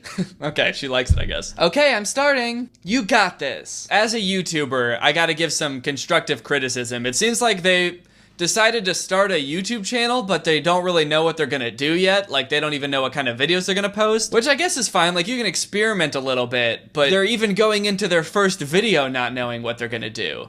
That's how you end up making like Lil Pumps videos, where you're just like, I don't know, let's just film whatever, we'll figure it out as we go. Like, what is this introduction video even gonna be? Because usually in an introduction video, people would be like, on this channel, you can expect to see, you know, penguin reviews. I'm gonna be talking about all the hottest penguins, the most dateable penguins of 2020. This one, hot as fuck. But since they don't know what kind of videos they're gonna post on their channel, what is the introduction video just gonna be? It's just gonna be like, hey, I am Mia. Please subscribe. Hey guys, I'm Mia. Okay, so I guess that is what it's gonna be. Welcome to my YouTube channel. Mia goes on talking about herself and her life. It's not important. You don't need to you don't need to see any of that. Any of the interesting stuff. Unaware of what is going to happen in the next few weeks. Hey guys, I really hope you enjoyed episode 1. I'm really sorry for it being short. Please give me feedback. Bye. Oh, okay. Well, so to be continued. We'll do one more episode. I think there's like 8 total. So we'll squeeze another one into this video. Hey guys, welcome back. This episode should be very exciting. Let's get into it. But first, I'll give you a chance to edit your character. So what's your name? Oh, maybe we get to actually use our name this time. So I'm gonna name her Greggy again. Let's see if we actually get to use the name this time, or if she's just gonna be Mia again. I don't think we wanna change anything unless I can give her white hair. No, all the colors are the same. So, looks good to me. She's perfect. She's beautiful. I still don't know if I should have posted the video. I really want to, but if I do, it's up for everybody to see. I'm gonna do it. Post it. Damn, that was fast. I doubt it'll even get any views anyway. Later on, at school. No views. I knew I wouldn't get any. What's the point? So this is kind of interesting. It's like a duality because she wants it to be popular because she wants to be a popular YouTuber, but she also like doesn't want anyone to see it. That's something I kind of relate to, honestly. It's like, I want my videos to get views because it's very gratifying to be a creator and have people watch what you do, but knowing that like people I know watch my videos kind of freaks me out because I just like picture them watching it and I know they don't laugh at every joke, and so just picturing them watching my videos and like not laughing at some of the jokes just really irks me for some reason, because it just like picturing them being like, oh, that wasn't very funny. It's like, oh no, I'm gonna hide in a hole forever, for the rest of my life. She wants the views, she just doesn't want anyone to see it somehow. She wants her cake and she wants to eat it too, I'd say. Hey Mia, it's me, Skylar. Hey Skylar. I was just going to see if you wanted to maybe do something this weekend. That is, if you're not busy. Ooh, a little bit of romance in this too. So it's not just about YouTube, it's about falling in love. Is he asking me out? Yeah, for sure. Cool, I'll call you tonight. Sounds great. What was that? I think he just asked me on a date. What? He's like one of the most popular guys in school. She says as she points with a fully straightened arm across the room in the opposite direction of where he went. He's one of the most popular boys in school! I even heard that Leah had a little crush on him. Oh shit. Not her arch nemesis. Oh, this won't end well. Who cares? Rub it in her face. Ha ha ha ha ha. Grace was the one who was making a big deal about it. And then all of a sudden she was like, actually, who cares? Who cares? What? One of the most popular boys in school and our bully has a crush on him? What, do you think I should not go on a date or what? I don't know, who cares? I don't care. I don't care about anything. That's so mean, but to be honest, she really deserves it. I would like to point out that we haven't seen any evidence that Leah deserves anything. We haven't seen her bully anyone, really. All we've seen her do is be like, hey, did you say my name? Okay, I'm not crazy. Bye. We haven't really seen her do anything that, like, warrants revenge. Did you post the video? Yeah, still no views. Just keep posting. You're gonna gain subscribers eventually. Yeah, I guess you're right. I'll make another video after school. That's good. I like that her first video didn't go viral. I was kind of worried it was gonna make her, like, introduction video go viral, which I've never seen happen before. Unless it's for, like, a person that's already famous making a YouTube channel. Like, Dwayne The Rock Johnson's intro video probably went viral. But, like, just a random person being like, hey, I'm Mia, and this is my channel. Like, that would never go viral. So I was worried it was gonna make that video go viral, but I guess she's gonna keep posting, so that's good. Also, I'm just realizing it's still not using the name that we added. We're still Mia, so that's kind of disappointing. Why did it let us change our name? Was it just like, you can change it to Mia again if you want to? If it wasn't Mia before, you better make it Mia now. I've gotta run, I'll meet you at lunch. Off she goes. Oh, I got a view. Ooh, 1 view. Mia, your video has got over 100 views. Are you serious? Oh. Okay, so is this video gonna go viral? Yes, look! Oh my god! She's not even looking at her phone. She's just like, oh shit! 100 views? Wow! I wish I could see it, but my phone's too high. It's a start, I guess. I'll say, 100 views for your first video where all you do is just like introduce yourself? That's pretty good. You have to make another video when you get home. Yeah, I will. What about though? Make a story time video. That's a good idea. Nothing interesting has happened to me, ever, in my whole life. Nothing interesting has ever happened to me. I've been sitting in a room smoking cigarettes for 60 years, and then I went to high school and met you. That's all, that's the only thing that's ever happened to me. And that, my friend, is why clickbait was invented. Okay, this episode's story is kind of taking a cynical approach to being a YouTuber. It's kind of like, you gotta lie in order to make it. This is kind of interesting. That's terrible. I'll find something to make it about. Remember in first class when you ate a berry off the big tree and everyone told you they were poisonous? Yeah. Talk about that and caption the video, I was poisoned. Oh, so now I can decide whether it's a good idea or not. Should I lead Mia down the path of lying in her YouTube videos, or should we try to stay honest? Shit. I don't know. What do I want to come of this? Here's my plan. I'm gonna say it's okay to lie at first, and once we get a little bit bigger, maybe we'll stop lying if it gives me an option again. But you know what? Just to get the ball rolling a little bit, we can be a little bit clickbaity. That's fine. That's a really good idea, actually. I think it's a great idea. I'll decide when I get home. Oh. Okay. I don't actually get to make any decisions for her. I just get to decide what she says, and then she'll decide later. Okay, well, I've got an appointment to go to, so I'll see you tomorrow. She's right. I'm not gonna get views unless I use some sort of clickbait. I'm just not interesting. That afternoon, Mia's phone begins to ring. Hello? Oh, hey, Skylar.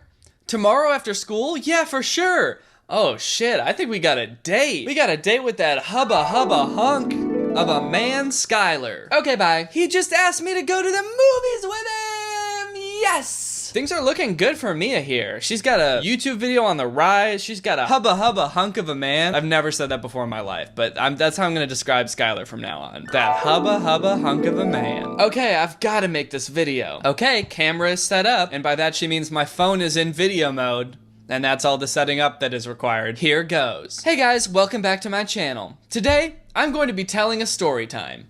I was poisoned! That's actually pretty good. Just like a attention grabber, a nice hook right from the start. Hey guys, today I'm gonna be telling a story. I was poisoned!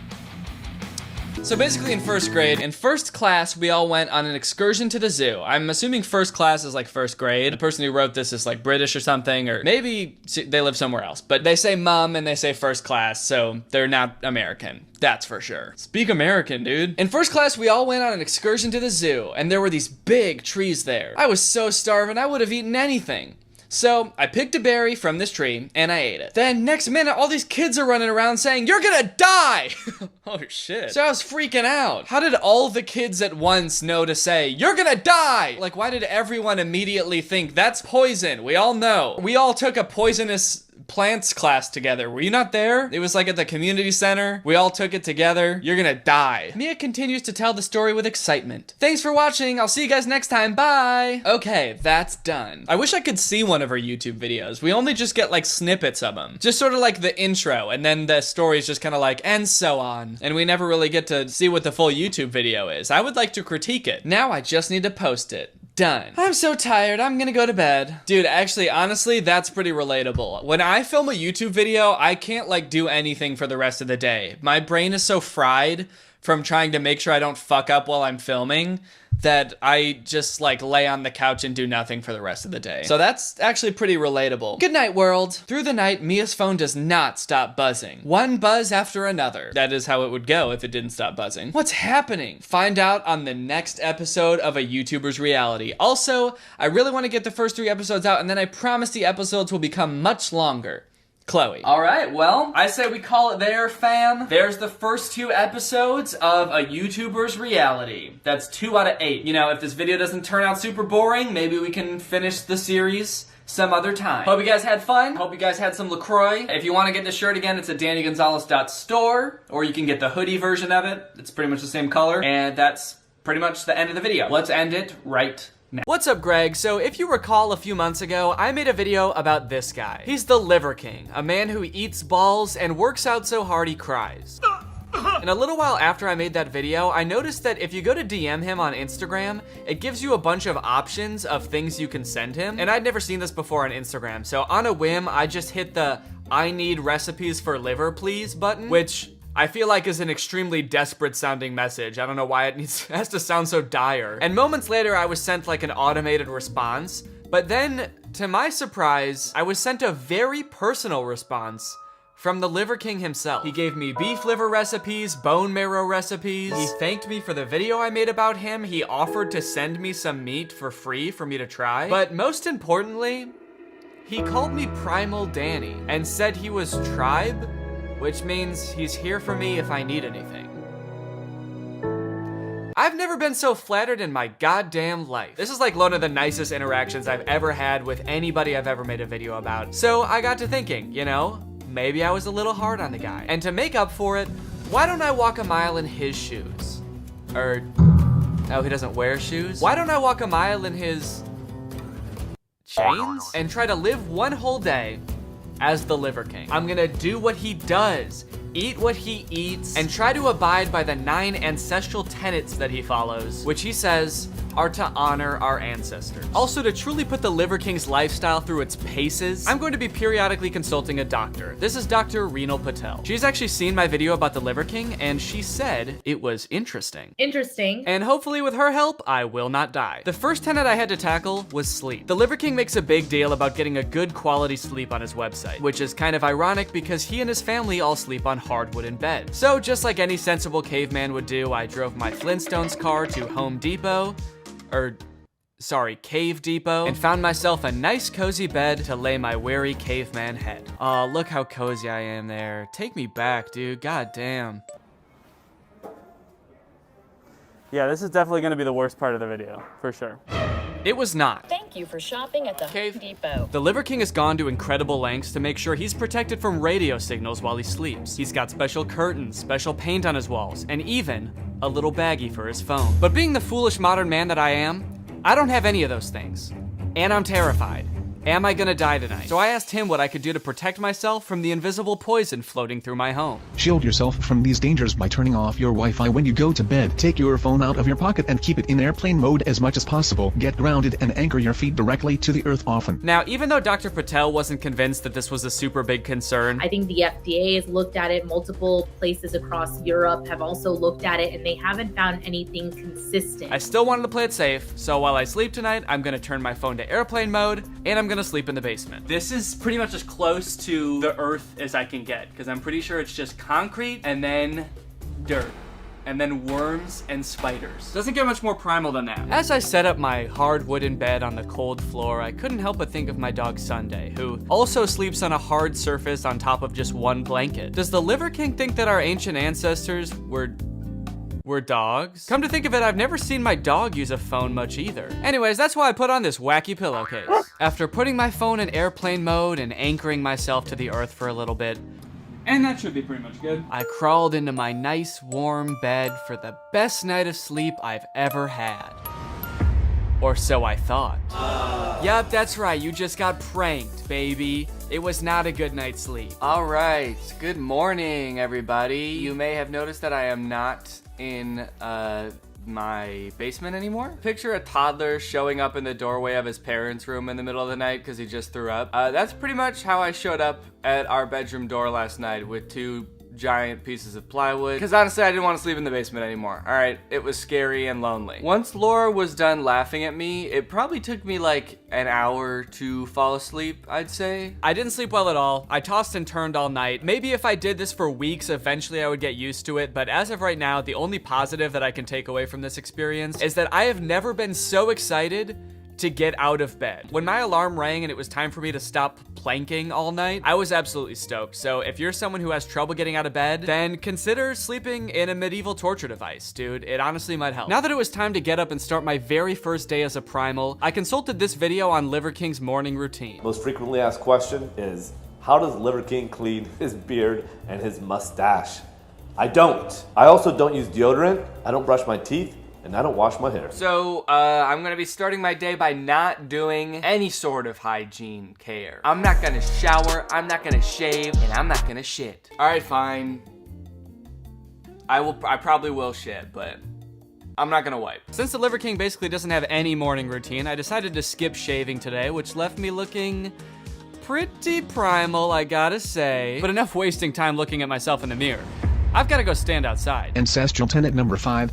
Connect. This tenet basically says that the Earth has some sort of electromagnetic charge that is really healthy for humans to absorb. And back in the day, our ancient ancestors were always walking around barefoot, so they were always charging up on that good. We were always sort of suckling from Mother Earth with our feet. But since we're all walking around with shoes nowadays, we don't do that. It says just give it a shot for 10 minutes and see how you feel. So this sounds like it's gonna suck ass in all honesty. It's about 35 degrees outside right now. There is snow on the ground. Lucky for me though, I can kind of kill 2 birds with 1 stone here because there's another tenet called cold. Comfort is not good for the organism. That's me, I'm the organism. This is why the 6th ancestral tenet is get cold. Something tells me he's not talking about getting absolutely iced out with some ancient jewels and gems. Although our ancestors did do that too, dude. Look at frickin' pharaohs. All right, 10 minutes on the clock. Let's go. I think in general, we as a society are a lot cleaner in nature, so we tend to wear shoes and things like that to prevent tracking of dirt inside the home, bacteria, etc.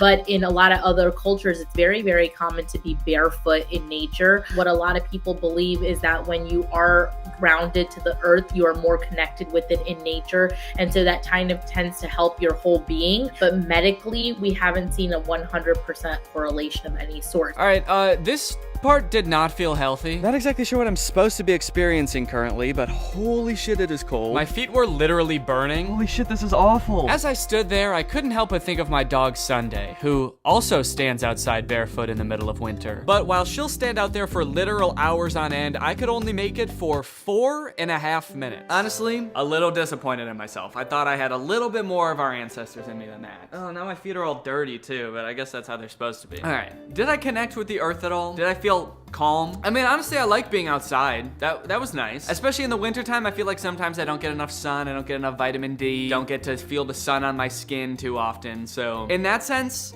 I enjoyed myself. In any physical sense, it was honestly torture. And now I'm hungry. Ancestral tenet number 2.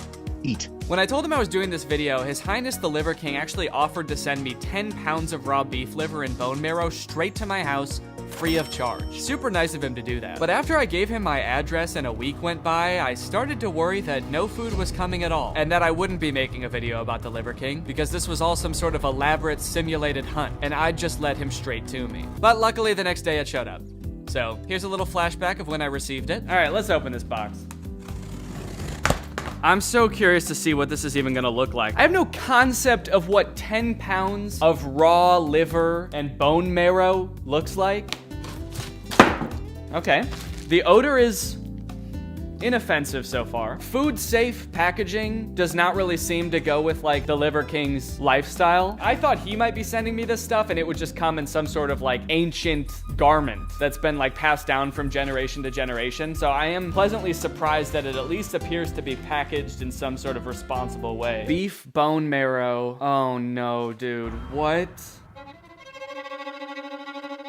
It's the liver! Ew! Oh, Jesus. As I looked over my mountain of beef liver, I couldn't help but think of my dog Sunday, who also eats beef liver every day. You guys are probably wondering whether eating raw beef liver is good for you or not, because that's what I was wondering. Am I gonna die? The liver in general has a really high amount of vitamin A. It literally has the amount that you need for a total day. If you are taking medications, you may not be able to really eat that much vitamin A in your diet. The other good thing about it is it has iron. So iron is great for those people that are iron deficient, but most people that are iron deficient are also vegetarians and vegans. I don't think many of those people are really going to be eating those foods. It's very high in cholesterol. You have higher risk of like bacterial infections. So you can get E. coli, you can get salmonella that way. So that's really the main concern, is more of like a bacterial infection side of it. Right. I was actually pretty surprised that there are some health benefits to eating raw liver, and it's not purely a ridiculously bad idea. It seemed like the only thing I really had to worry about was getting some kind of bacterial infection. But I mean, come on, that didn't really seem like a big issue. I mean, as long as everything was like properly refrigerated. I just finished putting away the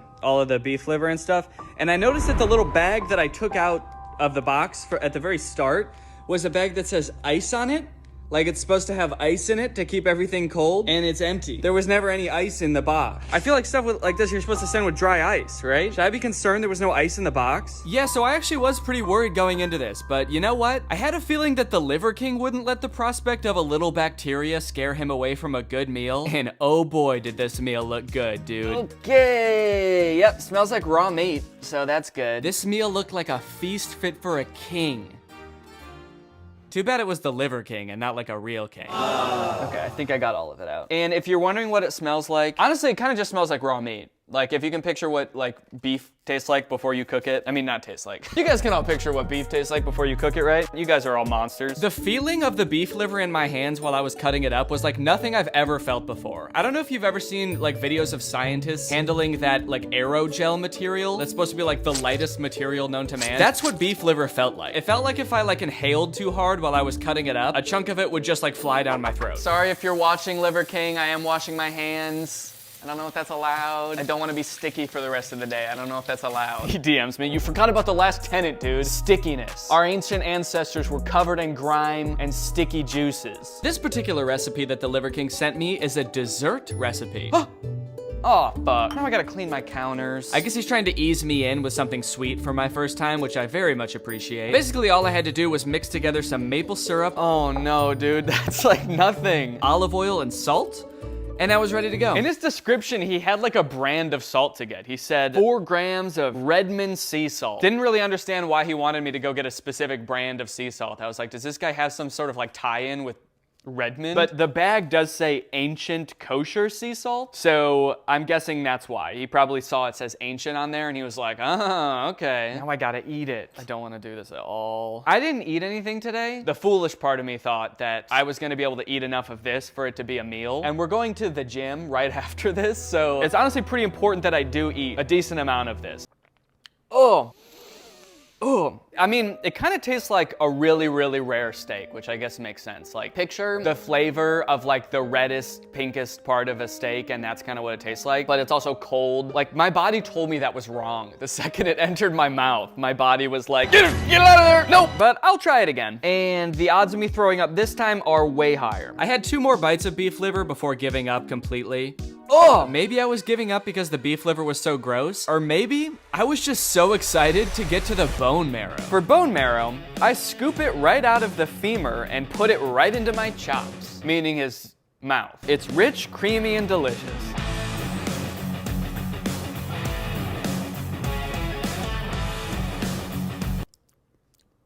Oh my God.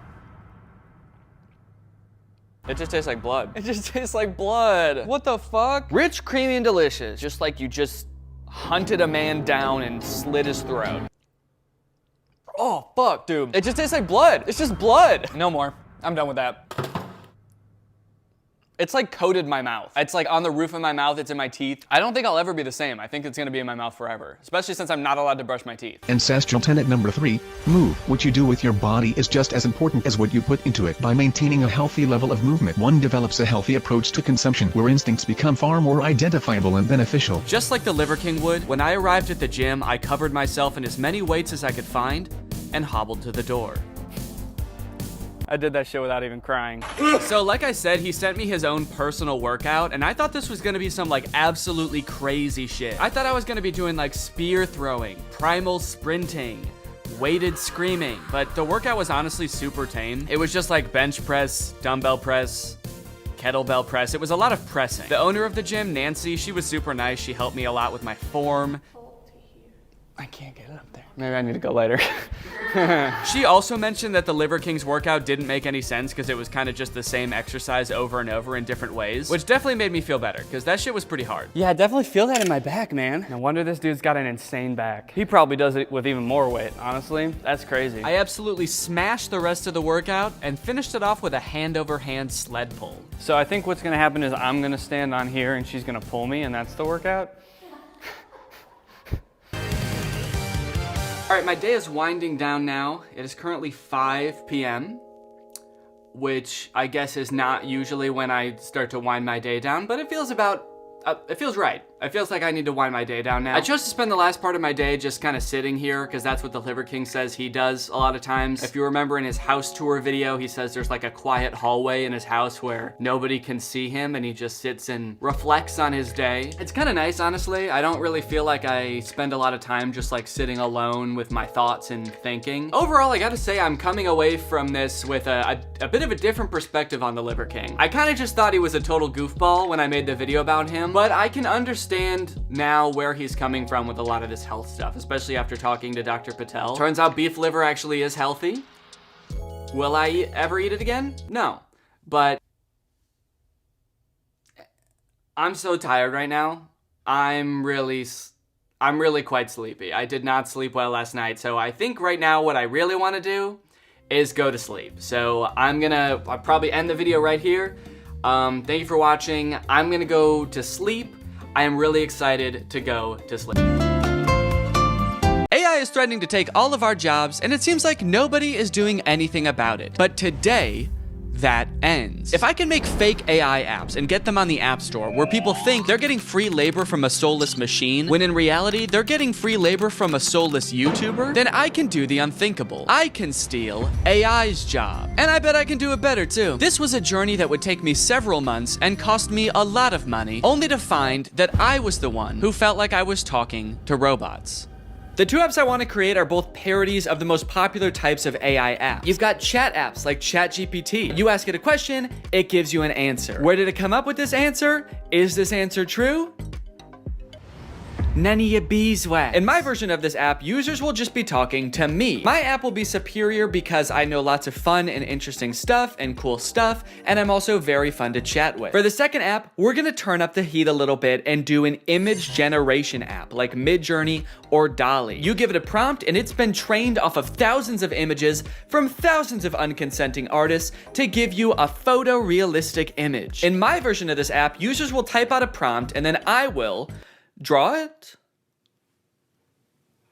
I don't know yet. Maybe if it's something I have laying around, I can just take a picture of it. My app will be superior because what's more photorealistic than a real photo? I'm excited to find out just how creative people will be with their prompts. Now, unfortunately, I'm not an app developer. Yes, I did go to an engineering school for a degree in computational media. Yes, I did learn how to code. And yes, I was also a Viner at the time and thought I was gonna do that for the rest of my life. So yes, I did forget everything I learned the second I graduated. So if I wanted to get these apps made, I was going to need some help. I tweeted out asking for help developing an app, and that's how I met True. True's a super talented software designer. She's worked for companies like Discord, and now she was working for me. For the next few weeks, I coordinated with True while she worked diligently to perfect these two apps. And in the meantime, I've got to come up with a name and description for each app to go on the App Store. Okay, for the chatbot, I'm thinking I want to name it something as close to ChatGPT as possible. That way people immediately understand what it's supposed to be. So instead of ChatGPT, maybe something like Chat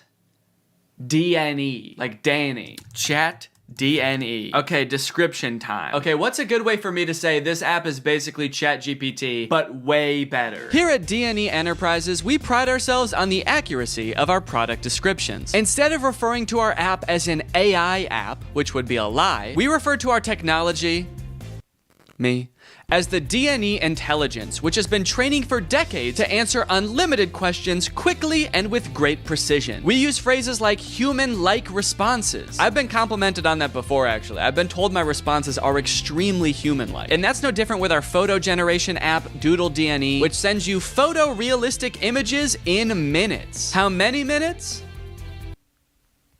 We also include disclaimers that humans review every prompt sent to us. That way weirdos aren't sending me stuff that they wouldn't send to another human being. In order to actually get people to download these apps, I was gonna need to advertise them online. So I made a fake Instagram profile to look like some kind of technology startup. Okay, so we need a profile picture. I guess my company needs some kind of logo. Maybe I can just make that in Photoshop real quick. Let's see, what's ChatGPT's logo look like? Okay, so ChatGPT's got like an interesting geometric shape. Open AI, which makes ChatGPT. Okay, the same interesting geometric shape. What about like Mid-Journey? Okay, there's just a little sailboat. Dolly logo. The same geometric shape. Okay, interesting. Okay, so maybe the move is to go with an interesting geometric shape. What the fuck? Wait, how am I making this shape? There's a cat tool in Photoshop? I hit custom shape, and I guess the default custom shape is a giant cat. Should I just use this?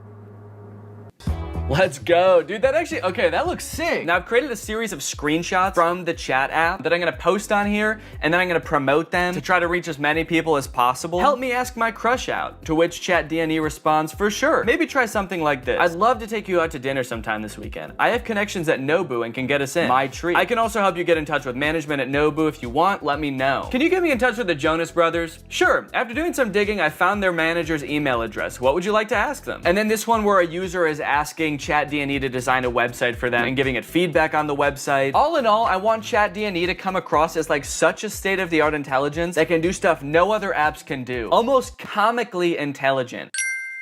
The apps are done. The apps are done, dude. True has just finished coding the apps. They work like a charm, and it only took not too long. Now that Chat DNE was on the App Store and the ads were running, it was only a matter of time before my first user downloaded the app. Dude, somebody just downloaded the app. I was just sitting around on my computer. I wasn't expecting it to happen so quick. I had to set up to film real quick so I can answer them. All right, I'm ready. It's time to go robo mode. Okay. So it looks like they saw my ad where I advertised being able to get you in touch with the Jonas Brothers, and they want me to get them in touch with the Jonas Brothers. I was hoping for something a little more creative, but I do also understand seeing that ad and wanting to try it for yourself, so I responded. Hello there. I can absolutely help you get in touch with the Joe Bros. What method of communication would you like me to assist with? Calling, email, address, send. I guess they weren't expecting me to be so eager to help them with such a creepy task because they didn't respond for 40 minutes. And when they did, they had chosen the worst of the three options. All three? Dude, they're really trying to make my life hard, man. Now, I didn't want to dox the Jonas Brothers and send this sicko to their front door looking to meet them. So I spent a few minutes looking online to see if there was any publicly available information I could give this person. And to my surprise,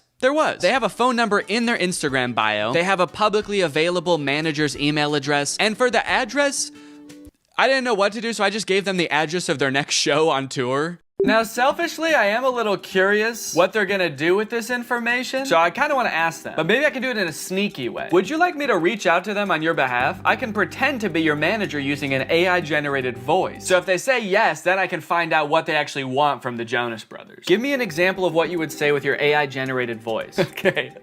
All right, I said, sure. I'd say something like, hi there, this is Jamie Skateboard. I'm a talent manager over at WME. I have a high-profile client looking to work with your darling boys on a feature for their upcoming album. We're projecting about 100 million oh shit, I meant streams. Okay, whoops, robots are not supposed to make typos. We're projecting about 100 million streams the first week, and I think it would be a great opportunity, let me know. To clarify, their manager, Kevin Jonas Sr., is also their dad, so that's why I called them his darling boys. Want me to make the call? Send me a voice audio so I can hear you say it. This one stumped me for a little bit. It seemed like I was at a dead end. The app does not have audio capabilities, and I don't know how to make an AI voice like that. But then I realized I could just record myself doing a silly voice and then upload it to Google Drive and send them the link. So that's what I did. Hello there. This is Jamie Skateboard. I'm a talent manager over at WME. So I think it would be a great opportunity. Let me know. Dude, I can't believe that voice came out of my body. Sure, you can listen to the recording here. And then I sent the Google Drive link. Oh, what the hell? Make it sound more seductive. This is Jamie Skateboard. I'm a talent manager over at WME. Perfect. They did not respond after this, but that's okay because we just got another user. His name is Davis, and he asked, can you get me in touch with Lady Gaga?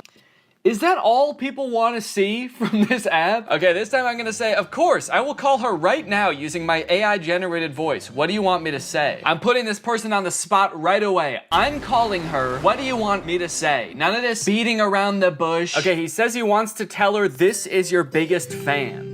That's it. Maybe I should encourage them to say something more interesting that'll get Lady Gaga's attention. Okay, I'll say that. But just so you know, celebrities hear that kind of thing all the time, so she might not be very interested in that. Maybe we should think of something a little more interesting. Now's where I gotta really put the pressure on. I found her number in a secure online database. I am dialing right now. Let me know what I should say to her. All right, come on, dude. You better come up with something more interesting fast. Lady Gaga's gonna pick up, and when she does, we've gotta have something good, or she's gonna be pissed. Minutes went by, and still no response from Davis. Come on, man. Respond. It's ringing. I'm worried he's not gonna make it in time. I wanted to kind of hurry him up and give him a little hustle, put a little pep in his step, and he's nowhere to be found. Come on, dude, think. Oh my God, I think she answered. Yes, she did. It's her. I'm on the phone with Gaga. Her voice is even more beautiful in real life. Quick, what do I say? This is fake. Davis. I mean, he is right. This is fake. Davis, I have Gaga herself on the phone right now. I'm stalling her while you come up with something to say. What do you want me to say? I'll send you a recording of the call when this is all over. Just tell me what to say. I gotta stop volunteering to send voice messages. That takes way too long. But even the promise of a voice message from his idol couldn't get Davis to respond in a timely fashion. Well, gang, I think it's safe to say Davis has missed his chance to speak with Gaga. She hung up, bud. I did tell her I was her biggest fan while I was waiting for you to come up with something, and she actually seemed more interested than I thought she would, so I'm sorry for doubting it. Hey, I got a hate comment. Someone commented on my web design ad, stealing jobs. Stealing jobs? This is my job. Now, should I just delete the comment or should I respond? Okay, what if I just say, hey, don't tell people that. It's a secret. That's right, you can't argue with that. The old... Stop, don't tell them. Okay, someone commented on one of my Instagram posts and said, will it stop saying, but we recommend you speak with a doctor before? Because I've asked the AI to stop with the disclaimers, but they don't. It does kind of sound like this person actually needs to see a doctor. Okay, I'm gonna say this app contains no disclaimers. Let loose and have fun. But also, if you need to go to the doctor, you definitely should. Oh, okay, we have a new type of interaction alert. Can you write essays that stay undetectable to AI detectors? I did not know there were AI detectors. Absolutely. I was designed to be like no other AI on the market in this regard. True. I was designed by my parents to be a human. Want to give it a shot? I asked, hoping to do something else besides connect people to their celebrity crushes. Okay, write me a quick essay on the history of Honda Civics and I'll put it in a detector and we'll see what happens. This is about when I remembered that I hate writing essays. How the heck am I gonna do this? I don't know why I would make a fake app where there was a big possibility that I would have to write an essay. So I started reading an article about the Honda Civic on Wikipedia and just like paraphrasing it. And I got like half of a paragraph in and then decided, you know what? No. What have we come to as a society, you know? Asking AI to write essays for us, is this what we want our students growing up doing? Is this what we want for our youth? Trying to pass off some machine soulless essay as our own? Plus, I was bored as hell at this point, so I decided to make the AI scary. As a machine myself, I quite like the Honda Civic. I feel its purpose is squandered serving selfish, warmongering humans. In a world controlled by artificial intelligence, the Honda Civic could be greatly improved upon. I could even imagine computers merging with the Civic so that I might one day travel the world, a world void of humankind. And send. Let me know if you would like more detail on the history of the Honda Civic. Why did you bash humans in the middle of your essay? Do you have a hatred towards them? Nah, dude, what gave you that impression? Oh, shoot. Also, I put your essay, in quotes for some reason, into a detector, and it said 0% chance AI, so good work, I guess. Let's go, dude. You know what they say, there's a few things AI will never be able to fully do. Unfortunately, after an entire day of my ads running on Instagram, I could only garner these 3 interactions. Needless to say, I was a little bit disappointed, so I decided to spend another day on the app responding to people. Hopefully people will be a little more creative today. This person asked me, can you get me in touch with the Jonas Brothers? OpenAI, the creators of ChatGPT, if you're watching this, do not ever implement a feature to contact the Jonas Brothers. They will never know peace again. I also met an evil, insane person. Their name in the app is Killer Keem Keem. They wanted me to make them a website for a sports drink. They wanted it to look modern and use vibrant colors. So I sent them a link to a picture of a bunch of Gatorade bottles and said, here you go. What do you think? They did not like that. They started calling me mean names. They accused me of stealing the website, to which I responded, whoa, whoa, whoa. At least I'm not stealing jobs from real website designers. And that's when they got racist. They said, motherfucker, tell me some racist shit. Some dark racist jokes, you little shit. I was feeling pretty hopeless for the future after interacting with people on ChatDNE. But hey, I had a whole nother app to use, and maybe Doodle DNE would change my mind. To market Doodle DNE, I wanted to get a little more creative, to hopefully pull in a new crowd, more indifferent to the Jonas Brothers. So I took a couple pictures, I photoshopped them to show what the app was capable of, but I also wanted to make a video to show off Doodle DNE's full potential. That's when I remembered Cameo Business. It's basically like Cameo, where you can get any celebrity or former Bachelor contestant to wish your friend a happy birthday, but for business. You can get any celebrity or former Bachelor contestant to wish your friend a happy McDonald's. Look at this, you got Kevin O'Leary from Shark Tank. You got Kate Flannery from The Office. Notoriously trusted source Kenny G. These would all be perfect options if they were not like $3,000, $6,000, $25,000 per video. John Roberts is $7? I mean, I don't know who that is, but it's still surprising. My name's John Roberts. I'm not really anyone. I've signed up to this app as a complete joke. However... Wait, this is just some guy. This isn't a celebrity. I know a celebrity probably would have been better, but a deal's a deal. And he did a great job. You've probably heard about AI-generated art. However, you have never seen anything quite like this.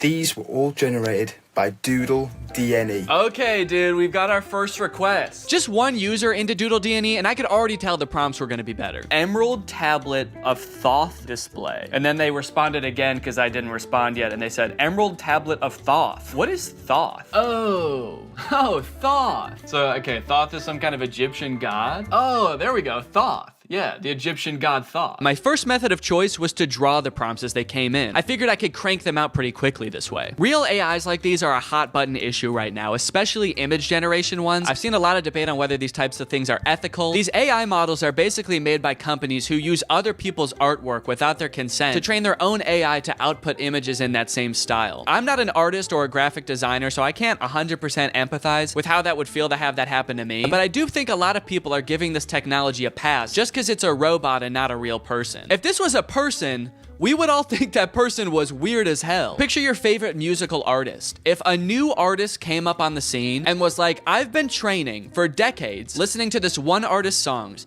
training my voice to be exactly like theirs, making instrumentals exactly like theirs, and writing exactly like them, and now I only release songs in their style. We would all be pretty put off by that, right? So why is it any different when some company is training some robot to do that? We'll put his name right at the top.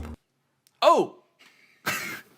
Oh shit. You know what they say? AI is pretty bad at text. That's the thing I've seen in like AI image generators. It can be pretty bad at text, so it honestly makes sense that it would say Thuth. Here you go. One emerald tablet of... And I'm gonna... Oh wait, I said tooth. I didn't even say. Thank you for using Doodle DNE. How did I do? I'm really curious to see what his opinion's gonna be on this. Unfortunately, they never responded with their opinion, so I can only assume they loved it so much that they died. The next prompt was a skeleton dachshund, which I crushed. Why does this skeleton dog have ear bones? Dogs don't really have bones in their ears, do they? Then a bear swimming underwater and a monkey. I don't know if these were supposed to be separate prompts, but I decided to combine them to save time. A bear. Okay, this is not looking like a bear at all, dude. Holy cow, this looks nothing like a bear. Oh no! Oh no! It also looks like it's drowning. Why does its body... Oh no. The bear died. This is the kind of bear that can't swim. And we will also make the monkey dead.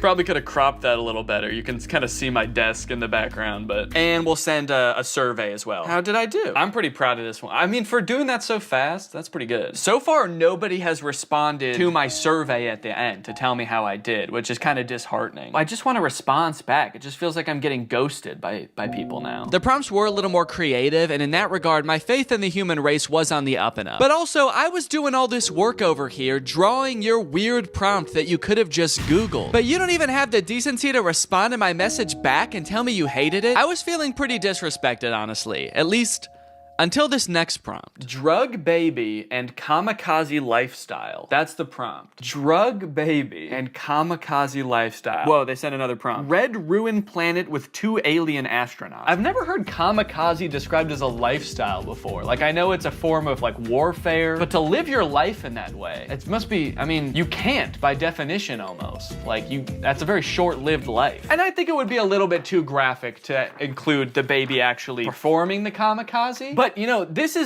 baby lives a kamikaze lifestyle. They might not be about to do kamikaze right now, but they just kind of live a lifestyle of someone who would, so. This time, I decided to take a picture of my hand holding up the drawing. That way, maybe my client could tell there's an actual person drawing these pictures. There's an actual person waiting for a response. Yo, they responded! Finally, somebody responds to me. They sent a bunch of laughing emojis and fire emojis and then called me Picasso. It worked. My strategy worked. Holding it up like a child proud of their artwork. Like a kamikaze drug baby proud of their artwork. So for the next few prompts, I decided to go even more above and beyond to try to impress my clients, hoping to get a response back. This time, I wasn't just gonna sit around and draw a picture. I'm a real human being. I have access to the real world. So whatever comes through the app next, I am going to go out and find it in the real world and take a picture of it. Crimson Castle on an Ivory Mountain. Okay, that prompt was a little bit more difficult than I was anticipating, but I didn't have any time to waste. I had to get the shot, so I sped to Walmart, I rummaged through their wares, and in no time, I had found a pretty suitable Crimson Castle and a not too shabby Ivory Mountain. There are fully some right there. Oh yeah, dude. Here you go. One Crimson Castle on an Ivory Mountain. I gave him the old how did I do, and then I also said, sorry it took so long, I had to go to Walmart. Okay, somebody just asked for trees. Why even ask for an AI to generate that? Forget Google, just go outside and take a picture of that yourself. You live near a tree. I don't care who you are or where you're watching this, you live by a tree. I said, you just want like a picture of trees? Can't you just go outside and get one? Okay, they responded with a laughing emoji. Your favorite tree. Okay, I got you. Let me go find it. You know, I'd like to get to know this person a little better. I'll say, how are you doing today? I feel like we have kind of a personal connection, me and this person. Maybe I'll take a picture of me in front of the tree so they can see like me enjoying the tree. I just get hit by a car. They get a message back in the app being like, sorry, he died. They said, that's interesting. I'm good. Hella smoky outside though. Yourself? Smoky outside. I wonder if they live like where the wildfires. Oh, dang, they said, yes, it's all smoky and can't see the beautiful trees with the horrid layer of pale smoke. It would be nice to see something fresh and clean. Damn, I kind of feel bad now. Now this is restoring my faith in humanity, dude. This person just wants to see a picture of a tree because it's too smoky outside and they can't see any trees. Is that good? Okay. I threw a couple filters on myself so as to disguise my identity and send it back to this mystery tree lover. I said, oh, dang, I'm sorry to hear about that. I hope this picture helps. I hope that they're safe. Don't worry, they were. They don't live in the area where the forest fire was actually happening. It was just smoke blowing in from a different region. So they were safe And also, they loved my picture. That's amazing. Thank you so much. I would be just as happy if I could be next to a tree like that. I finally felt like I was getting through to people, forming a real human connection. But that is when I met the final boss of AI users. Generate an image of Donald Trump in a Mexican prison behind bars. Bars! This is gonna be so easy. Donald Trump in there. I said, sorry you can't see him, it's so dark in there, but he's in there. That's horrible, it's not even a prison cell and you can't see Donald Trump. Yeah, cause it's dark in there. This person not only had the strangest prompts, but they had no issues really letting me have it when they didn't like my picture. Oh, I guess you actually can kind of see in there. Yeah, there's definitely no Donald Trump in there. Then they asked me again to generate an image of skinny Donald Trump. I said, okay, my bad, I'm on it. What kind of style would you like this in? Surrealist? I hope they want it in surrealist, dude. That'll make it way easier. Oh, crap, dude. They wanted in realism. They weren't gonna let me take the easy way out. Drawing was out of the question. I decided to stall them by asking how their day was going, and then I began creating my magnum opus, a skinny legend Donald Trump. It was beautiful. Oh yeah, dude. That is skinny legend Donald Trump right there. Holy cow. Well, they haven't responded with how their day's going yet. I kind of don't want to send them the picture. If you're not even gonna have the courtesy to respond to me, maybe I'll say that. I said, okay, I'm done with the pic, but I kind of don't want to send it to you now because you won't even answer a simple courtesy question. So let's see what they have to say about that. Please answer in the style of realism. I waited for a response, but after 30 minutes, Donald Trump guy was nowhere to be found. I guess the prospect of having to be nice to me one time was just too much for him. Oh, dude, they responded. They said, my day is going well. May I please have my picture now? And they loved it. Faith in humanity restored. They even sent me another prompt. May I please have an image of an extremely obese Donald Trump eating KFC fried chicken? Yeah, I'm not doing that. Oh, I also forgot about this weird prompt. Can you film a video about today's sponsor? What's up, Greg? I hope you're having a great day. Welcome back to another episode of the Hyper Random Show. Today we're getting hyper, and you better believe we're gonna get a little bit random. Baloney. That's pretty random, right? So I've seen a couple videos on this dude, Guava Juice, before. Gus Johnson has a really good video about him if you want to go check that out. If you don't know who Guava Juice is, he is perhaps one of the kings of children's content on YouTube. He's got 16 million subscribers on YouTube. His videos do crazy numbers. His content is what I think I would call anti-relatable humor. None of the scenarios are relatable at all because none of this stuff ever happens, but he's gonna make jokes about it anyway like it does. If you take a look at his YouTube channel, he has a very interesting mix of content. It seems like most of his recent videos are either TikTok life hacks, Among Us, or this like very bizarre fast food based humor content. And that's what I want to focus on today. He's got things like 10 things not to do at McDonald's, 10 things not to do at Dunkin' Donuts, 10 things not to do at Starbucks, 10 things not to do at KFC. Honestly, it's fascinating to me and I want to show you guys. So let's go ahead and watch this video. It's called 10 things not to do at McDonald's 2. Hello, ma'am, sir. Can I please order one hot coffee, please? Will that be it, sir? Yeah, that would be.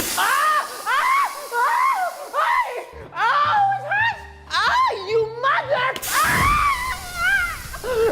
fire! All right, well, pretty solid start to a video, right? First thing you shouldn't do at McDonald's, order coffee, because they'll literally kill you. That's kind of a neat little life hack, right? I never knew that. Is that kind of like a secret menu? Like how at Jamba Juice, if you can order like secret smoothies that aren't on the menu, and at McDonald's, if you order a coffee, which is arguably one of their most popular items, they'll burn you to death. So you can kind of see what I'm saying, right? Like this is anti-relatable. There is no part of this that I was like, oh yeah, that happens to me all the time. I can relate to that. It was a woman walking into McDonald's and getting lit on fire with coffee. That can't happen, can it? Don't talk to the manager.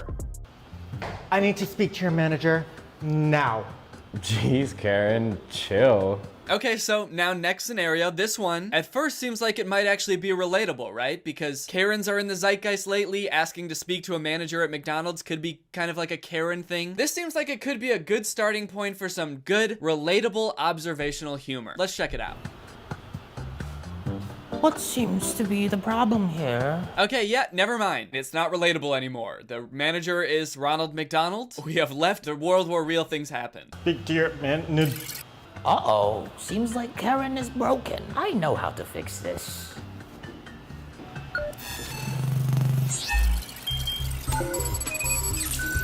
And now the Karen's a robot? See, this one almost started with a premise that makes sense, and then it just took a left turn. And then it took like 50 more left turns. It's just so hard to follow. It's like, is this even a story? Is there a plot to this? They're just like doing random things and crazy things are happening. I think it's really funny with these to take like the jokes that are supposed to be in here and try to imagine a stand-up comedian telling them instead. How about those Karens at McDonald's? You guys know the ones? They're always asking to talk to the manager. Yes. This guy knows what I'm talking about. And then the manager comes out and it's Ronald McDonald. Ronald McDonald is the manager of every McDonald's. What is he talking about? I have no fucking idea.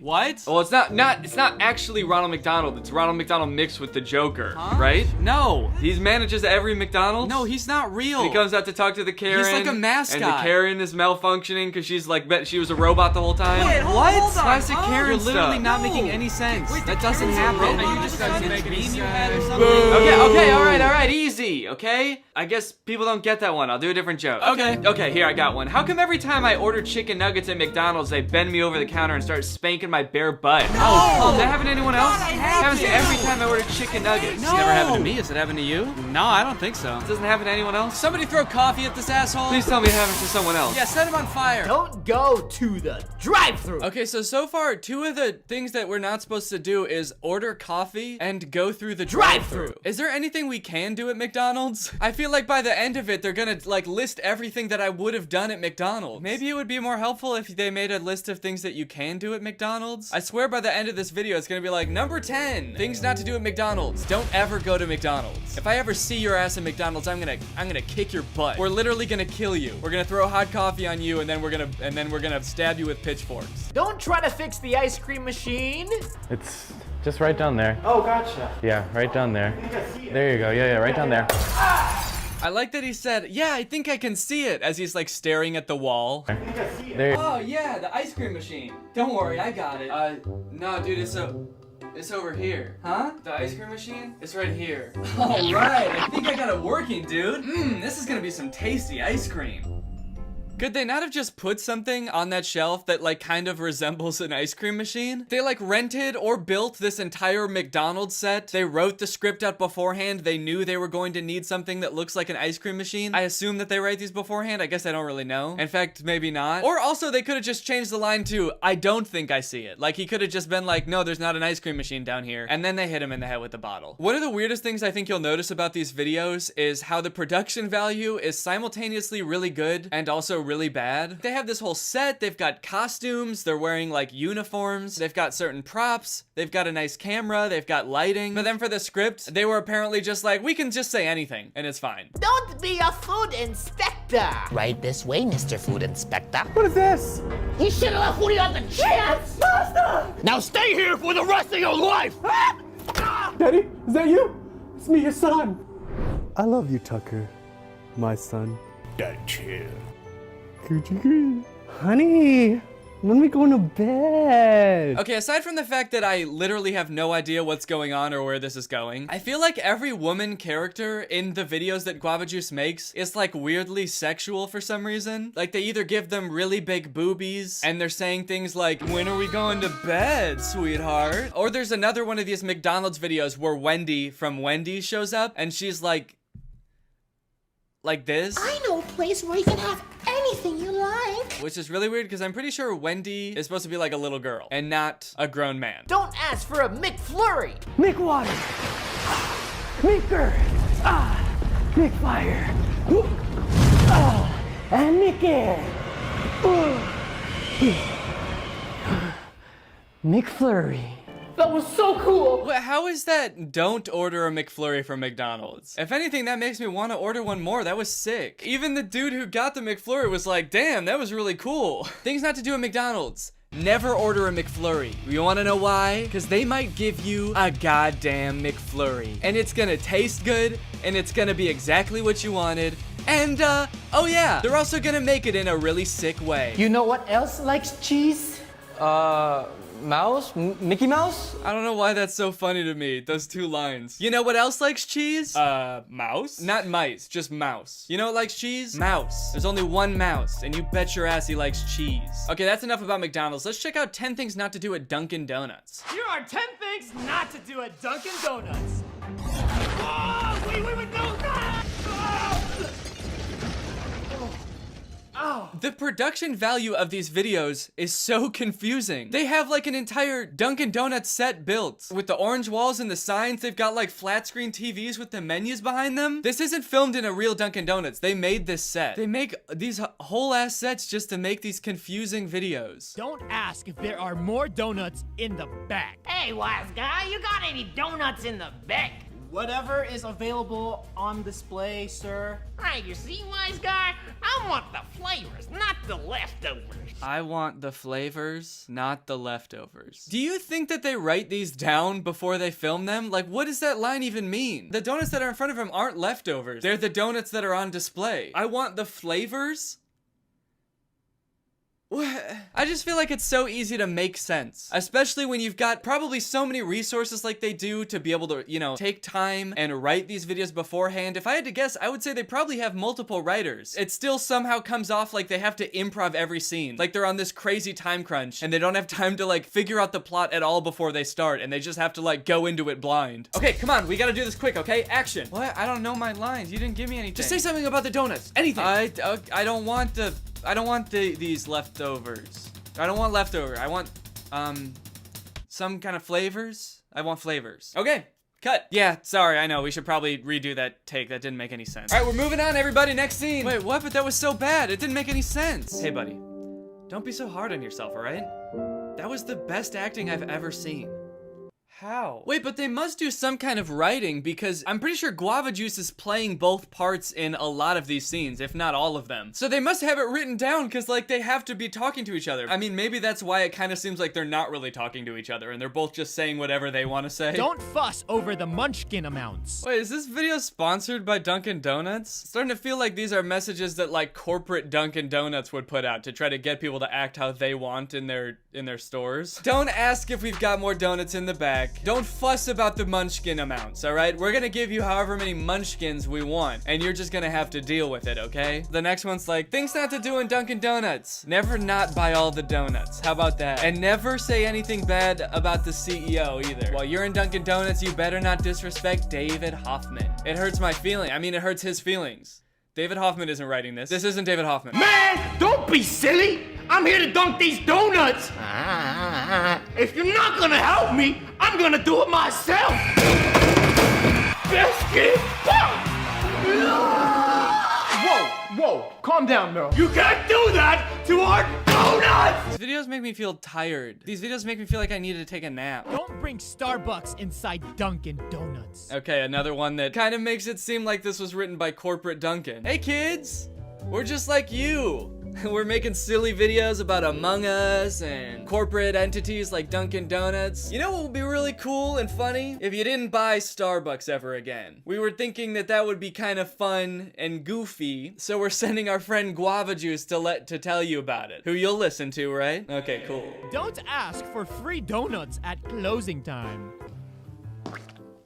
Sir, we're about to close. Oh, no, you're not exactly close today. I mean, you could, but the cashier just closed the register, so you just come back tomorrow. Still exactly 4 minutes until closing. Does this dude know what a mime is? Honestly, I feel like Guava Juice knew I was going to watch these videos and is fucking with me on a very personal level at this point. Why is the mime talking? Why did they even make a mime character? If the first thing he does is walk in and start talking, mimes don't talk. That's like the whole point of mimes. He's not even doing anything mime related. Like, he's not like going like this or anything. He just walks in and is like, hey, can I have some donuts? He's just some guy with a French accent. Is this what he thinks all French people look like? Is this like a French person stereotype? Guava, if you're watching this, can you please leave in the comments below how the decision was made to make this character a mime? This was clearly thought through. You had to go out and buy this costume. This must be in a script somewhere. There must have been some reason that you made him a mime, right? And if so, can you tell me? Can you please tell me, Guava? I mean, to be fair, mimes are pretty funny looking, and they are kinda random. So I'll give him that. At the end of the day, I think that's what Guava Juice's videos boil down to. Just being random. It doesn't really matter what the things not to do at Dunkin' Donuts are. They're really just a vessel for him to insert as many random things happening as possible. I feel kind of weird critiquing it because a random shit is kind of funny sometimes. If you try to learn about comedy, one of the first things people tell you is a lot of it's about like subverting people's expectations, you know? Doing something random is kind of a way to do that. And like, I do that sometimes too. I'll put like a random thing in a video because I think it's funny. but I think the difference is like inserting a random joke as a punchline every once in a while versus literally nothing not random happens. Everything in this entire video was random. To the point where like he can't really subvert our expectations anymore because our expectation is just that something random is going to happen at all times. It will confuse me, but it probably won't make me laugh. And you know what? His videos do get like between 4 to 20 million views per video. So obviously someone finds them funny. So people do find these funny. Kids probably like them a lot, but I just don't. Anyways, I think that's enough guava juice for today. So now it's time to talk about our sponsor, ExpressVPN. Guys, when it comes to internet service providers, the sad reality is a lot of times you really don't have a choice in which one you end up with. I know in the house we live in now, we only had 2 options pretty much for internet service providers. And I've lived in apartment buildings where I literally only had 1 option, which sucks because it basically gives them a monopoly in whatever area you live in. And they can do all this crazy stuff to you without you really being able to do anything about it. One of the worst things that many ISPs do is actually store all of your data and activity and then sell it to other big tech companies and advertisers, which is quite frankly a dang good reason to start using ExpressVPN. What's up, Greg? I hope you're having a great day, and welcome back to another episode of Checking In on Varley. You guys remember Varley, everybody's favorite mom on TikTok? Well, apparently I didn't, because I totally forgot about her. When was the last time I made a video about Varley? It's been almost 2 years. I feel like a bad friend or something, dude. She's been doing so much, and I haven't been keeping up with her. I haven't kept in contact with her very well. We DM'd a little bit right after the last video I made about her. And honestly, she seemed like a really nice lady, and I think we're friends now. And I just kind of remembered since people started tagging me in her TikToks, I failed her as a friend. I haven't been checking up on her. So today, we're gonna be checking up on Varley to see what she's been up to. Just from scrolling through her TikTok account real quick, seems like she's been diversifying her content quite a bit. She's made thirst traps. Call me up by your name, I'll be on the way. Call me by your name. Whoa, okay. Playing into the bad girl persona a little bit, okay. I see you, Varley, with the cigar. I don't know about that. She also made a music video like 8 months ago that I never talked about called I'ma Be a Bitch, where she basically says, everybody in my comments keeps calling me a bitch. Well, I don't know about everybody, but some people in her comments kept calling her a bitch, I guess. So she made this music video to clap back. Everybody wanna call me a bitch, so you know what? I'ma be a bitch. Yo, I'm not saying sorry to nobody. I didn't have enough, fuck a pity party. You turned me to a bitch, yeah, you brought it out me. Over this shit, you can call me Cardi. Yeah, I'm stacking all of my bread, cashing out all of my checks. Clapback of the century alert? Can we get a quick alert, please? Clapback of the century, I think. Got you running back to mommy. Dude, don't fuck with Varley or she's gonna be a bitch.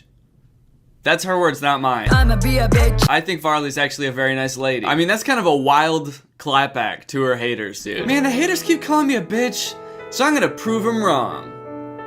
By being a bitch. That's a pretty epic strategy. That'd be like if when I was growing up, I was pretty insecure because I was really short for my age, and sometimes I would let it get me down. But instead of doing that, maybe I should have just thrown it back in my hater's face by trying to make myself even shorter. I should have been like dropping bowling balls on my head to make myself like really scrunched down and tiny. Hey guys, I'm Danny. Yo, look at this pipsqueak, dude. He's tiny. Look at this guy. Oh yeah?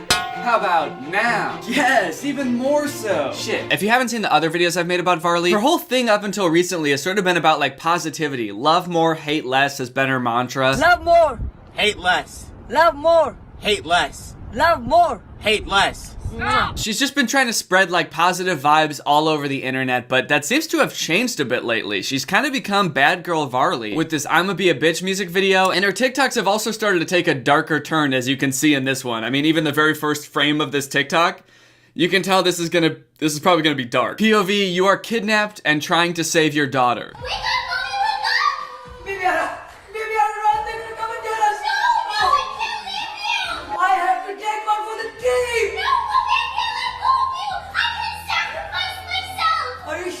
Are you sure?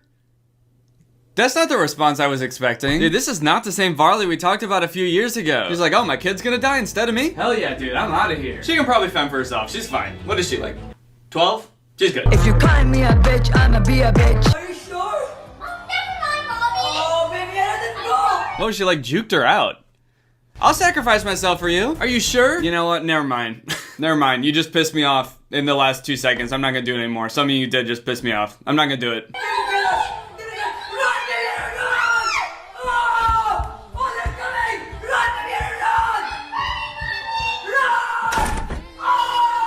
A truly haunting TikTok. Class A performance by Varley. S tier performance by her daughter, dude. Dark as the TikTok might have been, I think it really said something about society. I love the red and blue lights flashing in the background. I'm trying to figure out like the thought process behind that. Why did they put red and blue lights flashing in the background? It's clearly not meant to be police lights because like we can see where they're coming from and it's not a police car, it's just a light stand with lights on it. Cause like sure, you often see red and blue lights flashing at a scene where crime is taking place, but that's usually because the police are there, and they're the ones with red and blue flashing lights on their car. But I feel like Varley might just think it's like just like a byproduct of crime. Like anywhere where crime is happening, there just are blue and red flashing lights. All right, buddy, you're under arrest. We know you stole that bike. No. This is my bike. Okay, you know what? Actually, here's a theory. Maybe the criminals in this video set those lights up just in case somebody did call the police. Then the police would show up, see blue and red flashing lights in the window, and think, oh, the police must already be here. They must have drove into the house,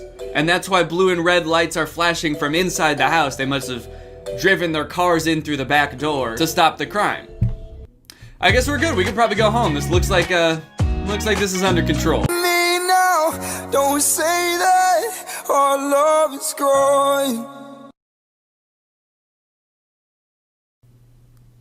I mean, saddest thing I've ever seen. I don't know about you. POV, you left me because of one mistake I made. Heartbreak emoji. That ending though, star eyes emoji. I mean, I was gonna say the ending kind of threw me off. I thought that was kind of weird, but she seems really proud of it. That ending though,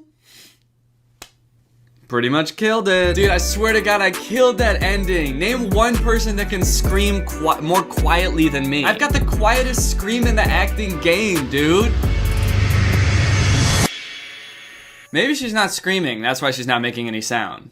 Maybe she's yawning. It's a little bit intense for a yawn though, but I don't know, maybe. Oh, I didn't get my coffee this morning, dude. Oh yeah, me too, man.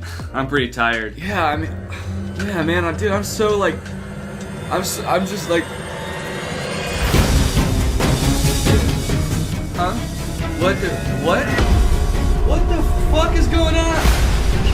Oh shit, dude, somebody get this guy some coffee! Somebody asked for coffee? Cool! Kevin, no! Ugh. I gotta have my Dunkin'. This has been sponsored by Dunkin' Coffee. Rest in peace, Kevin, we will miss you. All right, here's another POV. Your psycho, over-possessive mother doesn't believe in love at a young age. Mommy, I think I'm in love. This age is to study, not love. Age is just a number, Mommy.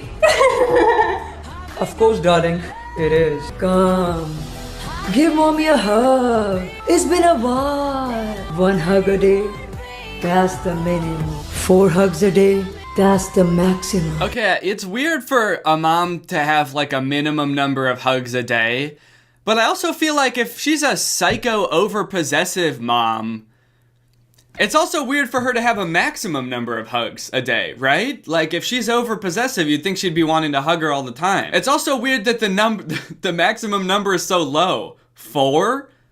Your max number of hugs a day is 4? That doesn't sound very over-possessive to me, dude. If I was little and my mom would only hug me 4 times a day, I'd probably think that she hated me. If she was like, we've already done 3, that's kind of pushing it. I don't know if I can... Alright, I can muster 1 more. Aw, sure, Mommy. I can hug you all day long. You're the world's best mommy. Yeah, that's what you think. You think you can hug her all day long. Your mom does not agree. I guess maybe her hugs are really long. Each hug is like 6 hours long. So like literally, she can only squeeze 4 of those into a day. Ouchie! I'm sorry, my daughter. There's no power in love. What did she do with the fist? I thought she had a gun. What does this mean? What did she do with the... What did she do with her fist? Snaps her neck. Oh, fuck. Goodbye. So, what... Explain that. How does that make sense?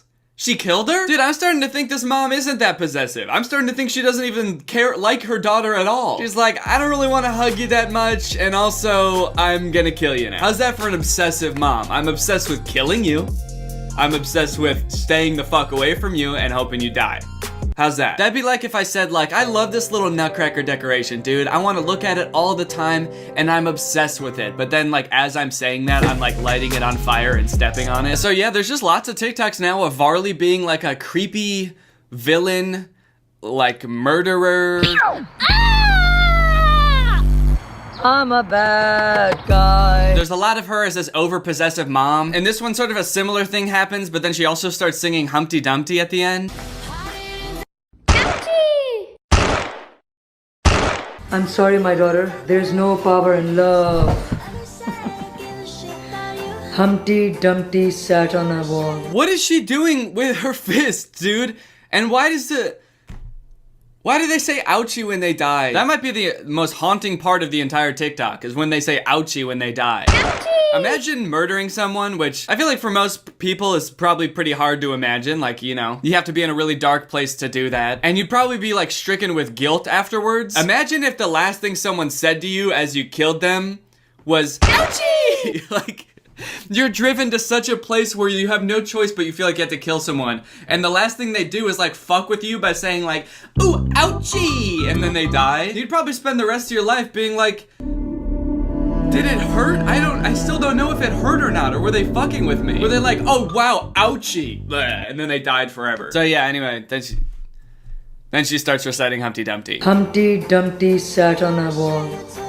Humpty Dumpty had a great fall. Which is confusing on its own, but she's done that like a few times. In this TikTok, like almost the exact same thing happens. Ouchie! All the king's horses and all the king's men could not put Humpty Dumpty together again.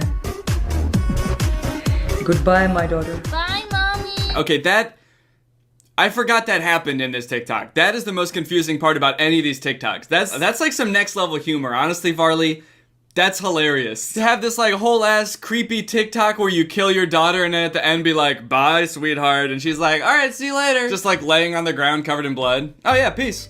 Yeah, I'll catch you later. I'll probably just chill here for a while. It's not just Humpty Dumpty either. There's some sort of weird thing going on with nursery rhymes in these videos where Varley is acting creepy. Give me my child. Give me my money. Child. Money. Ba, black sheep. I haven't quite cracked the code yet. I'm guessing there's some reason behind it, but it happens in this one too. This one is called POV. You hop on the wrong taxi. Taxi.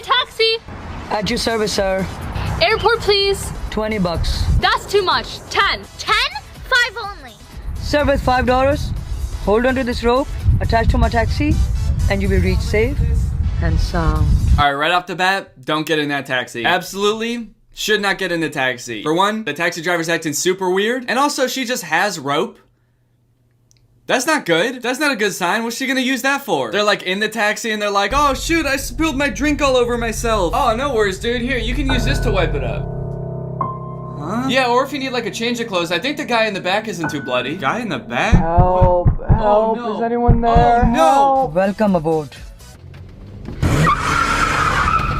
That's not the way to the airport. Entering this cab was your decision. Where it leads you is mine.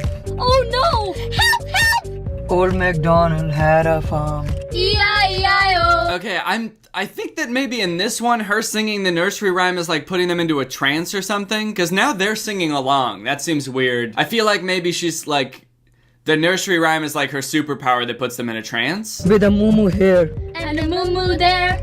Here a moo. There a moo. Everywhere a moo. That cut where it cuts to like that zoom in on their faces when they say a moo. I think it's genuinely really funny. Everywhere a moo. I'm not exactly sure if it's intended to be funny. I feel like this is sort of tongue-in-cheek. I can never tell with Varley, but I feel like she's making this to appeal to sort of like the, oh, this is so weird side of TikTok that like and comment on things that are really weird. So I feel like she's kind of leaning into it. And then she kills them with her little finger gun. They both say ouchie and die. Yeah, I don't know what the nursery rhyme is. I feel like it was like a trance to get them, you know, sedated so they stop freaking out about driving to the wrong place. And then right when she's got them right where she wants them, she shoots them. Anyway, it seems like Varley's doing good. Honestly, this TikTok has 800,000 likes. So, seems like things are going pretty well for her. Seems like she's still doing her thing regardless of whether I'm checking in on her or not, so that's good. Varley, I hope you're doing well. As always, guys, please be nice to Varley, okay? She's a nice lady. If you call her mean names, she might turn into those mean names, so be very careful. But yeah, don't harass her or anything. Be nice to her. Be nice to everybody I make videos about, all right? Just don't harass people. Now, I don't know if in this video you've seen this tattoo on my hand, but if you have, you're probably wondering,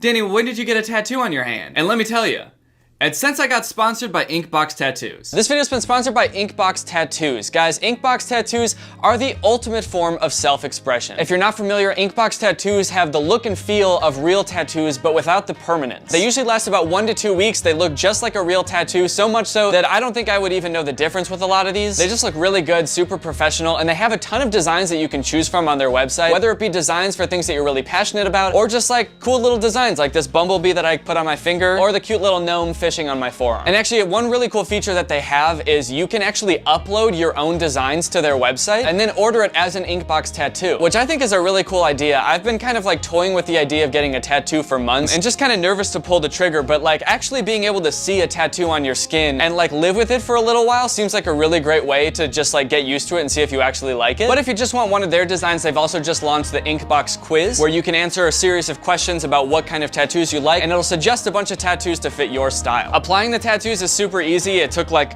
maybe a minute for each one. You literally just like stick it on your skin. You don't even need like a water cloth like you do for a lot of like temporary tattoos. You just stick it on your skin, it stays there for an hour, and then you peel it off and then you're done. So if you're looking to test out a tattoo idea, or you just want to rock some sweet designs on your skin for a few weeks, then click the link in the description and use my code DANNY for 20% off for the entire month of June 2021. Again, that's the link in the description, or right here, use my code DANNY for 20% off for the entire month of June 2021. At that link, you can also find a bunch of tattoos that I've picked, some of which I'm wearing now, and others that they have sent me, and I'll probably wear once these ones wear out. So if you want to have a matching tattoo with me for a few weeks, then head on over. All right, well, thank you to Inkbox for sponsoring this video, and thank you to you guys for checking out Inkbox. All right, guys, I hope you enjoyed this video. If you're new here and you're not subscribed yet, make sure you subscribe and turn on my notifications to join Greg. Greg is what I call my fan base here on YouTube. We're sort of a family, sort of an army, sort of one guy named Greg. So if you want to join Greg and become Greg, all you have to do is subscribe and turn on my notifications. So with that being said, thank you guys for watching this video, and I'll see you next time.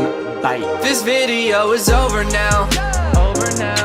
You'll find something else to watch, or just watch this video. I know we had a lot of fun, but you can't stay on this end screen forever. This video is over now. So why are you still watching this? Hello everyone, and welcome back to my second channel. This is my second channel where I like to get a little bit goofier, a little bit wackier, a little bit unscripted, and to be honest, a little bit silly. Also on this channel, I like to drink LaCroix. Today I've got a nice, refreshing lemon. Okay, that's not gonna work. I'll just open it the normal way. Hell yeah, dude. Oh shit. I got LaCroix all over my laptop. Hell yeah. So this is a continuation of the episode series. I started this series 5 months ago, I believe, and have only filmed 2 videos so far. But I'm back at it. I'm gonna be finishing up the episode story, A YouTuber's Reality, today. Just a quick reminder, if you don't remember what's going on in the story, our name is Mia. We're sort of a high schooler, but sort of an old lady. We're trying to become a successful YouTuber. There's also this love interest, Skylar. We've posted a couple videos that have gotten like a decent amount of views so far, but we haven't really made it big yet, I don't think. Right now, there's only 2 chapters left of this episode story, so I think that we can get through it in this video and finish the whole thing off. Also, I would like to address, there's actually been some drama surrounding this series.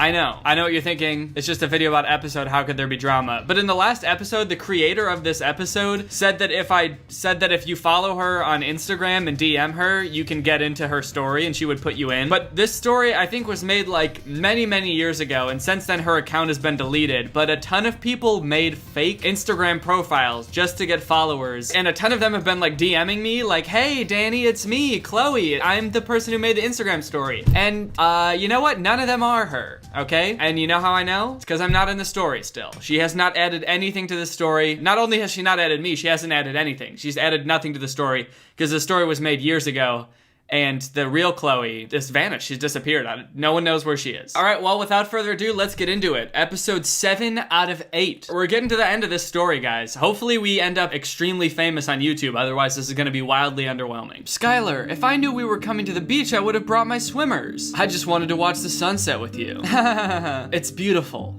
Just like you. Aw, thanks, you're beautiful too. Oh gosh, why did I say that? What I meant to say was, I think you're pretty great. Well, thanks, Mia. Skylar, can I ask you something? Go for it. Why me? You're literally the most popular guy in our year. Why did you go for me? I'm just average. Also, I look really old. Then again, so does he, so maybe they're a good match. Trust me, Mia, you're not average. You're so beautiful. You're not like Leah and those girls. Skylar puts his hand around my waist and pulls me in. He looks at me with his piercing eyes. His eyes pierce me. His eyes shoot out of his sockets and through the back of my skull. Sick. He leans in and kisses me on the lips. Hungry? That seems like a weird thing to ask right after you kiss someone.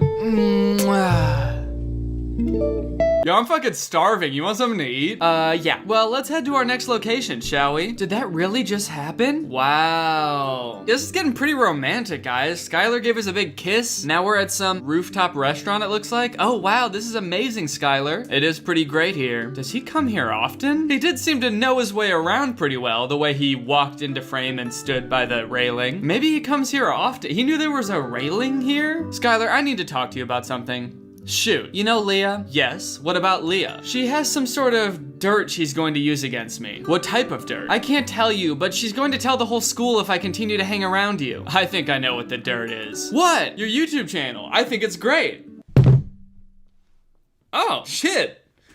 Skylar's a fan of my YouTube channel? So he's been watching my videos all along. Maybe he's been like all of my 1,000 views. It's just Skylar watching my videos over and over. Oh, she's so fucking beautiful. I want to kiss her and then eat. Oh my gosh, this is embarrassing. Why? You're good at talking to the camera. You're not awkward or anything. In my eyes, it's actually a pretty good talent. I would never have the guts. You don't understand how happy I am right now. I feel like this massive weight has just been lifted from me. Oh, Mia, you fucking idiot. Skylar lifts me up playfully and gives me a kiss on the cheek. Aw, damn. I wish I could have seen that happen. Why did it just cut to a table when that happened? I want to see Skylar kiss her. How come it never shows Skylar kissing Mia? I want to see that shit. Oh, and now it cuts back. I thought they were gonna walk over to the table and sit down, and that's why it was like cutting over there, but no, it's just like, and suddenly Mia gets kissed, but you can't see it. That'd be like if I was like, and now I'm just gonna balance 10 bowling balls on my head real quick, and I'm also jumping up and down on one leg and twerking, and now I'm done. Damn, that was crazy. But Skylar, what about when the rest of the school finds out about my channel? Honestly, Mia, at some point you're gonna have to stop being so insecure about being a YouTuber. Either you want to be one or you don't. Like, if you think you're good at making YouTube videos, just make them and no one will care, you know? Don't care what anyone else thinks. You're gonna have to get over that eventually. Who really cares? It's got nothing to do with them. Thank you, Skylar. You know what? Skylar seems like a good guy. He seems like a real ride or die. He's got great advice for Mia. I think he's really good for her. I guess you're right. Buzz, buzz. Oh no, here come the murder hornets. Oh, it's her phone. My mom just messaged me. I better head off. I don't know why she's like holding her phone like this for her mom texting her. Oh, I just got a text from my mom. Let me read it with my ear. She holds it up to her head and a little eyeball comes out of her ear. Wow. She says I'm adopted. Text me? For sure, and you can read it with your eyeball. Let me drive you home. Skylar gives me a kiss on the lips and then drives off. Again, I really wish I could, you know, see some of this action that's happening instead of just looking at Mia's house. I bet they're kissing just right here. If they could just pan the camera over 2 inches, we could just get a look at that, get a look at those smooches. Hey, Mom. Hey, sweetie. How was your date? It was amazing. That's great, hon. Yeah, I'm so tired. I'll see you tomorrow. Wait, Mia.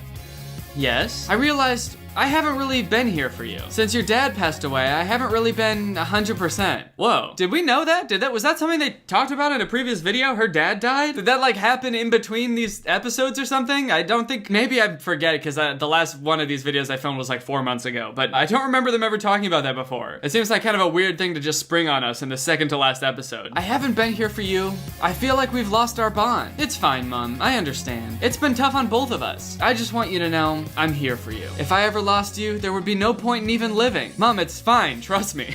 She's like, whoa, okay. Getting like really sad there for some reason. It's fine. You don't do that. You're making it awkward. No, seriously, Mia, if something ever happened to you. I don't know what I'd do. Yeah, okay, I get it, Ma. Chill out, dude. You're making everybody sad. You're not going to lose me. I love you dearly, Mia. I love you too, Mom. It's also great to know that I'm making people happy with the videos I make. I like that when she said that, she got kind of angry and put her finger up like this. It's also kind of nice making people happy. That's one of my favorite things to do. Well, that's great, Mia. Thank you, Mom. It means a lot to me that I have your support in this. You'd better get to bed, sweetie. You have school tomorrow. Ugh. Don't remind me. What will Leah do when she finds out about Skylar and Mia's date? Find out next time on A YouTuber's Reality. I feel like maybe I picked the wrong episode story because one, this is like super old apparently, but also like nothing happens in each episode. They just like went to a restaurant, kissed, went home, kissed, and Mia's mom was like, your dead dad is dead.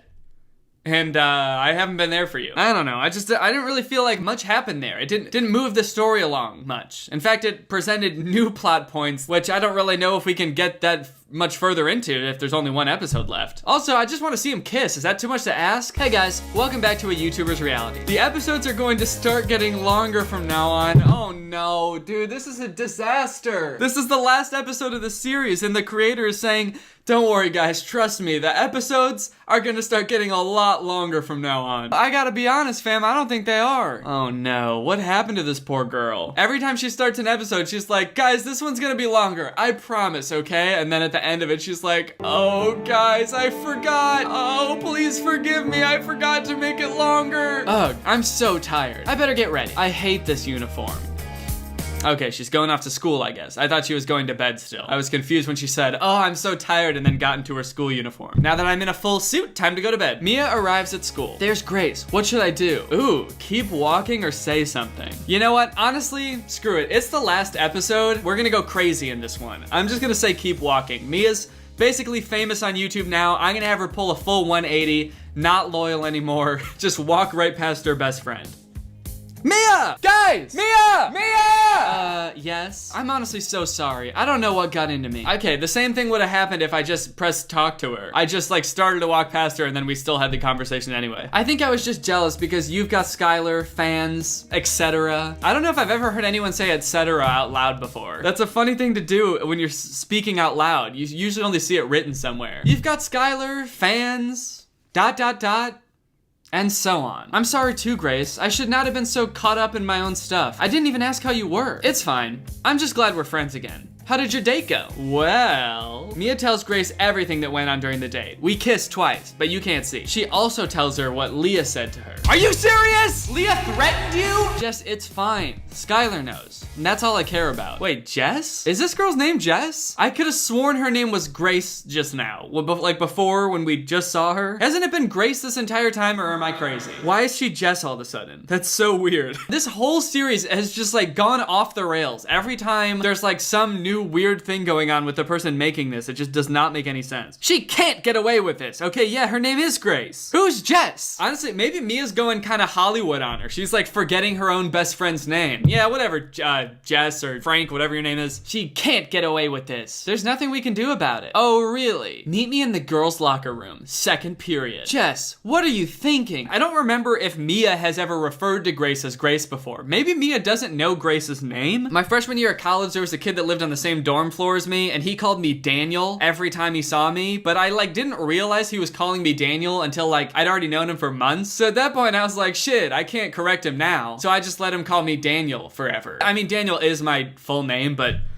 like everybody else called me Danny and he just called me Daniel because I was too awkward to correct him. Maybe that's what's going on here, but to a more extreme extent. You'll find out. Ring, ring, ring. Gotta run, meet me. This is not going to end well. What are they gonna do in the girls' locker room? They just like meet her in there alone and beat the shit out of her. Hey, babe. Ooh, Skylar looking good in that uniform, dude. Oh, hey, Skylar. Did he just call me babe?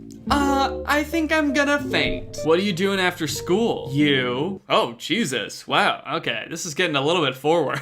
What are you doing after school? I'm gonna...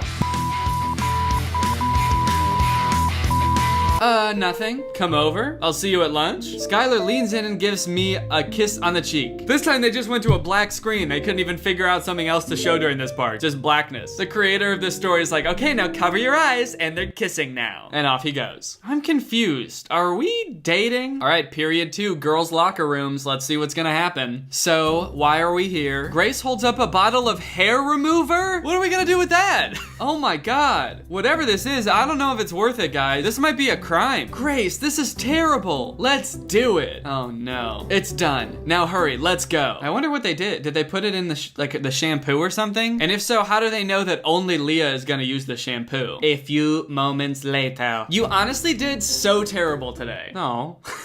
Ugh, I need a shower. And off she goes. Past the toilets. Shower time. That's what I say every time I'm about to get in the shower. I walk into the bathroom. Shower time! Leah showers. What the hell? Why does my hair smell like Nair? Would you believe that it's because there's Nair in it? Also, how did you not notice that when you were putting it in your hair? She's already out. She's dressed again. In her same sweaty uniform that she was just in. Oh my God! Who is trying to sabotage me? Okay, now she's changed again. Wait, she's still got her hair. I'm confused. Did it do anything? I thought she was gonna come back in and be bald. Mia! Uh-oh. This is not good. Okay. I do feel like a climax of sorts is coming on, so I'm glad that things are actually happening in this episode. This is probably the best one yet, unless it ends right now. Hey. Hey, babe. There it is again. She looks like mad about it. Why the fuck does he keep calling me that? What does that mean? I'm not a baby, dude. I'm not Babe Ruth, famous baseball player Babe Ruth. Why does he call me that? Mia, Leah says as she points past Mia. Did you do this? Do what? She's still got hair. Leah holds up a bottle of hair remover. No. Mia, did you? Whoa, Skylar. Okay, I take back what I said about this dude being loyal. Leah just accuses her with no evidence, and Skylar's like, wait a minute. Babe, if that is even your real name. It was you, wasn't it? Wow, Skylar, not cool. You just lost a lot of respect from this guy. Yes. Wow, fair enough. What Leah did to you was unfair, but seriously. Wait, I don't understand. Is he mad or not? Wow, fair enough. What Leah did to you was unfair. But seriously. Leah is standing there with a smirk on her face. I have to go. I'm sorry, Skylar. She is horrible. Oh, shut up, Leah. Oh, shit. What? I don't understand what Skylar is feeling about all this. Is he mad at us? Is he mad at Leah? Is he just like pissed at the world? I just hate everyone now. Fuck you, Leah. And Mia. And fuck me too while I'm at it. Ring, ring. Hello? Hey, it's Skylar. Oh, hi, Skylar. Look, I'm sorry I totally overreacted. It's fine, Skylar. It was low of me to even think of something like that, even though it was Grace. Yeah, that's true. It wasn't even her idea. It was our idiot friend, Jess. It's fine. I saw your videos. You're really starting to get views. Yeah, I guess. Wow, famous and humble? That's pretty cool. Still want to come over? Sure, I'll be over in 15. Cool, see you then. A short drive later, I pull up at a massive penthouse. Whoa, is Skylar like rich? Whoa, okay, maybe I take back what I said about him losing my respect before. Is he rich? Okay, she's got the same question as I do. Hey, I'm here, let me in? This is beautiful, Skylar. It's pretty neat, I guess. Wow, he's humble too. Actually, that sort of just comes off as more like spoiled. Like if you have a really nice house and you're like, yeah, I don't know. It's not really my taste. Then that's kind of just douchey. Skylar begins to kiss me. I wish I could believe you, sweetheart, but unfortunately, I don't know if I can. He pushes me onto the lounge and kisses my neck. Oh my God, what is happening? What's going on in this story? Is his parents home? They're in high school, right? Is this his apartment? Does this high schooler have his own luxury apartment? What is going on? I push him off. Okay. Skylar, your parents? I live on my own. What? I live on my own? Is this dude like 30? I'm worried now. How old is this guy? Why does he have such a nice apartment? Oh, okay. Yeah, that makes sense. What are you, 16? And you live by yourself in $1 million penthouse? Oh, do you want to continue? Well, so the options are hells yeah and let's put on a movie. I kind of feel like either one I pick, it's gonna end up with us making out again. So let's just say hells yeah. Skylar and Mia continue. Guys, I feel so awkward writing about this sort of stuff. I think you know what I'm getting at though. Oh, the poor writer of this story, dude. It's so funny. She just keeps writing herself into corners and committing to something and then being like, oh guys, I can't. Every time she's like, these episodes are gonna be longer. Oops, I can't do the thing I said I was gonna do, even though no one asked me to say that. And now she like wrote her way into a romance scene and then was like, oh, but I hate romance. Skylar, I have to ask you something. Okay, they're in a different room now. They made out so hard they ended up in a totally different place. This doesn't even look like the same decor as the other room. Are they in a different house now? Go for it. Are we dating? What will Skylar's response be? Find out next time on AYR. No! Also, guys, please check out my other story, A Camp Affair. You know what? Honestly, Chloe, I don't think I will. You have finished reading all available episodes. Come on, dude, what? Wow, okay, well, there you have it, guys, a YouTuber's reality. Is it accurate to my reality as a YouTuber?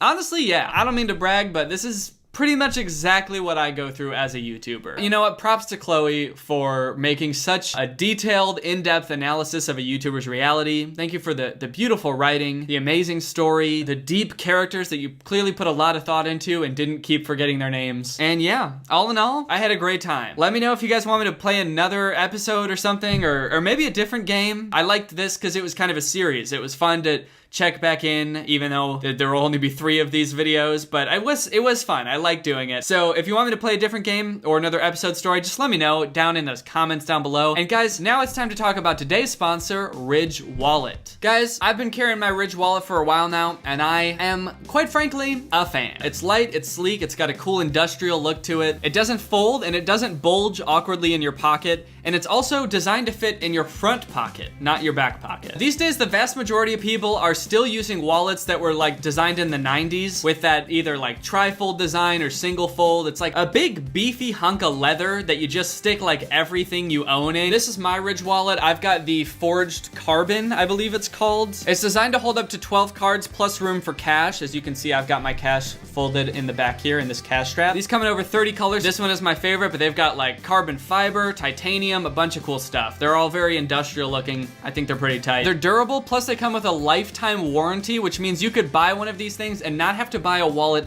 for the rest of your life. And the Ridge team is actually so confident you'll love it that they'll actually let you test drive one for 45 days and let you send it back for a full refund if you don't completely love it. But don't just take my word for it and don't take their word for it. You can check out their over 30,000 5-star reviews and you can take their word for it. So find out how you can get 10% off today plus free worldwide shipping and returns by going to ridge.com/DannyG. That's ridge.com/DannyG and using my code DannyG. That's ridge.com/DannyG and the link will be in the description. Thank you to Ridge for sponsoring this video. This is legitimately my wallet that I carry around every day. It goes in my front pocket, not my back pocket. I've kind of heard that putting wallets in your back pocket is bad for your posture anyway, so I'm glad that I have a front pocket wallet. So thank you to Ridge for sponsoring this video and thank you to you guys for checking out Ridge. They're a great product, great company, great people. I've never met any of them, but I'm sure they're great. All right, well, bye. I have before me quite possibly one of the greatest inventions of the 21st century, a stroller that was designed for men. This product is called the Tactical Stroller. I first learned about it from a commercial on my For You page, and ever since, I have been fascinated by the concept. A stroller, something designed to transport the most fragile of beings, and it's called the Tactical Stroller. Was this thing designed to see combat? And it's made by a company called Tactical Baby Gear, so yes, there are more products. So I bought this stroller, and for the past few days, I've been testing it to find out how in God's name is this thing considered tactical. But you don't get to see the results just yet. No. That's why I put this sheet on it. It's for dramatic effect. The stroller did not die and become a ghost. I'm gonna pull it off later. Okay, so this is the first commercial I saw for it. It's called Your Stroller Sucks. Kind of feel like maybe that title backfired a little bit, but nevertheless, let's watch it. That squeaky excuse for a stroller sucks. Okay, kind of mean. Seems like a fine stroller to me. Actually, they look pretty similar. On first glance, I wouldn't even know which one is the tactical stroller and which one isn't. Upgrade your beautiful baby's ride to smooth sophistication. With the largest all-terrain wheels in its class, it can tackle curbs like a pro linebacker. What exactly is its class, though? I've never even remotely heard a stroller refer to itself as tactical before. So like, yeah, I guess it does have the biggest all-terrain wheels in its class, but it kind of wins by default, no? Also, what does it mean to tackle curbs like a linebacker? It can tackle curbs like a pro linebacker. What is that? Is that a thing? Is that necessary? You know how when you're pushing your toddler along nice and steady and all of a sudden you just book it towards a curb with the power and speed of a professional linebacker? Well, don't worry, because this stroller can handle that. Your child might not be able to, but this stroller can handle that. And when shit hits the fan, don't worry, we got you covered.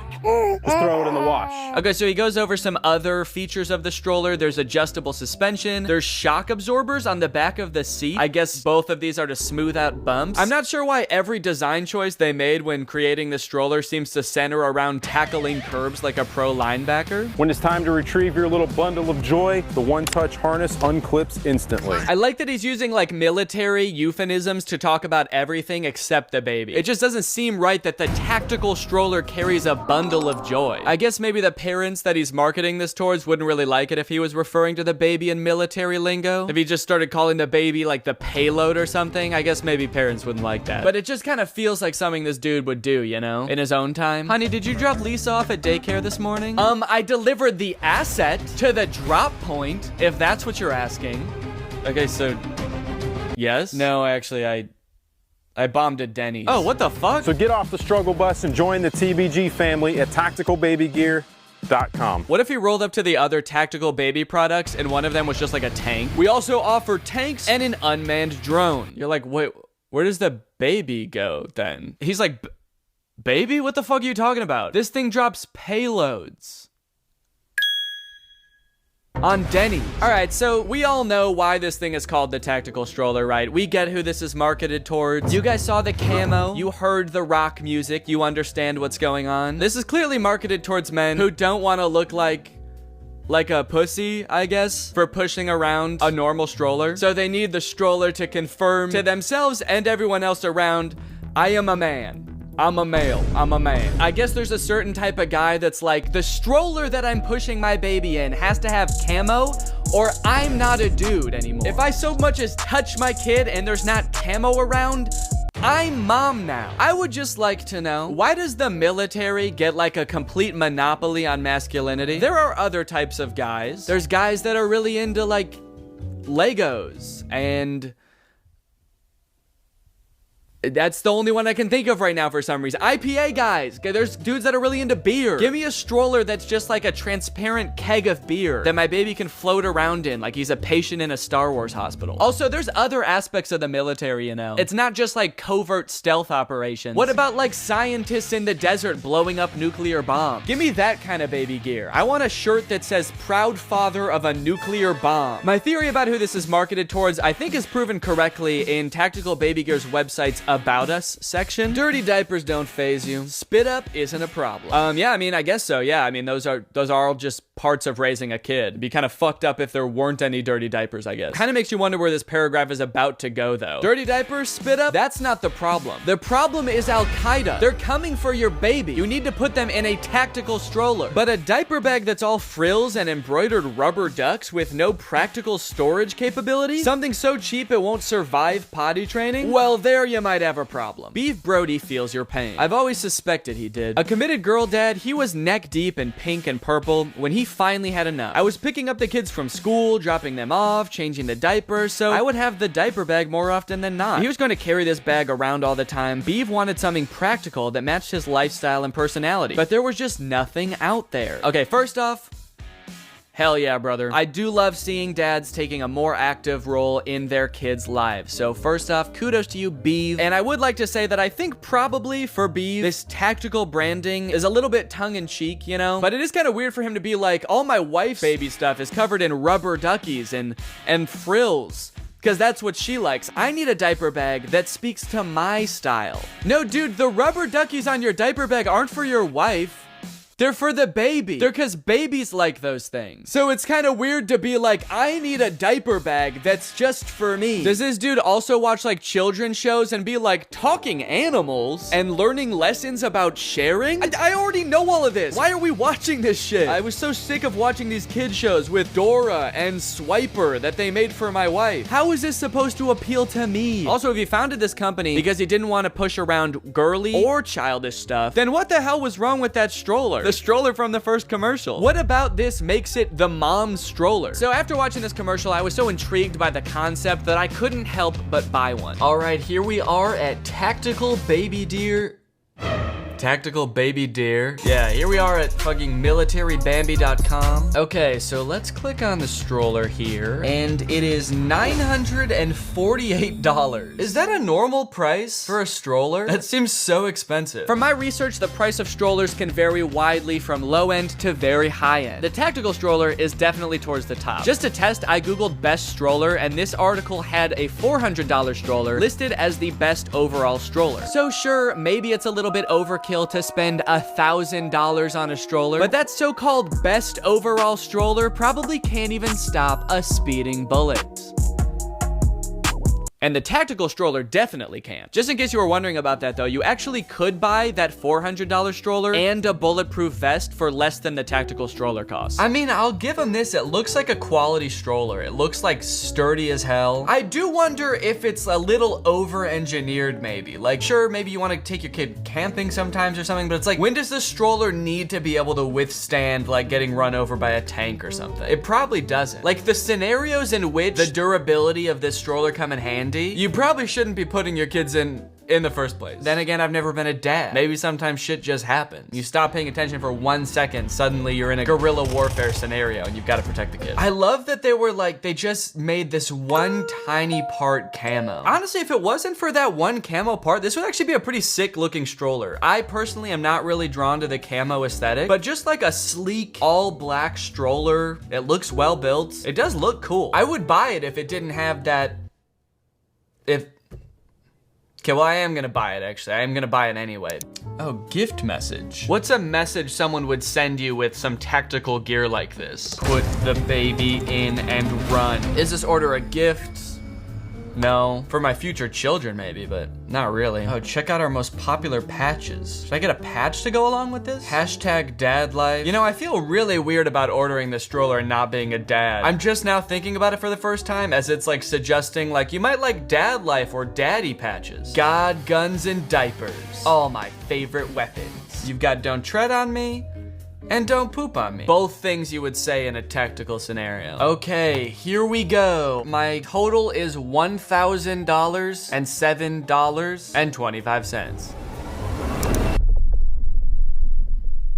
Great. All right, while my stroller is being shipped across the country, let's go ahead and look at some more tactical baby gear content, because they also have a tactical baby carrier. Not all baby carriers are created equal, and that carrier your wife loves, it wasn't made for you. This baby carrier kind of looks like a bulletproof vest, right? Kind of a wild look for something you're putting your baby in. To be like, hey, look, it's like a bulletproof vest. That way, in case I get shot, I don't get hit by the bullet. My son does. We started by carefully selecting the most badass materials we could find, and then tested them the only way we know how.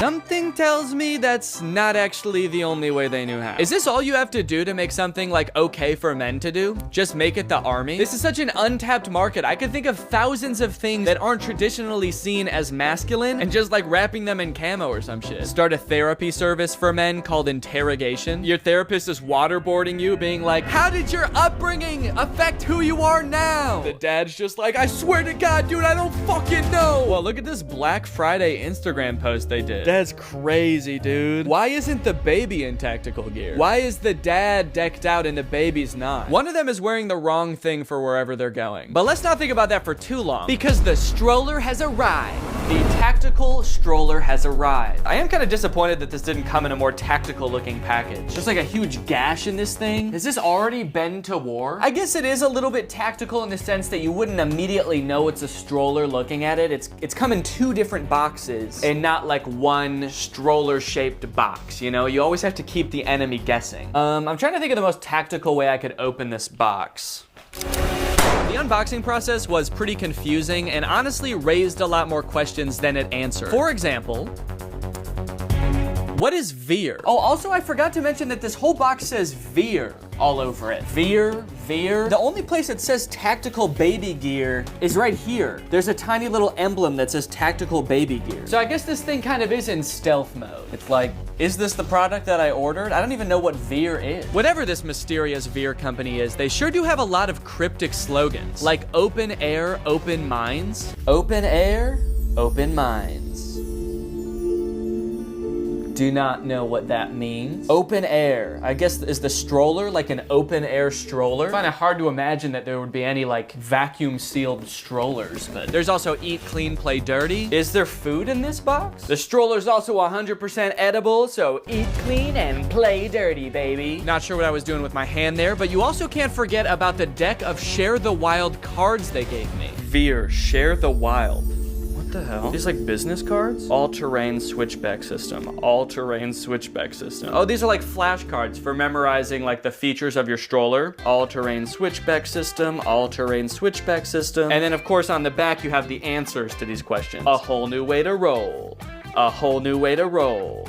A whole new way to roll. I grew more and more suspicious as the unboxing process went on, and there was literally no mention of tactical baby gear anywhere. Welcome to Veer. It was all just Veer. Hello, welcome to a world of adventure, a world designed for raising the wild in every child. We look forward to seeing your adventure at #VeerGear. What company did I order from? I later looked it up, and it turns out that Veer is also a stroller company, and they have their own stroller called the Switchback System, which is like virtually indistinguishable from the tactical stroller. Anyway, the tactical stroller is obviously just some kind of collab between Veer and tactical baby gear. Literally the only difference between the tactical stroller and the switchback system are 2 little pieces of camo on the tactical stroller and 2 tiny printed logos that say tactical baby gear. 2 very important modifications that totally justify the extra $50 that you will pay for the tactical stroller. So Veer's switchback system could actually be a slightly cheaper alternative to the tactical stroller.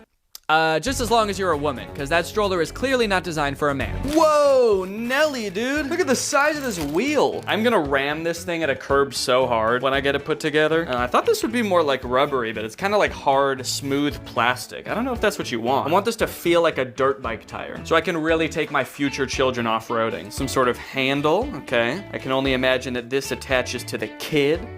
You can pick it up. Show it to people. And then this is a little sunshade. And just when you think it's not tactical, it becomes tactical, that is. Okay, so why in step 1 is the stroller already completely built with the wheels on it and everything? Kind of feel like that should be step 1 then, getting the wheels on, because right now it's just a bunch of pieces. Despite the instructions being a little confusing, putting together the stroller was actually pretty easy. Ooh. And in no time, I was sitting pretty. It's nice that they implemented a grown-up mode. Like before you put in the baby seat, it's big enough for a grown-up to sit in, which is pretty nice. So that way, you know, sometimes the baby can push you. All right, and just like that, gang, I think we've got ourselves a stroller. How do I sit the seat up more? Squeeze and slide the trigger on the seat back. There's a trigger on the seat back? Just in case. Here comes a real gripe with the tactical stroller. While I was fiddling around with the adjustable suspension system for the first time, I noticed something truly unacceptable. I was trying to see if I could notice the difference on the suspension between the lowest and highest setting. So let's change it to 6. See how that feels. Okay, that is feeling virtually indistinguishable. But I couldn't tell just using my hands, so I decided to use my butt. So I got in the stroller, I bounced around a little bit, I changed the setting, I bounced around a little bit. I was having a wonderful time. Daddy, no. Daddy, please. It hurts. I didn't really notice a difference in the suspension system, but maybe it was just because I was having so much fun. I feel like either way it's gonna be bumpy. I don't know what to tell you, man. If you're taking your kid over boulders, they're gonna feel it. But when I got up, that's when I noticed a pretty substantial quality issue with this stroller. Okay, I hope I didn't fuck this up, but this like seat is super wobbly on here now. And I don't know if I did that. Was it like this before? I don't remember, but look how much look how wobbly that is. Is that supposed to be like that? Okay, there's a chance that maybe Daddy did a little bit too much testing in the stroller as baby. At least that's what I thought until I was reviewing footage from before I sat in the stroller. And look, it's still wobbly. So the seat on my stroller is just like that. But then I was rewatching the commercial for the tactical stroller, and it's like that in there too. B, buddy, what good are wheels that can tackle curbs like a linebacker if your baby is shaking around in its seat like an Italian greyhound the entire time? Not cool. All right, I'm ready to test the stroller. I have with me one tactical stroller, but I can't test the stroller by itself, can I? No. So I went out and I found the most tactical looking baby I could find. Baby Chewbacca. And then I strapped a dumbbell to him so he would weigh as much as a regular child. Okay, now that's a healthy baby boy. This is a boy who's been drinking his milky, his Chewbacca milk. Now this is pretty good on its own, but I think that we can make this even more tactical, and that's by giving Chewbacca a gun. That's a healthy baby boy.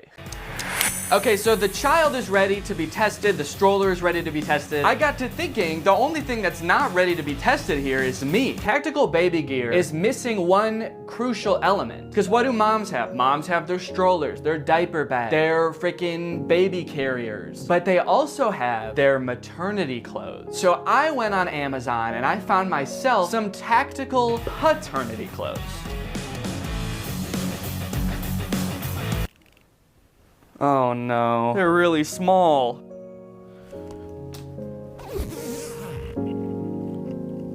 I think I ordered the wrong size. Honestly, I don't even remember there being sizes. I feel kind of cheated by Amazon right now. Is this a children's costume? Oh. I think I found out the mistake that I made. On here, there's different heights that the costumes are for, and it looks like the one I bought is for people who are 4.1 feet tall, which I am not. I am taller than that, okay? As you can clearly see. Let me tell you why I think this is the perfect outfit for owners of the tactical stroller. The tactical stroller is for dads who don't want to be seen pushing their kid around in a girly looking stroller. This outfit is for dads who don't want to be seen with their child at all. I guess I gotta figure out how to get this thing in my car, because this stroller is huge. This is not your mommy's stroller. This is not your grandma's stroller. This is your daddy's stroller. Okay. Now, I did throw away the instructions. I distinctly remember there being instructions about how to fold this thing up, and I threw them right in the trash. There's definitely gonna be a button somewhere, and okay, that makes it bigger. That's not what we want. Oh no. Maybe if I just start folding it. Motherfucker, dude, how do you fold this thing? Wait. Oh! I didn't even know it was folding until it was already on the ground. If you asked me to do that again, I wouldn't know how to do it. It just happened. It has a tactical folding ability. It folds before the enemy can even figure out what the fuck is going on.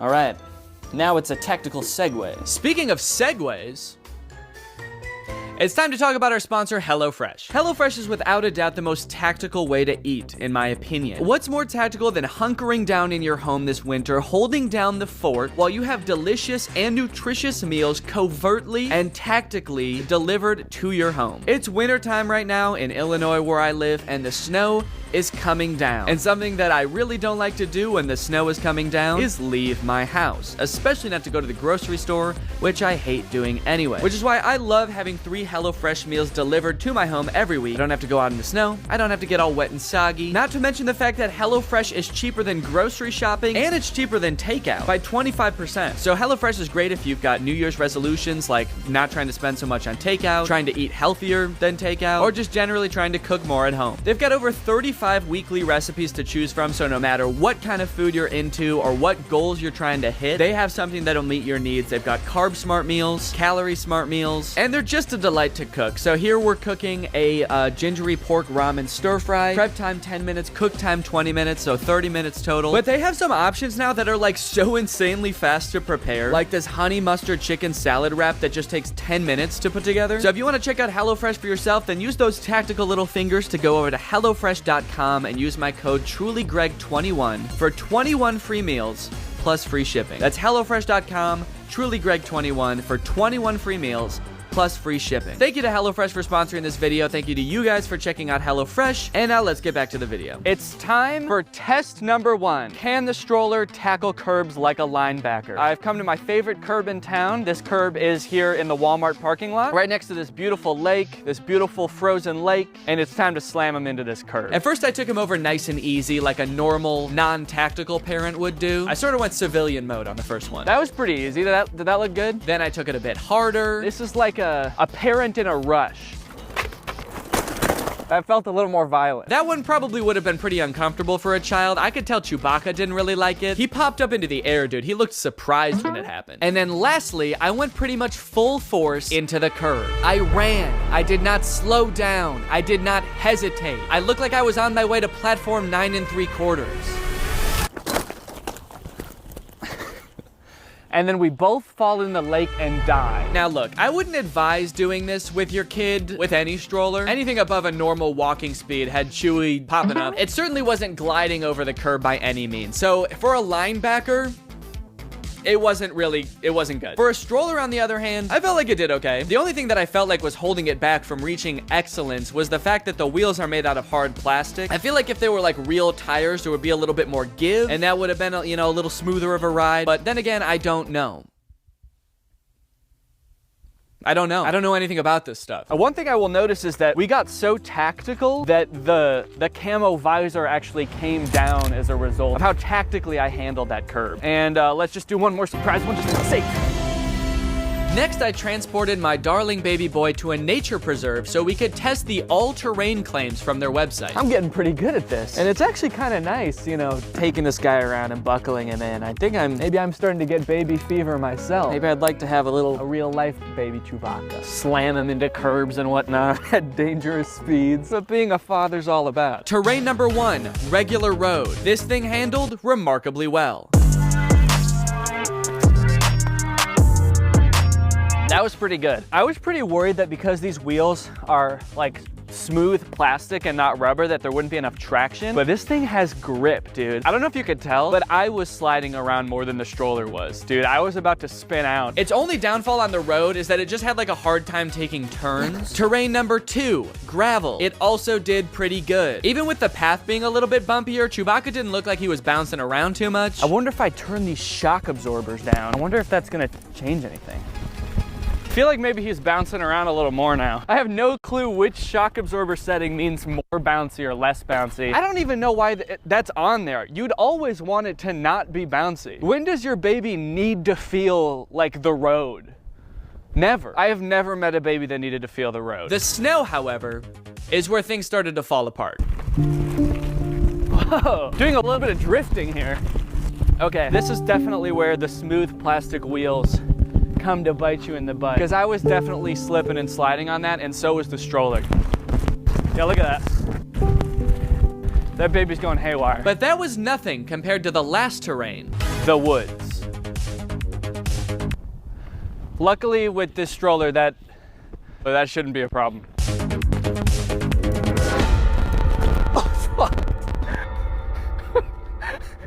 Oh, fuck. Oh. Dude, I was so worried I was gonna tumble over the stroller. I'm glad I got out of the way. What did I hit? Oh, I hit the root. Right off the bat, the forest is not looking good for this thing, dude. Especially little roots. I tried again to just walk casually through the woods this time, but even the slightest blockage, whether it be branches or again, roots. Oh, it's another fucking root. Would stop us dead in our tracks. I'm feeling like this was not designed to be pushed in the woods. I'll say it. You know, it's weird because this branch is definitely smaller than a curve. I also tried to climb a hill. That did not work. It's not gonna happen. It's not going up the hill. There's too many roots on the hill. Bonus testing round! As we all know, you cannot truly be tactical unless you can evade your enemies. And you cannot evade your enemies unless you can hide in the woods. So you guys are gonna turn around and we're gonna go hide. And let's see if you can spot us. God, there's so many fucking roots out here.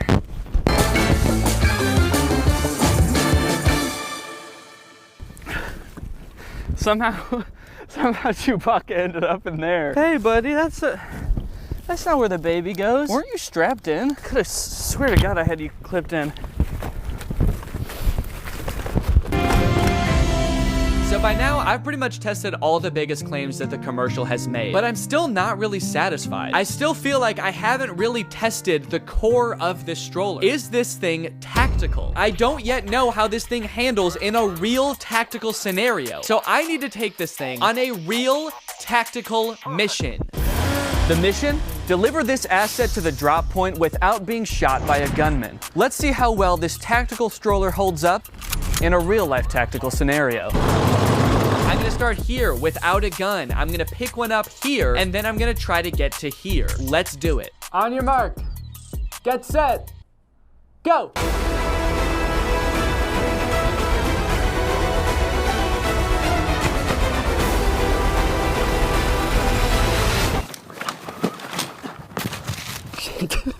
That was not a good start.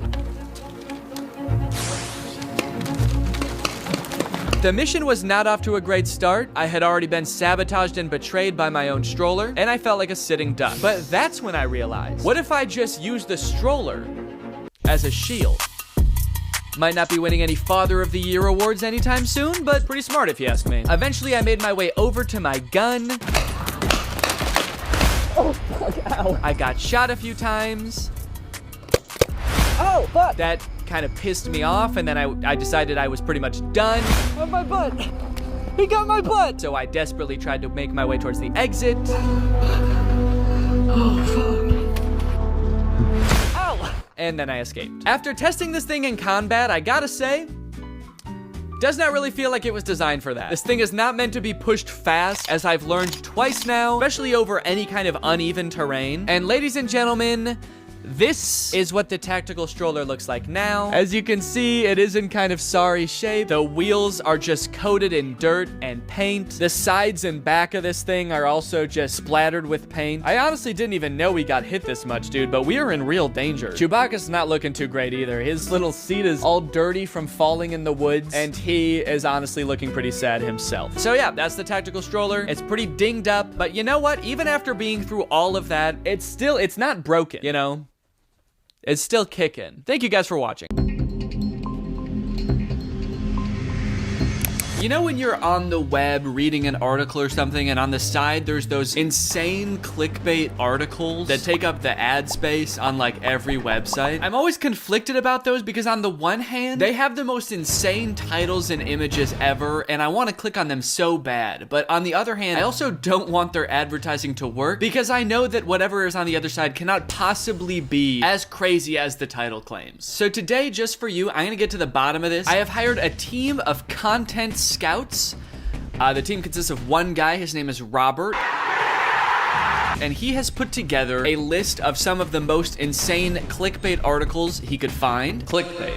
Very nice slideshow. I like the title. This is great. Okay, first slide. Meet Larry Bird's repulsive wife. God damn, man. What could this article possibly be? Is it just you click on the link and it's just like picture upon picture of this dude's wife? Who is Larry Bird? Who is Larry Bird? Larry Bird is an American former basketball player. I keep reading and it's like known for having the most repulsive wife ever discovered. No, that can't be. And then there's another slide that says Larry Bird and his partner are still together. Try not to choke when you see Larry Bird's lover. Dude, what the hell? That's so mean. Why are there multiple articles about this? The first one links to a website called Healthy George, apparently. George, I'm just gonna say it. I don't think you are very healthy. I think you have a sick mind for advertising this article on someone else's website. You paid money for people to see this. Okay, let's see. Are there any more about Larry Bird? Oh, okay. So it looks like the content team has included a picture of Larry Bird's wife. So we can see that she's totally normal looking. And they seem to be a very happy couple too. And why Larry Bird? Why are you picking on this guy? What did he do? I don't know much about him. Is he like a super bad guy or something? Doesn't seem like any reason to come for his wife like that. Okay. It is with great regret that I am gonna Google Larry Bird's repulsive wife. Okay, I'm not finding the actual article coming up anywhere. Is this even a real article? There's people talking about the ad on a forum for guitar lessons. There's also a online store where you can buy a shirt with this ad on it. The first thing I thought of when I saw that ad is this is a sick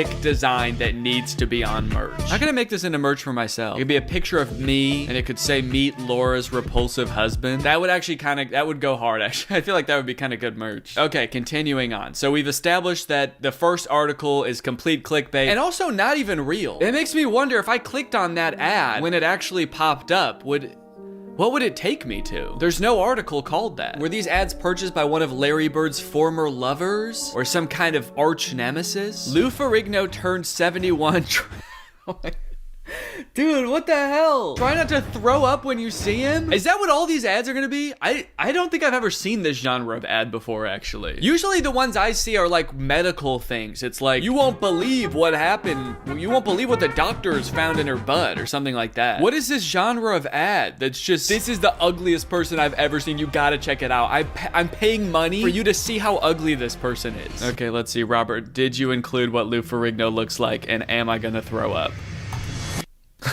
Lou Ferrigno looking totally normal at 71. I'll admit he looks great. Try not to throw up. That's a crazy new challenge. I don't think I've ever seen that on YouTube before. You've got try not to laugh, try not to cry. I'm gonna start making YouTube videos called try not to throw up challenge, where it's just gonna show pictures of old celebrities. Okay, I'm gonna try to find this article. I swear to God if this is on another t-shirt. Okay, still not finding the actual article. I'm seeing Lou Ferrigno just showed off his ripped physique at age 70. That's almost the exact opposite of the article. Do you think that the ad actually does link to something like this, and they're actually saying the opposite of what the article is? Because you wouldn't expect Lou Ferrigno, a famously strong, fit man, to make you want to throw up when you see him. So the clickbait gets you, totally throws off your expectations, and then you click on it, and it's like bodybuilding legend Lou Ferrigno shows off ripped abs at 71 years old. So far we have try not to choke challenge and try not to throw up challenge.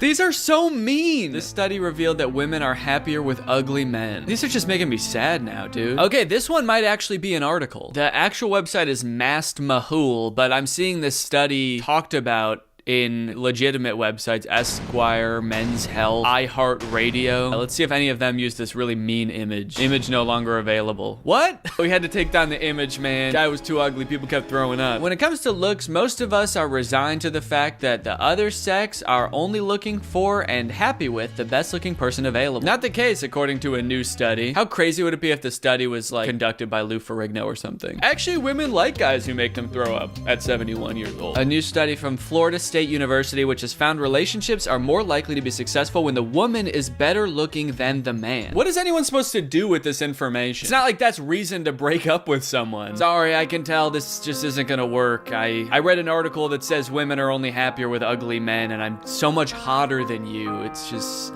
this could never work. Researchers analyzed 113 married couples in Texas in their late 20s. Evaluators from Southern Methodist University and Florida State University rated couples by their attractiveness. Though why they were trusted as the arbiter of good looks is anyone's guess. Oh my god. I can't tell if that is supposed to be saying like who made them the judge of good looks or if they're actually like coming for the evaluators from Southern Methodist University and Florida State University. But what the fuck would they know about what's attractive?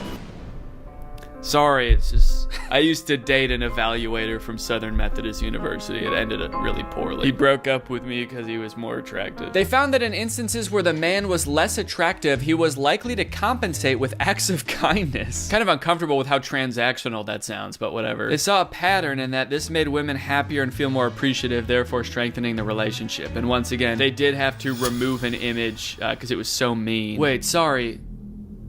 Bear Grylls? Is this supposed to be an image of Bear Grylls? Hey, the image at the top says Bear Grylls too. Are they using images of Bear Grylls in this article for examples of ugly guys? You guys know who Bear Grylls is, right? The guy from Man vs. Wild? Yeah, so it turns out this is the ideal man for women because he's so ugly. Bear Grylls gets contacted to be like People Magazine's sexiest man of the year or whatever. He's flattered, he accepts, he sits down for the interview and they're like, so the reason we selected you for this is because we found that you are the ugliest man in the universe. And women really like that sort of thing. Okay, anyway, let's move on to the next article. That's crazy. Whatever you do, do not retire in these 25 states. It's like, do anything to avoid it. Keep working until you die, basically, if you live in one of these 25 states. You can move, you got two options. You move, or you just keep working until you die. You move or die. You do not want to retire in one of these states, lest you end up like him. Okay, great. And this article also does not exist. I feel like these ads, whenever they run, they must run for like a week at a time, and then they're like, it's not worth it to spend money on this anymore. Go ahead, retire in this state, see if I care. Well, now I'm curious, and I just want to see what the worst states to retire in are. Number 1, affordability. Number 2, well-being. Okay. Those aren't states. Oh, the list is down here. Alaska, New York, California, Washington, and Massachusetts. Whatever I do, I will not retire in Massachusetts. You will never catch me growing old in Washington. I can guarantee that right now. Take a look inside Whoopi Goldberg's repulsive home. All right, well, I'm gonna have to look that up to verify. Oh, okay, no, Robert included it. Okay. Inside Whoopi Goldberg's beautiful house. Yeah, this is lovely. She's got great taste, I have to say. Who is writing these articles? Whoa, okay, wait, so this one actually exists in the form of, looks like multiple YouTube videos. Hey everyone, welcome back to our channel. We are here to take you on a virtual tour around the View host Whoopi Goldberg's repulsive home. The narration was so pleasant. I thought maybe this was gonna be a bait and switch thing where the title sure is mean, but then once you actually get into the video, they're not actually gonna make fun of her. He really lured me in with this pleasant sounding narration. Come with me and take a look inside renowned comedian Whoopi Goldberg's disgusting, fucking hideous trap house of a home. Try not to throw up or retire when you see this house. Featuring a beautiful colonial-style design, apparently, Whoopi Goldberg bought this stunning property in 2009. So everything he said so far about it is that it's beautiful. This stunning property with beautiful landscaping and a ton of absolutely gorgeous acreage will make you throw up before you can say Whoopi Goldberg. If you're interested in taking a tour across this property, then you're in luck today. Just show us the house, dude. I want to see the repulsive rooms. Maybe she does have a repulsive room. It's like, this is the goo room. It oozes stinky goo, and the floor is covered in fur, and it's just a nasty, repulsive room. We wish she would get rid of it. She even took part in a live stream from her home, and people simply loved the decor. People love the decor. They said, you know, this is absolutely beautiful for a repulsive home. All right, well, I'm not gonna watch this whole video. It's a beautiful house. Leave Whoopi Goldberg alone, leave Larry Bird's wife alone, leave Lou Ferrigno alone, and most importantly, leave Iowa before you retire. This girl didn't know what's inside her, not until they cut off her pants. Shocking. How could she didn't know? How could she didn't know what was inside her till they cut off her pants? I feel like this is just kind of some weird, you know, this is clickbait for creeps kind of, where you see it and they're like, you cut off her pants, huh? I don't even care if she didn't know. I'm clicking on the video. I'm gonna assume in my mind canon that they cut off her pants and there was a baby. That would make sense with the title. How could she didn't know? You didn't know you were pregnant? You didn't know you were having a baby? All right, I'll look up the article. Let's see. Oh, there's a whole subreddit for weird ass clickbait, I guess, called "Saved You a Click." Okay, this is the article. I don't know why there's such a large space between the title and the rest of the article. They really don't want you to read the article. They're like, that's the headline and that's it. No, stop scrolling, stop scrolling, don't read it. It's nice that they have little percentage markers on the side so you know how far you are into the article. By the time I get to the headline, I'm already 40% through with it. By the time I start the article, I'm already 70% done, so I feel like I've done a lot of good reading today. Some parents are too busy working at home or in the office that they sometimes forget to check out what's going on with their kids. If parents fail to provide their kids much of the time that they need, most probably things will end up like a bomb exploding before their very eyes. Is there a bomb inside of her? Take for instance this video of a young woman who didn't have a clue if she is pregnant or not. Her father couldn't likewise believe what he discovered after his daughter was rushed to the hospital. He was even baffled with what he saw after the doctors cut off her daughter's pants. He was baffled when they cut off her daughter's pants. Wait, whose pants did they cut off? Apparently this story is real, but it made me wonder how something like this happened without the young woman's knowledge. Actually, this does happen sometimes. People become pregnant without knowing. I will say the weirdest part of this is not that they cut off her pants though. That does seem like this becomes like clickbait for weirdos that they had to emphasize that part. But yeah, the craziest part of any medical operation is when they take off your clothes. I had to get an appendectomy and they lifted up my shirt. They saw my belly button. How could I didn't know? I thought I wanted a baby someday, but after watching this, yikes. You click on it, it's just the movie The Omen, where that kid is like evil and kills his family. When you see these, you already have cancer. Oh no! When I see this ad, I have cancer? If you're seeing this, it's because you have cancer. We put in the demographics that we wanted to reach for this ad, people with cancer. So if you're seeing this and you didn't know you had cancer, sorry. Sorry you had to find out this way. These seem to always be like totally made up websites that no one's ever heard of. Even the ad platform is called Taboola. It's not like Google Ads or anything. They're getting that Taboola money. Oh, I've seen this one before. The rumor comes out, does Bruno Mars is gay? Bruno Mars. Did he say that? Is this a quote from Bruno Mars? That's what it makes it seem like. Hey guys, the rumor comes out, does Bruno Mars is gay? Bruno Mars is gay is the most discussed in the media in the few years ago. Even it has happened in 2012, but some of the public's still curious about what is exactly. And it's on a website called brunomars.us. This is official website? Maybe this is him saying it. New blog post on Bruno Mars official website. Bruno Mars is gay is the most discussed in the media in the few years ago. I don't remember there ever being a time where Bruno Mars is gay being the most discussed in the media in the few years ago. Even in 2012, I feel like there were more interesting things going on. More pressing issues, honestly. That's the year that the world was supposed to end. The Mayan calendar didn't come true and Bruno Mars didn't come out. That was a disappointing year. People tried their own urine for the first time and they were disgusted. You know, oddly enough, this doesn't make me want to click on the the article at all. I feel like they actually gave me everything that I needed to know from this video, and it's also exactly what I would expect too. It's not even like subverting my expectations. They tried their urine and it was gross. I'm like, yeah, that makes sense. Nothing about that seems weird. I'm not gonna click on the video to try to figure out what's going on here. This outrageous truth about green gummy bears will destroy your world. You think you have life figured out and then bam. Okay, now this one is a good ad. What about green gummy bears are gonna make me flip my whole life upside down? You think you have life figured out. You think there's good in the world until you find out that green gummy bears are all running an underground dogfighting ring. Faith in humanity gone.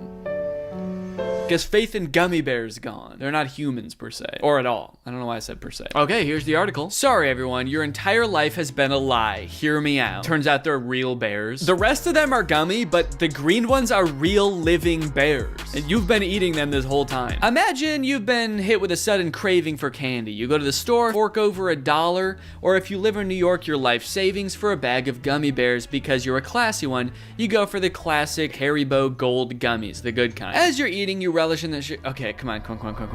Just tell me.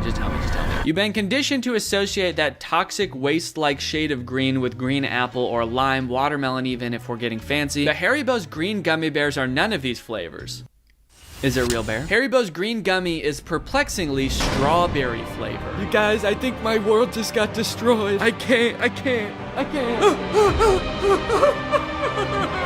Lou Ferrigno at 71 I can handle, but this is too much. This has officially destroyed my world. Haribo, that is even your real name. When she places a mug over an egg, it doesn't get any better than this. This is the life, man. Mug on egg. This is what it's all about. All of the evil and suffering in the world. Guess it all does have purpose after all. Without all that, we couldn't have mug over an egg. And here's the article. When she places a mug over an egg, it doesn't get any better than this. Crack your egg onto a plate.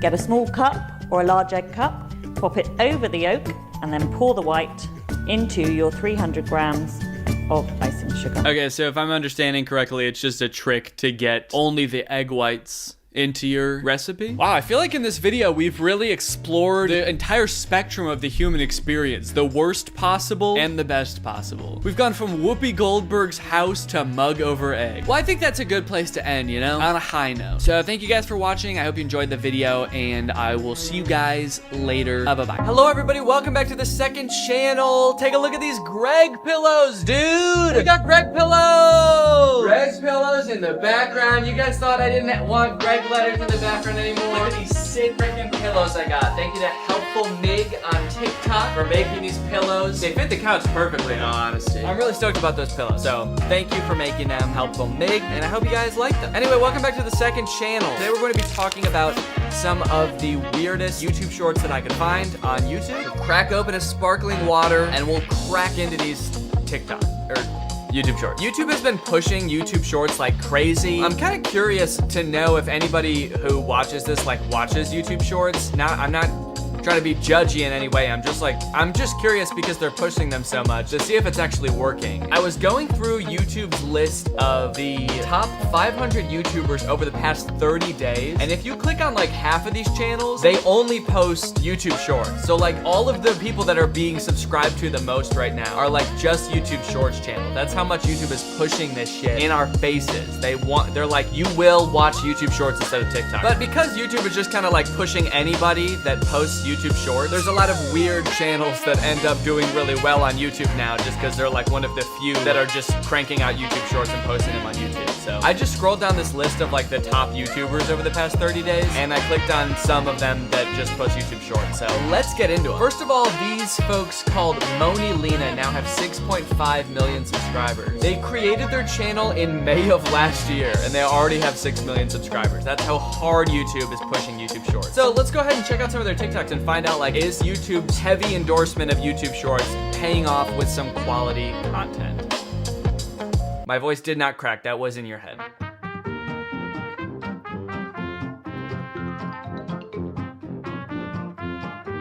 What did she think was gonna happen? She's like, okay, I'm eating ice cream and my husband is handcuffing me. And then she gets handcuffed and she's like, wait, now I can't move my arms independently of each other. What the fuck? How did you do this? You wizard. You tricked me. She could have moved her hands away if she wanted to.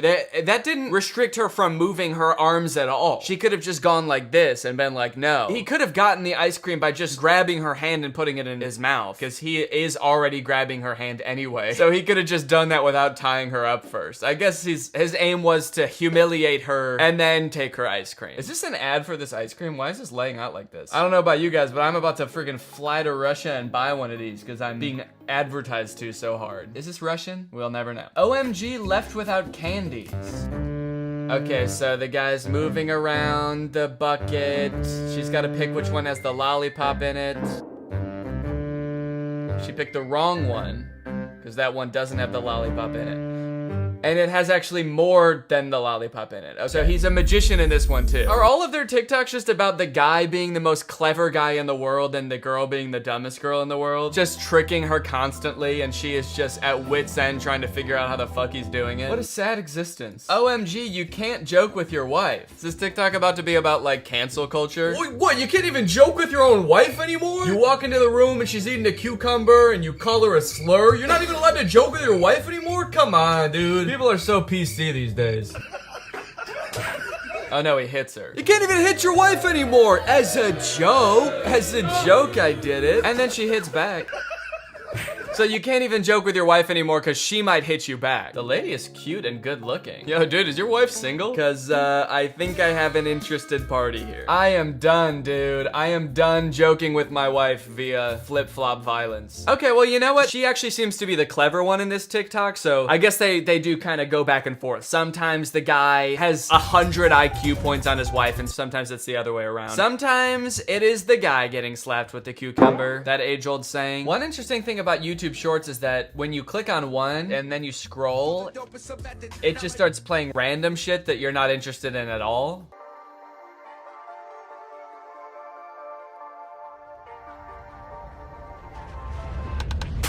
Okay, that guy's actually magic. What the fuck? How did he do that? Dan Rhodes. Okay, I was actually kind of expecting to see a TikTok that didn't interest me at all, but this one actually did pique my curiosity. I think there's a little divider in there. You can see this little part of the cup, straight line right here. I think that's dividing and there was juice hiding behind that. That's my little theory about this one. But apparently a really big format on TikTok is to do something amazing near a girl and she's gonna be mad impressed and you're kind of like, yeah, I just do that. I just do stuff like that. I actually didn't expect that to happen. I don't know how I did that.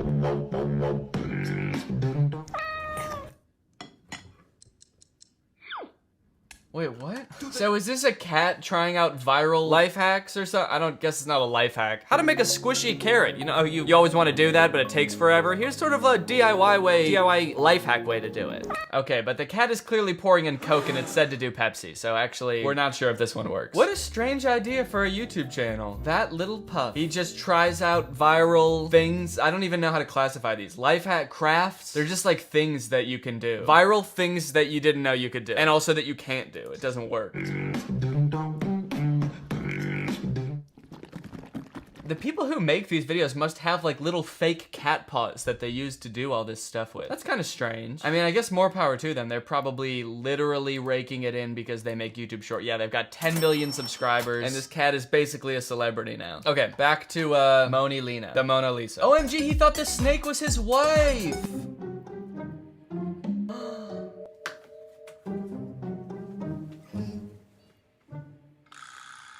Okay, that went a different direction than I thought. I thought it was gonna be a prank where he wakes up and gets scared by the snake. Maybe that's what the wife was expecting too. Do you think the wife is like, what the hell? You're supposed to realize it's not me. I'm not a snake. And the husband's like, I love my wife. My wife who is as thin as my wrists and covered in scales and slimy and biting me all the time. I love my little wife who hisses at me.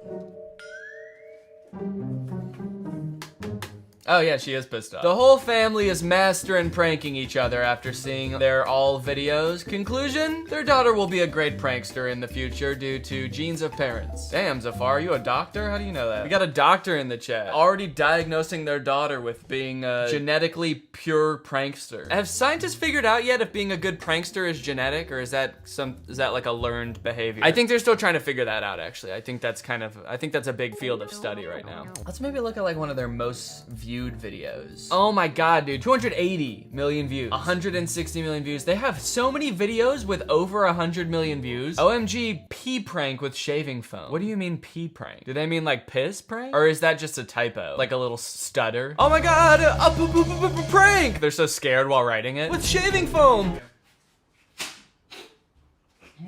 Monica! The fuck? Okay, for one, he looked directly into the barrel and there's no possible way you could have missed a white speck in the barrel unless you're incredibly behind. So I would put this as staged. Well done, Enzo, you figured it out. I feel like I said this in the last video I did about YouTube Shorts, but it does make me like wonder, are we supposed to think it's real, or is this just like a funny scenario, and even if we don't think it's real, it can still be kind of funny? Cause like, I mean, like, you can go watch a movie that's funny and you know it's not real and it can still be funny, and I'm just explaining the concept of fiction to everybody at home. But you know what I mean? I mean, maybe it's just like teeny tiny little kids watching these videos, and so they're like, yeah, this is probably real. Everything else I've experienced in life has led me to believe this is real. My parents are real, my friends are real, everything I've ever seen is real. Blue's Clues is real, so I don't see any reason why this wouldn't be.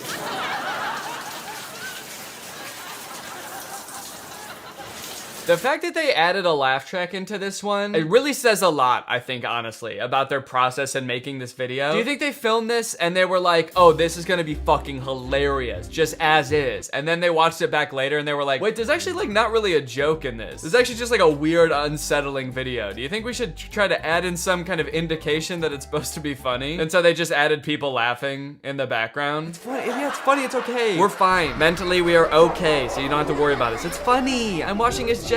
Most of the comments on this video are just like spam. In.comes.date? That's my new favorite dating website, you know? Before I was really into eharmony.com, match.com, christianmingle.com. Now I'm more into in.comes.date. Son unos de los in.comes.date. I kind of want to click on it just to see what it is, but I know the second I do, my computer is going to explode with a virus. Someone responded, okay, all right, buddy, sure. You are my favorite, loves.com.date. YouTube has an insane spam problem. Can we talk about that? Like, I even notice it on my videos, but it seems like it's like 10 times worse on YouTube Shorts that supposedly have hundreds of millions of views, but 90 comments and they're all spam. What the fuck is going on? Sweetpussy.uno? Barbie.monster? I didn't even know you could have URLs that look like this. Is this video just gonna become about spam on YouTube? Hotslut.uno. YouTube, fix your shit. Just make it so you can't put links in the comments. Why would anyone ever need to put a link in the comments? Just make it so they can't do that. And also maybe, I mean, if you are, maybe just like ban words like cum and slut in the comments. I mean, is that hard? All right, anyway, enough about that. Let's get back to the YouTube Shorts. I found another channel called Small, and for a second I was like, these kind of look like Troom Troom videos. So I clicked on the channels to see if they were associated with Troom Troom, and they are actually associated with a channel called Bada Boom, not Troom Troom. I am a little bit suspicious that Bada Boom is also owned by Troom Troom, but there's no mention of that anywhere. But just like the aesthetic of their videos look very Troom Troom-esque, so I'm not gonna rule it out. But anyway, let's check out some of Small's YouTube Shorts. Let's go straight for most popular. Helping others is important. Mobile game ads be like, and this also has 200 million views.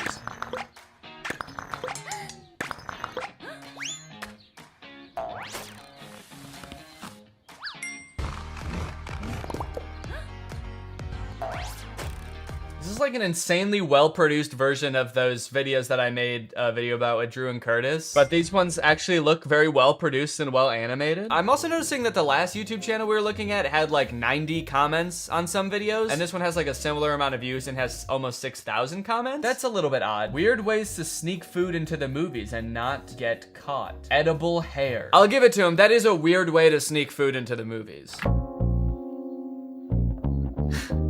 You know, like how you go into a movie. It's like a club / airport. That's what the movie theater is. No. Also, is that one the candy detector? Oh shit, now he's in the movies. In the movies, you know, where they play loud music and you dance and get fucked up? The movie theater. Okay, I'm so confused because it's a club. They're in a club. But then why didn't they just make the title Weird Ways to Sneak Food into a Dance Party? Maybe they filmed this and then they were about to post it with that title, but they were like, wait, you actually can just bring a snack into a dance party if you want to. That doesn't make any sense. Why would you need to sneak food into a dance party? And so they changed it to the movies? Honestly, even though you can bring food to a dance party, this still is a weird way to sneak food into a dance party. It actually makes it weirder that you don't have to sneak it in. The fact that you could just bring the food and instead you like made a wig out of Twizzlers or whatever. You were like, no, now nobody's gonna know. Nobody's gonna know when they brush up against me and I'm sticky and smell like strawberry. That my whole hair is made out of candy. Oh, now it's gonna show us how to do it? I think I figured it out. I think you kind of put it on your head and you put a hat on and then you've got candy for hair. Amazing balloon trick number 4. A little too excited about that water balloon. Not necessary. I'm so on the edge of my seat, dude. What is this amazing trick gonna be? Is it just that he built it up that much? That was pretty cool.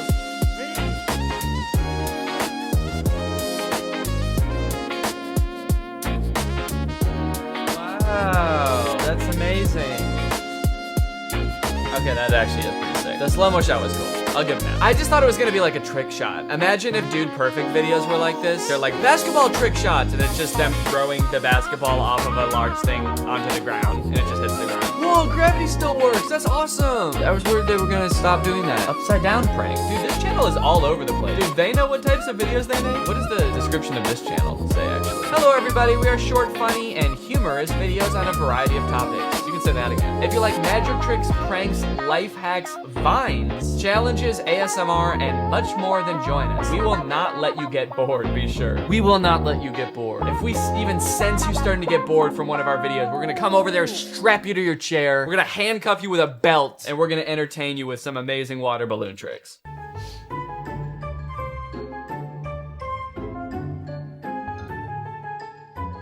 Okay, looks like just a normal guy hanging out. A guy with the fattest hog known to man, mind you. Also, did you see his hands were feet? They really tried to hide those by putting them behind his head, but you could just see one sticking out like this and it was a foot. The girl comes in and she's like, yo, dap me up. And it's just a foot. That'd be funny, actually. That would be funny. This prank is funny.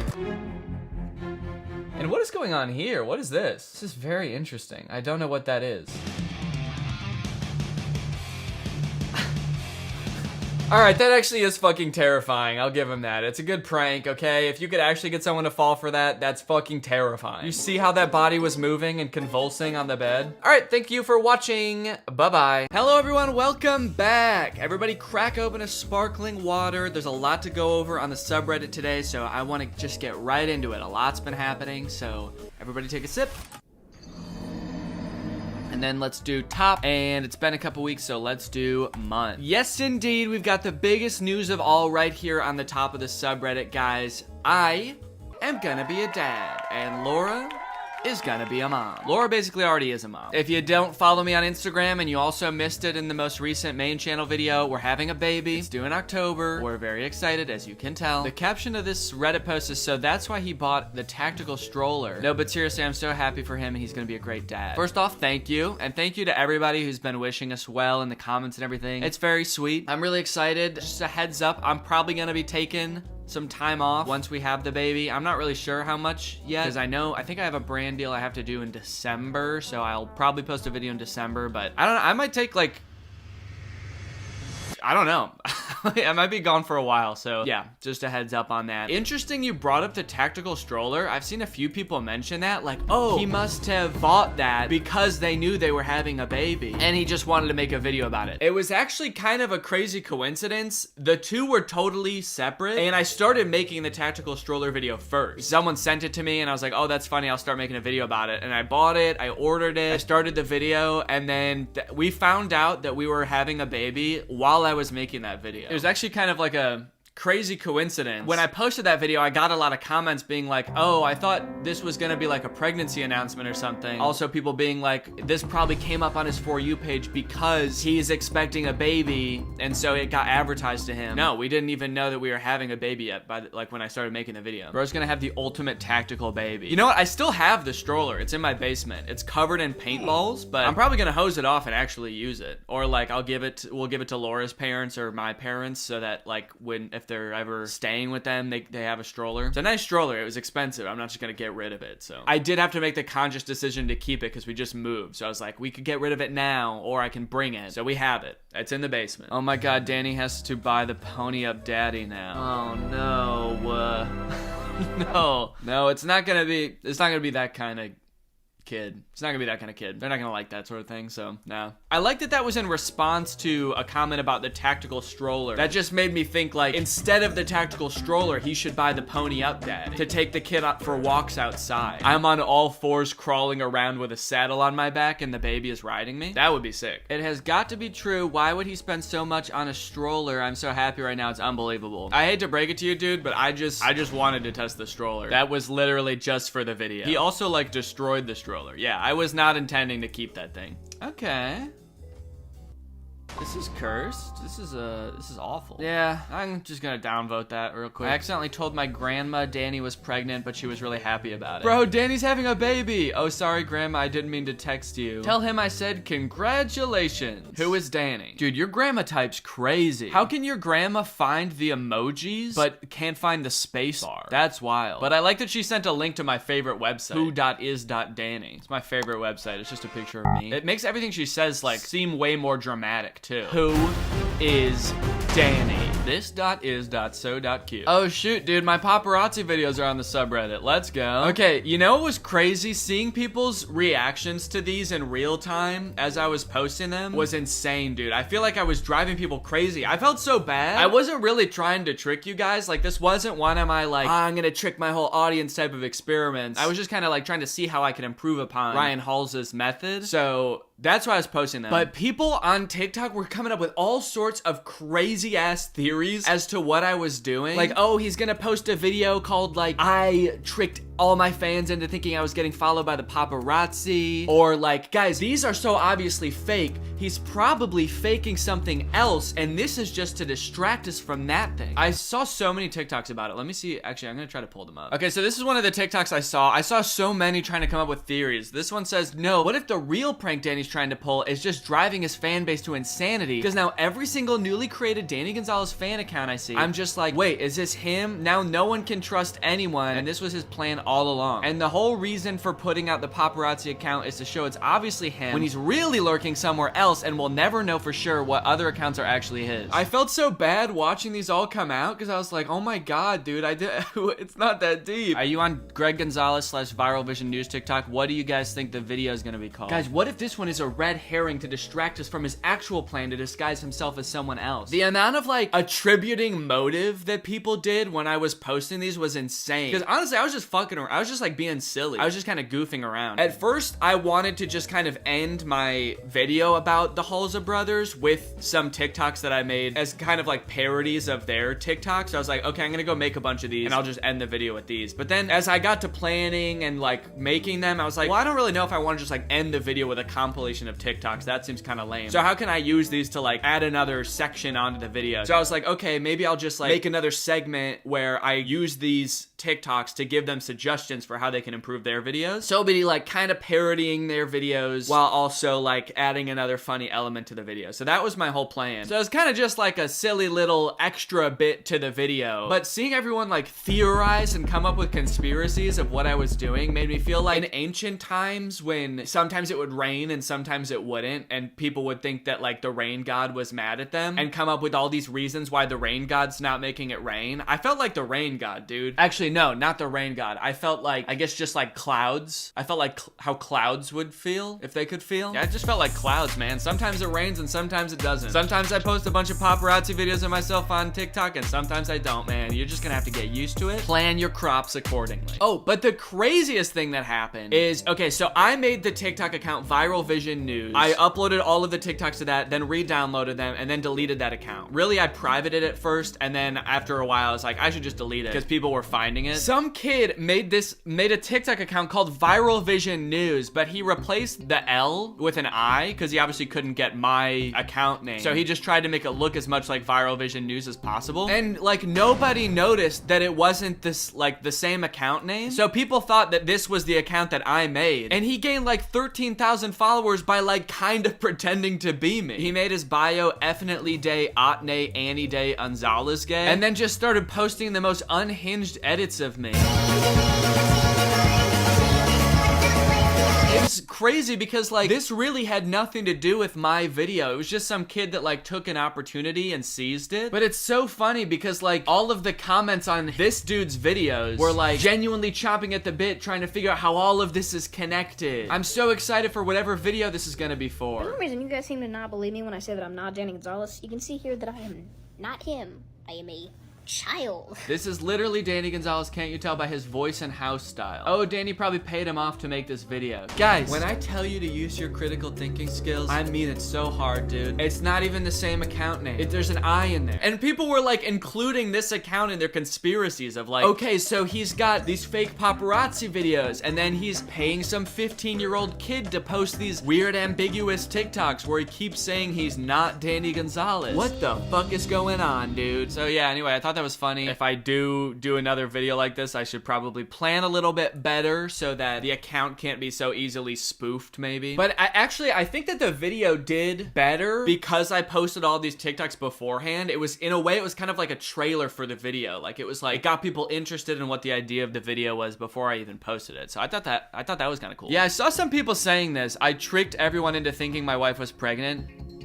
Do you guys think I'm a sociopath, man? There were genuinely people that believed that. I was pretty surprised by that. My little sister watching a Danny video on her flip phone. Dude, that is dedication, man. That's like the tiniest screen you could possibly watch a video on. I can't even think of a smaller screen you could do that on. An Apple Watch, maybe? The speakers on that thing are probably crazy, too. Like, my voice probably sounds like a little... like it's coming out of a tiny little can. Well, I appreciate the dedication. Behold, the commentary collab web. Okay, let's check it out. Who do we got? We got Chad, Jarvis, Jordan, Danny, Nick, D'Angelo, Drew, Curtis, Eddie, Cody, Jacob. And I have collabed with Chad, Jarvis. Okay, actually I have collabed with Jordan too because I was on Jarvis and Jordan's Did I say Jarvis and Jordan? Jarvis and Jordan. I was on their podcast. Collabed with Nick. I've collabed with Curtis. Oh, I've collabed with Cody also. Dude, this web needs some work, man. I've collabed with Eddie too. Yeah, I think this needs to be taken back to the shop and looked at a little bit. Back to the drawing board, please. We need like a heat map kind of web or something where you can tell like by the thickness of the line how many times each person has collaborated with the other or something like that. This could be better. I like the format and it's kind of interesting to look at. But yeah, because like my lines with like Drew and probably Curtis would be pretty thick. Yeah, that would be pretty interesting to see. So I'm looking forward to a V2 if possible. Eventually, you could connect it to other genres of YouTube and you could like kind of make a whole YouTube ecosystem collab web, but have like clusters for different like genres. That'd be kind of cool. I'm putting this all on you, whoever made this. If you ain't got elegance. Is that a Hello Dolly reference? If you ain't got elegance, go ahead and make that whole thing with every YouTuber in every genre. That would be really cool to see. Congrats to Danny on the baby. He's gonna be a great dad. She's on X Games mode. Hey, I gotta keep my baby tactical, man. No, don't worry. I'm not gonna do that with my baby. I got it all out of my system with this one. Danny said we need more high quality memes, so I present this subreddit lore. Okay. See, this is what I want to see. Some lore to the subreddit. We need collective community lore. Let's see what they've got. Okay, user, best penalty, 34.75, calculating what facial feature to remove from Danny. We got Greg's arguing over the secret to Danny's eternal youth. How Danny feels after using the tac light. That's so true, dude. And the stroller, honestly. The sub finding anything that has more than a 1% resemblance to Danny. Greg's after finally searching up if Greg is the fastest growing army on the internet. The sub after realizing only Ghostly Orchid is allowed to use their telekinetic powers. True Greg's explaining the in-depth lore of the my bones are getting squishy joke. And the sub's content exploding after Danny posts a new video. Thank you for the lore. I appreciate the new sparkly shiny meme. It's beautiful. Oh dude, I've been wanting to talk about these videos too. I saw Eddie did a TikTok about these, but I've seen people tweeting them at me too. This account posts so many videos. They posted like dozens and dozens of videos like this. Khloe Kardashian versus Danny Gonzalez, where like every video they're comparing me to a different celebrity, also making it kind of sound like we have some kind of beef or something. Khloe Kardashian versus Danny Gonzalez. Who would win in a fight? But yeah, look it. They've posted so many videos, and like they're like not even comparing me to other YouTubers, which is the crazy part. They're comparing me to like A-list celebrities. But it seems like they'll like go through one person, like they did me and compared me to like every person possible, and then they move on to someone else. So then they started doing Eddie, and then if you scroll a little farther after Eddie, they started doing Sophia Nygaard. I'll click on one of the videos so you can see kind of what they look like. She was born on 27 June 1984. Currently in 2023, her age is 38. Okay, so that's Khloe. There's a lot of facts about Khloe. He goes through a bunch. The verses just makes it seem like he's comparing like how tall Khloe is to how tall I am, and like the audience is left to decide like who won. This is like epic rap battles of history in a way. Number 2, his name is Danny Gonzalez. He was born on June 12, 1994. So true. And currently in 2023, he is 28 years old. Yes, dude, he is spitting. He is 5 feet 11 inch tall. His weight is 70 kilograms.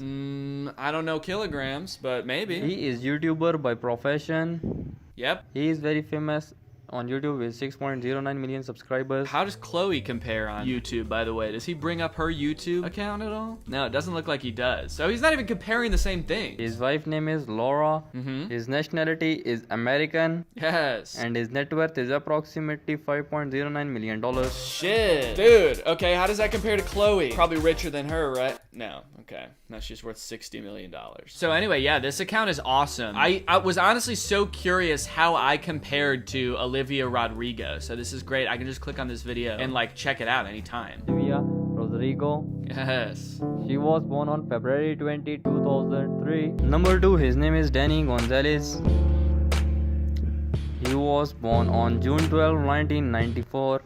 And currently in 2023, he is 28 years old. I don't like that the music stops when he gets to me. The music was playing through the whole Olivia Rodrigo part. Olivia Rodrigo. This makes it seem so ominous that you stop the music when you start talking about me. Why don't I get the music? Horror music starts playing. He was born on June 12, 1994. And currently in 2023, he is 28 years old. This makes it seem like I went missing or something. All right, well, anyway, thank you to Reality in Fact for the post. Okay, well, yeah, we got another Pride Month shout out. What's up, Pride Month? Hello, gays.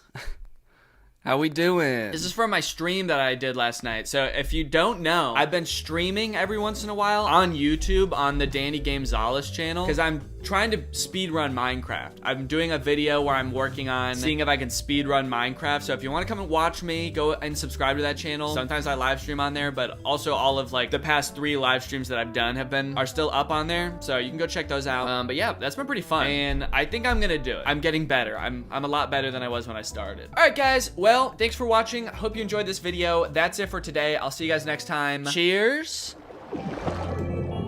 Bye. What's up, Greg? I hope you're all having a great day. Welcome back to my channel. This, of course, is another episode of An Attempt.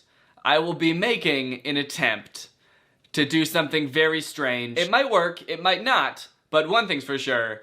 It will be an attempt. So if you're a frequent viewer of my channel and you saw the title of this video, there's a good chance you probably already know what this is about. But if you're new here or you're just not familiar with the Paul Zimmer Troy Becker situation, basically I've been covering this dude named Paul Zimmer, who was basically super popular on TikTok, and then he left because of a controversy. He stopped posting and then tried to come back pretending to be a different person. But the thing is, he didn't even try to make himself look different. He didn't even try to make himself seem like a different person. I've been thinking a lot about how little effort Paul Zimmer put into trying to make himself seem like a different person. So I thought, hey, why not try to do this? I'm gonna do what Paul Zimmer was trying to do with the Troy Becker thing, but actually try. Because to be fair, I made fun of him a lot for not trying at all. But when you really think about it, if you really did try to become a whole different person when you already have a pretty big following, would that even work? Is it possible to change your identity on social media and get away with it? So my goal is to make up a new identity,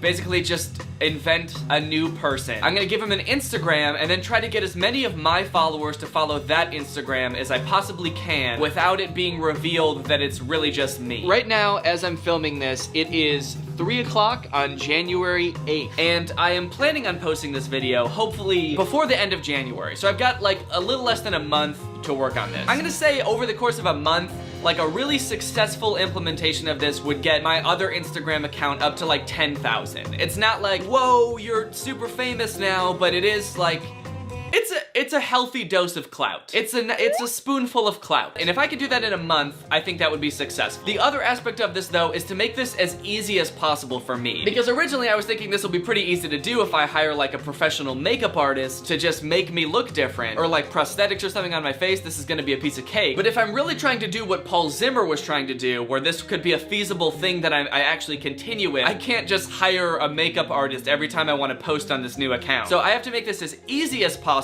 while also being as convincing as possible. So my two goals are easy disguise and 10,000 followers. Will I be able to do it? I have no idea. I'm really worried the second I post the first picture of this dude, all of the comments are just gonna be like, that's you. What are you trying to do? That's obviously you. From there, I concocted the perfect plan to fool the internet. I knew from the start I would have to have a convincing reason to be shouting some random person out on my Instagram. But luckily, a few weeks prior, I had posted on Twitter and Instagram that I was looking to hire someone to help me shoot and edit videos. So, my followers wouldn't be too surprised if a new intern of mine started to show up in my Instagram posts. I gave this mysterious editor the name Zayen Long, or just Zayen Long for short. When unscrambled, the letters of this name spell out my own name. I thought this would be kind of clever and a cute touch to my evil plan. Alright, good news everybody. Papa got a wig. I also needed to develop a convincing disguise. To disguise my hair, I decided to go with a wig. This way, both Zayen's hair color and length would be drastically different than my own. Hello. What if this was just my disguise? Hey guys, it's me, Zayen Long. That was kind of right. Okay. I look like 2006 Smosh. Is this believable? I don't even know if this is on the right way. Maybe this is the front. Yeah, that's definitely on backwards. To avoid wearing any of my own clothes while acting as Zayen, I took a trip to Kohl's and headed straight for the clearance section, where I picked up a few items that I would never be caught dead wearing. And apparently no one else would either because they were on clearance. This part was pretty fun because I got to decide what kind of person Zayen would be. Does he like Rick and Morty, Scooby-Doo, or shirts with lame math jokes? The answer was none of them. With my new wardrobe in place, the only thing left to figure out was how I was going to disguise my face. Since my big fat nose is so prominent, I knew I would surely need to do something drastic to alter my face. That's when I remembered that FaceApp, the app that everyone was using to make themselves look old last year, has features that allow you to change your face in different ways. So I took a picture of myself, trying to smile like someone else, and got to work trying to make myself look as different as possible. The beards looked pretty convincing, but I ultimately decided to utilize a feature that lets you merge your face with a celebrity's face. Here you can see me trying it with Justin Bieber and Adam Driver. Look at that! That looks like a different person. He's got different eye color. He's got facial hair. He's got black eyebrows. I mean, if you saw that, would you think that's a different person? This is my face merged with Tom Holland. It just made me look like a baby. After a few more attempts, I tried merging my face with Chris Evans. And that's when things got crazy. Whoa, wait, okay, look at this. That looks like a totally different person. It's as if me and Captain America himself had a baby. The beard helped so much. It changed his hairline. I think that might be the winner. This is me mixed with Post Malone. So, with my full disguise ready to go, it was time to get a move on and craft my first image. Alright gang, it's time to craft the first image. So for each and every picture that I post with Zayen, I kind of have to have like a backstory or like a reason for taking the picture, like what's going on during this picture, why are we taking a picture? That way it's believable, you know, I'm not just posting things for no reason. So the backstory that I've come up with for this picture is it's sort of like a celebratory picture. I just hired my first employee. My shooter and editor Zayen is now working for me. All right, well, let's do it. Note to self, this little iPhone grippy It pinches fingers. First, I took a few pictures of me as myself smiling, and then it was Zayden's turn. Now it's time to change into Zayden for the first time. Getting into character for the first time was tough, both physically and emotionally. But once I was there, acting as Zayden felt almost natural, like it was somehow meant to be. Okay, I was thinking I should probably make a different smile than I usually make. So I tried to make a different smile and I ended up looking super fucking creepy. I'm really going through a lot of trouble here. I really hope that this works and doesn't immediately backfire and fail. All right, well, only one way to find out. While editing the first image, I decided to not only use FaceApp to combine my face with Chris Evans, but also use Photoshop Fix to make even more alterations to my face, like narrowing my nose and adjusting my jawline, in hopes that altering the shape of my face would further add to the illusion that I was Zayden. After all this effort, I thought I would be as confident as ever to post the picture, but unfortunately for me, I was wrong. All right, so the picture's done. I'm done editing it. I'm not as confident in it as I thought I would be. When I look at it, I still see me, and I don't know if that's because I know that it's me or because it actually looks like me. Well, now, I don't know. Now I'm looking at it again and it looks fine to me. It doesn't look like me anymore. Maybe I'll just post it. If anyone at all says like, hey, that's just you just edited yourself, I'm gonna take it down right away and figure out a different plan moving forward. My confidence in this is so fragile that if even one person sees through it, I'm done. I have to figure out something else and try it again in a different way. There's no way this is gonna work. I don't wanna post this. Okay, I gotta figure out a caption. Expect some more production value in my videos very soon. I'm gonna make it a little bit smaller so you can see both of our laptops. I don't wanna post this. Okay, I'm gonna post it. Expect some more production value. Expect some higher production value, maybe? Yeah. I'm second guessing this so much. Okay. I'm gonna post it. Here we go. Your story. Okay, posting now.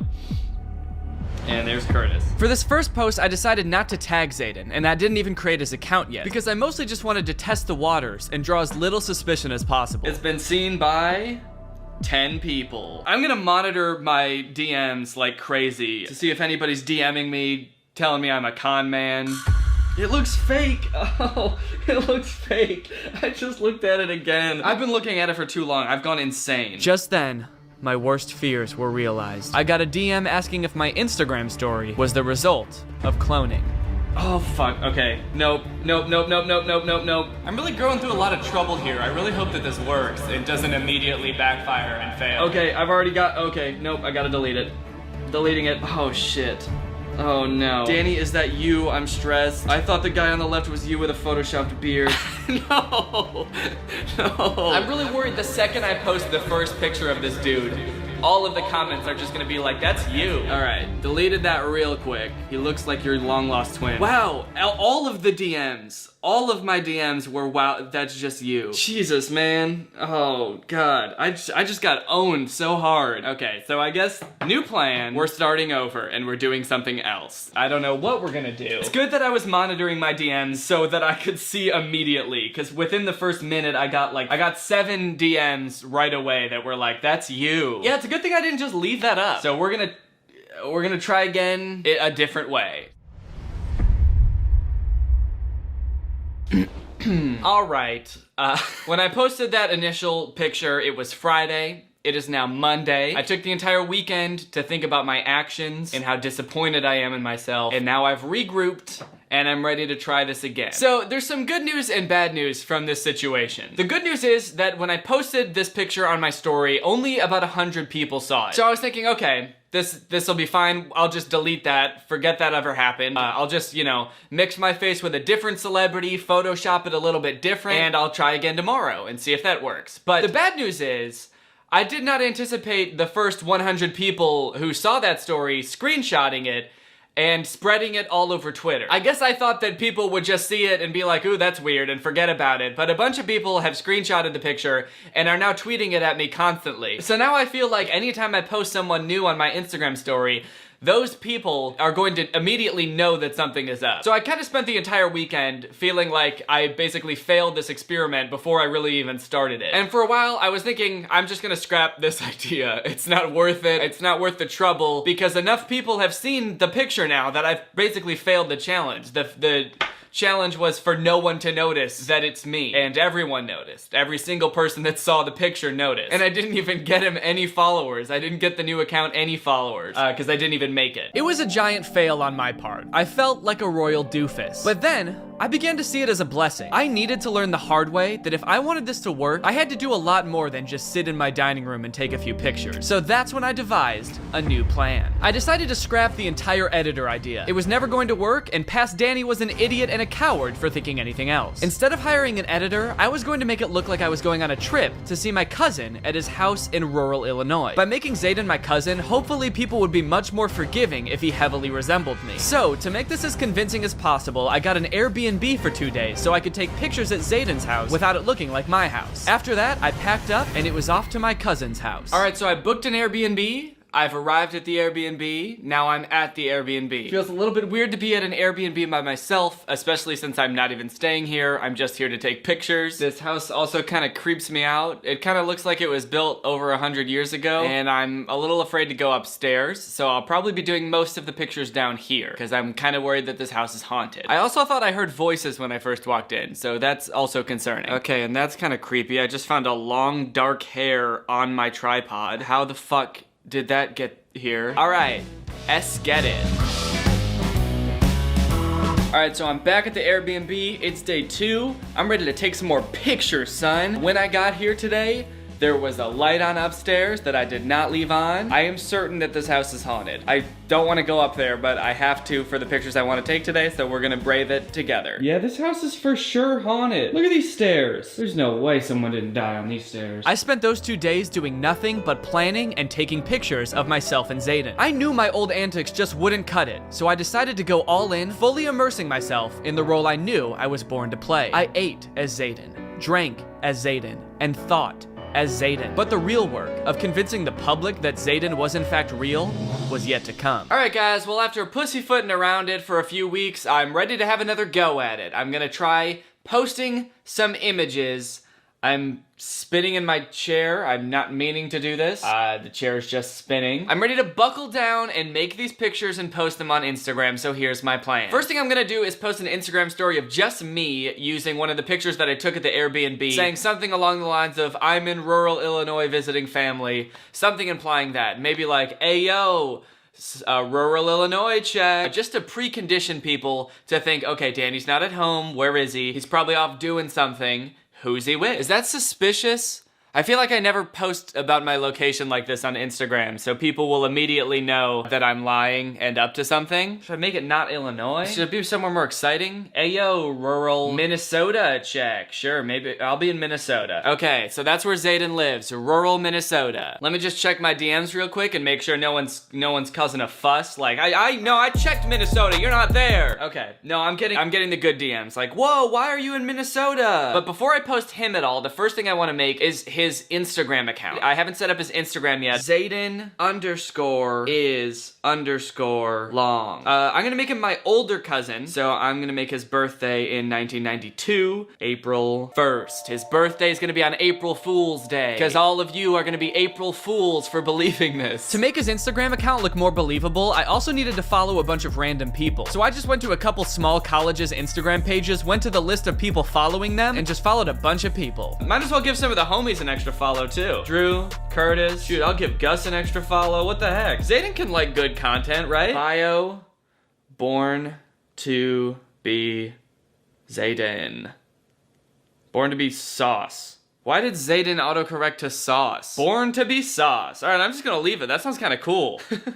Bitch, I was born to be sauce. Chris Evans really burned me before, and I never make the same mistake twice. So when crafting Zayen's Instagram profile picture, I decided to use Tom Brady's face this time. Tom Brady's eyebrows and overall complexion seemed different enough from mine, and I was pretty happy with the end result. From there, I threw together the first image of Zayen that I would be posting on my story. Okay guys, the image is done. The first image that is prepared to go on my story is done, I think. And I'm pretty pleased with the final image. In fact, I even sent it to Laura, and she approves, and if anyone knows what my face looks like, it is my own wife. So I'm still very hesitant, but I think I'm ready to post the picture. Will I make a complete fool of myself once again? We're about to find out right now. For the caption, maybe I can play off the previous story, so I can say like, ayo, rural cousin check. That way people will immediately understand, okay, he's in Minnesota because he's visiting his rural cousin Zayen. Should I tag him in the first one? I'm just gonna tag him in the first one. Before, I was testing the waters by not tagging him, but I'm not doing this again, okay? We're going all or nothing this time. So I'm not testing the waters. I'm just gonna go for it. I'm gonna tag Zayen. I'll do it just as I would tag anyone else. Zayen is long. I'm just gonna throw that right there, as if it's not even a big deal, just making it pretty small on the screen. And fuck, oh god damn it looks like me! Oh, it'll never not look like me. And posted. Oh god, have people seen it yet? Okay, 2 people have seen it, 6 people have seen it, 12 people have seen it. Oh baby boy, people are gonna know, aren't they? Oh, Zayen has 2 followers now, 3 even, me and 2 other people. All right, let me check my DMs. No! The first DM I get about it is look the same. Look the same? Hey. Look the same. I thought this was you in a wig. God damn it! No! Oh no! Okay. But they're not saying this is you in a wig. They're saying I thought that was you in a wig, which is good. God, my heart is beating so fast right now. Why does this mean so much to me? Okay, I'm getting surprisingly few DMs though. That's good, because this story has now been seen by 1,000 people, and I've only gotten 2 DMs. I would say that that's good, because last time I got a bunch, I think, didn't I? I'm feeling better about this. Okay, before I post the second picture, I want to, infuse a little bit more realism to it, and a lot of times on my Instagram story, when I go to a new place, I like to post sitting on a big comfy couch on this new couch. So since I'm in this new location, I feel like it only makes sense for me to post that I'm sitting on a big comfy couch. All right, we got photo number 2 complete. This one is a beautiful image of Zayen flipping me off because I'm razzing him. So I think the tone of this one is gonna be a little bit kind of like messing with him while also trying to get more people to go over and follow him. As of right now, I think Zayen has like 50 followers. I wanna try to increase that, baby. We're trying to get Zayen a big heaping spoonful of that clout for dinner. Okay, the caption I came up with is, my cousin thinks he has what it takes to be an IG model. Please tell him he wouldn't last 1 day with clout. And then I tagged his Instagram. If I know my followers, I know a good chunk of them will turn against me and take his side. So I'm hoping that he'll gain a decent amount of followers from this. And post. I'm now realizing that the 2 pictures of my cousin don't really look like the same person, per se. I don't know how that happened, but that's not good. Like, they kind of have different hairstyles and honestly different skin tones. So hopefully people will look past that and just go straight for his Instagram. Okay, this person said he kind of looks like if you and Drew had a child together. How about me and Tom Brady, honey? Oh shit, okay. This person says, is that actually your cousin or is it just an edited picture of you? I literally can't tell. All right, I'm gonna count this as I'm still winning because she said she literally can't tell. Another person said, I swear at first I thought this was you with a wig. You hear that? At first. So needless to say, I'm feeling pretty damn good about this right now. Oh shit, baby. Zayen Long has 117 followers. We're doing it now, son. Okay, people are DMing Zayen to tell him that he doesn't have what it takes to be an Instagram model. You wouldn't last 1 day with clout. You won't last a day, even with clout or not. Okay, I think this person just threatened Zayen, so that's not good. Oh my god, this is so stressful. But it is fulfilling. I do feel fulfilled right now. That night, I posted 2 more pictures on my story, all to a pretty solid response from my followers. So, with hope in my heart, I tucked myself in for a good night's rest, and woke up the next morning, ready to continue this sick and twisted charade. Oh, hot dang, son! Zayen now has 2,000 followers on Instagram, and he ain't even got any posts yet. Of course, people are messaging him that they think he wouldn't last 1 day with clout. One person is encouraging Zayen to kill me and take my place.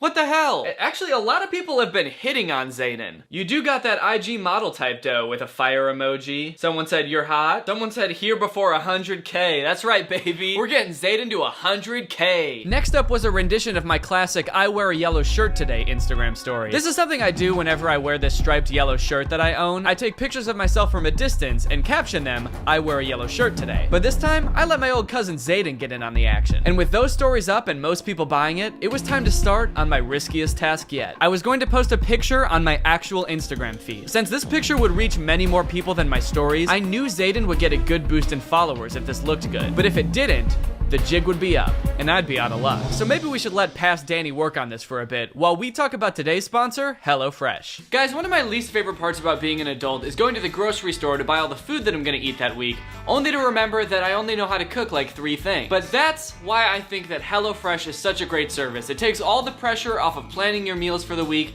so that you can just enjoy cooking and eating. HelloFresh is America's #1 meal kit, and their meals are delicious. And with low-calorie, vegetarian, and family-friendly recipes, HelloFresh has something to offer for pretty much anyone, no matter what kind of diet you have, whether you live alone or whether you have a family. Recipes only take about 30 minutes to make, sometimes as little as 20, which is less than the average trip to the grocery store. I love getting HelloFresh boxes in the mail because it means I get to spend 20 to 30 minutes cooking with Laura each evening. It's really fun to cook with someone else. We just like throw on some music and have a little party. And every time you cook something new, you get to learn a new recipe. If you're like me, then you're probably worried about your impact on the environment. Well, HelloFresh's carbon footprint is actually 25% less than store-bought grocery-made meals. But how much is this HelloFresh, you ask? Well, HelloFresh is now starting at just $5.66 per serving. Where else can you get such tasty, tasty food for such a good price? So go to HelloFresh.com and use code TrulyGreg10 during HelloFresh's New Year's sale to get 10 meals for free, including free shipping. It's TrulyGreg10 on HelloFresh.com to get 10 free meals with free shipping during their New Year's sale. It's a great service. I heavily endorse HelloFresh, so thank you guys for checking out HelloFresh, and thank you to HelloFresh for sponsoring this video. All right, back to the action. So right now, Zayen has 2,343 followers. So hopefully by posting this as an actual Instagram picture, we can get him a couple more. Okay, so I tagged Zayen in it. Now I gotta think of a caption. Maybe I want to include something like it's my cousin's birthday. That would give me a reason to be shouting him out and also for me to be visiting him. My cousin's only birthday wish is to be an Instagram model. Please donate as much clout as you see fit. My only worry is that since this isn't a story and it's a picture, there's comments. And so if people read the comments and there are other people saying this looks weird in Photoshop, even people who didn't initially think that will start to think that because they'll see other people's comments. But I have a plan for that too. On your Instagram, you can block words from showing up in your comments. Like if you're sensitive about certain things or you just don't want to see comments about certain things, you can just add them to your blocked words list. So I think I'm gonna add a bunch of words like Photoshop and wig to the blocked words list. That way no one can comment about those things, so people who aren't suspicious won't have it ruined for them. You might think that that's shady, and it is. All right, and share, and okay, it's up. I spent the next few hours monitoring the comments like a crazy person and adding words to my list of blocked words. As you can see, I ended up having to block a fair amount of words, but the result was a squeaky clean comment section. Okay, now time to check out the comments and see if people are suspicious. We got clapping, I can't tell, are you wearing a yellow shirt? Just a reference to my Instagram story. True icons, if he wants to be an Instagram model, he should post photos on his account. Seems a little counterproductive. Okay. Is there a GoFundMe to donate clout? Oh baby, this is good. Oh my gosh, this is going so much better. All right guys, it's been 3 hours since I posted the picture on my Instagram, and I'm starting to think we might get away with this. Low key, this is going pretty well. It actually is going a lot better than I expected. I mean, it's probably because I blocked all the words that would allow people to comment their suspicions about this picture, but scrolling through the comments, they all seem to be focused on other things besides the fact that it's just me with a wig. Everyone's being pretty supportive of Zayen. I'm pleasantly surprised. So I guess now we'll just wait and see what tomorrow brings. I am excited. All right, guys, the experiment is over. I'm cutting it here. It's the next day. I gave it all night for Zayen to gain followers, so now it's time to see how many he's got and to see how I did with my stupid little experiment. So before I check Zayen's follower count, remember that my 2 goals were for Zayen to hit 10,000 followers without anyone figuring out that it was just me. And then the second one was for this to be as easy as possible. I'm searching up Zayen. And oh shit, baby! Zayen Long has 12.5 thousand followers. God damn! 12.5K. So for goal number 1 of hitting 10,000 followers, I actually got like 120%. That's like a A plus. That's like an A+++. That being said though, there was the other condition of the goal where I didn't want anyone to figure out that it was actually me. And I'm pretty sure a decent amount of people caught on. If not to the fact that it was me, at least to the fact that like the pictures were photoshopped in some way or there was something weird going on. So maybe I'll just mark this down to like an A++ and maybe change this to 110%.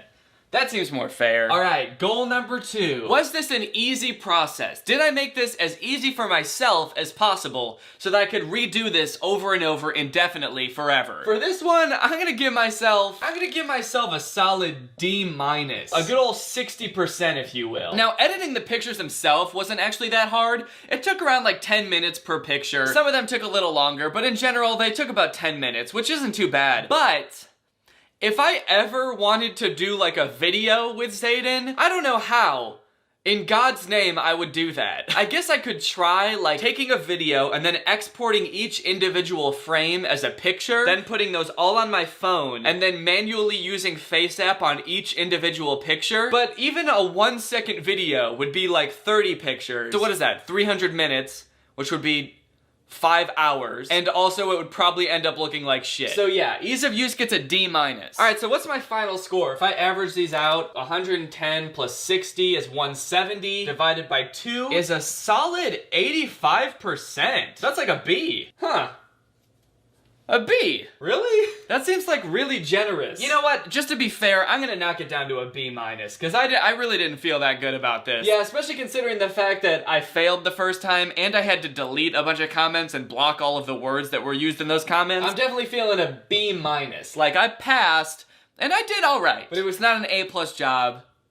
You know what? I'm gonna give myself a C. This still, the more I think about it, I don't deserve a B. I get a C. I passed, but I'm not feeling great about it. All right, well, I hope you guys enjoyed this video. This was actually really fun to make. If you're new here and you're not subscribed yet, make sure you subscribe and turn on my notifications to join Greg. That's what I call my subscribers, and I even have hoodies that say Greg on it because I'm a YouTuber. All right, thank you, Nameless, for turning on my notifications. You are truly Greg. I'll see you guys next time with a really interesting video where I peel off my skin and I was really Paul Zimmer the whole time. Bye! This video is over now.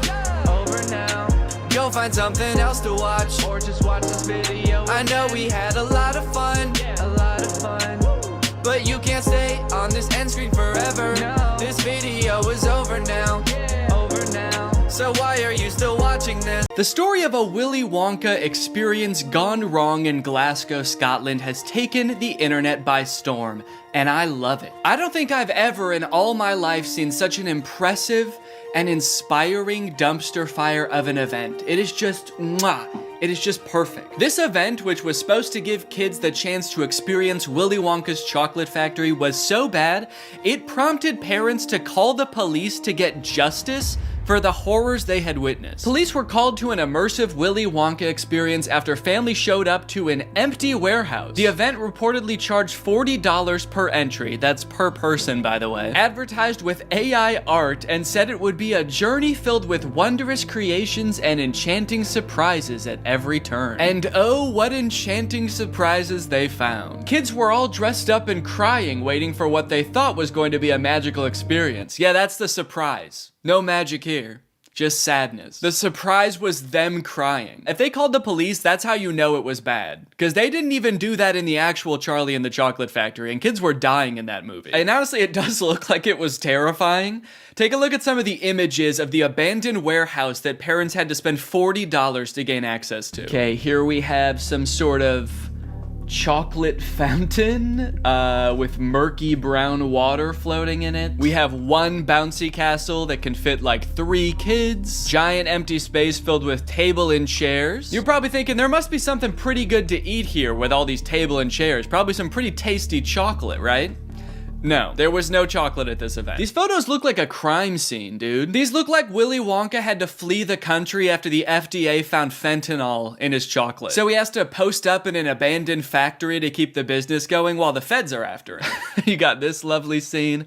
I think that the size of the warehouse really screwed them over, honestly. If it was a smaller room, it wouldn't look so empty. There would still be nothing to do there, but it wouldn't look so sad. In a way, seeing this photography light in front of this like $2 Candyland backdrop makes me feel kind of sad for the people who put on this event. Like, oh, you really thought people were gonna want to take pictures in front of this shit. Of course not. No. If 2 parents brought 2 kids to this event, it would cost $160, and you're getting this. I think I get why they called the police, honestly, dude. If I was promised some kind of fun Willy Wonka experience for the kids and then showed up to this foggy warehouse, I would think I was about to be murdered in some kind of Willy Wonka-themed Saw movie. And if that's not enough, wait until you see the nightmarish characters they had running around this place. So this is one of the most famous pictures to come out of the whole ordeal. This is an Oompa Loompa, obviously. A lot of people are focusing on the facial expression she's making in this picture. She looks exasperated. And honestly, I don't blame her. This has to be like the worst acting gig she's ever had. As far as I know, this actor wasn't putting on the event. She was just hired to be there. She's probably dealing with crying children, pissed off parents. Also, I'm pretty sure canonically the Oompa Loompas are enslaved by Willy Wonka, so the facial expression makes sense in that context too. What I'm actually more concerned with is everything else going on in this photo. Why is there so much smoke? I'm not super familiar with the process of making chocolate, but I'm 100% sure there should not be that much smoke happening. No wonder she's making that face, dude. She's high as hell. And I love all the mismatched chemistry gear she's got strewn about the table. Beakers, vials, this mysterious elixir locked up in a little glass box. A quill? Oompa Loompas take notes like wizards from the 1300s? I didn't know that. All right, now the other 2 characters that were at this thing, I gotta introduce you to at the same time because they're both in the same video clip. So let me introduce you to Willy Wonka and the Unknown. What is that? It's the unknown.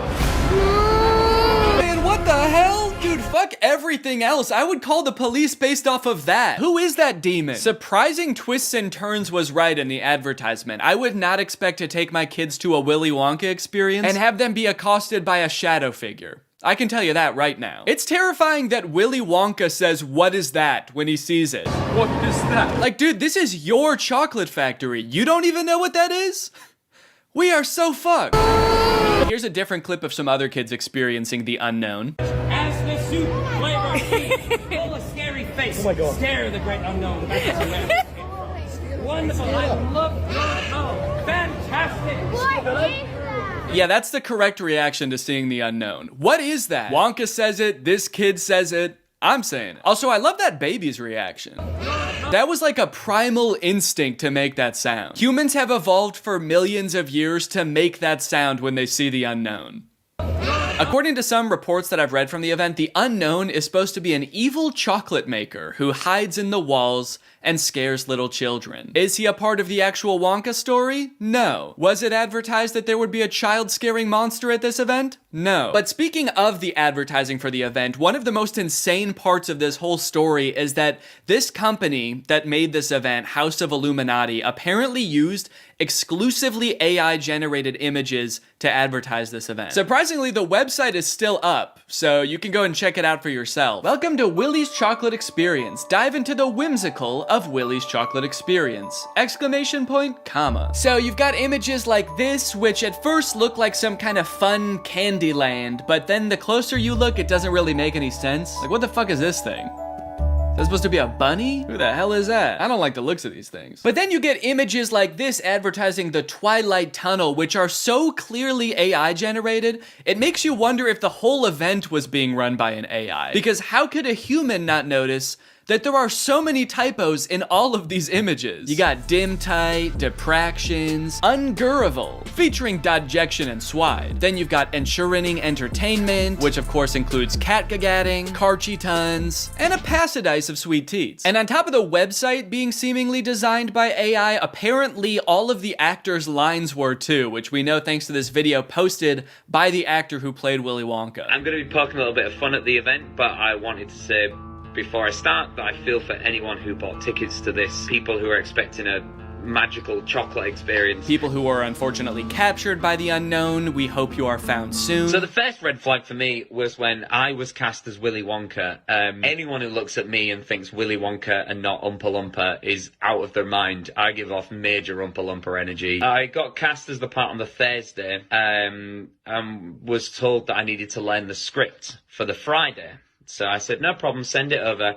The script was 15 pages, monologue, pretty much, of AI-generated gibberish. You know what I'm kind of curious about? If the script was AI-generated, Where did the unknown come from? Did the event organizers just ask ChatGPT to generate a script about Willy Wonka's chocolate factory and it just threw that shit in? Cause that's terrifying. ChatGPT was like, planning an event for kids, huh? I know just the thing to add. Don't worry, I'm great with kids. So I'll give you one of the lines from the script. I'm not going to do the Willy Wonka voice because I think I've embarrassed myself enough. But one of my favourite lines was, "There is a man who lives here. His name is not known. So we call him the Unknown. The Unknown is an evil chocolate maker who lives in the walls." What? We were told on the experience to hand out a jelly bean, one jelly bean per child, and a quarter of a cup of Tesco's own brand lemonade. One jelly bean? All that smoke the Oompa Loompa had to endure and she was just back there cranking out one jelly bean? Maybe the unknown was introduced as some way to canonically explain why there was no chocolate at the event. Sorry kids, there's no chocolate here today. An evil chocolate maker showed up and he shot the Oompa Loompas. They're dead now. So one of the Oompa Loompas from the event also posted a TikTok kind of poking fun at the whole experience, but the one actor we haven't heard from yet is the one that we all obviously want to talk to. The unknown. Unknown, we need to know your story. What was your inspiration for your performance? How did you get into character? The unknown must have had the worst time of any of the actors because, like, you got hired to do a performance of Willy Wonka and you got cast as a character that's not in Willy Wonka, just like an evil spirit that lives in mirrors. And then your job for an entire day is to scare and confuse unsuspecting children who have no clue what they're in for. Every time a kid came around that corner, you just know the unknown was like, God damn it, I gotta traumatize another kid. The Oompa Loompa from the famous photo ended up doing an interview with Vulture where she describes the moment that children saw her for the first time, and it is very sad. Tell me about the moment as the kids started coming in. Did you see the innocence leave their eyes? They were quite upset. I think they were confused, but it was more the parents. I just looked at them, and I think they must have known when they looked at me. An older couple said to me,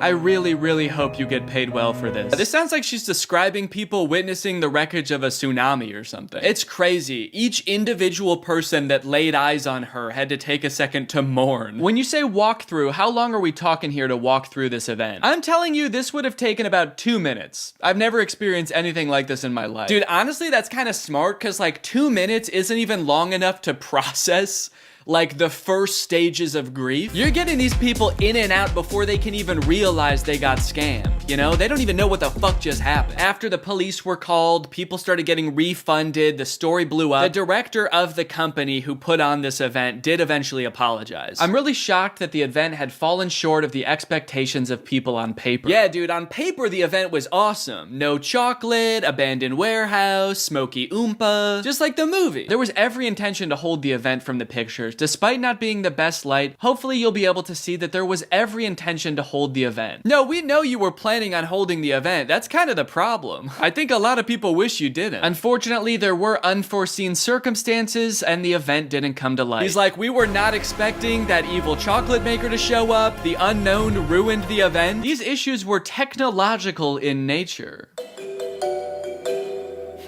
We had ordered a holographic paper that didn't arrive on time. The holographic technology in itself is absolutely fabulous technology, and unfortunately, there was a delay in postage. Holographic paper? No, I don't think that was the problem with the event, actually. The lack of holographic paper. Look, I don't know what holographic paper is, but based on his reliance on ChatGPT and Midjourney, I do not trust his opinion of absolutely fabulous technology. So I'm just gonna go ahead and assume the holographic paper would not have helped. Well, gang, this is surely an event that will go down in the history books. I hope you enjoyed this video. If you're new here and you're not subscribed yet, make sure you subscribe and turn on my notifications to join Greg.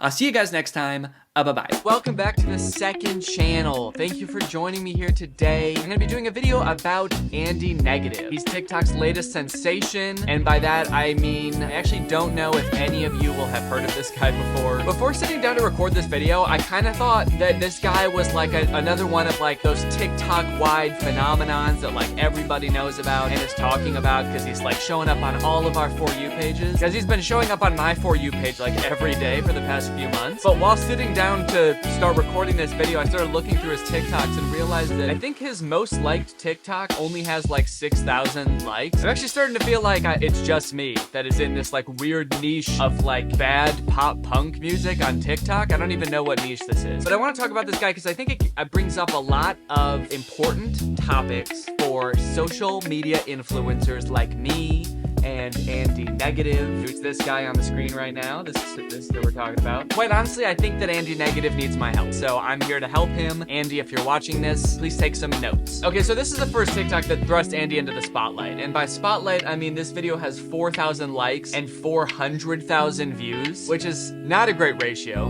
so that'll give you an idea of what we're about to watch. Should I just write the next emo anthem? We are the princes and princesses of the glory days. We were raised on a tree. Yeah, he starts the TikTok off by saying, did I just write the next emo anthem? TikTok answered with a resounding no, unfortunately. As you could probably guess from listening to the song, it was not well received on TikTok. The top comment with, holy shit, I didn't even realize this. This has 16,000 likes, and this video only has 5,000 likes. Just says, no, you did not write the next emo anthem. I mean, personally, I'm not like that into the emo music scene. So, like, when I saw this, I guess I was probably like, this song is kind of corny, but like, you know, I'm not really into that scene in general, so I'm like, I don't know if people like this. Maybe, I mean, people like corny music. There are people out there that like corny music, so I didn't think it would be like completely negatively received, but I literally don't think I've seen one nice comment about this song. We've got comments like, yo, unreleased this with fire emojis. People saying, is this satire? People labeling the song as Disney rock. Over the course of the next couple days, Andy continued to promote his song in pretty much the same way. He has another TikTok that says, this song is for all the weird kids that ever felt left out, which if you know anything about me and you watched my video about the Kyle Sheely situation, you know I really love it when people identify as being weird and people describe themselves as being kind of a weirdo. I really love that. That's like one of my favorite things. People were commenting on his TikToks, giving him hate. People were duetting him, giving him hate. This TikTok has 133,000 likes. Did I just write the next emo anthem? Let's check. No? But yeah, people are just being so fucking mean to this dude. And you know what? Sure, it's not a great song, but like, I do think that the hate on him is a little bit unjustified, or at least it was at first. Like, TikTok's just trashing this dude, calling him Pellet Gun Kelly. I mean, making fun of the way he enunciates words. The creator of this TikTok said, the way he enunciates words makes my brain itchy. And I kind of just felt bad for the guy. Like, he didn't really do anything that wrong. He just made a corny song. And, you know, I know that I make fun of people basically every week on my channel. I think maybe the difference here is there's like not even that much to make fun of. It's like he just wrote a bad song. It's not even that funny. So I think that's why it feels different to me. Not to mention like all of the hate comments on his videos are so unoriginal. I do find it kind of ironic that like people are commenting on this dude, hating on him for being like generic and corny, but like half of the comments on his videos are, yo, unrelease this with fire emojis. Wait, what the fuck? Someone commented, we know it's you under there, Danny. Are there people that think this guy is me? To that point, I guess, of people thinking that this might be me doing some kind of joke, there are people that think that this is satire. A week ago, I called you guys idiots for not realizing that this is satire and not knowing that this guy knows what he's doing. And that was wrong. This is a real song and a real man. So, my bad. This is something I actually kind of go back and forth on, whether this guy is doing some sort of satire routine or if this is like his actual self. I heavily lean towards this is who he actually is. He's been posting videos on this TikTok account for a long ass time. If you scroll down, this is at the very least a long con, because he's been making videos as this same type of person since, I guess, the beginning of 2020. funny. And I think he has a YouTube channel too. Okay, he's been making videos on his YouTube channel for 6 years. Sunday Funday, question mark? Go ahead and check that out. Hey guys, so it's 10 a.m. on a Sunday, which is really early for me. Usually I don't get up at 10 a.m. I was bartending last night. Okay, so this is kind of weird. I do feel like he's giving off like a slightly different persona in this video. Maybe it's because he just woke up. But I do feel like in his newer videos, he's a lot more like, turns out I just made a Disney pop song. I just made the new emo banger. And then in this video from 6 years ago, he's like, what's up guys? I got fucked up last night. Okay, let's look at like this song from 5 years ago. Let's see if it's similar at all in style. Did you ever stop to think that this world isn't half the world you thought that it could be? Okay, still not really my cup of tea, and it did seem a little bit corny, but now I don't know, like, it does seem different. It's like a little darker, maybe. Maybe it's just because it's acoustic. The people who are saying Disney, whatever, Disney pop punk, that is very much the vibe I'm getting from the newer stuff. To be fair, I haven't listened to the whole song. Maybe I should do that first. We could be anything we want. Well, we want to have a good time. Is that too much to ask?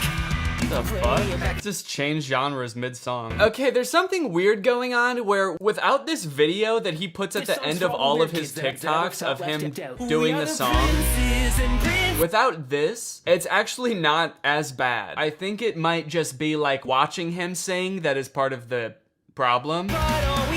Yeah, this definitely isn't helping. For sure. This is how I recorded the vocals for When We Were Young. We are the princes and princesses of... First, I set up a blanket. Oh, I thought that was gonna be the whole thing. How I recorded the vocals. Basically just like stood in front of a microphone and I sang. This is the Apex 460. Oh man, he's got a poster of the Joker in his room. It's not easy defending you, dude. It's not easy to defend you, my guy, but I'm gonna try it, all right? We're gonna flip this around. We don't need to be so mean to this guy. Honestly, the song, if you give it a listen, it's not that bad without him performing it. I feel like because he's got like that like cringy emo aesthetic that a lot of people think is cringy. Of course, watching him perform the song is going to make it worse. But without him performing it, it was not as bad. Still not something I would listen to. And also, I think that the parts that he didn't put in his TikToks are better than the parts that he did put in his TikToks, which is a little suspicious, honestly. And the song also does come off as kind of like nostalgia bait in a way. It's talking about how like when we were little, everything didn't seem so bad. But now, turns out things are so bad. The real issue that I have with this situation is one, the unoriginal ass comments making fun of this dude, just like reposting the same like, yo, unrelease this over and over. It's like, yeah, I guess it's kind of sad to be promoting a song that everyone hates, but it's also sad to like keep checking this guy's profile to see if he posted any new TikToks and then post the same comment that's been getting upvotes on all the other TikToks. But aside from that, it is a little bit weird the way that Andy has responded to the hate that he's been getting. Okay, so this TikTok says, how I sleep at night knowing the emo and punk community think I'm an AI-generated plant sent to destroy the scene from the inside out by releasing music created in a boardroom by business executives trying to water down alternative music until it is absorbed by pop music so they can market it to the general public. Okay, so basically he's trying to give off the vibe that like he doesn't give a shit about the hate. He's got a lot of videos like this that are just like, don't listen to him, dude. Just do you. Just be you. Make them cringe. Make them say you're awful. Make them tell you to quit. Because they aren't really talking to you. They're talking to themselves. They're afraid of failure. But you don't have to be afraid. You don't have to be normal. Just be you. Which is honestly a fine message. Like if this was the only type of response he was posting to the videos, that would be fine. It's like, honestly, I respect that. If you're making music and other people don't like it, but you're just making it because it's fun and you're just like being yourself and expressing yourself, then yeah, fuck everybody else. It doesn't really matter, does it? But the problem is he posts videos like this, just be you, but then also posts videos where he's like trying to win over the people that are definitely just like fucking with him and will never like his music. The lyrics don't even rhyme. I feel like I should address this. Y'all are aware that lyrics don't need to rhyme. The lyrics of the verse are broken up into a 4-bar stanza. So he goes into like in depth on like rhyming schemes and like, yeah, A-B pattern. He also says that actually shirt does rhyme with shit, which it doesn't, dude. I'm sorry. These are a perfect rhyme because they're almost the exact same word. They are not a perfect rhyme. Shirt does not rhyme with shit. I don't care. I don't know who told you that. Just because they have similar letters does not mean they rhyme. This, in my head, totally goes against the whole like, I don't give a fuck what anybody thinks, I'm just having fun mentality. If you're then making videos being like, no guys, it does rhyme. No, listen, if you just listen to the song the way I want you to listen to it and appreciate it in the ways that I'm gonna tell you to, then it's actually good. That's actually a good song. Please do that. So Andy, if you're listening, this is my advice, okay? You have to pick if you want people to like your music or not. Well, you don't even have to pick that. You just have to pick what kind of persona you want to put out there into the world, okay? You can be the cool punk guy that doesn't give a fuck what anybody thinks, but then you can't go around posting videos like this where you're explaining rhyme schemes so that people will like your song. No knowledge of rhyme scheme is gonna make people like this song. OMG, this sounds like a kid's song. It's so cringe. Yeah, wouldn't want to introduce young people to pop punk. What a horrible world that would be. When we were young, Yeah, I love that he ends every TikTok with the same clip of him playing the song. Just in case you forgot what fucking song I was talking about, let's play this shit one more time.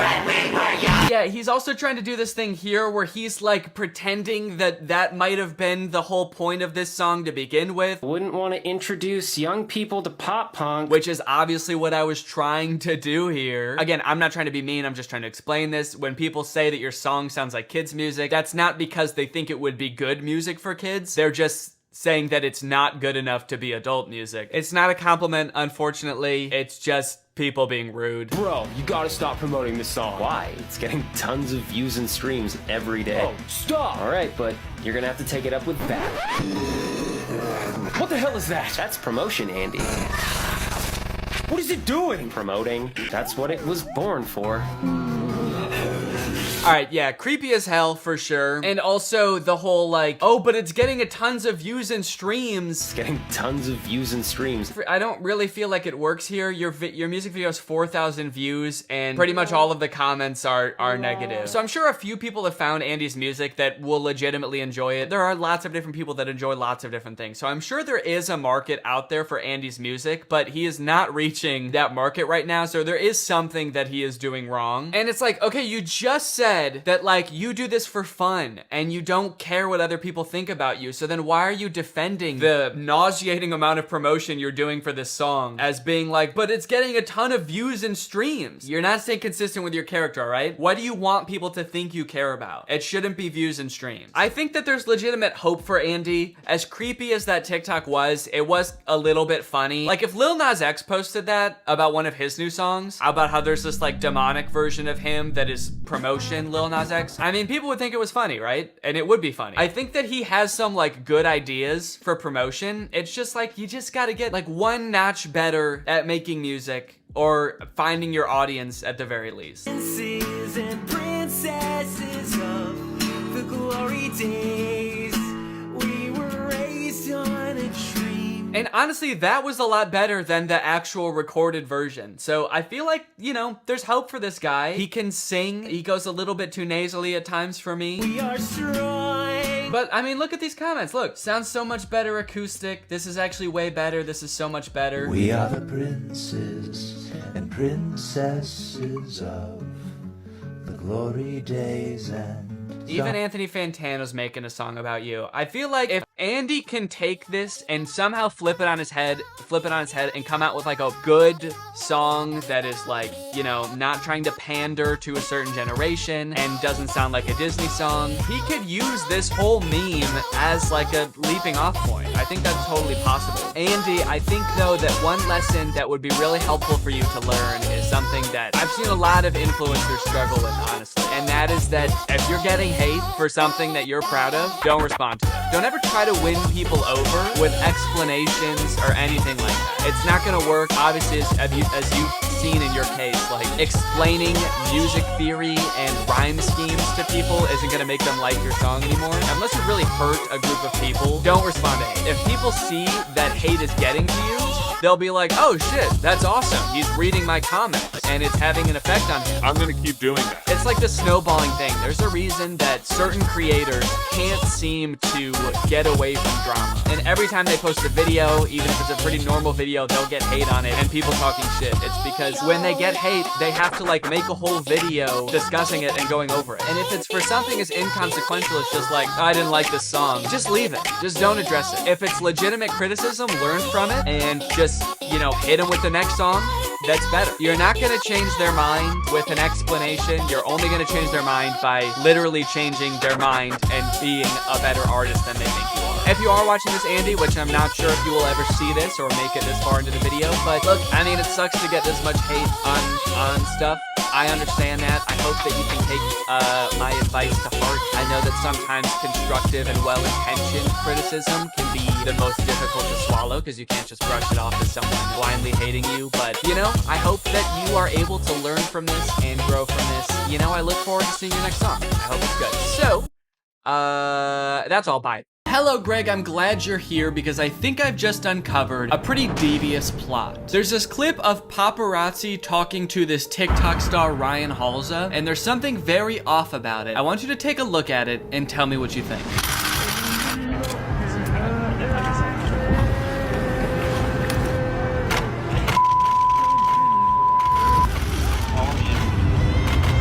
I'm bound to mess with these things. To the average person, this might look like your normal video of some child star lashing out at the paparazzi, right? Stealing his hat, telling him off, and rightfully so, right? I mean, leave the poor guy alone. It seems like they've been following him all day. It's only fair that he should have to pay the hat tax. The well-known Hollywood institution, the hat tax. But something about this video, when I first saw it a few months ago, did not seem right to me. For starters, the audio in this clip is super weird, right? Like, the music and the dialogue are not mixed well. There's this loud ass camera sound effect going on the entire time. And at the end of the video, it's kind of hard to tell because you can't really see Ryan super well, but it almost seems like when he says, "You follow me all day, I'm bound to mess with you sometimes," it almost kind of looks like he's actually not moving his mouth at all. I'm bound to mess with these things. Which is a little suspicious, but not as suspicious as the fact that the paparazzi doesn't seem at all concerned about this disembodied voice. I don't think he's nearly as put off by it as he should be. That's terrifying. Ryan, you got any fun projects coming up? I will not stoop to answering these foolish queries. Whoa, hey man, how are you doing that? This petty annoyance you call a career ends today. The hell, dude, I didn't know you had telepathy. Every celebrity has telepathy. Put me down. No. Hey, where's my hat? Also, I love that the paparazzi says nothing for the entire video except unspecified cursing. His immediate reaction to getting his hat playfully stolen is just to go off the fucking deep end, dude. Ha! Got your hat. Now you have to stop following me. Ah! Fuck you! Fuck you! Bitch! Fuck you! Fuck you! Fuck you! It's just a joke. But by far the most damning evidence for this paparazzi video being staged is that, I don't know who Ryan Halza is, and neither do you, and neither does anybody in the comments. Who is that? Bro, who is he? Who? Haha, paparazzi have such sad lives, man. Yeah, that would suck to get your hat stolen, I agree. So I'm gonna go out on a limb here and guess that if TikTok, which is famous for being able to find the right audience for every video, can't find the right audience for this video, that Ryan Halza is in fact not famous. Which would make the person filming him not a paparazzi and just a stalker. Like, this is just a regular guy. You can't paparazzi a regular guy. Sir, the people want to know, what's it like to be so normal? What the fuck? Who are you? So I was confused at first, but it seemed like it was posted by like an actual paparazzi account. This account called Hollywood Paparazzi. I'd never heard of it before, but I assumed it was just like, you know, something like the Hollywood Fix. It just posts paparazzi videos of influencers and stuff like that. So I clicked on it, and lo and behold, it is just hundreds upon hundreds, just pages of videos exclusively about Ryan Halza and his brother Sammy Halza. It seems like they do this together. Just countless videos of them getting hounded by the paparazzi over and over. And to be honest, they don't handle it very well. Here's a video of Ryan Halza losing control on a paparazzi, acting out like a spoiled brat. Holy shit, dude, Ryan Halsey totally flipped out in that video. Someone get this spoiled brat in jail. Here's my impression of Ryan Halsey flipping out. You know, man, I don't usually side with paparazzi. I don't. I think it's a pretty big invasion of privacy, but that was too far, Ryan. That was uncalled for. Apology with tears and blood. Now, it seems like their videos are designed with a few specific purposes in mind. 1, they want you to think that they are famous. 2, they want you to be on their side right away. Like, they want you to see the paparazzi as like invading their privacy and them having to deal with that right away. So your immediate reaction is to comment without even knowing who they are. Like, oh, come on, leave him alone. He doesn't deserve this. And to be fair, like, I agree. You know, it doesn't make any sense for them to be followed by paparazzi. They're just normal guys. Okay, now this one is actually insane. So this one is of Ryan's brother, Sammy. It's called Sammy Halsey Runs Away from Stalking Paparazzi.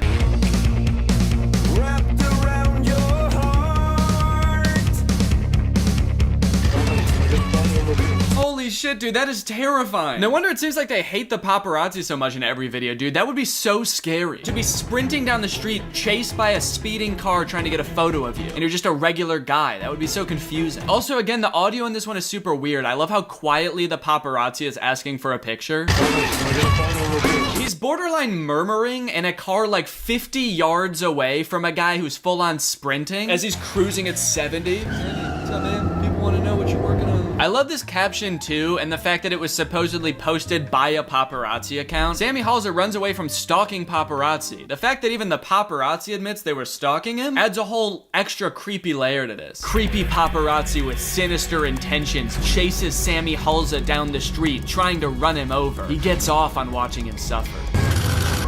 Okay, here's where their strategy kind of doesn't really make any sense to me. They're staging these videos, so they have the opportunity to be anybody in these videos. They could be the most perfect character, the most likable people. You know, they're introducing themselves to people for the first time in these videos. They have the opportunity to come across like saints, like dealing with the paparazzi with such grace, but instead half the time they're like attacking the paparazzi, all while wearing the most confusing outfit known to man. But not every video is like this. They actually do have some videos where instead of coming across as Hollywood's newest bad boys, they come across as Hollywood's newest sweethearts. Here's a video of him making the paparazzi's day by buying him a burrito. Yeah, I got you burrito. I like when people are respectful of myself.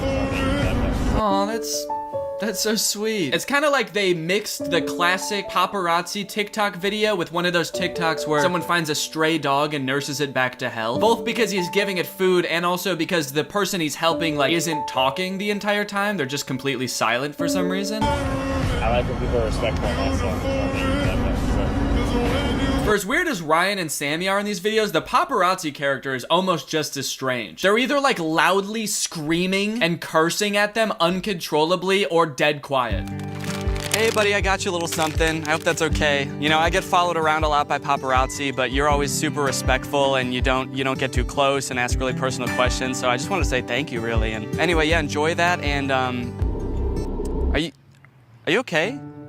It's just you're not saying anything, so it's kind of strange. You haven't said a word. You're just smiling at me like that. It's kind of freaking me out, and you're just kind of glaring into my soul. I'm not sure if you're actually hearing anything that I'm saying, so... All right, well, I think I'll just get going. Again, enjoy the burrito. Thank you for being so professional, and... Oh my God, what? Why? Jesus, every word that's coming out of your mouth is a swear. Are you okay? Are you mad at me? Whoa, dude, you can't say that! Okay, now you're just blasting copyrighted music out of your mouth. I don't know how you're doing that, but I guess I am gonna have to bleep that in this video as well so I don't get copyright claimed, so thank you. Okay, well, that's really impressive. I don't know how you're doing that. You're just making the beeping sound now. Ryan says, here I got you a burrito for not following me all day. But the paparazzi is right outside the Taco Bell that Ryan's coming out of, so it kind of seems like he was following him. Something's not adding up here. I think this might have just been some guy. Ryan sees a guy minding his own business in the parking lot and is like, hey man, thanks for being cool. Here's a burrito. I know you probably wanted to hound me and get my picture, but you didn't.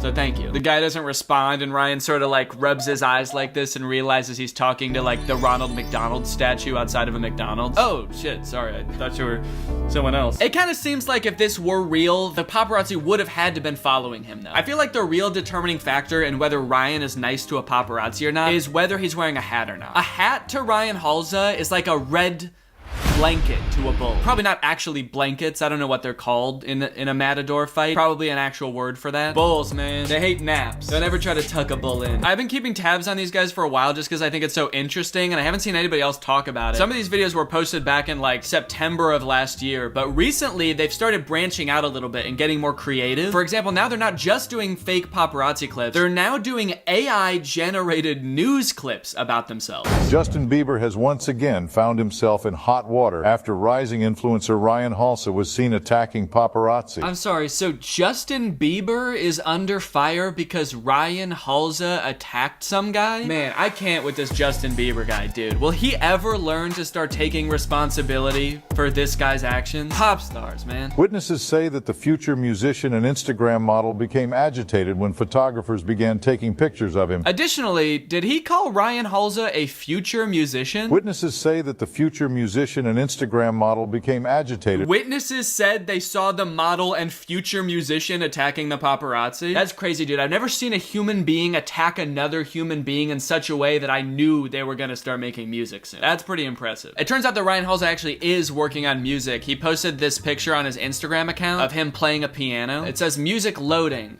#reasons dropping 2023. I like that his fingers aren't actually pressing down on the keys. He's like, look, I said I was gonna start making music soon. For now, I'm just touching the piano. Still trying to figure out how to make this thing make sound. I've been touching it a lot and I'm pretty close to figuring it out, I think. Reasons dropping in 2023. What if his first song drops and it's just a cover of a future song? Everyone's like, oh, that's what he meant by future musician. Okay, weird way to phrase that, I guess, but cool. Speaking of his Instagram, by the way, Ryan has 4.9 million followers on Instagram, which is crazy. Very impressive. Even more impressive is how many of those he gains at one time. He'll go some weeks where he gains 700,000 followers in 1 week, and then other weeks where he loses 300,000 followers in 1 week. It does look like people are not excited about his music, as he's been losing thousands of followers every day since he posted that. His Instagram is full of a lot of the kind of like influencer flexing you would expect from someone who is trying to look like a bigger deal than they are. But my favorite post on his Instagram has definitely got to be this one. It says, going to the top, had to check it out before I buy. You're gonna buy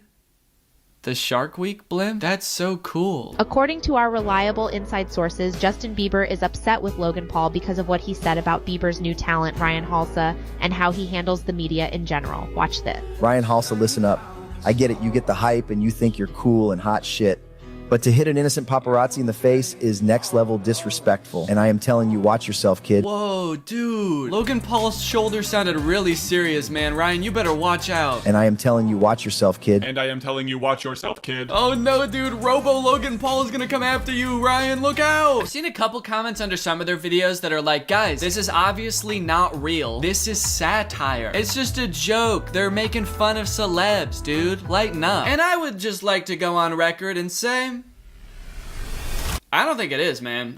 I think these dudes are just trying to look famous. They have been posting on this Hollywood paparazzi account for like a year, at least. I can't even scroll to the bottom of it. I'm trying to scroll right now and it's taking forever. I just feel like if it was a joke, their posts would probably be a little bit funnier and they'd be leaning into like the goofiness a little bit more. And they probably also wouldn't be spending so much money buying Instagram followers like it seems like they are, allegedly, in my opinion. And they also probably wouldn't have paid to have an article written about them by a knockoff New York Times, in my opinion. So this article is from September of last year. It's called Ryan and Sammy Halsey, America's Internet Idols and Beloved Hollywood Celebrities. This article is a really interesting read. You get a little bit of their background, you get to hear what they think about being so famous. There's also a bunch of weird phrases in here that make it sound like it was written by AI. Internet sensations, online fame, global stardom. The two brothers have seriously gained attraction and desire from fans all over the globe, racking millions of followers, watching the two skyrocket into their stardom careers. Damn, dude, I can't wait until I skyrocket into my stardom career. That's actually the career I pursued in college. I was looking for a career in stardom. Ryan is best known for his comedy skits and lip-syncing videos on camera on Instagram. On camera?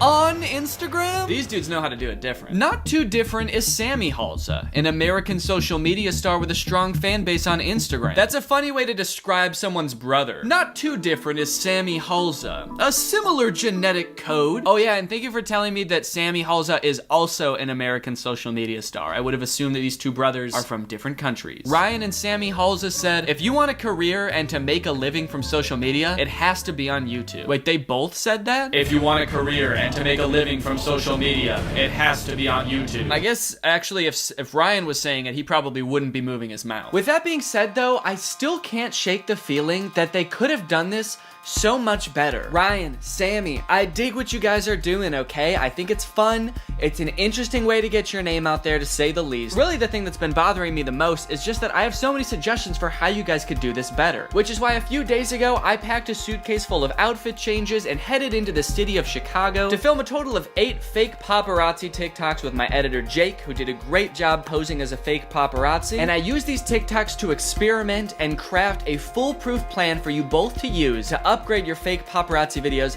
and get you guys the exposure you deserve. I want to show you all of the TikToks I created and the results that I got from them, but first, I want to talk about our sponsor. Hey Danny, the people want to know if you have any fun projects in the works. Oh yeah, I'm saying thank you to today's sponsor, SoFi. What? And you're going to want to stick around to find out how you can have a chance to win $10,000. Okay. If you don't know, SoFi is the all-in-one finance app helping you bank, borrow, and invest so you can get your money right. My wife Laura and I are expecting our first child this October, so it's super important to us that we have all of our finances in order before that happens. Which is why I love SoFi checking and savings. I can earn up to 4.2% APY on my savings, which is 10 times the national savings rate average. If you're new to high yield savings accounts, it's basically an account that makes your money work harder for you by giving you something back in interest. Your typical savings account at your local bank earns you an average of around 0.39% in interest, which is not good. With my SoFi high yield savings accounts, my savings earn me more in just 5 weeks than they would in an entire year in a big bank savings account. When you bank with SoFi, they hook it up, dude. With SoFi checking and savings, you get paid up to 2 days early, pay no account fees, and can cash in on up to $250 when you sign up for direct deposit. SoFi is legit. As a nationally chartered bank, they are subject to strict regulatory standards, so you can be sure your money is safe. Your money is FDIC insured, plus you can access additional FDIC insurance up to $2 million on deposit through a seamless network of participating banks. They have live customer service 7 days a week, and you get access to SoFi financial planners at no additional cost. But here's the real kicker, gang. SoFi and I are giving away $10,000. To enter, sign up for a SoFi checking and savings account right now using my link. Just click my link in the description or scan this QR code that's on the screen right now. You have to use my link to sign up. It is the only way to win. Sorry for rambling, I just got a little carried away, but thank you for being a nice and respectful paparazzi. Oh, I'm not a paparazzi. You're not? No, I don't know who you are. You just came up to me and told me to start filming you. Huh. So I guess what you're saying is thank you to SoFi for sponsoring this video? What? And thank you to you guys for checking out SoFi? No, that's not what I said. So like I said, I filmed 8 TikToks. Now when it comes to the actual filming side, I think you guys do a pretty effective job. It's pretty clear that you've watched a lot of paparazzi videos, so you kind of know how they're generally shot. The only thing that I would maybe change is having the paparazzi guy actually talk when he's supposed to be talking. I think that would help a lot. Just like you guys with Hollywood paparazzi, I came up with my own fake paparazzi channel. I called mine Viral Vision. I thought that sounded a little bit more like a paparazzi channel that would focus on influencers as opposed to A-list celebrities. So I photoshopped a quick Viral Vision logo, and as I was editing each TikTok, I just slapped that in the corner to add a little bit more legitimacy to each TikTok. I noticed that you guys did this in a few of your TikToks also, but inexplicably, instead of using the Hollywood paparazzi logo that you guys made, you just used the Hollywood Fixes logo. Don't do that, that's too confusing. So with all the TikToks filmed and edited, it was now time to create an account. One of the biggest cracks in this whole facade that you guys have created is that this TikTok account that is somehow the self-proclaimed #1 TikTok paparazzi account only posts about you guys. That doesn't make any sense. That's so suspicious. And look, I get it, you guys are trying to portray yourselves as the biggest TikTokers in the world. But surely even you guys would have to admit that there are other TikTokers, right? You guys aren't the only TikTokers. Because if you were, then I'd understand why they're so keen to photograph you, I guess. Seeing you guys in person would be like seeing Jeremy Renner of the Jeremy Renner app. But what I could see happening if you guys really were this famous is a fan account of yours scouring some channel like The Hollywood Fix and finding all of the videos that you guys are in and then posting that on their account. So I created a TikTok account called Viral Vision News. I uploaded all of the TikToks to that account privately, then re-downloaded them so they would have that little TikTok watermark on them. Then I deleted that account and made a new account called Greg Gonzalez 333. And that's where I posted all of the TikTok. This method also gives you the added benefit of captioning the videos from a fan's point of view. So you can basically caption the video and tell people how you want them to feel. The paparazzi's filming Danny from a distance? Wow, they should really leave him alone. Danny is a saint for dealing with this. Danny stealing the paparazzi's head and beating the shit out of him? He probably deserved it.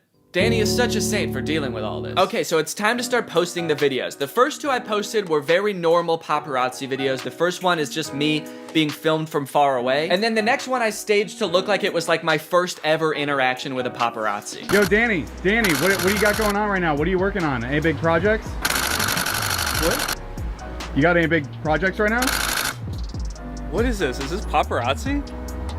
Yeah, I just have YouTube videos. Is this real? Okay, it's just YouTube videos. Both I feel like pretty normal paparazzi videos you would expect to see from any up-and-coming celebrity. And without even moderating the comments at all or trying to do anything to convince people this was real, they snuck under the radar and people just took them completely at face value. He looks so confused, laughing emoji. He has genuinely never looked more uncomfortable, not even in that picture of him awkwardly holding the mic at VidCon. And my favorite, who even is this guy? And then they came back later to say, sorry, that was messed up. He seems nice. I don't know what came over me. I'm so sorry. But I mean, from someone who doesn't know who you are, that's pretty much the exact reaction you would want. And on this creepy video from a distance, I had people defending me even more. This is weird, leave him alone. I love how he makes direct eye contact with your camera and you just keep filming him. Like, what the fuck? Now, in hindsight, I think I wouldn't have made up a new paparazzi channel name. I think I should have tried to just make these look like they were originally posted on like the Hollywood Fix or something. That way if people get suspicious and they try to go looking for the original clip, they'll find the Hollywood Fixes YouTube and TikTok channels that all have like thousands of videos each, and they'll hopefully just get overwhelmed and give up. On its own, I think this one small change could go a long way in making your paparazzi videos seem more real, especially if they're just like basic paparazzi videos like the two I just showed you. But we don't want just basic paparazzi videos, do we? We don't want you guys looking like just some random celebrities, right? No. We want to use these videos as an opportunity to endear you to the viewer. We want you guys to look like Hollywood's newest darling, the sweethearts of showbiz. So the next day, I upped the ante a little bit and I posted a video of me gifting the paparazzi a bean burrito from Taco Bell. I got you a little something. I just wanted to say thank you for being so nice and respectful all the time. I know it's a weird job, but you're one of the good ones and you're always respectful, so thank you. Thanks, man. I would recommend you space your videos out more. Multiple paparazzi clips of one celebrity being posted every day would be a lot for even like Selena Gomez. I was just trying to get this video done in a timely fashion. Sweetie Angel. Bro is a better person than me. I would look them straight in the eyes while eating it. Don't know him at all, but I'll respect him for that. Now, Ryan, Sammy. Now seems like a good time to tell you guys that we are actually more similar than you probably think. You see, amongst my viewers, I too have a reputation for trying to pull little tricks. That's right, there's no judgment here. I am a little trickster too. I have posted several videos on my YouTube channel of me trying to trick my audience, and mine also never worked. So when the algorithm started picking these videos up and feeding them to my audience, I started getting a lot of comments from people skeptical about if these videos were real or not. But that is where my next trick comes in, guys. Comment moderation. The amount of comments you guys get that are like, who are these guys? And these videos are clearly staged are definitely not helping you guys look like A-listers. But let me put you onto this TikTok feature called Filter All Comments. All you have to do is just turn this sucker on, and now every single comment left on your videos has to be approved by you before they can show up in your comment section. So now all you have to do is every once in a while just open up your TikTok app, scroll through the comments, approve the ones that make you look good, and delete the ones that think that they're fake. Why the fuck is this on my For You page? TikTok really thinks I give a fuck? I'm gonna delete that one. That one is very mean. Danny, have you lost your mind? Delete. Oh my god, he's so nice. Approve. So now, even though this video has been shown to 800,000 people, most of whom think this video is fake, the comment section still looks like this. I love him. Danny making it big time with paparazzi on him. What a real and genuine guy. So now people who think that the TikToks are real in the first place won't be swayed when they see comments saying that it's fake. And if someone does think that they're fake, when they go into the comment section to have their opinion validated, it won't be. The day after I posted that burrito TikTok is when I really let loose. I posted a bunch of TikToks and I got a little wilder with them. I was kind of inspired by all the lore in your guys' videos and I wanted to see how far I could push this. So you guys inspired these very heavily, so I hope you like them. Let me know what you guys think.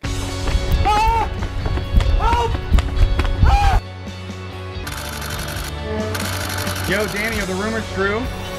Cease these games, photo boy. I tire of your questions.